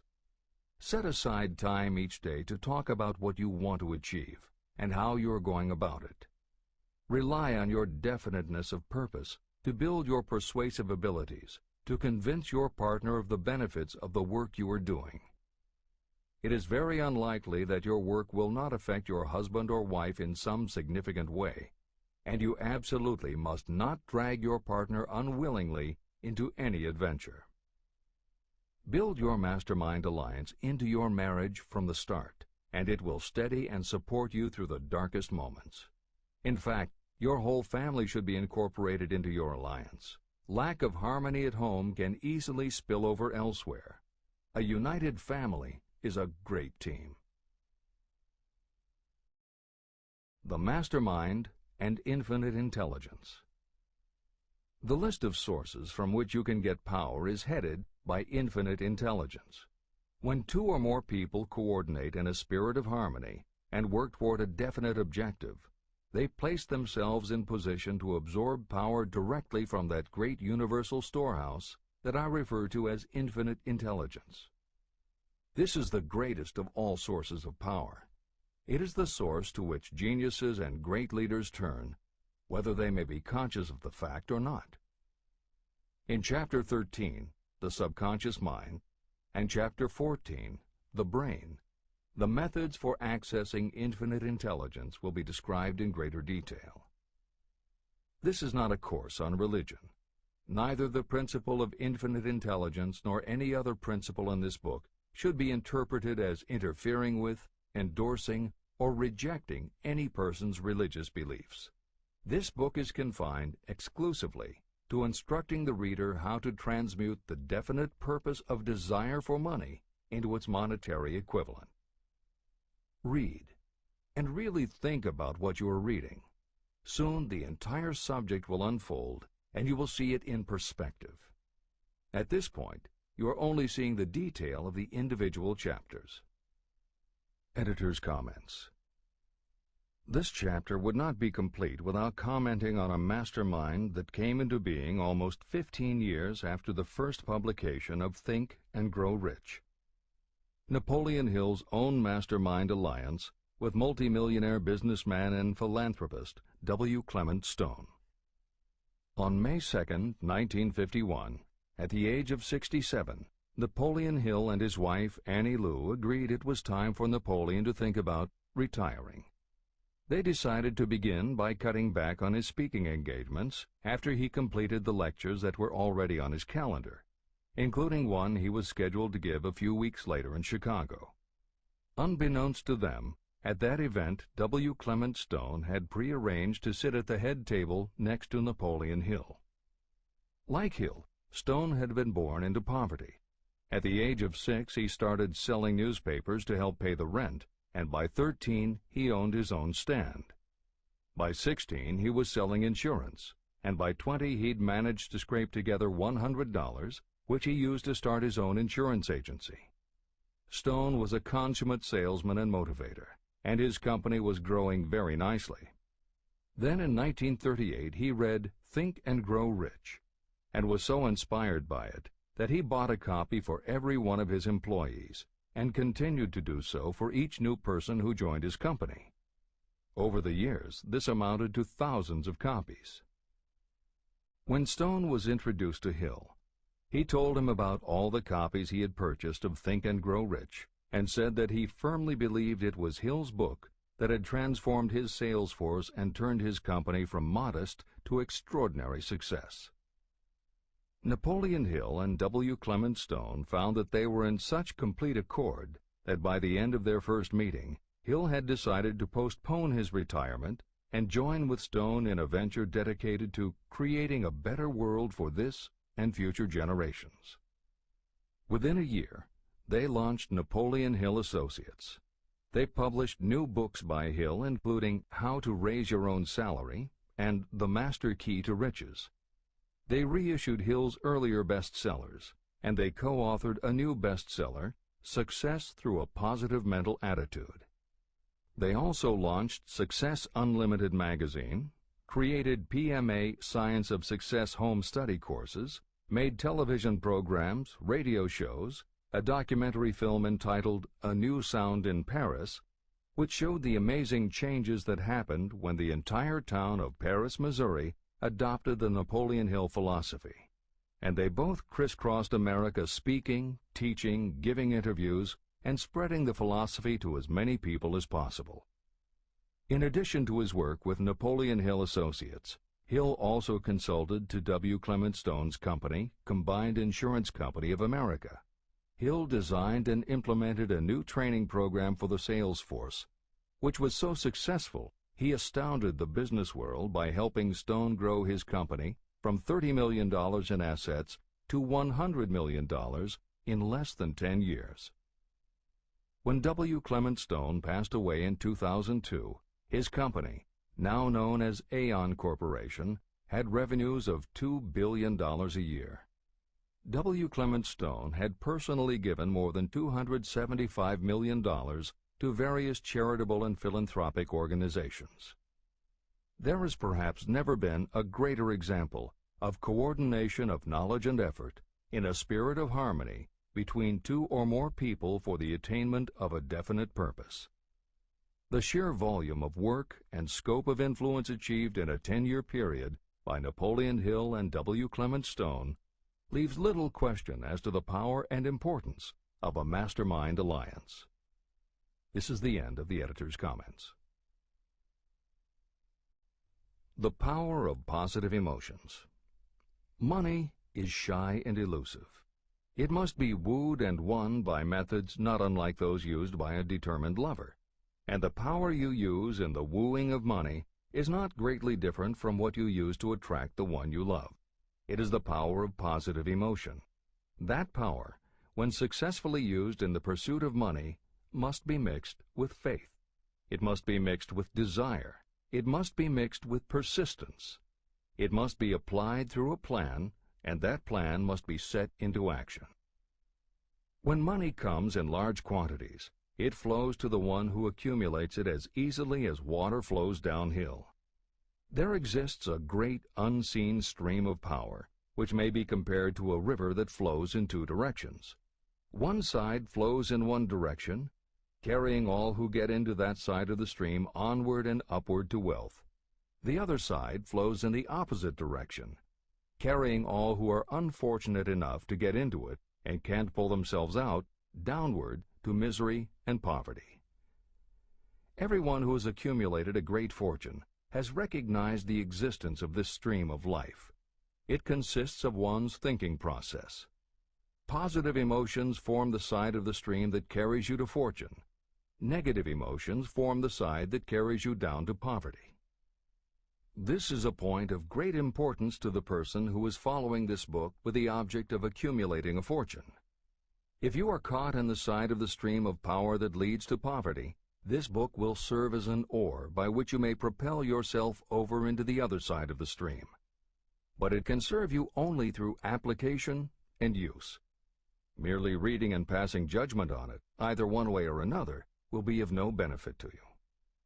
Poverty and riches can change places, but when riches take the place of poverty, the change only happens through well-conceived and carefully executed plans. The same is not true of poverty. Poverty needs no plan. It needs no one to help it because it is bold and ruthless. Riches are shy and timid. They have to be attracted. More gold has been mined from the thoughts of men than has ever been taken from the earth. Chapter 12. Sexuality, Charisma, and Creativity. The 10th step toward riches. Editor's comments. What motivates human beings is the subject of continuing scientific research and philosophical debate. There is general agreement that the prime motivators are the basic human needs for food and water, shelter and clothing, and safety. Beyond these basic life-sustaining needs, however, there are other factors that motivate people to action. It is the definition of the other factors and their order of importance that continues to be open to interpretation.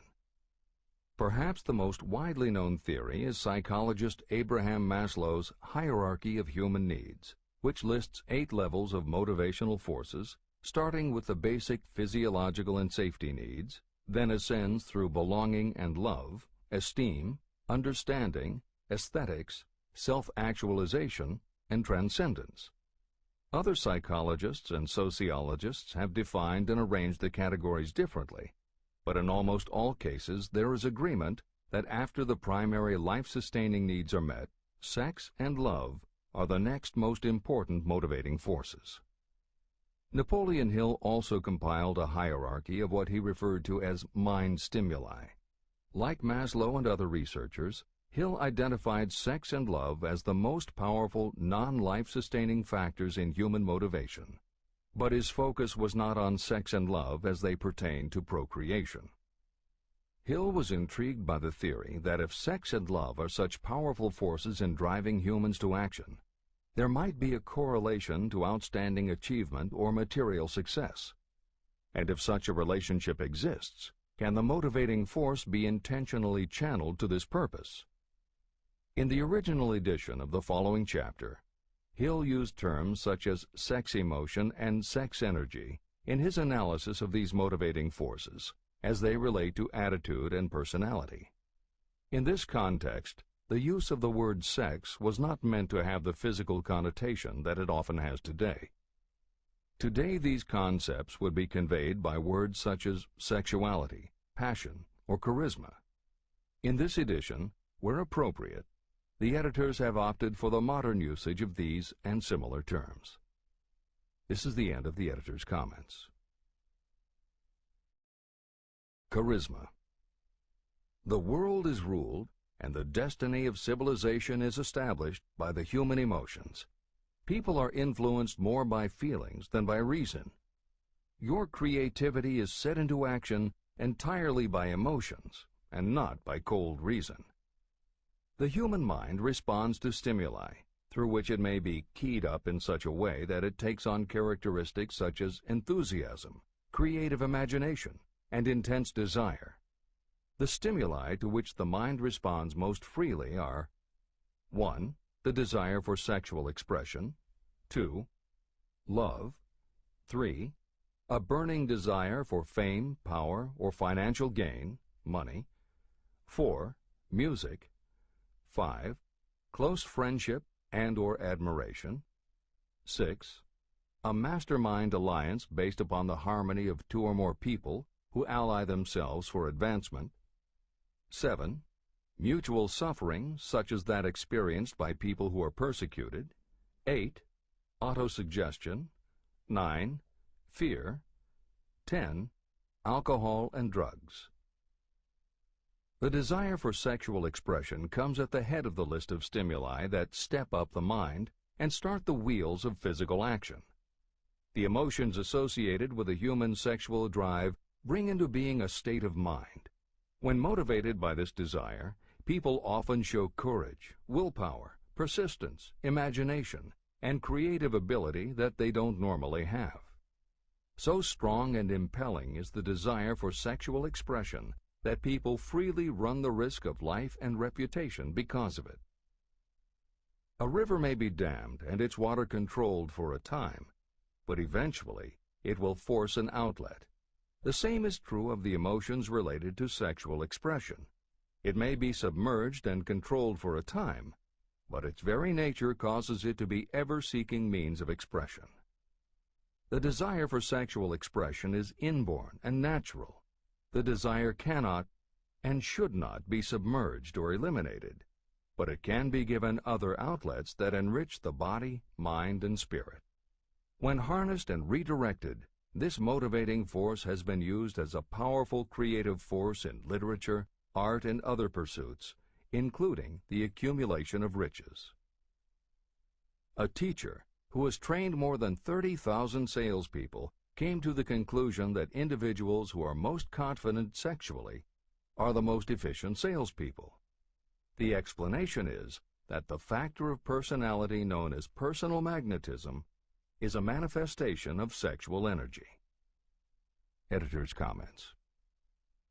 There have been numerous psychological and sociological studies about the relationship between sexuality and success that tend to support Hill's observation.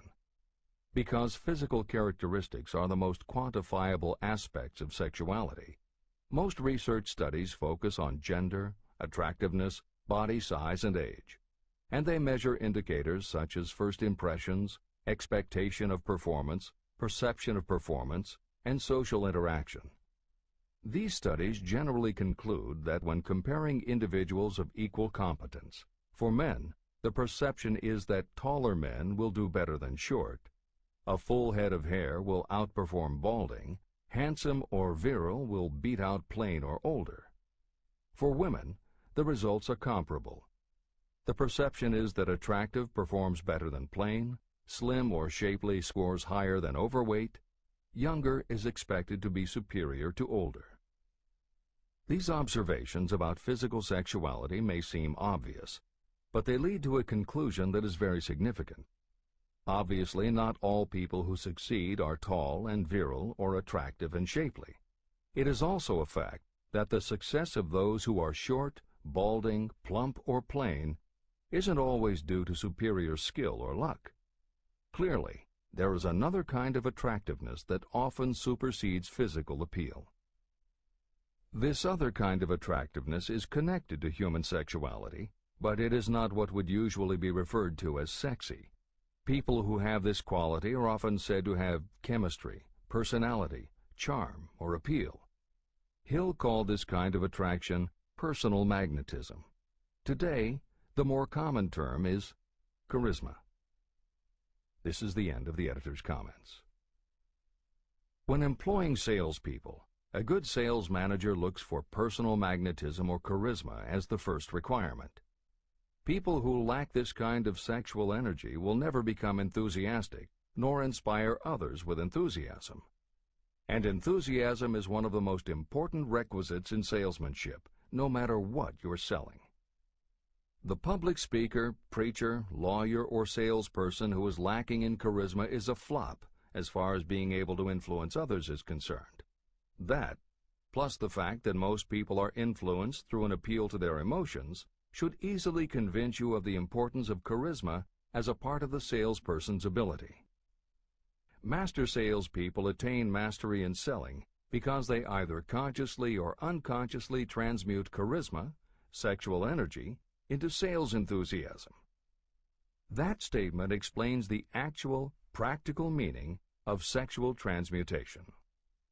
The meaning of the word transmute is, in simple language, the changing or transferring of one element or form of energy into another. The transmutation of sexual energy means switching the mind from thoughts of physical expression to thoughts of some other nature. Salespeople who know how to turn on charisma have acquired the art of sexual transmutation, whether they know it or not. The majority of salespeople who transmute their sexual energy do so without being aware of what they are doing or how they are doing it. You can cultivate and develop this quality in your dealings with others. Through cultivation and understanding, this vital motivating force may be drawn upon and used to great advantage in relationships between people. This energy may be communicated to others in the following ways. The handshake. The touch of the hand indicates instantly the presence of charisma or the lack of it. The tone of voice. Charisma, or sexual energy, is the factor with which the voice may be colored or made musical and charming. Posture and carriage of the body. People with charisma move briskly and with grace and ease. The vibrations of thought. People with charisma project sexuality through their personality in a way that influences those around them. Clothing and style.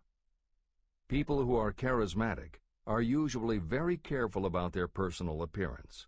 They usually select clothing of a style becoming to their personality, physique, complexion, etc. Editor's comments. Having established a link between sexuality and success in the form of charisma, in the following section, Napoleon Hill explores how sexuality might also be a motivating factor in success by enhancing creativity. To illustrate the connection, Hill draws upon the biographies of historical figures who exhibited both charisma and exceptional creativity. In the time since Hill conducted his research, many women have risen to positions of power and influence. Their accomplishments have been well documented and are readily available in bookstores and libraries. However, when Hill was assembling his data, the majority of historical biographies available were about successful men. Further, the successful industrialists and political leaders he had personally studied during the previous 30 years were also men. Because of this limitation, Hill does not theorize about the role men might play in motivating the success of women. This issue is addressed in a later editorial comment. This is the end of the editor's comments. Creativity. It seemed quite significant to me when I made the discovery that practically every great leader I had the privilege of analyzing was a man whose achievements were largely inspired by a woman. In most instances, the woman was a wife, of whom the public had heard little or nothing. In a few of the cases I studied, the source of inspiration was the other woman. The pages of history are filled with the records of great men whose achievements may be traced directly to the influence of women who aroused the creative faculties of their minds. Napoleon Bonaparte was one of these. When inspired by his first wife, Josephine, he was irresistible and invincible.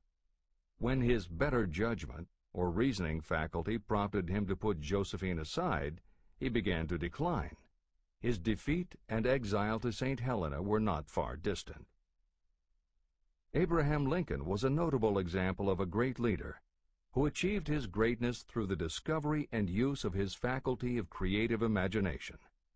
It is noted in practically every book written about Lincoln that he discovered and began to use this faculty as the result of the love that he experienced when he met Anne Rutledge.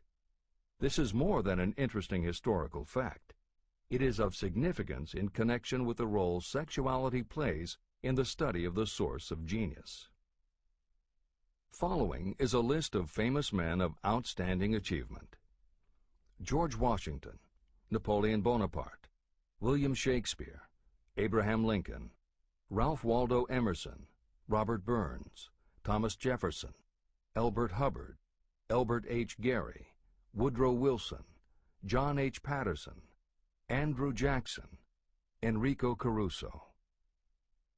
Wherever there was evidence available in connection with the lives of these men of achievement, it indicated most convincingly that each possessed a highly developed sexual nature.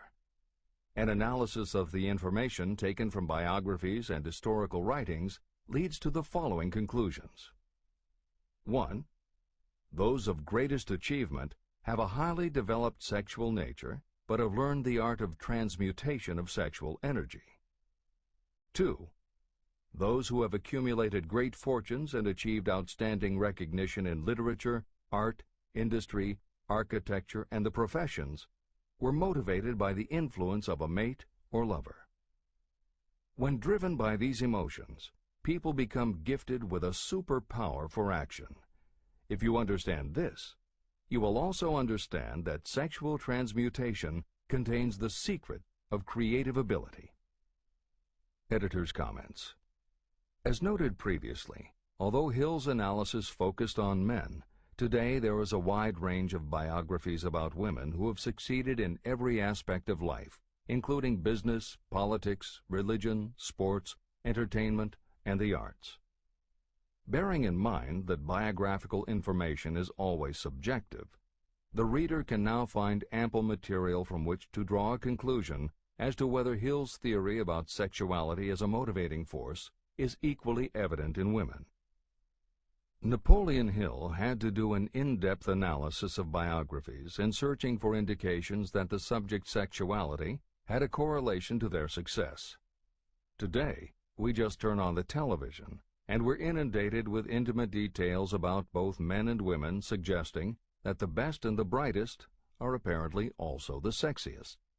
Although scandals aren't usually cited as scientific proof, the exposés of some of the biggest entertainment and sports stars, high-profile CEOs of major companies, numerous politicians, and even a few presidents, all make at least a common-sense case for Hill's theory about the correlation between sexuality and success.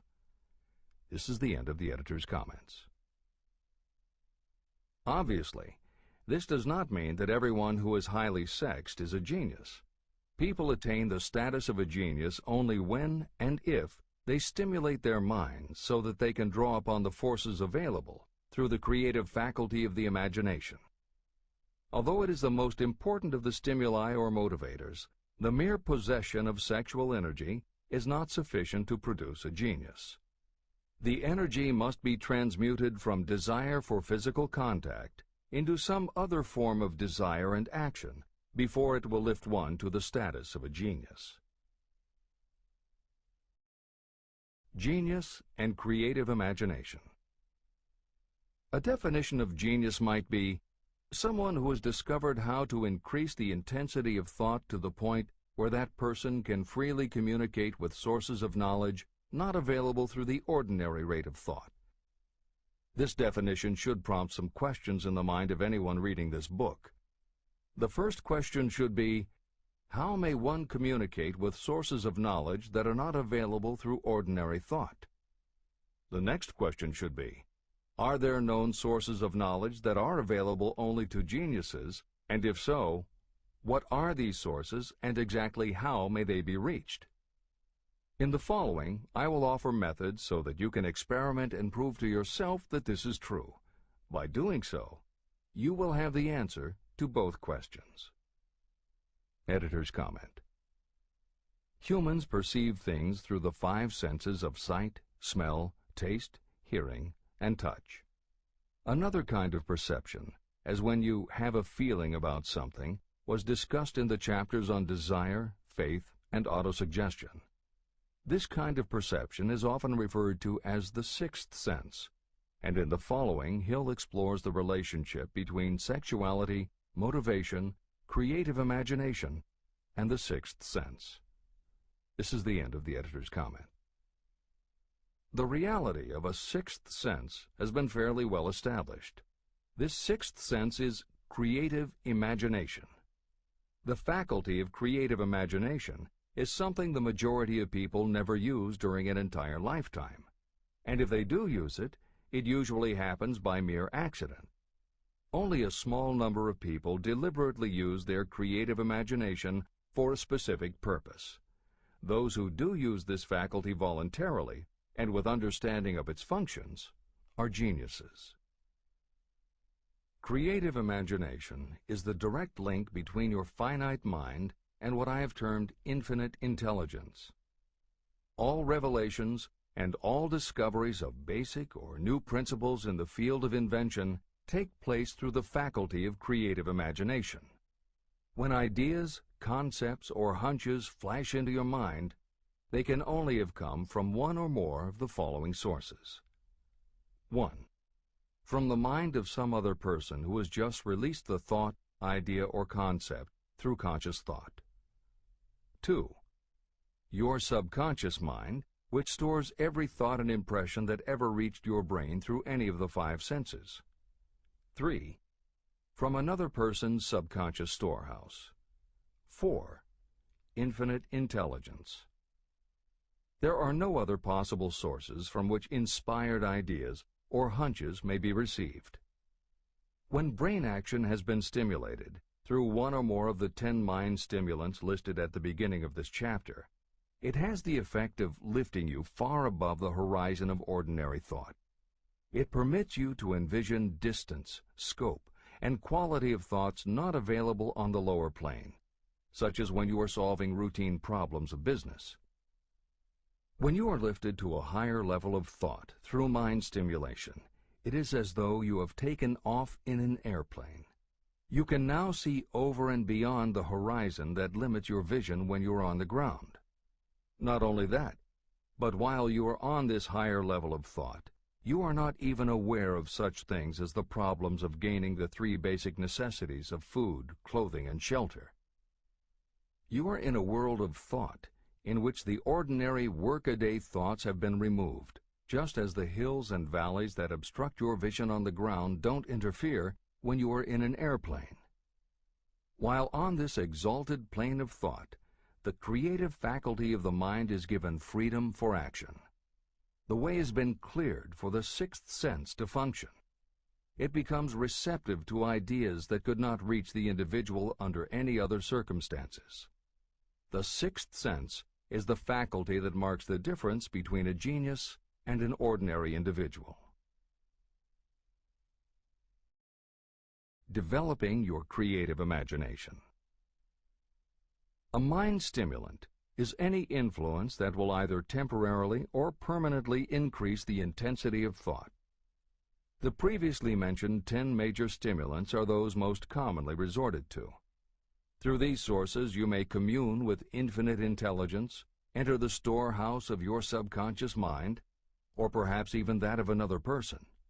That is all there is to genius.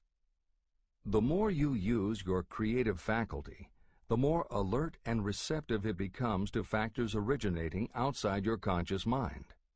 And the more this creative faculty is used, the more you will rely upon it for your thoughts and ideas. This faculty can be cultivated and developed only through use.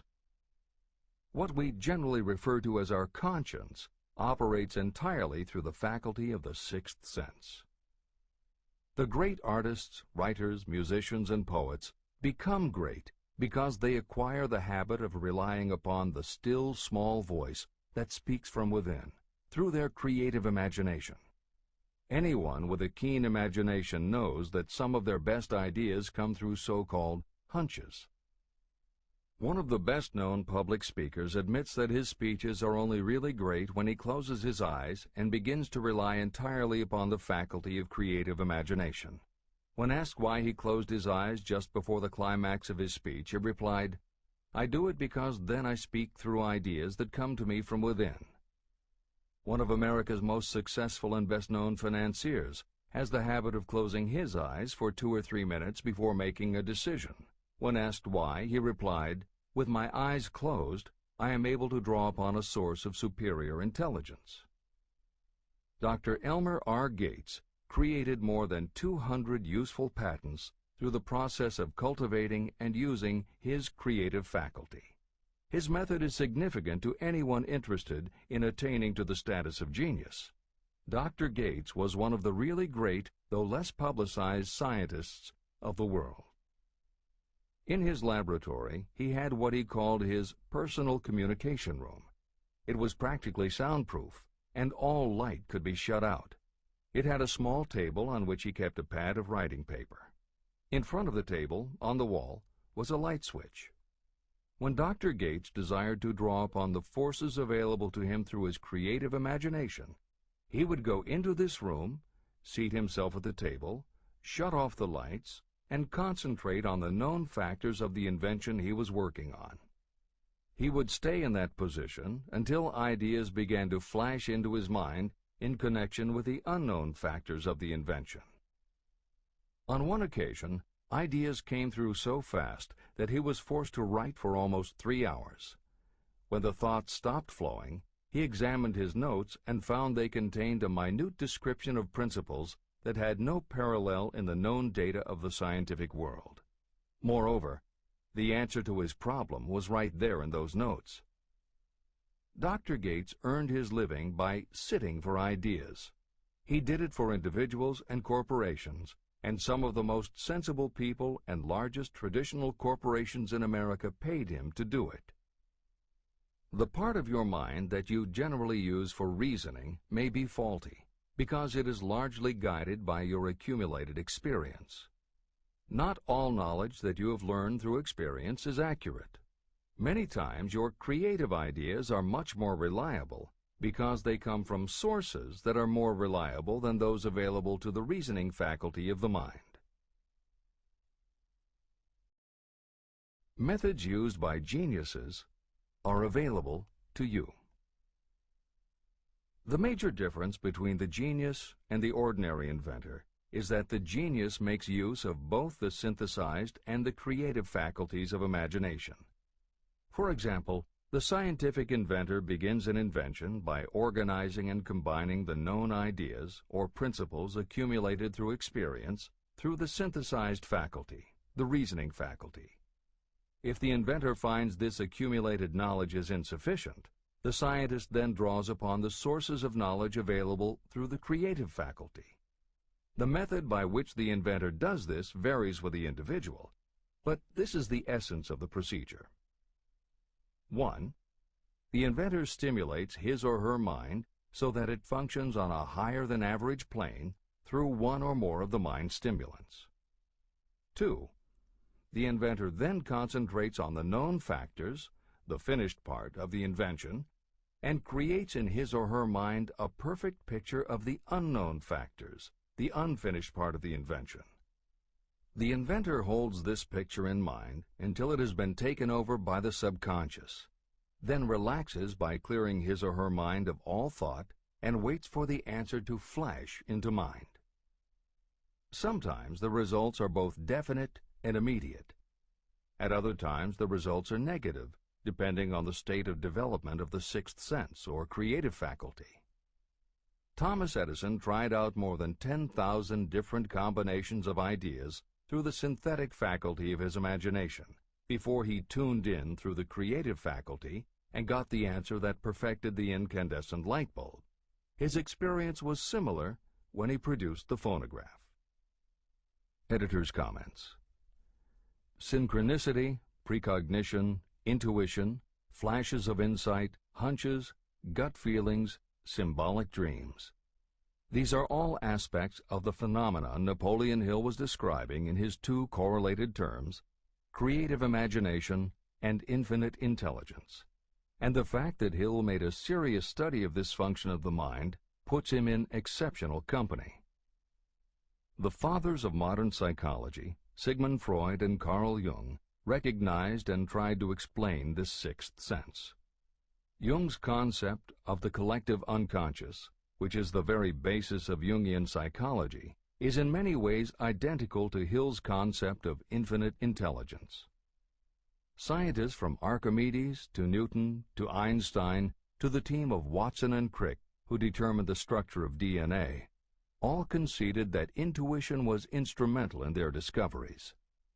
Duke University created a department for the sole purpose of studying these phenomena under scientific conditions.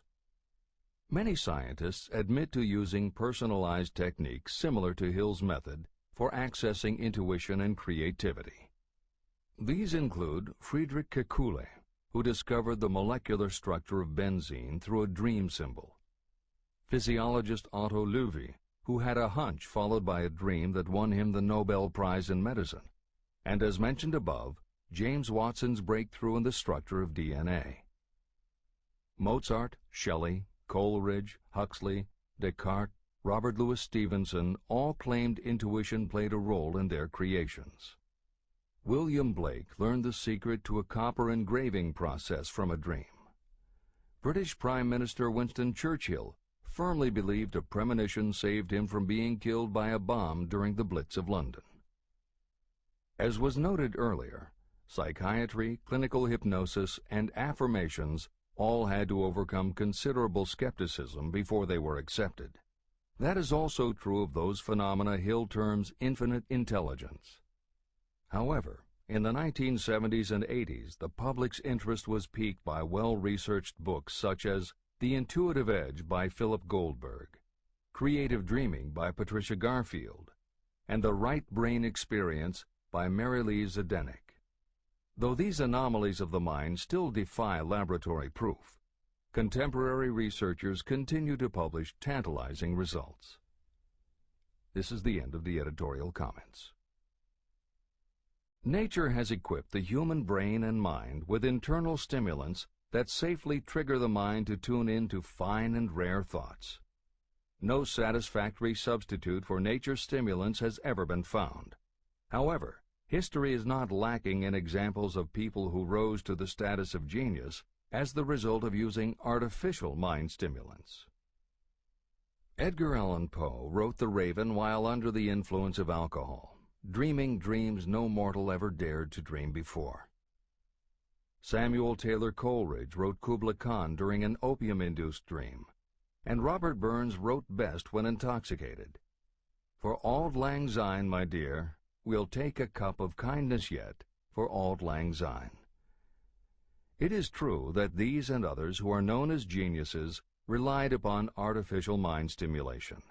But a more important lesson to remember is how many of these people destroyed themselves through the use of those stimulants. Editor's comments. In more contemporary terms, Hill's point about the dangers of artificial mind stimulants was never better made than it was in the television series Behind the Music, which began running on VH1 in the late 1990s. The series was meant to chronicle the lives of rock stars and celebrate their hits, but after viewing 2 or 3 of the shows, they all began to look the same. Young singer and band have a hit record, make millions of dollars, plunge into the sex, drugs, and rock and roll lifestyle, everyone gets addicted, and they blow all of the money. By the end of the show, at least one band member overdoses, the band breaks up, the singer hits the skids, meets someone who inspires him or her to go into rehab, the ex-star makes an anti-drug TV spot and professes newfound faith and family values while announcing a comeback tour. Although the shows played like a bad parody of themselves, the fact that the stories were so similar, that so many talented singers and songwriters who depended on drugs ended up burning out, should be telling you something, especially if you don't just want to succeed, but want to keep and enjoy your success. This is the end of the editor's comments. Every intelligent person knows that stimulation in excess through alcohol or drugs is a destructive form of intemperance. For some, overindulgence in sexual expression may become just as destructive. A sexually obsessed person is not essentially different from a person addicted to drugs or alcohol. Both have lost control over their faculties of reason and willpower. Human sexuality is a mighty urge to action, but its forces are like a cyclone, almost impossible to completely control. When an individual is driven solely by emotions related to sexuality, that person may be capable of great achievement, but their actions are often disorganized and destructive. It is true that a person may pursue financial or business success by harnessing the driving force of sexual energy without self-control. But history is filled with evidence that such people likely have certain traits of character that rob them of the ability to either hold or enjoy their fortunes. Ignorance of this potential pitfall has cost thousands of people their happiness, even though they possessed riches. From my analysis of over 25,000 people, I found that those who succeed in an outstanding way often do not hit their stride until they are beyond the age of 40 or 50. This fact was so astounding that it prompted me to go into the study of its cause most carefully. My investigation disclosed that the major reason why many people do not succeed early in life is their tendency to dissipate their energies through overindulgence. The majority of people never learn that sexual energy has possibilities other than physical expression. And many of those who make this discovery only do so after having wasted many years during the time when their sexual energy was at its height. Most people come to the realization by accident, and many don't even know they have tapped into this power. They may recognize that their power of achievement has increased, but they have no idea what caused the change. They are just vaguely aware that nature begins to harmonize the emotions of love and sex, so that they may draw upon these great forces and apply them as stimuli to action. The importance of love. Love, romance, and sex are all emotions capable of driving people to heights of superachievement. When combined, these three emotions may lift you to an altitude of a genius. Every person who has been moved by genuine love knows that it leaves enduring traces upon the human heart. The effect of love endures because love is spiritual in nature. Those who cannot be stimulated to great heights of achievement by love are hopeless. They are dead, though they may seem to live. If you believe you are unfortunate because you have loved and lost, you are wrong. One who has loved truly can never lose entirely. Love is whimsical and temperamental. It comes when it pleases and goes away without warning. Accept and enjoy it while it remains, but spend no time worrying about its departure. Worry will never bring it back. Dismiss the thought that love only comes once. Love may come and go times without number, but there are no two love experiences that affect you in just the same way. There may be one love experience that leaves a deeper imprint on the heart than all the others. But all love experiences are beneficial, except to the person who becomes resentful and cynical when love makes its departure. Even the memories of love can lift you and stimulate your mind. Go back into your yesterdays at times and bathe your mind in the beautiful memories of past love. It will soften your worries and give you a source of escape from the unpleasant realities of life. And maybe, during this temporary retreat into the world of fantasy, your subconscious mind will yield to you ideas or plans that may change the entire financial or spiritual status of your life. There should be no disappointment over love, and there would be none if people understood the difference between the emotions of love and sex. Love is an emotion of many shades and colors, but the most intense and burning of all is that experienced in the blending of the emotions of love and sex. Marriages or committed relationships that are not blessed with love properly balanced with sex cannot be happy ones, and seldom endure. Love alone will not bring happiness, nor will sex alone. Love is spiritual. Sex is biological. No experience that touches the human heart with a spiritual force can possibly be harmful, except through ignorance or jealousy. The presence of destructive emotions in the human mind may poison it in a way that destroys your sense of justice and fairness. Just as a chemist can take certain chemical elements, none of which are harmful in themselves, and by mixing them together create a deadly poison, in a similar manner the emotions of sex and jealousy, when mixed, may turn just as lethal. Love is the emotion that serves as a safety valve and brings balance, reason, and constructive effort. Love is, without question, life's greatest experience. It can bring you into communion with infinite intelligence. When love guides the emotions, it may lead you well on your way toward creative effort. The road to genius consists of the development, control, and use of sex, love, and romance. Briefly, the process may be stated as follows. Encourage the presence of the positive emotions as the dominating thoughts in your mind, and discourage all the destructive emotions. The mind is a creature of habit. It thrives on the dominating thoughts fed to it. Through your willpower, you may discourage the presence of any emotion and encourage the presence of any other. Control of your mind, through the power of your will, is not difficult. Control comes from persistence and habit. The secret of control lies in understanding the process of transmutation. When any negative emotion presents itself in your mind, it can be transmuted into a positive or constructive emotion by the simple procedure of changing your thoughts. There is no other road to genius than through voluntary self-effort. When the emotion of romance is added to those of love and sex, the obstructions between the finite mind and infinite intelligence are removed. Then, a genius has been born.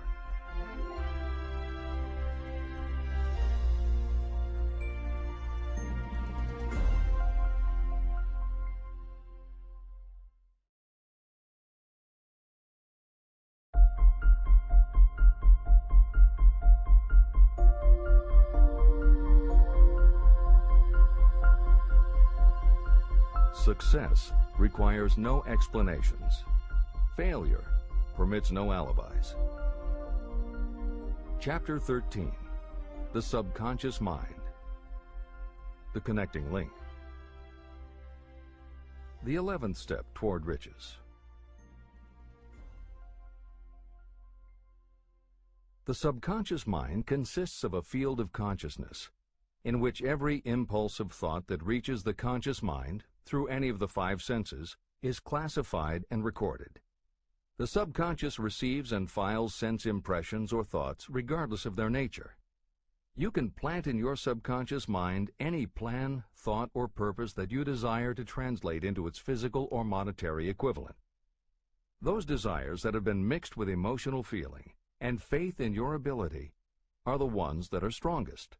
Therefore, they are the first to which the subconscious responds. The subconscious mind works day and night, and in some way which is not fully understood, the subconscious seems able to draw upon the forces of infinite intelligence for the power to transmute your desires into their physical equivalent. And it does it in the most straightforward and practical way. You cannot entirely control your subconscious mind, but you can hand over to it any plan, desire, or purpose that you wish transformed into concrete form. Refer again to the instructions for using the subconscious mind in Chapter 5, Autosuggestion. Editor's comments. In the chapter on autosuggestion, the 4 primary methods for planting and reinforcing suggestions in your subconscious are: 1. The formulation and writing out of your desire. 2. The repetition of positive affirmations. 3. The creative visualization of your goal. And 4. By acting as though the goal is already yours. This is the end of the editor's comment. From my research, I have concluded that the subconscious mind is the connecting link between the finite mind of man and infinite intelligence. It is the intermediary through which you may draw upon the forces of infinite intelligence. From my research, I have concluded that the subconscious mind is the connecting link between the finite mind of man and infinite intelligence. It is the intermediary through which you may draw upon the forces of infinite intelligence. Only the subconscious mind contains the process by which mental impulses, thoughts, are modified and changed into their spiritual, energy, equivalent. It alone is the medium through which prayer, desire, may be transmitted to the source capable of answering prayer, infinite intelligence. How to energize your subconscious mind for creative effort. The possibilities of what you can do when you connect creative effort with the subconscious mind are stupendous. They inspire me with awe. I never approach the discussion of the subconscious mind without a feeling of littleness and inferiority, due to the fact that man's entire stock of knowledge on this subject is so pitifully limited. First, you must accept as a reality the existence of the subconscious mind and what it can do for you. This will enable you to understand its possibilities as a medium for transmuting your desires into their physical or monetary equivalent, and then you will comprehend the full significance of the instructions given in Chapter 3, Desire. You will also understand the importance of making your desires clear and putting them in writing. You will understand as well the necessity of persistence in carrying out instructions. The 13 principles that are the basis of this book are the stimuli with which you acquire the ability to reach and to influence your subconscious mind. Do not become discouraged if you cannot do this on your first attempt. Remember that the subconscious mind can be directed only through habit. You have not yet had time to master faith. Be patient. Be persistent. Editor's comments. There are two aspects to Hill's theory of the subconscious mind. There are two aspects to Hill's theory of the subconscious mind. One is the concept of the subconscious as the storehouse of all information and thoughts that you have ever experienced. The second is the concept of the subconscious as the gateway to infinite intelligence. In this chapter, Hill focuses primarily on the subconscious as a storehouse. Expanding on the editorial comment about the subconscious mind that appears in the chapter on autosuggestion, proof that the subconscious is a storehouse of information is confirmed in the use of hypnotherapy by psychiatrists. Through hypnosis, psychiatrists are able to help patients open the door to their subconscious so that they can retrieve information about traumatic situations that have been filtered out or repressed by the conscious mind.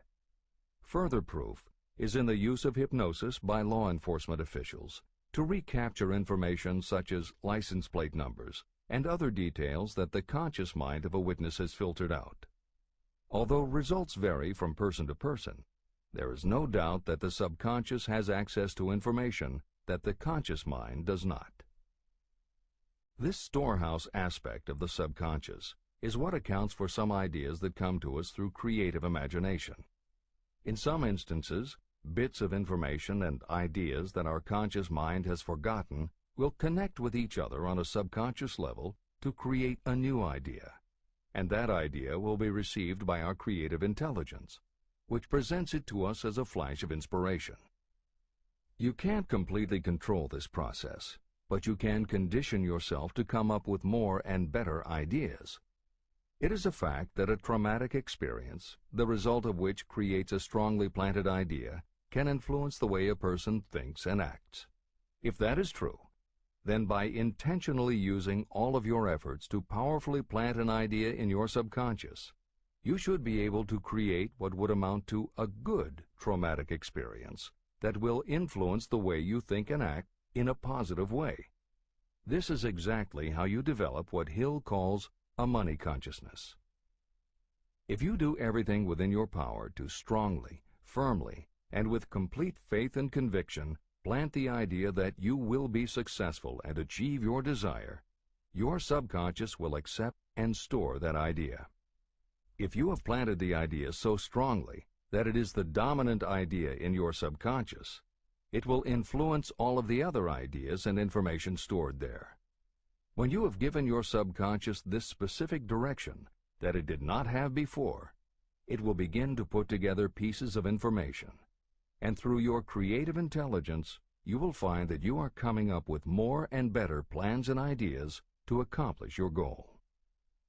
But as Hill says, you can do this only through faith and habit. You must write out the affirmation of your goal, and you must repeat it aloud every day with absolute faith and conviction that you can achieve it.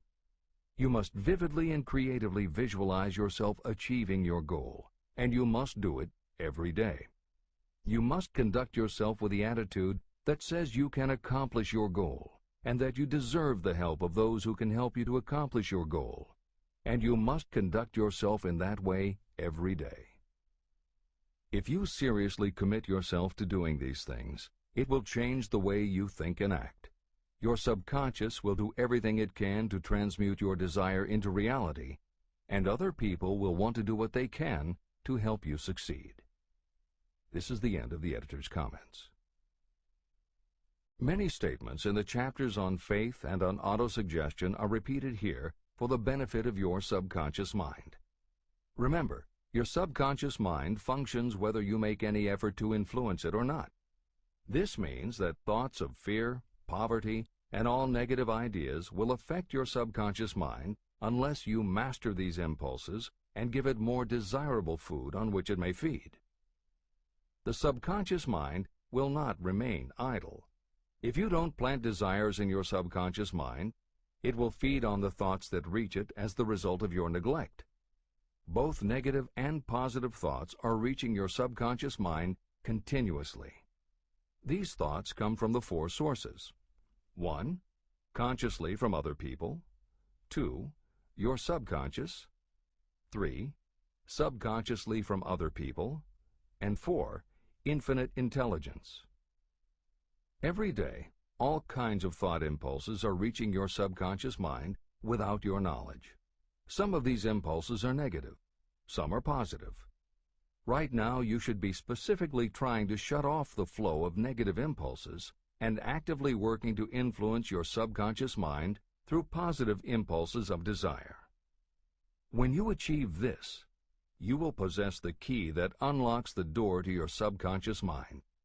Moreover, you will control that door so completely that no undesirable thought may influence your subconscious mind.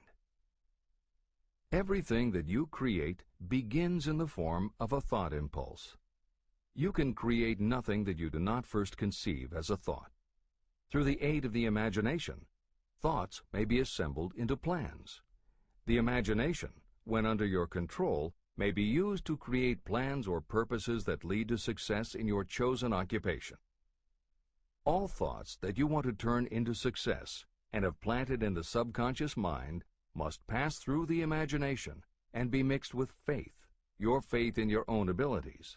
The mixing of faith with a plan or purpose intended for submission to the subconscious mind can only be done through the imagination.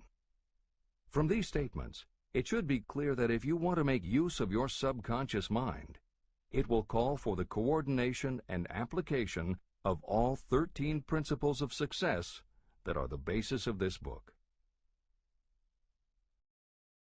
Make your positive emotions work for you. The subconscious mind is more susceptible to influence by thought mixed with feeling or emotion than it is by thoughts originating solely in the reasoning portion of the mind.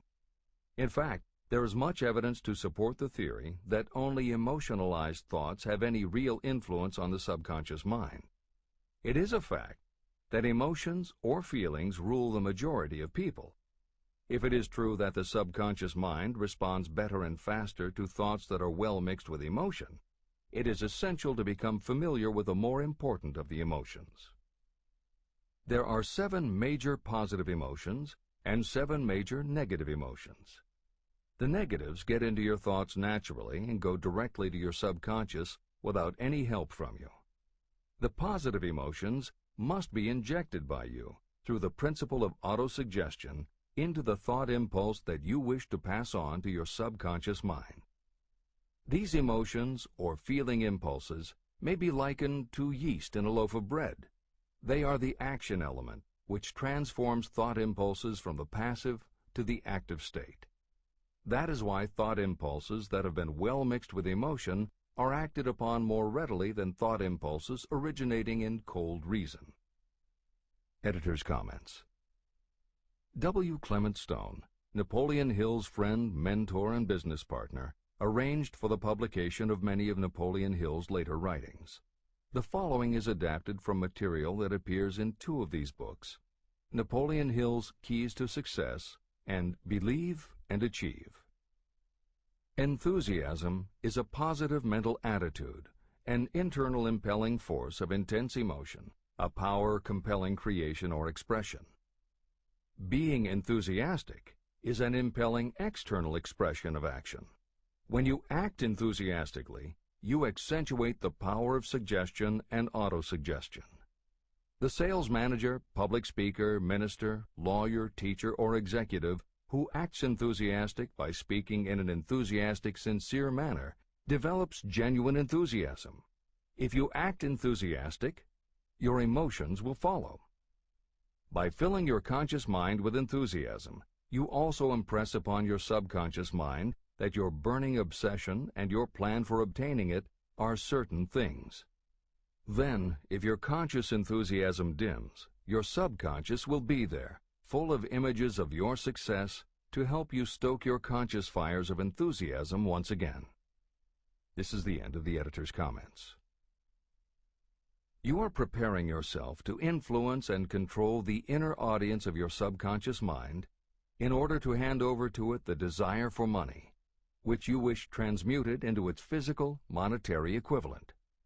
It is essential, therefore, that you understand the method of approach to this inner audience. You must speak its language. It understands best the language of emotion or feeling. Following are the 7 major positive emotions and the 7 major negative emotions. I am listing them here so that you may draw upon the positives and avoid the negatives when giving instructions to your subconscious mind. The 7 major positive emotions. The emotion of desire, the emotion of faith, the emotion of love, the emotion of sex, the emotion of enthusiasm, the emotion of romance, the emotion of hope. There are other positive emotions, but these are the 7 most powerful and the ones most commonly used in creative effort. Master these 7 emotions. They can be mastered only by use, and the other positive emotions will be at your command when you need them. Remember that you are studying a book that is intended to help you develop a money consciousness by filling your mind with positive emotions. The 7 major negative emotions to be avoided. The emotion of fear, the emotion of jealousy, the emotion of hatred, the emotion of revenge, the emotion of greed, the emotion of superstition, the emotion of anger. Positive and negative emotions cannot occupy the mind at the same time. One or the other must dominate. It is your responsibility to make sure that positive emotions constitute the dominating influence of your mind. That is where the law of habit will help you. Form the habit of applying and using the positive emotions. Eventually, they will dominate your mind so completely that the negatives cannot enter it. Only by following these instructions literally and continuously can you gain control over your subconscious mind. The presence of a single negative in your conscious mind is sufficient to destroy all chances of constructive aid from your subconscious mind. Editor's comments.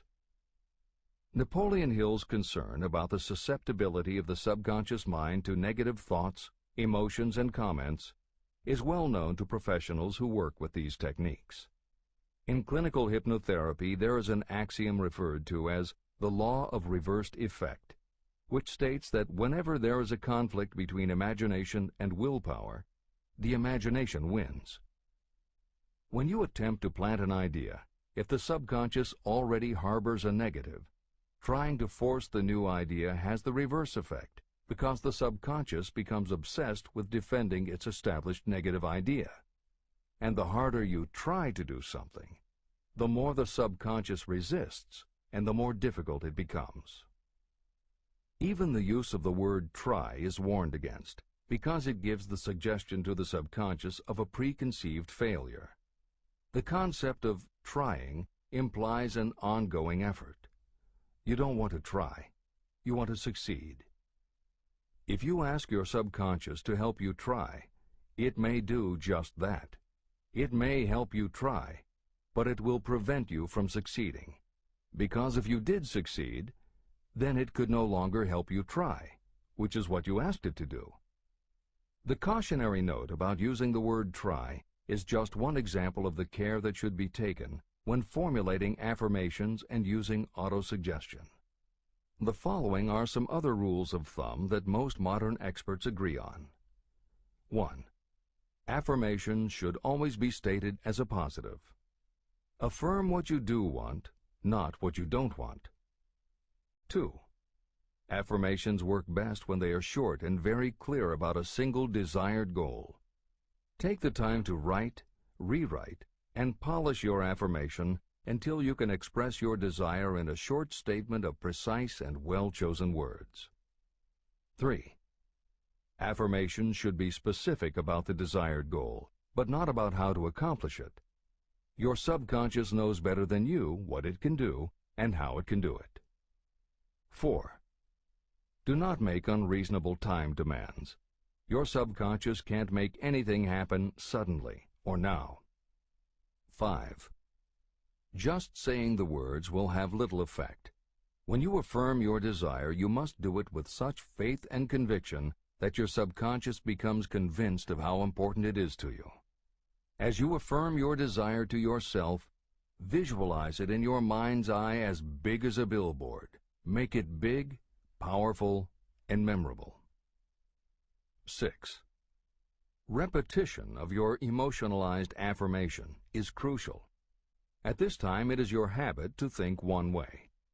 By repeating your affirmation often every day, your new way of thinking will begin to be your automatic response. Keep reinforcing it until it becomes second nature to you, and your habit will have become to think the new way, the way you want to think. This is the end of the editor's comments. We form habits based on the degree of reinforcement we receive. Habits make no moral judgments.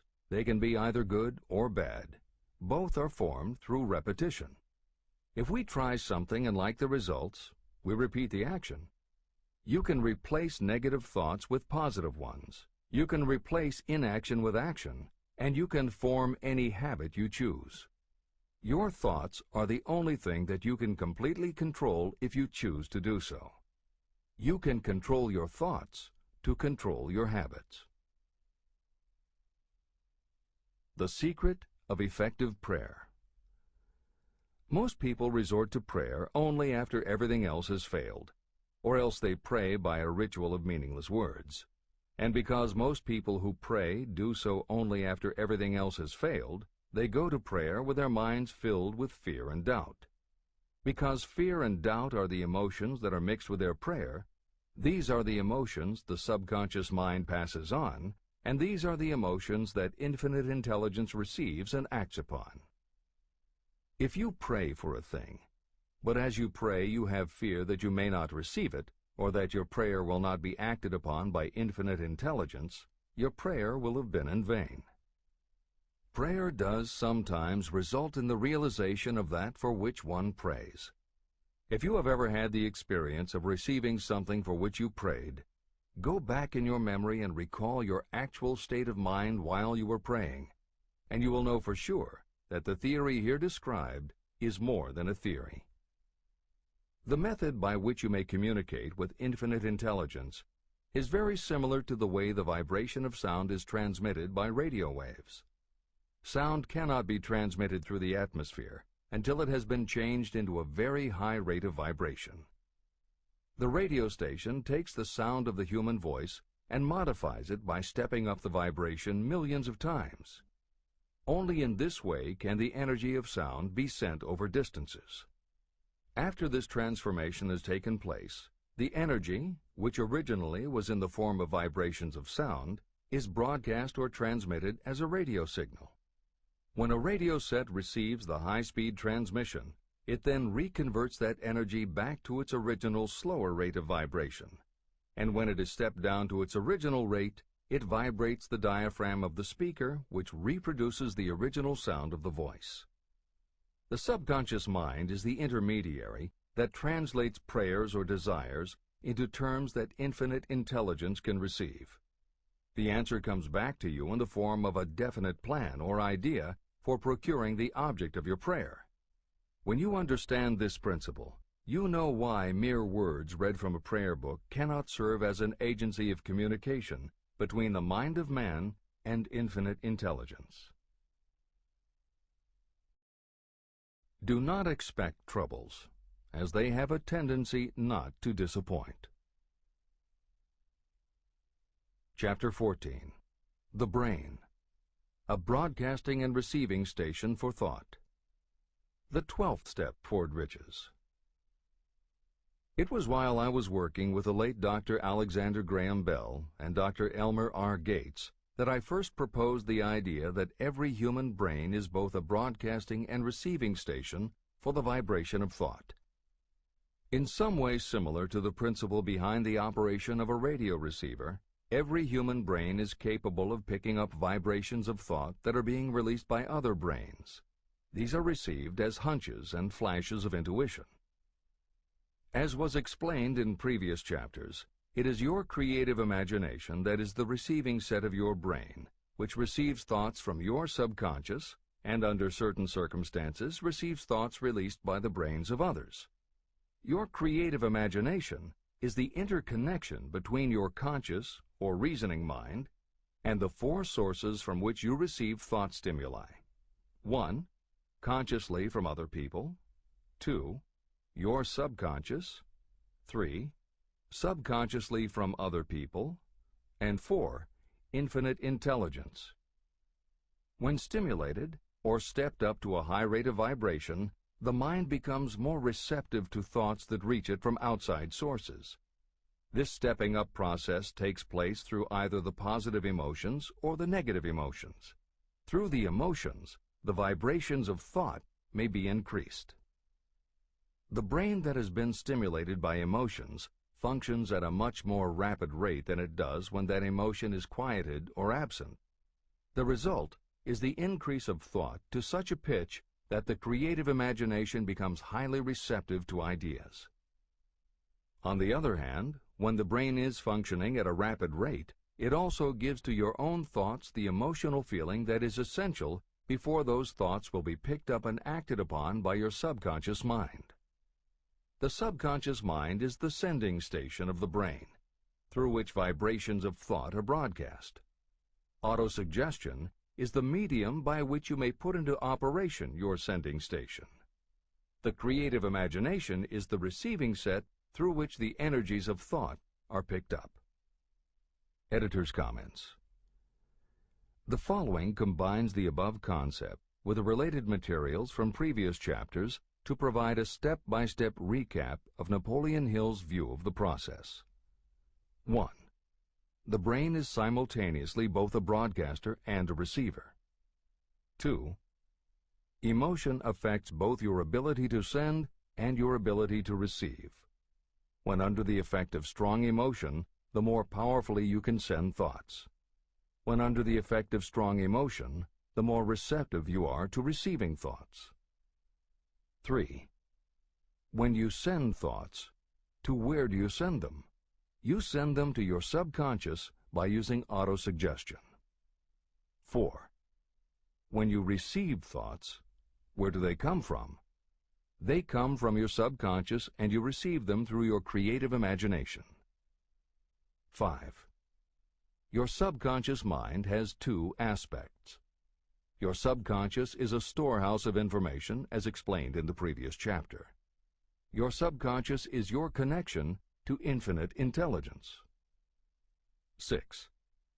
Infinite intelligence is the medium through which you receive thoughts from other brains. Infinite intelligence is Hill's term for describing the following basic law of physics. Because everything in the universe is made of time, space, energy, or matter, and because matter is just energy in a different form, then everything is actually different parts of the same thing. This means that your subconscious mind, energy, has a common base with every other subconscious mind, energy. 7. Thoughts from other brains come to you as follows. When you are under the effect of a strong emotion and your receiver is especially receptive, sometimes its pull is so strong that it attracts a thought from the subconscious mind of another brain. It is able to do this because infinite intelligence interconnects your subconscious with the subconscious of the other brain. 8. These thoughts from other brains are what we refer to as intuition, hunches, déjà vu, and foreknowledge. Although Hill's explanation depends on the action of an intangible force that cannot be isolated and dissected in a laboratory, neither medical science nor psychology can offer a better explanation for those thoughts that depend on knowledge or information that we do not have. This is the end of the editor's comments. The greatest forces are intangible. In the past, we've depended too much on our physical senses and have limited our knowledge to physical things that we could see, touch, weigh, and measure. I believe we have entered the most marvelous of all ages, an age that will teach us more about the intangible forces of the world about us. Perhaps we shall learn that there is an other self that is more powerful than the physical self we see when we look in a mirror. Many people do not take seriously such intangibles, the things that they cannot perceive through any of their five senses. However, to belittle the idea of forces that are intangible or cannot be explained is to ignore the fact that all of us, every day, are controlled by forces that are unseen and intangible. The whole of mankind has not the power to cope with nor to control the intangible force wrapped up in the rolling waves of the oceans. We still do not fully understand the intangible force of gravity, which keeps this little Earth suspended in space and keeps us from falling from it, much less have the power to control that force. We are entirely subservient to the intangible force that comes with a thunderstorm, and we are just as helpless in the presence of the intangible force of electricity. We do not understand the intangible force and intelligence wrapped up in the soil of the earth, the force that provides us with every morsel of food we eat, every article of clothing we wear, and every dollar we carry in our pockets. Last but not least, with all of our culture and education, we still understand little or nothing of the greatest of all the intangibles, thought. However, we have begun to learn a good deal about the intricate workings of the physical brain, and the results are stunning. We know that the central switchboard of the human brain, the number of lines that connect the brain cells to each other, is written as the figure 1, followed by 15 million zeros. Dr. C. Judson Herrick of the University of Chicago says, "The figure is so stupendous that astronomical figures, dealing with hundreds of millions of light years, become insignificant by comparison. It has been determined that there are from 10 billion to 14 billion nerve cells in the human cerebral cortex, and we know that these are arranged in definite patterns. These arrangements are not haphazard. They are orderly. It is inconceivable to me that such a network of intricate machinery should be in existence for the sole purpose of carrying on the physical functions connected with the growth and maintenance of the physical body. Is it not likely that the same system, which gives billions of brain cells the media for communication, one with another, also provides the means of communication with other intangible forces?" Editor's comments. In the time since Hill wrote the above comments, we have learned a great deal more about the physical brain and how it operates. We understand much about the chemistry of the brain. We can measure the energies it releases. We know which areas control the various functions of the body and which areas affect memory, emotions, reasoning, and many other subtleties related to the thinking process. Through surgery, medication, and other techniques, we know how to prevent the brain from having certain kinds of thoughts. And we know how to encourage the brain to produce certain other kinds of thoughts when we want it to. For instance, a specific area can be stimulated and you will have pleasurable thoughts. But we cannot yet control what those pleasurable thoughts will be, and we have no idea what the bits and pieces of information are that go into your pleasurable thoughts. With all of our advanced knowledge about the physical brain, we still don't know how to make it have a specific thought or idea, especially not an original thought or a creative idea. And medical science offers no better theory than Hill's as to how we could have an intuition or hunch made up from information that we don't have and were never exposed to. In short, the physical properties of the brain confirm that it is where the thinking process takes place, but it does not offer the answer to the question of how it happens, or how thoughts from one brain might travel to another. In previous commentaries, we pointed to the laws of physics as they relate to Hill's theory about the interconnectedness of all things. And although this is not meant to be a science lesson, it may reassure you to know that the work of renowned scientists lends support to the idea. Quantum theory deals with subatomic particles so minuscule that they are almost at the level of the basic stuff from which everything is made. Albert Einstein developed what is called the EPR effect. Einstein, Podolsky, and Rosen. And Irish physicist John Stuart Bell proposed Bell's theorem, both of which pertain to the concept that when two linked subatomic particles are separated from each other, when a change is made to particle A, the same change will instantly happen in particle B, even though the two are distant from each other. Another related concept is called the holographic brain or holographic universe, and is named after an unusual quality of holograms. It is a fact that if you cut a hologram in half, you don't get two halves of a picture. You get two separate but complete pictures. Cut either one of those in half, and you get another two complete pictures. Cut other pieces, and again you get whole images. Every part of a hologram has the whole of the information in the original. In the 1970s, Carl Pribram, a neurophysiologist at Stanford University, announced the results of his studies which suggest that memory is not in a specific part of the brain, but is spread throughout the brain like the image on a holographic plate. At almost the same time, renowned physicist David Bohm proposed that the workings of the universe were like a holographic image, that among all things there is total interconnectivity, and that all things influence all other things. In effect, every part of the universe contains the whole of the universe. That is probably more than enough science for most readers. The point is, Hill was not alone in his conclusion that through some intangible force, your subconscious shares interconnectivity with everything else in the universe. Previously, the example was given of the folds and bumps in a tablecloth, all being different, but all still tablecloth. Here is another way to envision the intangible interconnection of all things. Suppose you were to drill 5 holes in a wall, and have someone outside the room put their fingers and thumb through the holes and wiggle them. If you then bring into your room someone who only believes in tangible things that he or she can see, that person will see 5 separate objects that can move independently of each other. You may tell the person that behind the wall the objects are connected and all part of the same hand, but because they cannot see the connection and disbelieve anything they don't understand, the person will not be convinced.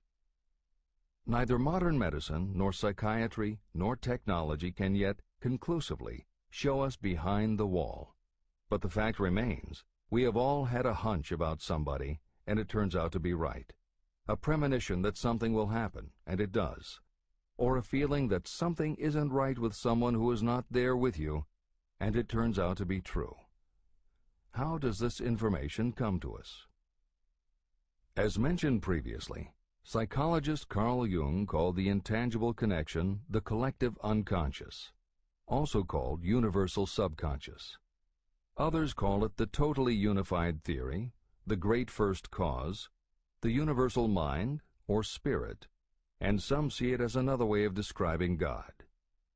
Napoleon Hill calls it infinite intelligence and offers a common-sense explanation that allows you to work with a phenomenon even if it is not completely understood. And that, after all, is what Hill was aiming for, to give you a way to access intangible forces that will help you turn your desire into reality. This is the end of the editor's comments. After this book had been written, just before the manuscript went to the publisher, the New York Times published an editorial showing that at least one great university and one intelligent investigator in the field of mental phenomena are carrying on an organized research through which conclusions have been reached that parallel many of those described in this and the following chapter. The editorial briefly analyzed the work carried on by Dr. J.B. Rhine and his associates at Duke University. From the New York Times. What is telepathy? A month ago, we cited on this page some of the remarkable results achieved by Professor Rhine and his associates in Duke University from more than 100,000 tests to determine the existence of telepathy and clairvoyance. These results were summarized in the first 2 articles in Harper's Magazine. In the second, which has now appeared, the author, E.H. Wright, attempts to summarize what has been learned, or what it seems reasonable to infer, regarding the exact nature of these extrasensory modes of perception. The actual existence of telepathy and clairvoyance now seems to some scientists enormously probable as the result of Rhine's experiments. Various percipients were asked to name as many cards in a special pack as they could without looking at them and without other sensory access to them. About a score of men and women were discovered who could regularly name so many of the cards correctly that there was not one chance in many a million of their having done their feats by luck or accident. But how did they do them? These powers, assuming that they exist, do not seem to be sensory. There is no known organ for them. The experiments work just as well at distances of several hundred miles as they did in the same room. These facts also dispose, in Mr. Wright's opinion, of the attempt to explain telepathy or clairvoyance through any physical theory of radiation. All known forms of radiant energy decline inversely as the square of the distance traversed. Telepathy and clairvoyance do not. But they do vary through physical cause, as our other mental powers do. Contrary to widespread opinion, they do not improve when the percipient is asleep or half asleep, but on the contrary, when he is most wide awake and alert. Rhine discovered that a narcotic will invariably lower a percipient score, while a stimulant will always send it higher. The most reliable performer apparently cannot make a good score unless he tries to do his best. One conclusion that Wright draws with some confidence is that telepathy and clairvoyance are really one and the same gift. That is, the faculty that sees a card face down on a table seems to be exactly the same one that reads a thought residing only in another mind. There are several grounds for believing this. So far, the two gifts have been found in every person who has either of them. If you have the abilities, both seem to be of equal strength. Screens, walls, distances have no effect at all on either. Wright expresses his hunch that other extrasensory experiences, such as prophetic dreams, premonitions of disaster, and the like, may also prove to be part of the same faculty. The reader is not asked to accept any of these conclusions, but the evidence that Rhine has piled up must remain impressive. In 1927, Dr. J.B. Rhine and his wife, Dr. Louisa E. Rhine, joined Professor William McDougall, chairman of the psychology department at Duke University, to create a lab that would apply strict scientific procedures to the study of psychic phenomena. They developed scientific methodologies and procedures to study, identify, and test individuals who demonstrated unusual abilities. It was Dr. Rhine who coined the term extrasensory perception, ESP, and he adopted the word parapsychology to describe their studies. It is fair to say that the research done at the Rhine lab is some of the most advanced work on the entire subject. In 1962, they created the Foundation for Research into the Nature of Man in order to continue their studies independent of the university and to publish related works. In 1995, the name was changed to the Rhine Research Institute. This is the end of the editor's comments. How to join minds in teamwork. In view of Dr. Rhine's findings about the conditions under which the mind responds to what he terms extrasensory modes of perception, I would like to add my own observations. My associates and I have discovered what we believe to be the ideal conditions under which the mind can be stimulated so that this sixth sense can be made to function in a practical way. To begin with, I should explain that there is a close working alliance between myself and two members of my staff. Through experimentation and practice, we have discovered how to stimulate our minds so that we can, by a process of blending our three minds into one, find the solution to a great variety of problems that are submitted by my clients. The procedure is very simple. We sit down at a conference table, clearly state the nature of the problem we have under consideration, then begin discussing it. Each contributes whatever thoughts may occur by applying the principle used in connection with the invisible counselors described in the next chapter. The strange thing about this method of mind stimulation is that it places each participant in communication with unknown sources of knowledge definitely outside their own experience. If you understand the principle described in the chapter on the mastermind, you of course recognize the round table as being a practical application of the mastermind. This method of mind stimulation, through the discussion of definite subjects between three people, illustrates the simplest and most practical use of the mastermind. When you tap into the power of your mastermind group, you will find that the more you work together, the more each member will learn to anticipate the ideas of others and to connect immediately with their intense enthusiasm and inspiration. You cannot completely control this process, but the more you use it, the more it will come into play. By adopting and following a similar plan, you will be making use of the famous Carnegie formula described in Chapter 1. If it means nothing to you at this time, mark this page and read it again after you have finished the last chapter. Great achievement is usually born of great sacrifice and is never the result of selfishness. Chapter 15. The Sixth Sense, the door to the Temple of Wisdom, the 13th step toward riches. The 13th principle is known as the Sixth Sense, through which infinite intelligence may and will communicate voluntarily without any effort from or demands by the individual. This principle is the apex of the philosophy of success. It can be assimilated, understood, and applied only by first mastering the other 12 principles. The sixth sense is that portion of the subconscious mind that has been referred to as the creative imagination.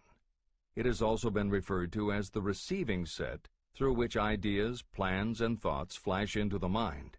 The flashes are sometimes called hunches or inspirations. The sixth sense defies description. It cannot be described to a person who has not mastered the other principles of this philosophy, because such a person has no knowledge and no experience with which the sixth sense may be compared. After you have mastered the principles in this book, you will be prepared to accept as truth a statement that may otherwise be incredible to you.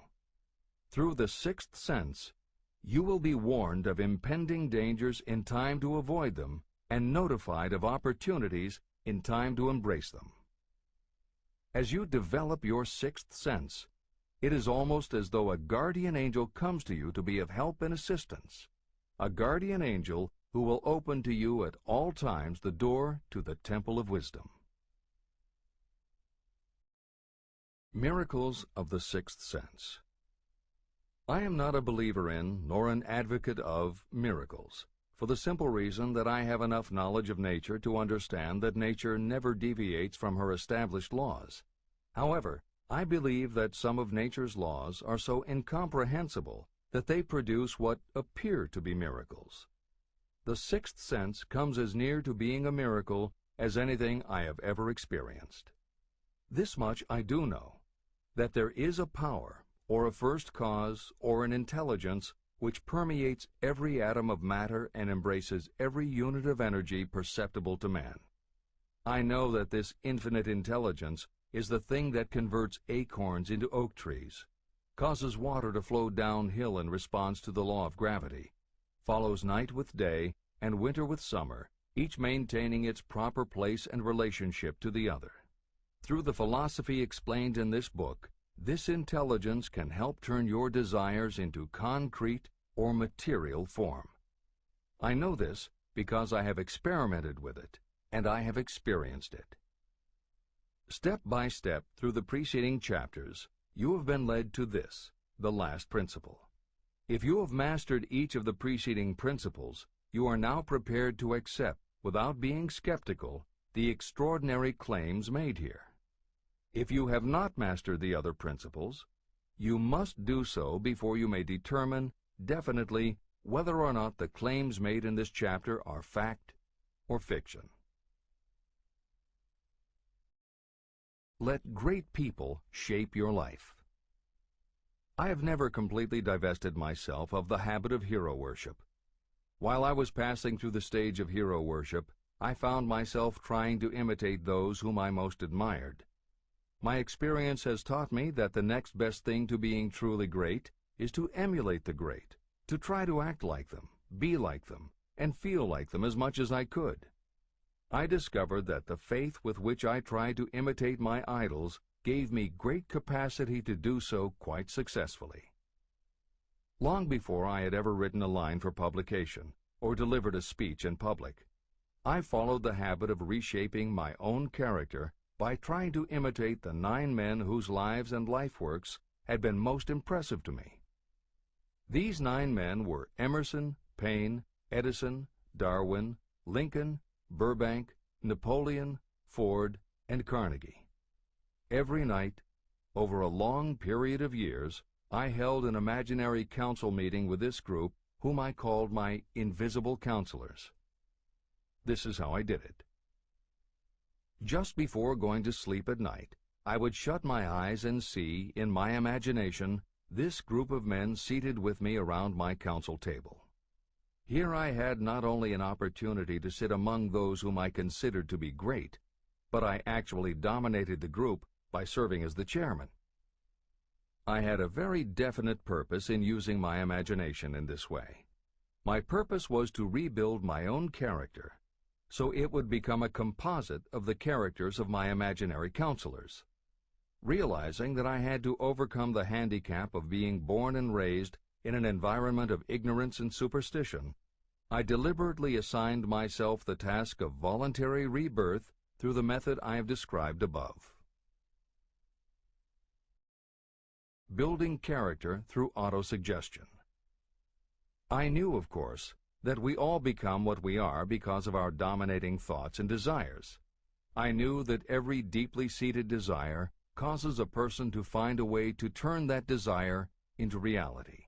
I knew that self-suggestion is a powerful factor in building character. In fact, it is the sole principle through which character is built. With this knowledge of how the mind works, I was fairly well armed with the equipment needed to rebuild my character. In these imaginary council meetings, I called on my cabinet members for the knowledge I wished each to contribute. I would even speak out loud to each of them as follows. Mr. Emerson, I desire to acquire from you the marvelous understanding of nature which distinguished your life. I ask that you impress upon my subconscious mind those qualities you possessed that enabled you to understand and adapt yourself to the laws of nature. Mr. Burbank, I request that you pass on to me the knowledge that enabled you to so harmonize the laws of nature that you caused the cactus to shed its thorns and become an edible food. Give me access to the knowledge that enabled you to make 2 blades of grass grow where but 1 grew before. Napoleon, I desire to acquire from you the marvelous ability you possess to inspire men and will rouse them to greater and more determined spirit of action. I desire also to acquire the spirit of enduring faith, which enabled you to turn defeat into victory and to surmount staggering obstacles. Mr. Paine, I desire to acquire from you the freedom of thought and the courage and clarity with which to express convictions which so distinguished you. Mr. Darwin, I wish to acquire from you the marvelous patience and ability to study cause and effect without bias or prejudice, so exemplified by you in the field of natural science. Mr. Lincoln, I desire to build into my own character the keen sense of justice, the untiring spirit of patience, the sense of humor, the human understanding, and the tolerance that were your distinguishing characteristics. Mr. Carnegie, I wish to acquire a thorough understanding of the principles of organized effort, which you use so effectively in the building of a great industrial enterprise. Mr. Ford, I wish to acquire your spirit of persistence, the determination, poise, and self-confidence that have enabled you to master poverty and to organize, unify, and simplify human effort so I may help others to follow in your footsteps. Mr. Edison, I wish to acquire from you the marvelous spirit of faith with which you have uncovered so many of nature's secrets, the spirit of unremitting toil with which you have so often wrested victory from defeat. The startling power of imagination. My method of addressing the members of my imaginary cabinet would vary according to the traits of character I was most interested in acquiring. I studied the records of their lives with painstaking care. After some months of this nightly procedure, I was astounded as each time my imaginary counselors started to become more and more real to me. Each of these 9 men developed individual characteristics that surprised me. For example, Lincoln developed the habit of always being late, then walking around in solemn parade. He always wore an expression of seriousness on his face. Rarely did I see him smile. This was not true of the others. Burbank and Payne often indulged in witty repartee, which seemed at times to shock the other members of the cabinet. On one occasion, Burbank was late. When he came, he was excited with enthusiasm, and explained that he had been late because of an experiment he was making, through which he hoped to be able to grow apples on any sort of tree. Payne chided him by reminding him that it was an apple that started all the trouble between man and woman. Darwin chuckled as he suggested that Payne should watch out for little serpents when he went into the forest to gather apples, as they had the habit of growing into big snakes. Emerson observed, "No serpents, no apples," and Napoleon remarked, "No apples, no state." These meetings became so realistic that I became fearful of their consequences and discontinued them for several months. The experiences were so uncanny, I was afraid that if I continued them, I would lose sight of the fact that the meetings were purely experiences of my imagination. In writing this book, this is the first time that I've had the courage to mention this. I knew from my own attitude in connection with such matters that I would be misunderstood if I described my unusual experience. I now have the courage to put this on the printed page, because I am now less concerned about what they say than I was in the years that have passed. While the members of my cabinet may be purely fictional, and the meetings existed only in my own imagination, they have led me into glorious paths of adventure, rekindled my appreciation of true greatness, encouraged my creativity, and inspired me to be honest and bold in expressing my thoughts. Editor's comments. Napoleon Hill's experience with his imaginary counselors is not as uncommon as it may seem on first reading. In fact, it happens to novelists all the time.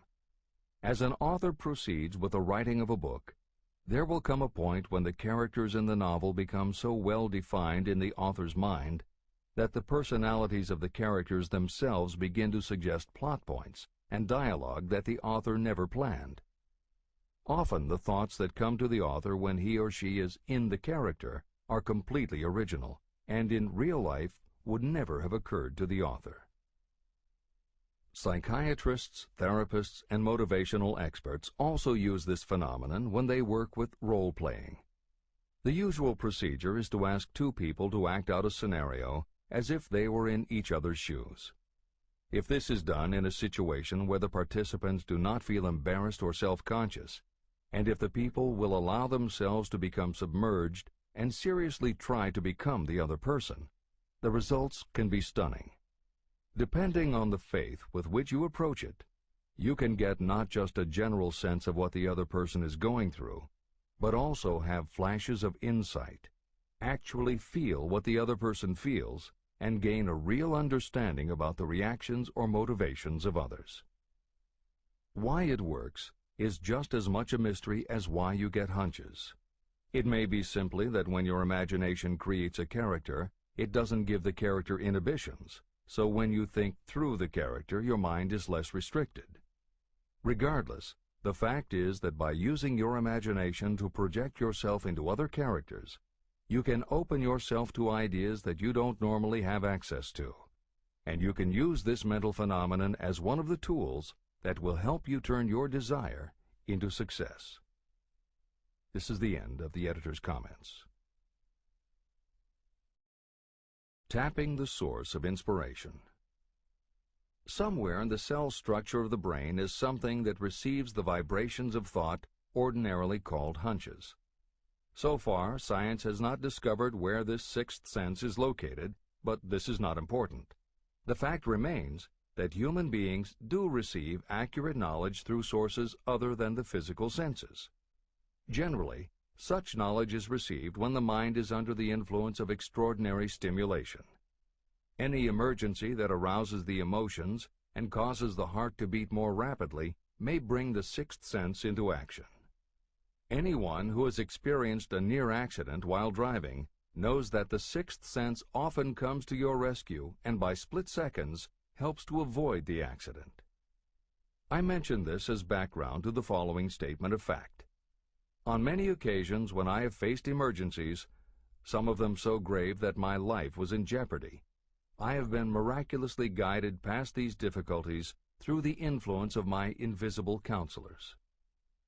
My original purpose in conducting council meetings with imaginary beings was solely to use autosuggestion to impress upon my subconscious mind certain characteristics that I wanted to acquire. In more recent years, my experimentation has taken on an entirely different trend. I now go to my imaginary counselors with every difficult problem that confronts me and my clients. During my meetings with these invisible counselors, I find my mind most receptive to ideas, thoughts, and knowledge that reach me through the sixth sense. The results are often astonishing, although I do not depend entirely on this form of counsel. The sixth sense is not something that one can take off and put on at will. Ability to use this great power comes slowly through application of the other principles outlined in this book. No matter who you are, or what may have been your purpose in reading this book, you can profit by it even if you don't fully understand how or why the principle described in this chapter works. This is especially true if your major purpose is that of accumulation of money or other material things. This chapter on the sixth sense was written because the book is designed to present a complete philosophy by which individuals may unerringly guide themselves in attaining whatever they ask of life. The starting point of all achievement is desire. The finishing point is the kind of knowledge that leads to understanding.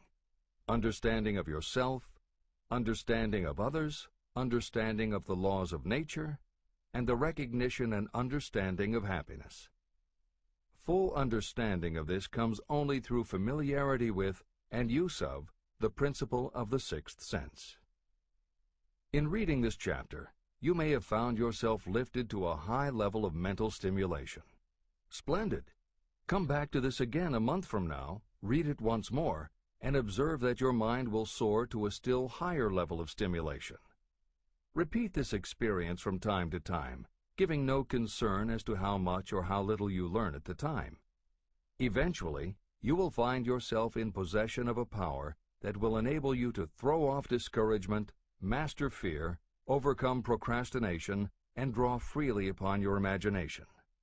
Then you will have felt the touch of that unknown something that has been the moving spirit of every truly great thinker, leader, artist, musician, writer, or statesman. Then you will be in a position to transmute your desires into their physical or financial counterpart as easily as you may lie down and quit at the first sign of opposition.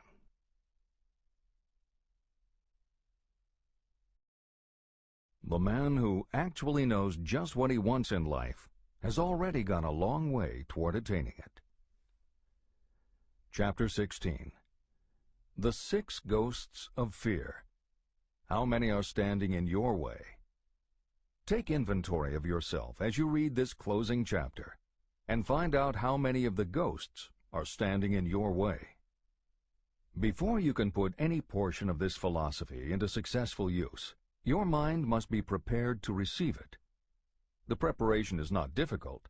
It begins with study, analysis, and understanding of three enemies that you will have to clear out: indecision, doubt, and fear.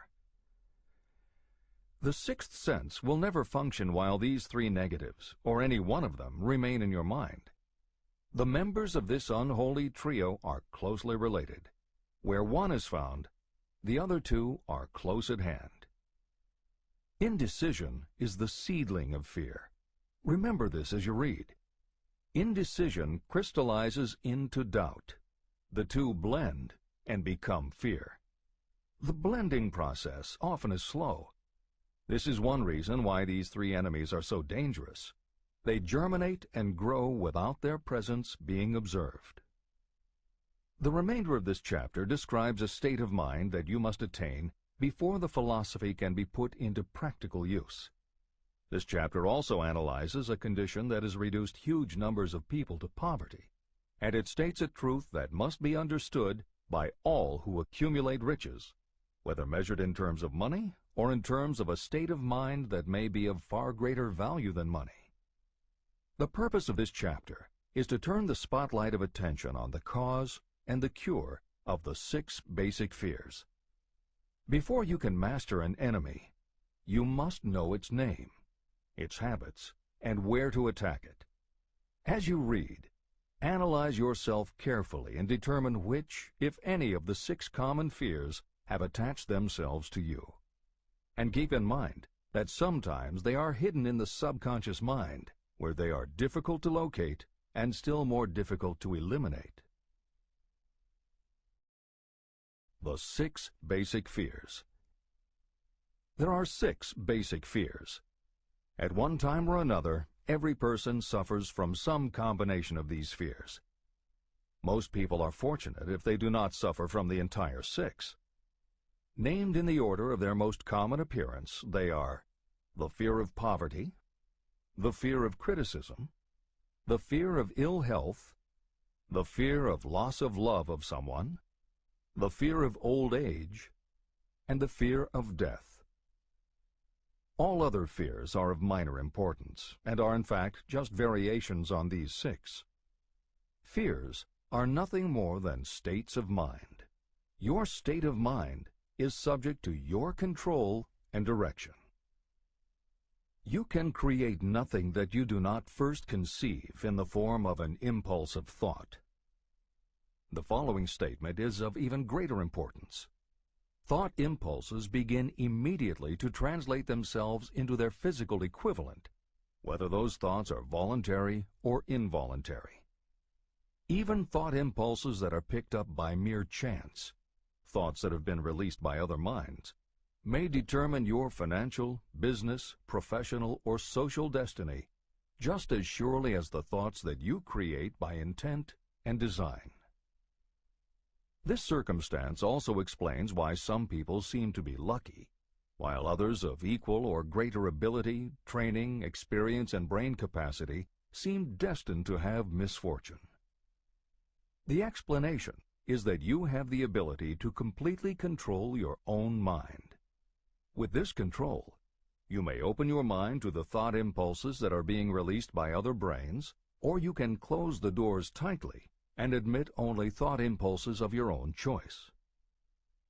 Nature has endowed human beings with absolute control over only one thing, and that one thing is thought.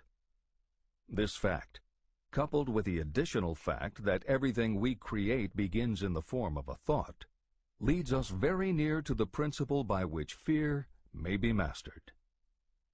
If it is true that all thought has a tendency to clothe itself in its physical equivalent, and this is true beyond any reasonable room for doubt, it is equally true that thought impulses of fear and poverty cannot be translated into terms of courage and financial gain.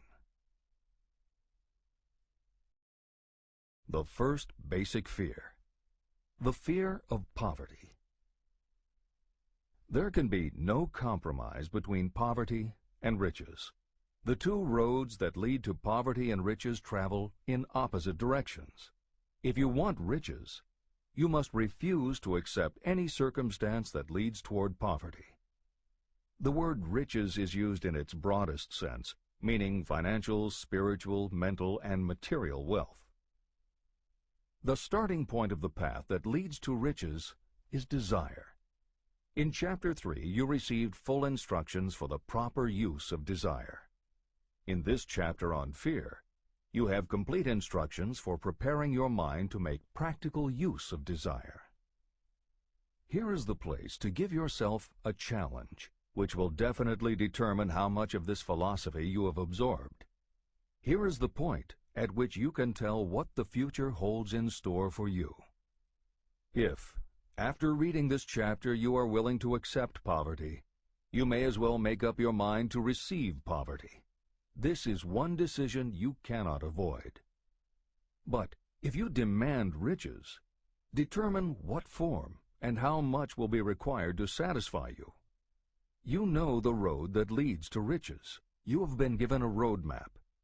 If you follow it, it will keep you on that road. If you neglect to make the start, or stop before you arrive, no one will be to blame but you. This responsibility is yours. No excuse will save you from accepting the responsibility if you now fail or refuse to demand riches of life. All you need is one thing. Incidentally, the only thing you can control, and that is a state of mind. A state of mind is something that is up to you. It cannot be purchased. It must be created.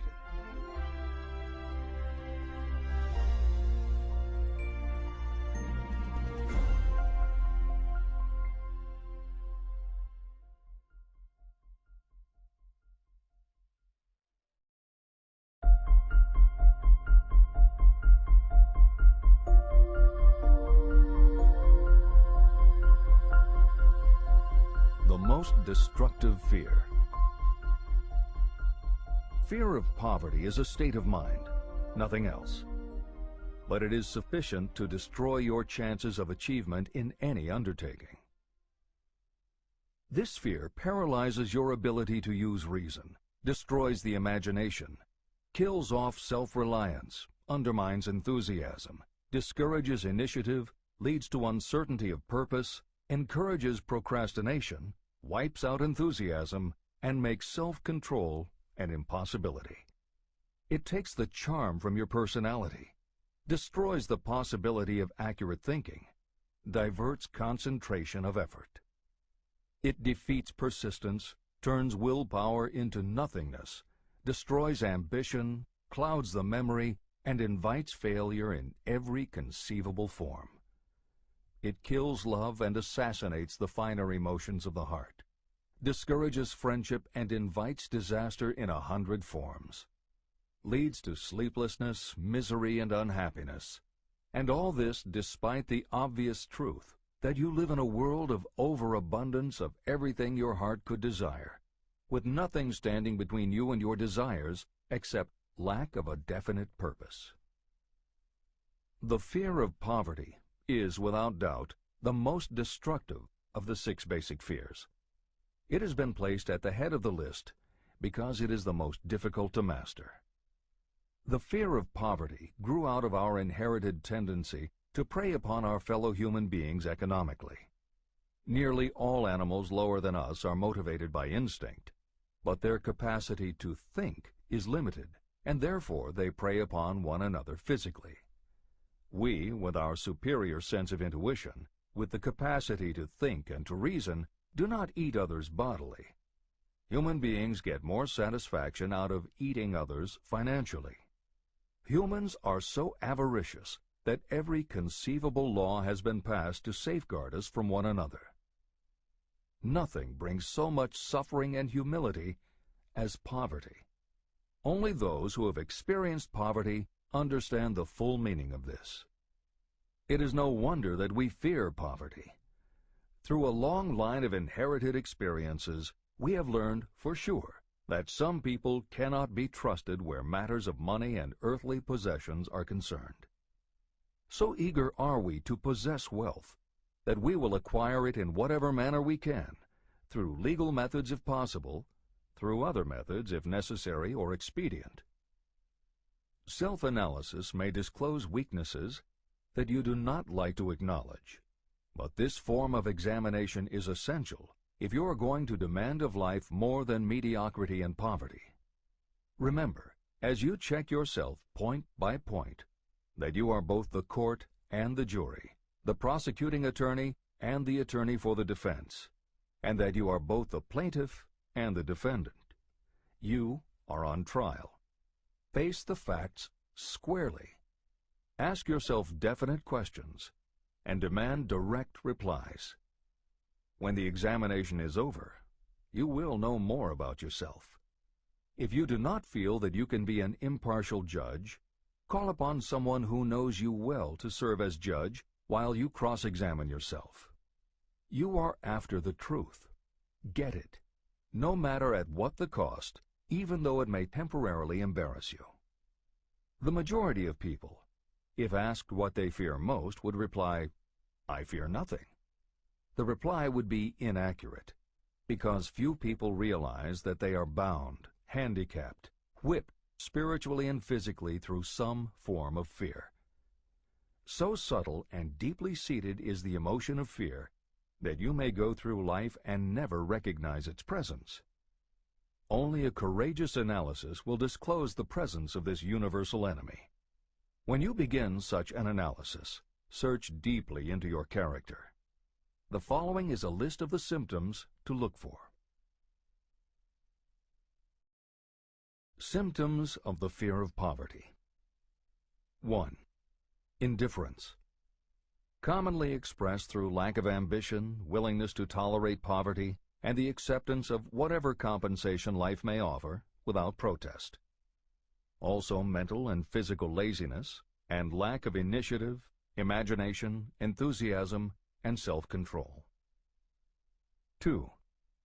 Indecision. The habit of permitting others to do your thinking, sitting on the fence. 3. Doubt. Generally expressed through alibis and excuses designed to cover up, explain away, or apologize for your failures. Sometimes expressed in the form of envy of those who are successful, or by criticizing them. 4. Worry. Usually expressed by finding fault with others, a tendency to spend beyond your income, neglect of personal appearance, scowling and frowning, nervousness, lack of poise, self-consciousness, and often the use of alcohol or drugs. 5. Overcaution.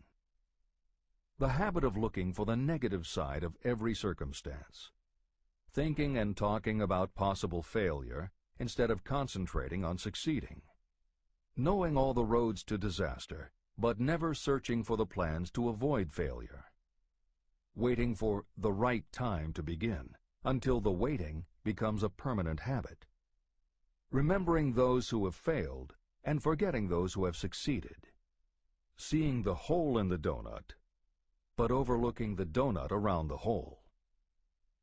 6. Procrastination. The habit of putting off until tomorrow that which should have been done last year, spending more time in creating excuses than it would take to do the job. This symptom is closely related to overcaution, doubt, and worry. Refusal to accept responsibility. Willingness to compromise rather than put up a fight.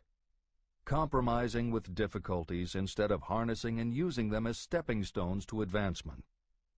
Bargaining with life for a penny instead of demanding prosperity, opulence, riches, contentment, and happiness. Planning what to do if you fail instead of burning all bridges and making retreat impossible. Weakness of, and often total lack of, self-confidence, definiteness of purpose, self-control, initiative, enthusiasm, ambition, thrift, and sound reasoning ability. Expecting poverty instead of demanding riches. Associating with those who accept poverty instead of seeking the company of those who demand and receive riches. Money talks. Some will ask, why did you write a book about money? Why measure riches in dollars alone? Some will believe, and rightly so, that there are other forms of riches more desirable than money. Yes, there are riches that cannot be measured in terms of dollars. But there are also millions of people who say, "Give me all the money I need, and I will find everything else I want." The major reason why I wrote this book on how to get money is that millions of men and women are paralyzed with the fear of poverty. What this sort of fear does to one was well described by Westbrook Pegler. Editor's comments. James Westbrook Pegler was a controversial newspaper columnist for the Chicago Daily News and the Washington Post. Although his career lasted into the 1960s, he was most widely read and quoted during the 1930s and 1940s.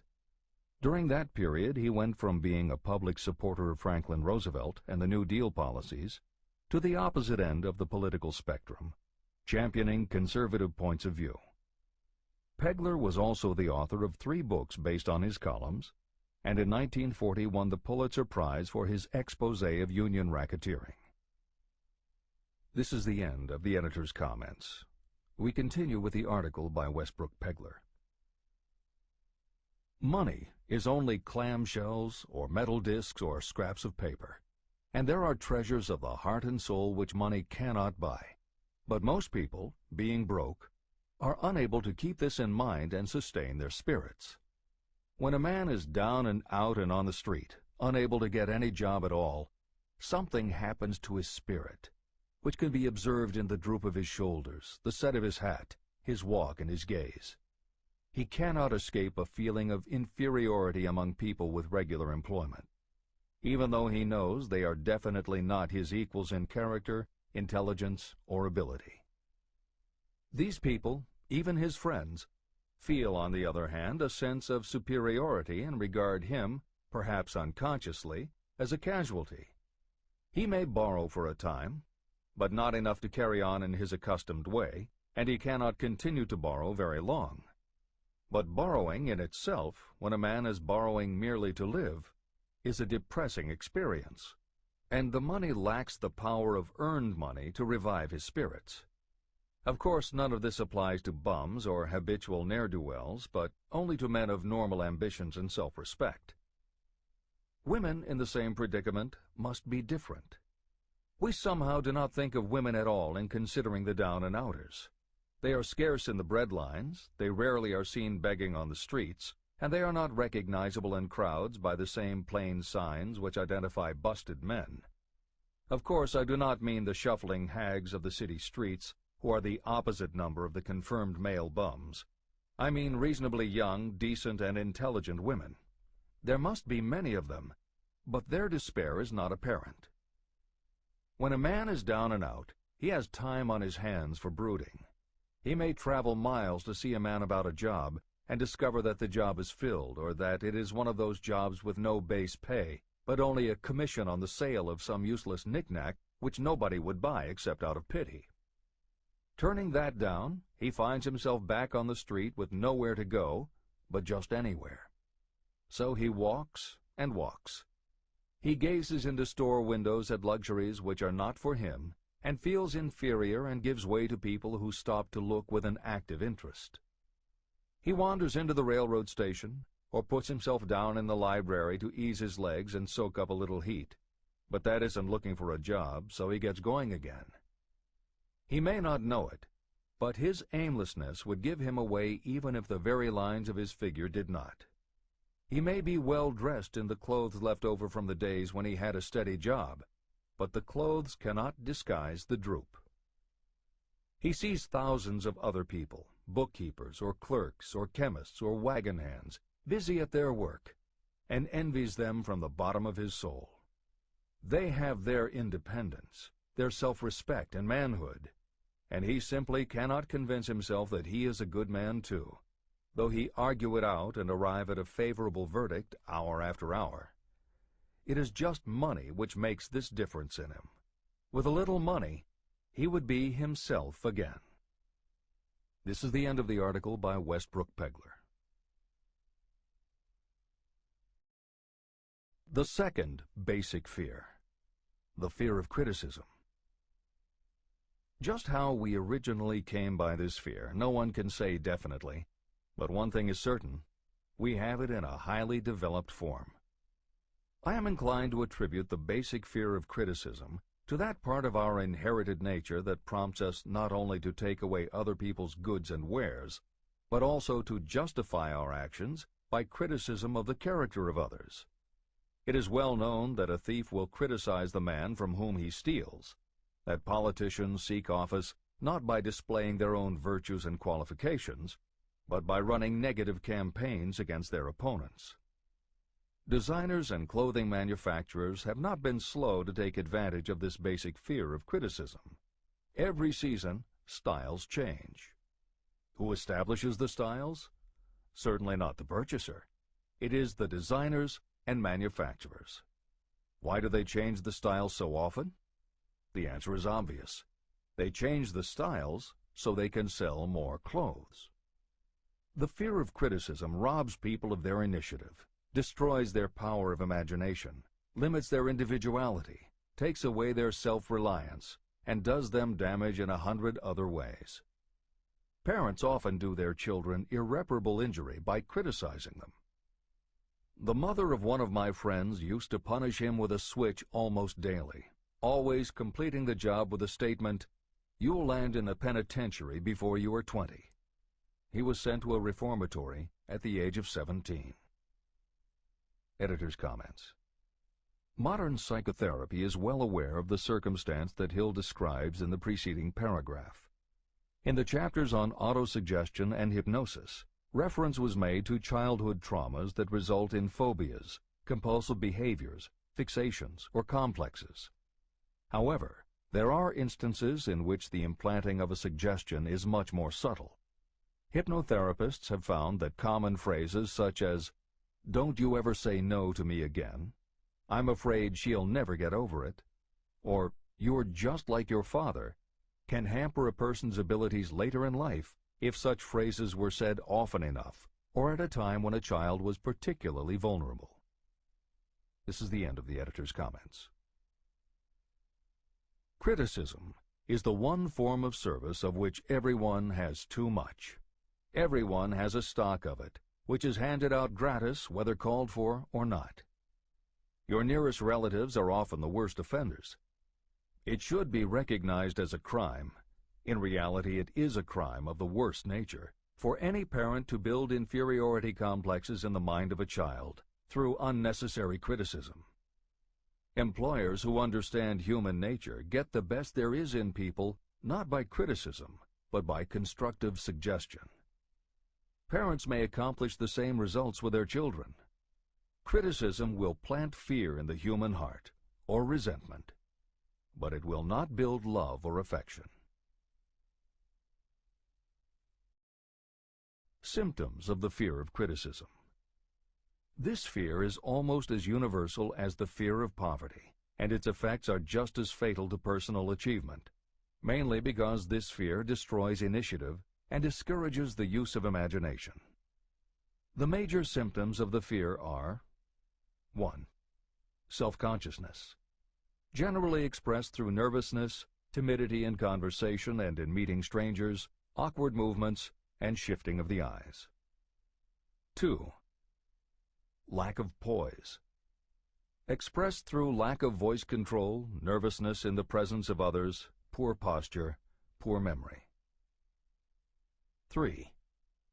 Personality weaknesses, lacking in firmness of decision, personal charm, and ability to express opinions definitely, the habit of sidestepping issues instead of meeting them squarely, agreeing with others without careful examination of their opinions.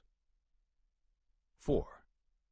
Inferiority complex, the habit of expressing your own self-approval as a means of covering up your feeling of inferiority, using big words to impress others, often without knowing the real meaning of the words, imitating others in dress, speech, and manners, boasting of imaginary achievements, and acting superior to cover up the fact that you feel inferior. 5. Extravagance, the habit of trying to keep up with the Joneses and spending beyond your income. 6. Lack of initiative, failure to embrace opportunities for self-advancement, fear to express opinions, lack of confidence in your own ideas, giving evasive answers to questions asked by superiors, hesitancy of manner and speech, deceit in both words and deeds. 7. lack of ambition, mental and physical laziness, lack of self-assertion, slowness in reaching decisions, being too easily influenced, the habit of accepting defeat without protest, or quitting an undertaking when opposed by others. Also the habit of criticizing others behind their backs and flattering them to their faces, suspicion of other people without cause, lack of tactfulness of manner and speech, and unwillingness to accept the blame for mistakes. The third basic fear, the fear of ill health. This fear may be traced to both physical and social heredity. It is closely associated with the causes of fear of old age and the fear of death. We fear ill health because of the terrible pictures that have been planted in our minds of what may happen if death should overtake us. We also fear it because of the economic toll that it may claim. One reputable physician estimated that 75% of all people who visit doctors are suffering with hypochondria, imaginary illness. It has been shown that the fear of disease, even when there is not the slightest cause for fear, often produces the physical symptoms of the disease feared. Powerful and mighty is the human mind. It builds or it destroys. Through a series of experiments, my staff proved how susceptible people are to the power of suggestion. We asked 3 acquaintances to visit separately with the victim. They were instructed to pose the question, "What ails you? You look terribly ill." The first questioner provoked a grin from him and a nonchalant, "Oh, nothing, I'm all right." The second questioner was answered with a statement, "I don't know exactly, but I do feel badly." The third questioner was met with the admission that the victim was actually feeling ill. Editor's comment. Hill's experiment is one that you do not want to carry too far. It is not that different from the principle behind certain religious sects whose members take vengeance on their enemies by hexing or placing a spell on a victim.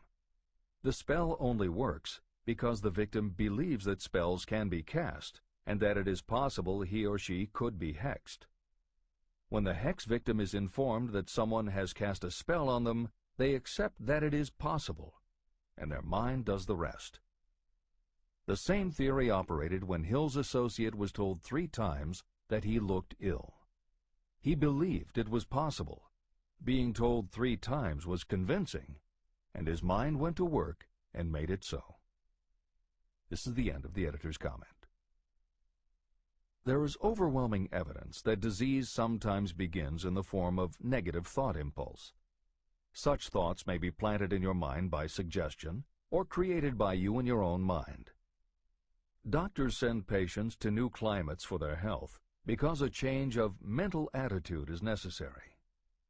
The seed of fear of ill health lives in every human mind. Worry, fear, discouragement, or disappointment can cause this seed to germinate and grow.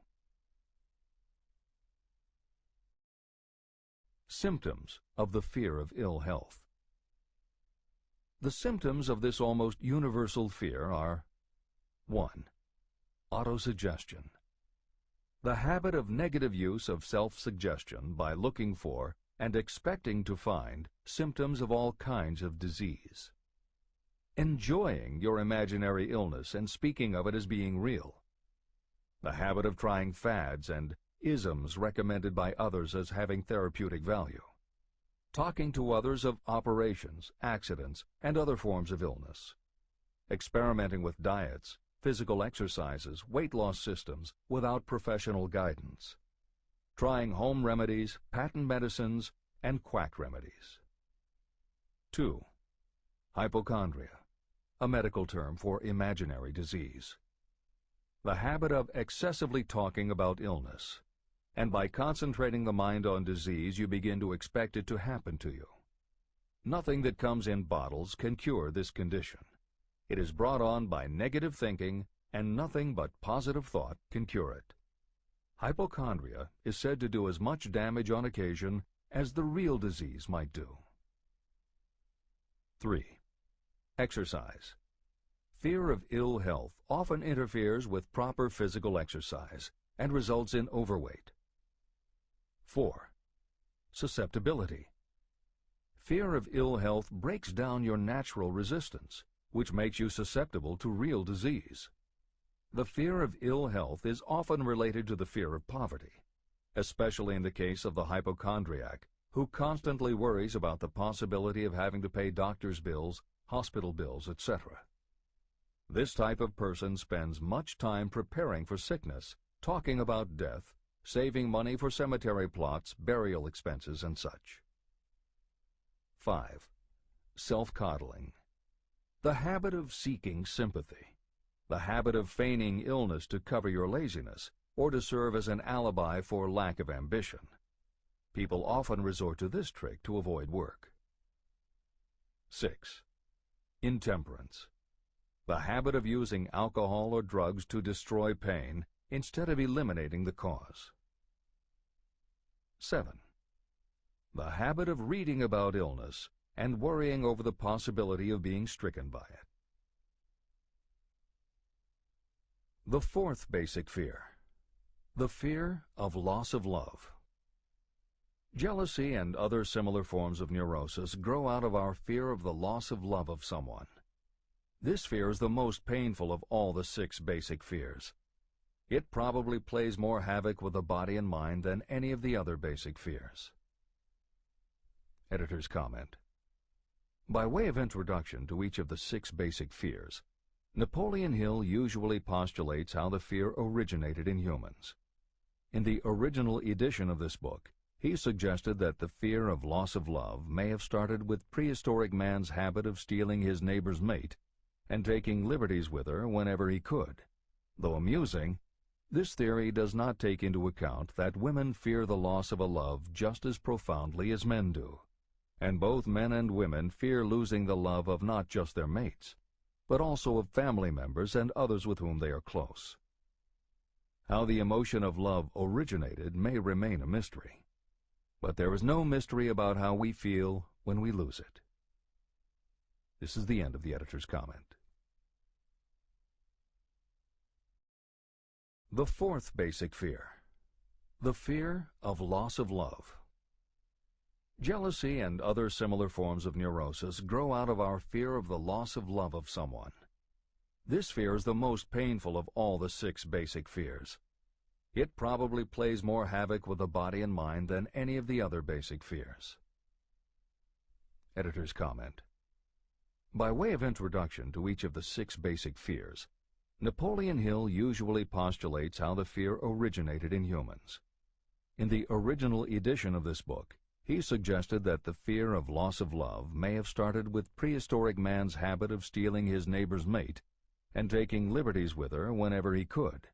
Though amusing, this theory does not take into account that women fear the loss of a love just as profoundly as men do, and both men and women fear losing the love of not just their mates, but also of family members and others with whom they are close. How the emotion of love originated may remain a mystery, but there is no mystery about how we feel when we lose it. This is the end of the editor's comment. Symptoms of the fear of loss of love. The distinguishing symptoms of this fear are 1.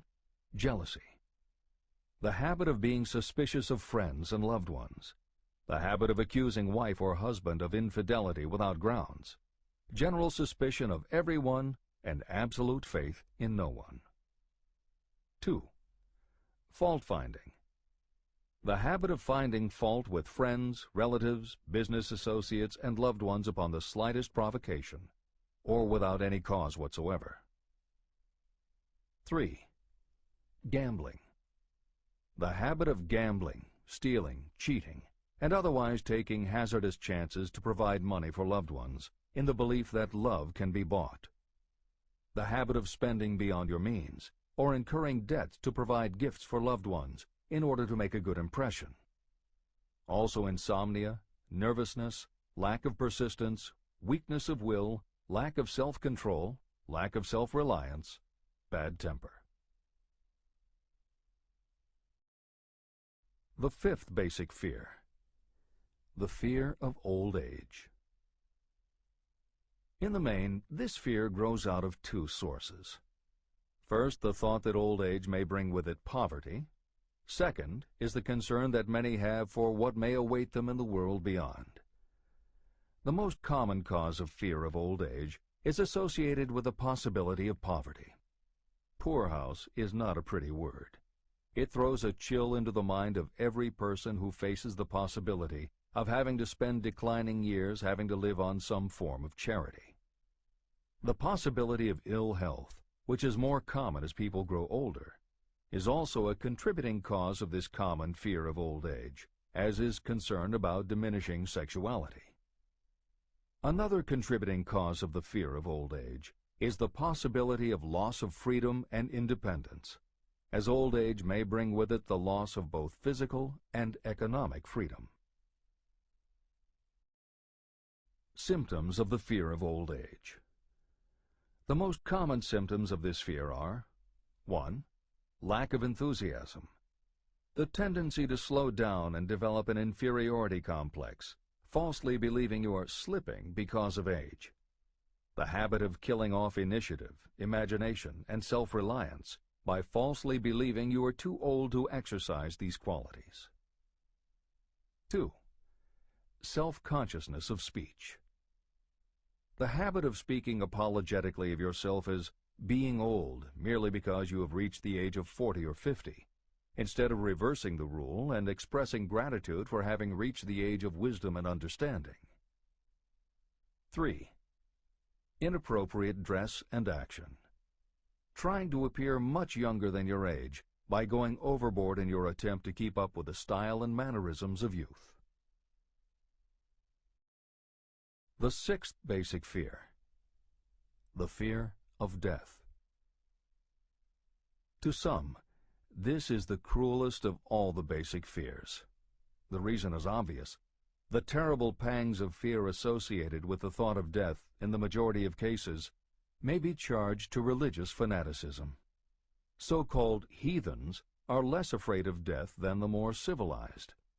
For hundreds of millions of years we have been asking the still unanswered questions, where did I come from, and where am I going? During the darker ages of the past, the more cunning and crafty were not slow to offer the answer to these questions for a price. Come into my tent, embrace my faith, accept my dogmas, and I will give you a ticket that will admit you straight into heaven when you die, says the religious leader. Remain out of my tent, says the same leader, and the devil will take you and burn you throughout eternity. The thought of eternal punishment destroys interest in life and makes happiness impossible. While the religious leader may not actually be able to provide safe conduct into heaven or send you to hell, the possibility of the latter seems terrible. The very thought of it takes hold of the imagination in such a realistic way that it paralyzes reason and sets up the fear of death. The fear of death is not as common now as it was during the age when there were no great colleges and universities. People of science have turned the spotlight of truth upon the world, and this truth is rapidly freeing men and women from this terrible fear of death. The young men and women who attend the colleges and universities are not easily impressed by fire and brimstone. Through knowledge, the fears of the dark ages that grip the mind have been dispelled. The entire world is made up of only four things: time, space, energy, and matter. In elementary physics, we learn that neither matter nor energy can be created or destroyed. Both matter and energy can be transformed, but neither can be destroyed. Life is energy, if it is anything. If neither energy nor matter can be destroyed, of course life itself cannot be destroyed. Life, like other forms of energy, may be passed through various processes of transition or change, but it cannot be destroyed. Death is mere transition. And if death is not mere change or transition, then nothing comes after death except a long, eternal, peaceful sleep. And sleep is nothing to be feared. If you can accept the logic of this, you may forever wipe out your fear of death. Symptoms of the fear of death. The general symptoms of this fear are: 1. The habit of thinking about dying instead of making the most of life. This is generally due to lack of purpose or lack of a suitable occupation. This fear is more prevalent among the aged, but sometimes the more youthful are victims of it. The greatest of all remedies for the fear of death is a burning desire for achievement, backed by useful service to others. A busy person seldom has time to think about dying. A busy person finds life too thrilling to worry about death. 2. Sometimes the fear of death is closely associated with the fear of poverty, where death would leave loved ones poverty-stricken. 3. In other cases, the fear of death is caused by illness and the breakdown of physical body resistance. 4. The most common causes of the fear of death are ill health, poverty, lack of appropriate occupation, disappointment over love, insanity, and religious fanaticism. The disaster of worry and destructive thinking. Worry is a state of mind based upon fear. It works slowly but persistently. It is insidious and subtle. Step by step, it digs itself in until it paralyzes the reasoning faculty and destroys self-confidence and initiative. Worry is a form of sustained fear caused by indecision. Therefore, it is a state of mind that can be controlled. An unsettled mind is helpless. Indecision makes an unsettled mind. Most individuals lack the willpower to reach decisions promptly and to stand by them after they have been made. We do not worry over conditions once we have reached a decision to follow a definite line of action. I once interviewed a man who was sentenced to be electrocuted 2 hours later. The condemned man was the calmest of the 8 men who were in the death cell with him. His calmness prompted me to ask him how it felt to know that he was going into eternity in a short while. With a smile of confidence on his face, he said, "It feels fine. Just think, brother, my troubles will soon be over. I've had nothing but trouble all my life. It has been a hardship to get food and clothing. Soon, I will not need these things. I have felt fine ever since I learned for certain that I must die. I made up my mind then to accept my fate in good spirit." As he spoke, he devoured a dinner sufficient for 3 men, eating every mouthful of the food brought to him, and apparently enjoying it as much as if no disaster awaited him. Decision gave this man resignation to his fate. Decision can also prevent one's acceptance of undesired circumstances. Through indecision, the 6 basic fears become translated into a state of worry. Relieve yourself forever of the fear of death by reaching a decision to accept death as an inescapable event. Eliminate the fear of old age by reaching a decision to accept it not as a handicap, but as a great blessing that carries with it wisdom, self-control, and understanding.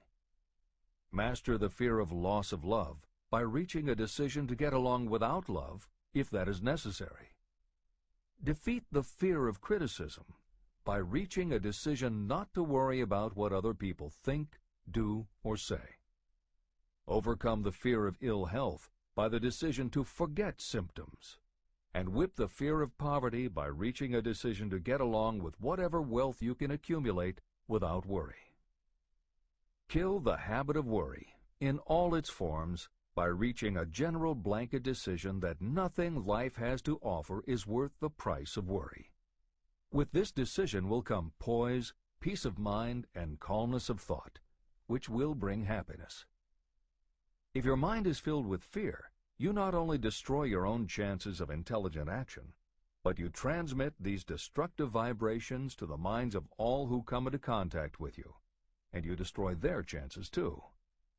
Even a dog or a horse knows when its master lacks courage. It will pick up the vibrations of fear given off by its master and behave accordingly.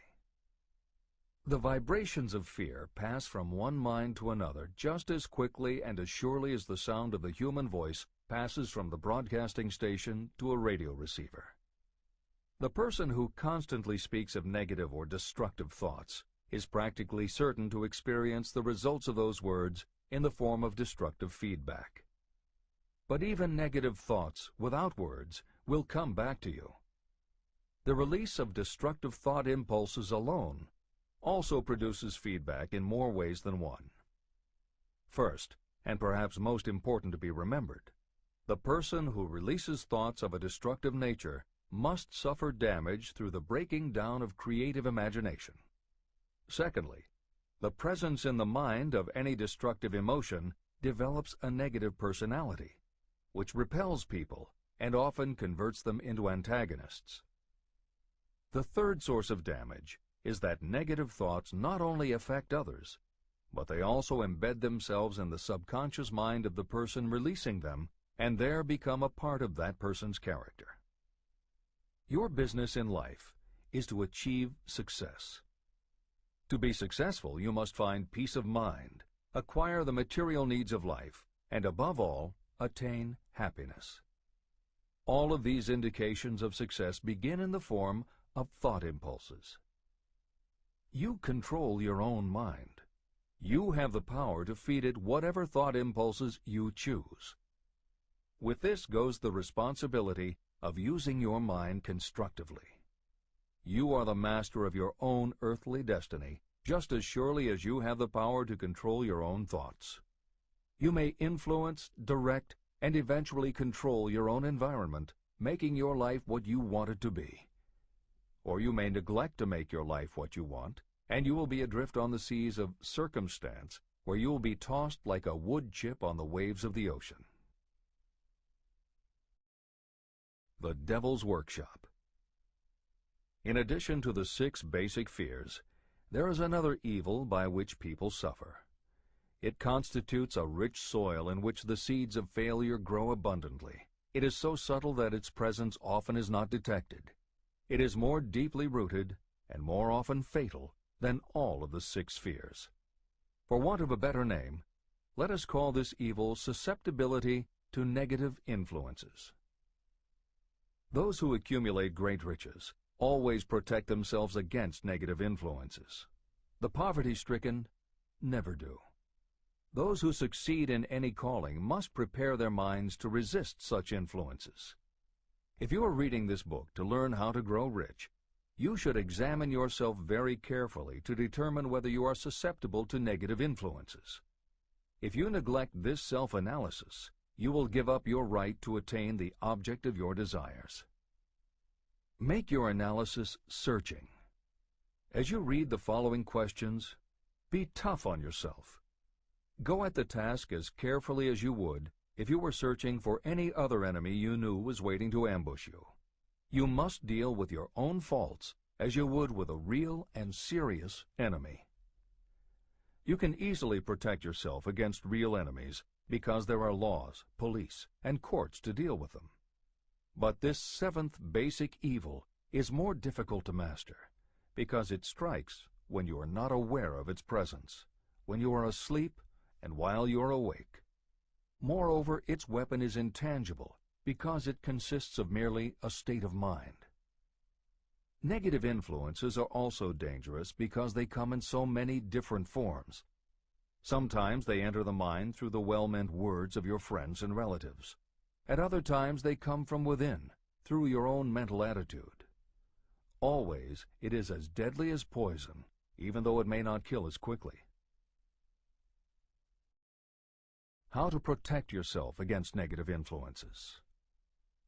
To protect yourself against negative influences, whether of your own making or the result of negative people around you, recognize that your willpower is your defense. You must put it into constant use until it builds a wall of immunity against negative influences in your own mind. Recognize that you and every other human being are, by nature, lazy, indifferent, and susceptible to all suggestions that reinforce your weaknesses. Recognize that you are, by nature, susceptible to all of the 6 basic fears. and you must set up habits to counteract all these fears. Recognize that negative influences often work on you through your subconscious mind and are therefore difficult to detect. Keep your mind closed against all people who depress or discourage you in any way. Clean out your medicine chest and stop pandering to colds, aches, pains, and imaginary illness. Deliberately seek the company of people who influence you to think and act for yourself. Do not expect troubles, as they have a tendency not to disappoint. Without doubt, the most common weakness of all human beings is the habit of leaving their minds open to the negative influences of other people. This weakness is all the more damaging because most people do not even know they do it. The following list of questions is designed to help you see yourself as you really are. You should read through the list now. Then set aside a day when you can give adequate time to go through the list again and thoroughly answer each question. When you do this, I advise that you read the questions and state your answers aloud so you can hear your own voice. This will make it easier for you to be truthful with yourself. Self-analysis questions. Do you complain often of feeling bad? And if so, what is the cause? Do you find fault with other people at the slightest provocation? Do you frequently make mistakes in your work? And if so, why? Are you sarcastic and offensive in your conversation? Do you deliberately avoid the association of anyone? And if so, why? Do you suffer frequently with indigestion? If so, what is the cause? Does life seem futile and the future hopeless to you? Do you like your occupation? If not, why? Do you often feel self-pity? And if so, why? Are you envious of those who excel you? To which do you devote most time, thinking of success or of failure? Are you gaining or losing self-confidence as you grow older? Do you learn something of value from all mistakes? Are you permitting some relative or acquaintance to worry you? If so, why? Are you sometimes excited about life and at other times in the depths of despondency? Who has the most inspiring influence upon you, and for what reason? Do you tolerate negative or discouraging influences that you could avoid? Are you careless of your personal appearance? If so, when and why? Have you learned how to ignore your troubles by being too busy to be annoyed by them? Would you call yourself a spineless weakling if you permitted others to do your thinking for you? How many preventable disturbances annoy you, and why do you tolerate them? Do you resort to alcohol, drugs, cigarettes, or other compulsions to quiet your nerves? If so, why do you not try willpower instead? Does anyone nag you? And if so, for what reason? Do you have a definite major purpose? And if so, what is it, and what plan do you have for achieving it? Do you suffer from any of the 6 basic fears? If so, which ones? Have you developed a method to shield yourself against the negative influence of others?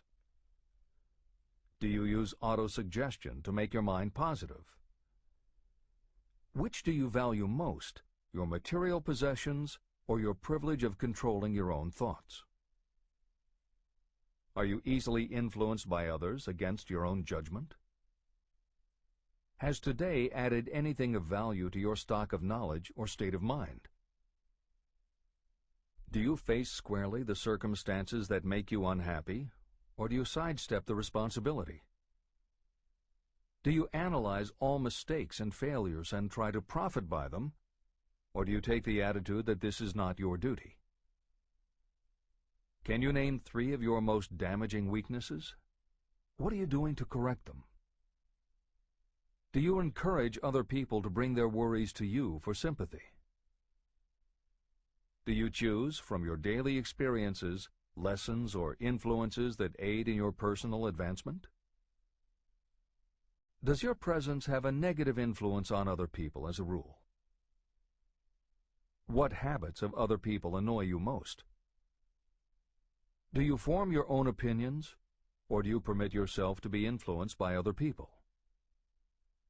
Have you learned how to create a mental state of mind with which you can shield yourself against all discouraging influences?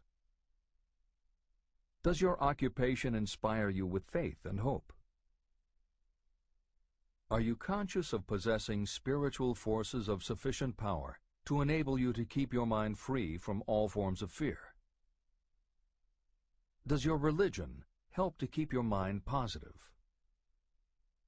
Do you feel it your duty to share other people's worries? If so, why? If you believe that birds of a feather flock together, what have you learned about yourself by studying the friends whom you attract? What connection, if any, do you see between the people with whom you associate most closely and any unhappiness you may experience? Could it be possible that some person whom you consider to be a friend is, in reality, your worst enemy because of his or her negative influence on your mind? By what rules do you judge who is helpful and who is damaging to you? Are your intimate associates mentally superior or inferior to you? How much time out of every 24 hours do you devote to your occupation, sleep, play and relaxation, acquiring useful knowledge, plain wasted time? Who among your acquaintances encourages you most, cautions you most, discourages you most? What is your greatest worry? Why do you tolerate it? When others offer you free, unsolicited advice, do you accept it without question, or do you analyze their motive? What, above all else, do you most desire? Do you intend to acquire it? Are you willing to subordinate all other desires for this one? How much time daily do you devote to acquiring it? Do you change your mind often? If so, why? Do you usually finish everything you begin? Are you easily impressed by other people's business or professional titles, college degrees, or wealth?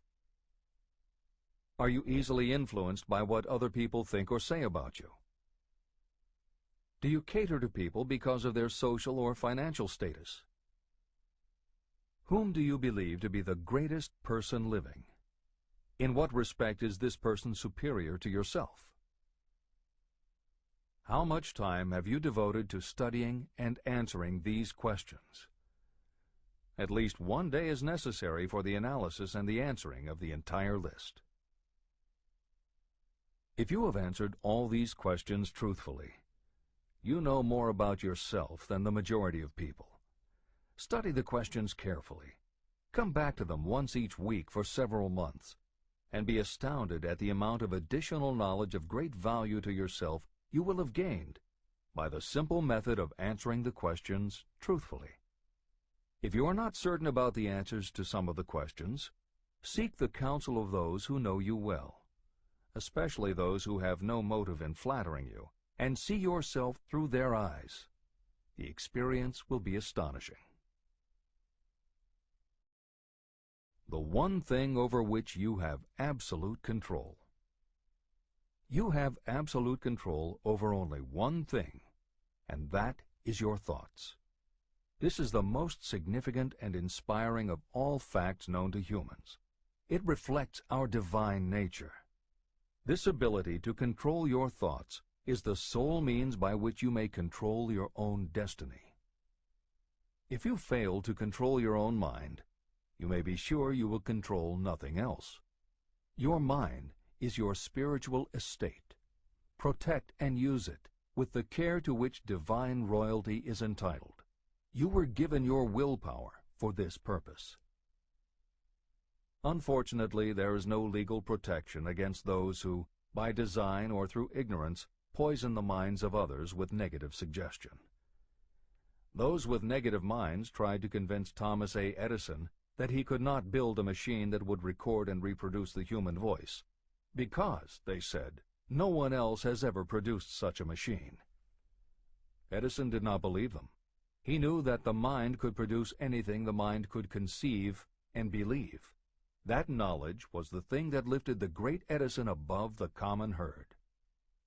Men with negative minds told F.W. Woolworth he would go broke trying to run a store on 5 and 10-cent sales. He did not believe them. He knew that he could do anything within reason if he backed his plans with faith. Exercising his right to keep the negative suggestions of others out of his mind, he piled up a fortune of more than $100 million. Doubting Thomases scoffed scornfully when Henry Ford tried out his first crudely built automobile on the streets of Detroit. Some said the thing would never become practical. Others said no one would pay money for such a contraption. Ford said, "I'll belt the earth with dependable motor cars." And he did. For the benefit of those seeking vast riches, let it be remembered that practically the sole difference between Henry Ford and a majority of workers is this: Ford had a mind, and he controlled it. The others have minds that they do not try to control. Mind control is the result of self-discipline and habit. You either control your mind, or it controls you. There is no halfway compromise. The most practical method for controlling your mind is the habit of keeping it busy with a definite purpose, backed by a definite plan. Study the records of those who achieve noteworthy success, and you will see that they have control over their own minds, and that they exercise that control and direct it toward the attainment of definite objectives. Without this control, success is not possible. 55 Famous Alibis by Old Man If. People who do not succeed have one distinguishing trait in common. They know all the reasons for failure and have what they believe to be airtight alibis to explain away their own lack of achievement. Some of these alibis are clever, and a few of them are justifiable by the facts, but alibis cannot be used for money. The world wants to know only one thing: have you achieved success? A character analyst compiled a list of the most commonly used alibis. As you read the list, examine yourself carefully and determine how many of these alibis you use. Remember, the philosophy presented in this book makes every one of these alibis obsolete. If I didn't have a wife and family. If I had enough pull. If I had money. If I had a good education. If I could get a job. If I had good health. If I only had time. If times were better. If other people understood me. If conditions around me were only different. If I could live my life over again. If I did not fear what they would say. If I had been given a chance. If I now had a chance. If other people didn't have it in for me. If nothing happens to stop me. If only I were younger. If I only could do what I want. If I had been born rich. If I could meet the right people. If I had the talent that some people have. If I dared to assert myself. If only I had embraced past opportunities. If people didn't get on my nerves. If I didn't have to keep house and look after the children. If I could save some money. If the boss only appreciated me. If I only had somebody to help me. If my family understood me. If I lived in a big city. If I could just get started. If I were only free. If I had the personality of some people. If I were not so fat. If my real talents were known. If I could just get a break. If I could only get out of debt. If I hadn't failed. If I only knew how. If everybody wasn't against me. If I didn't have so many worries. If I could marry the right person. If people weren't so dumb. If my family were not so extravagant. If I were sure of myself. If luck were not against me. If I had not been born under the wrong star. If it were not true that what is to be will be. If I did not have to work so hard. If I hadn't lost my money. If I lived in a different neighborhood. If I didn't have a past. If I only had a business of my own.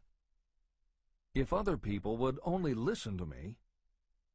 If, and this is the greatest of them all, if I had the courage to see myself as I really am, I would find out what is wrong with me and correct it. And I know that something must be wrong with the way I have done things, or I would already have the success that I desire.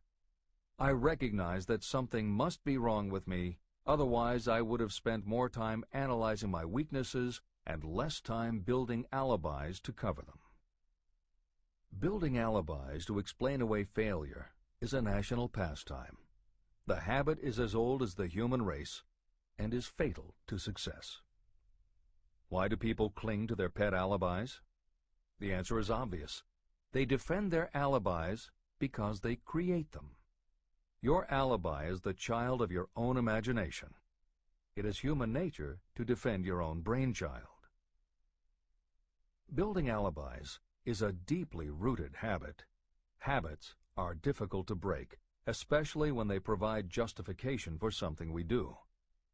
Plato had this truth in mind when he said, "The first and best victory is to conquer self. To be conquered by self is, of all things, the most shameful and vile." Another philosopher had the same thought in mind when he said, "It was a great surprise to me when I discovered that most of the ugliness I saw in others was but a reflection of my own nature." Elbert Hubbard, philosopher, author, publisher of the Fra magazine, and founder of the Roycrofters community of artists, said, "It has always been a mystery to me why people spend so much time deliberately fooling themselves by creating alibis to cover their weaknesses. If used differently, this same time would be sufficient to cure the weakness. Then no alibis would be needed." In parting, I would remind you that life is a checkerboard, and the player opposite you is time. If you hesitate before moving, or neglect to move promptly, your men will be wiped off the board by time. You are playing against a partner who will not tolerate indecision.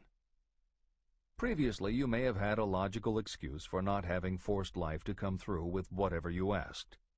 That alibi is now obsolete, because you are in possession of the master key that unlocks the door to life's riches. The master key is intangible, but it is powerful. It is the privilege of creating, in your own mind, a burning desire for a definite form of riches. There is no penalty for the use of this key, but there is a price you must pay if you do not use it. The price is failure.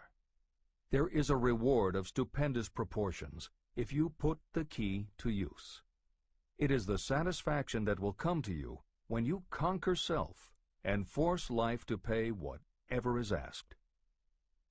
The reward is worthy of your effort. Will you make the start and be convinced? "If we are related," said the immortal Emerson, "we shall meet." In closing, may I borrow his thought and say, if we are related, we have, through these pages, met. Remember that your real wealth can be measured not by what you have, but by what you are.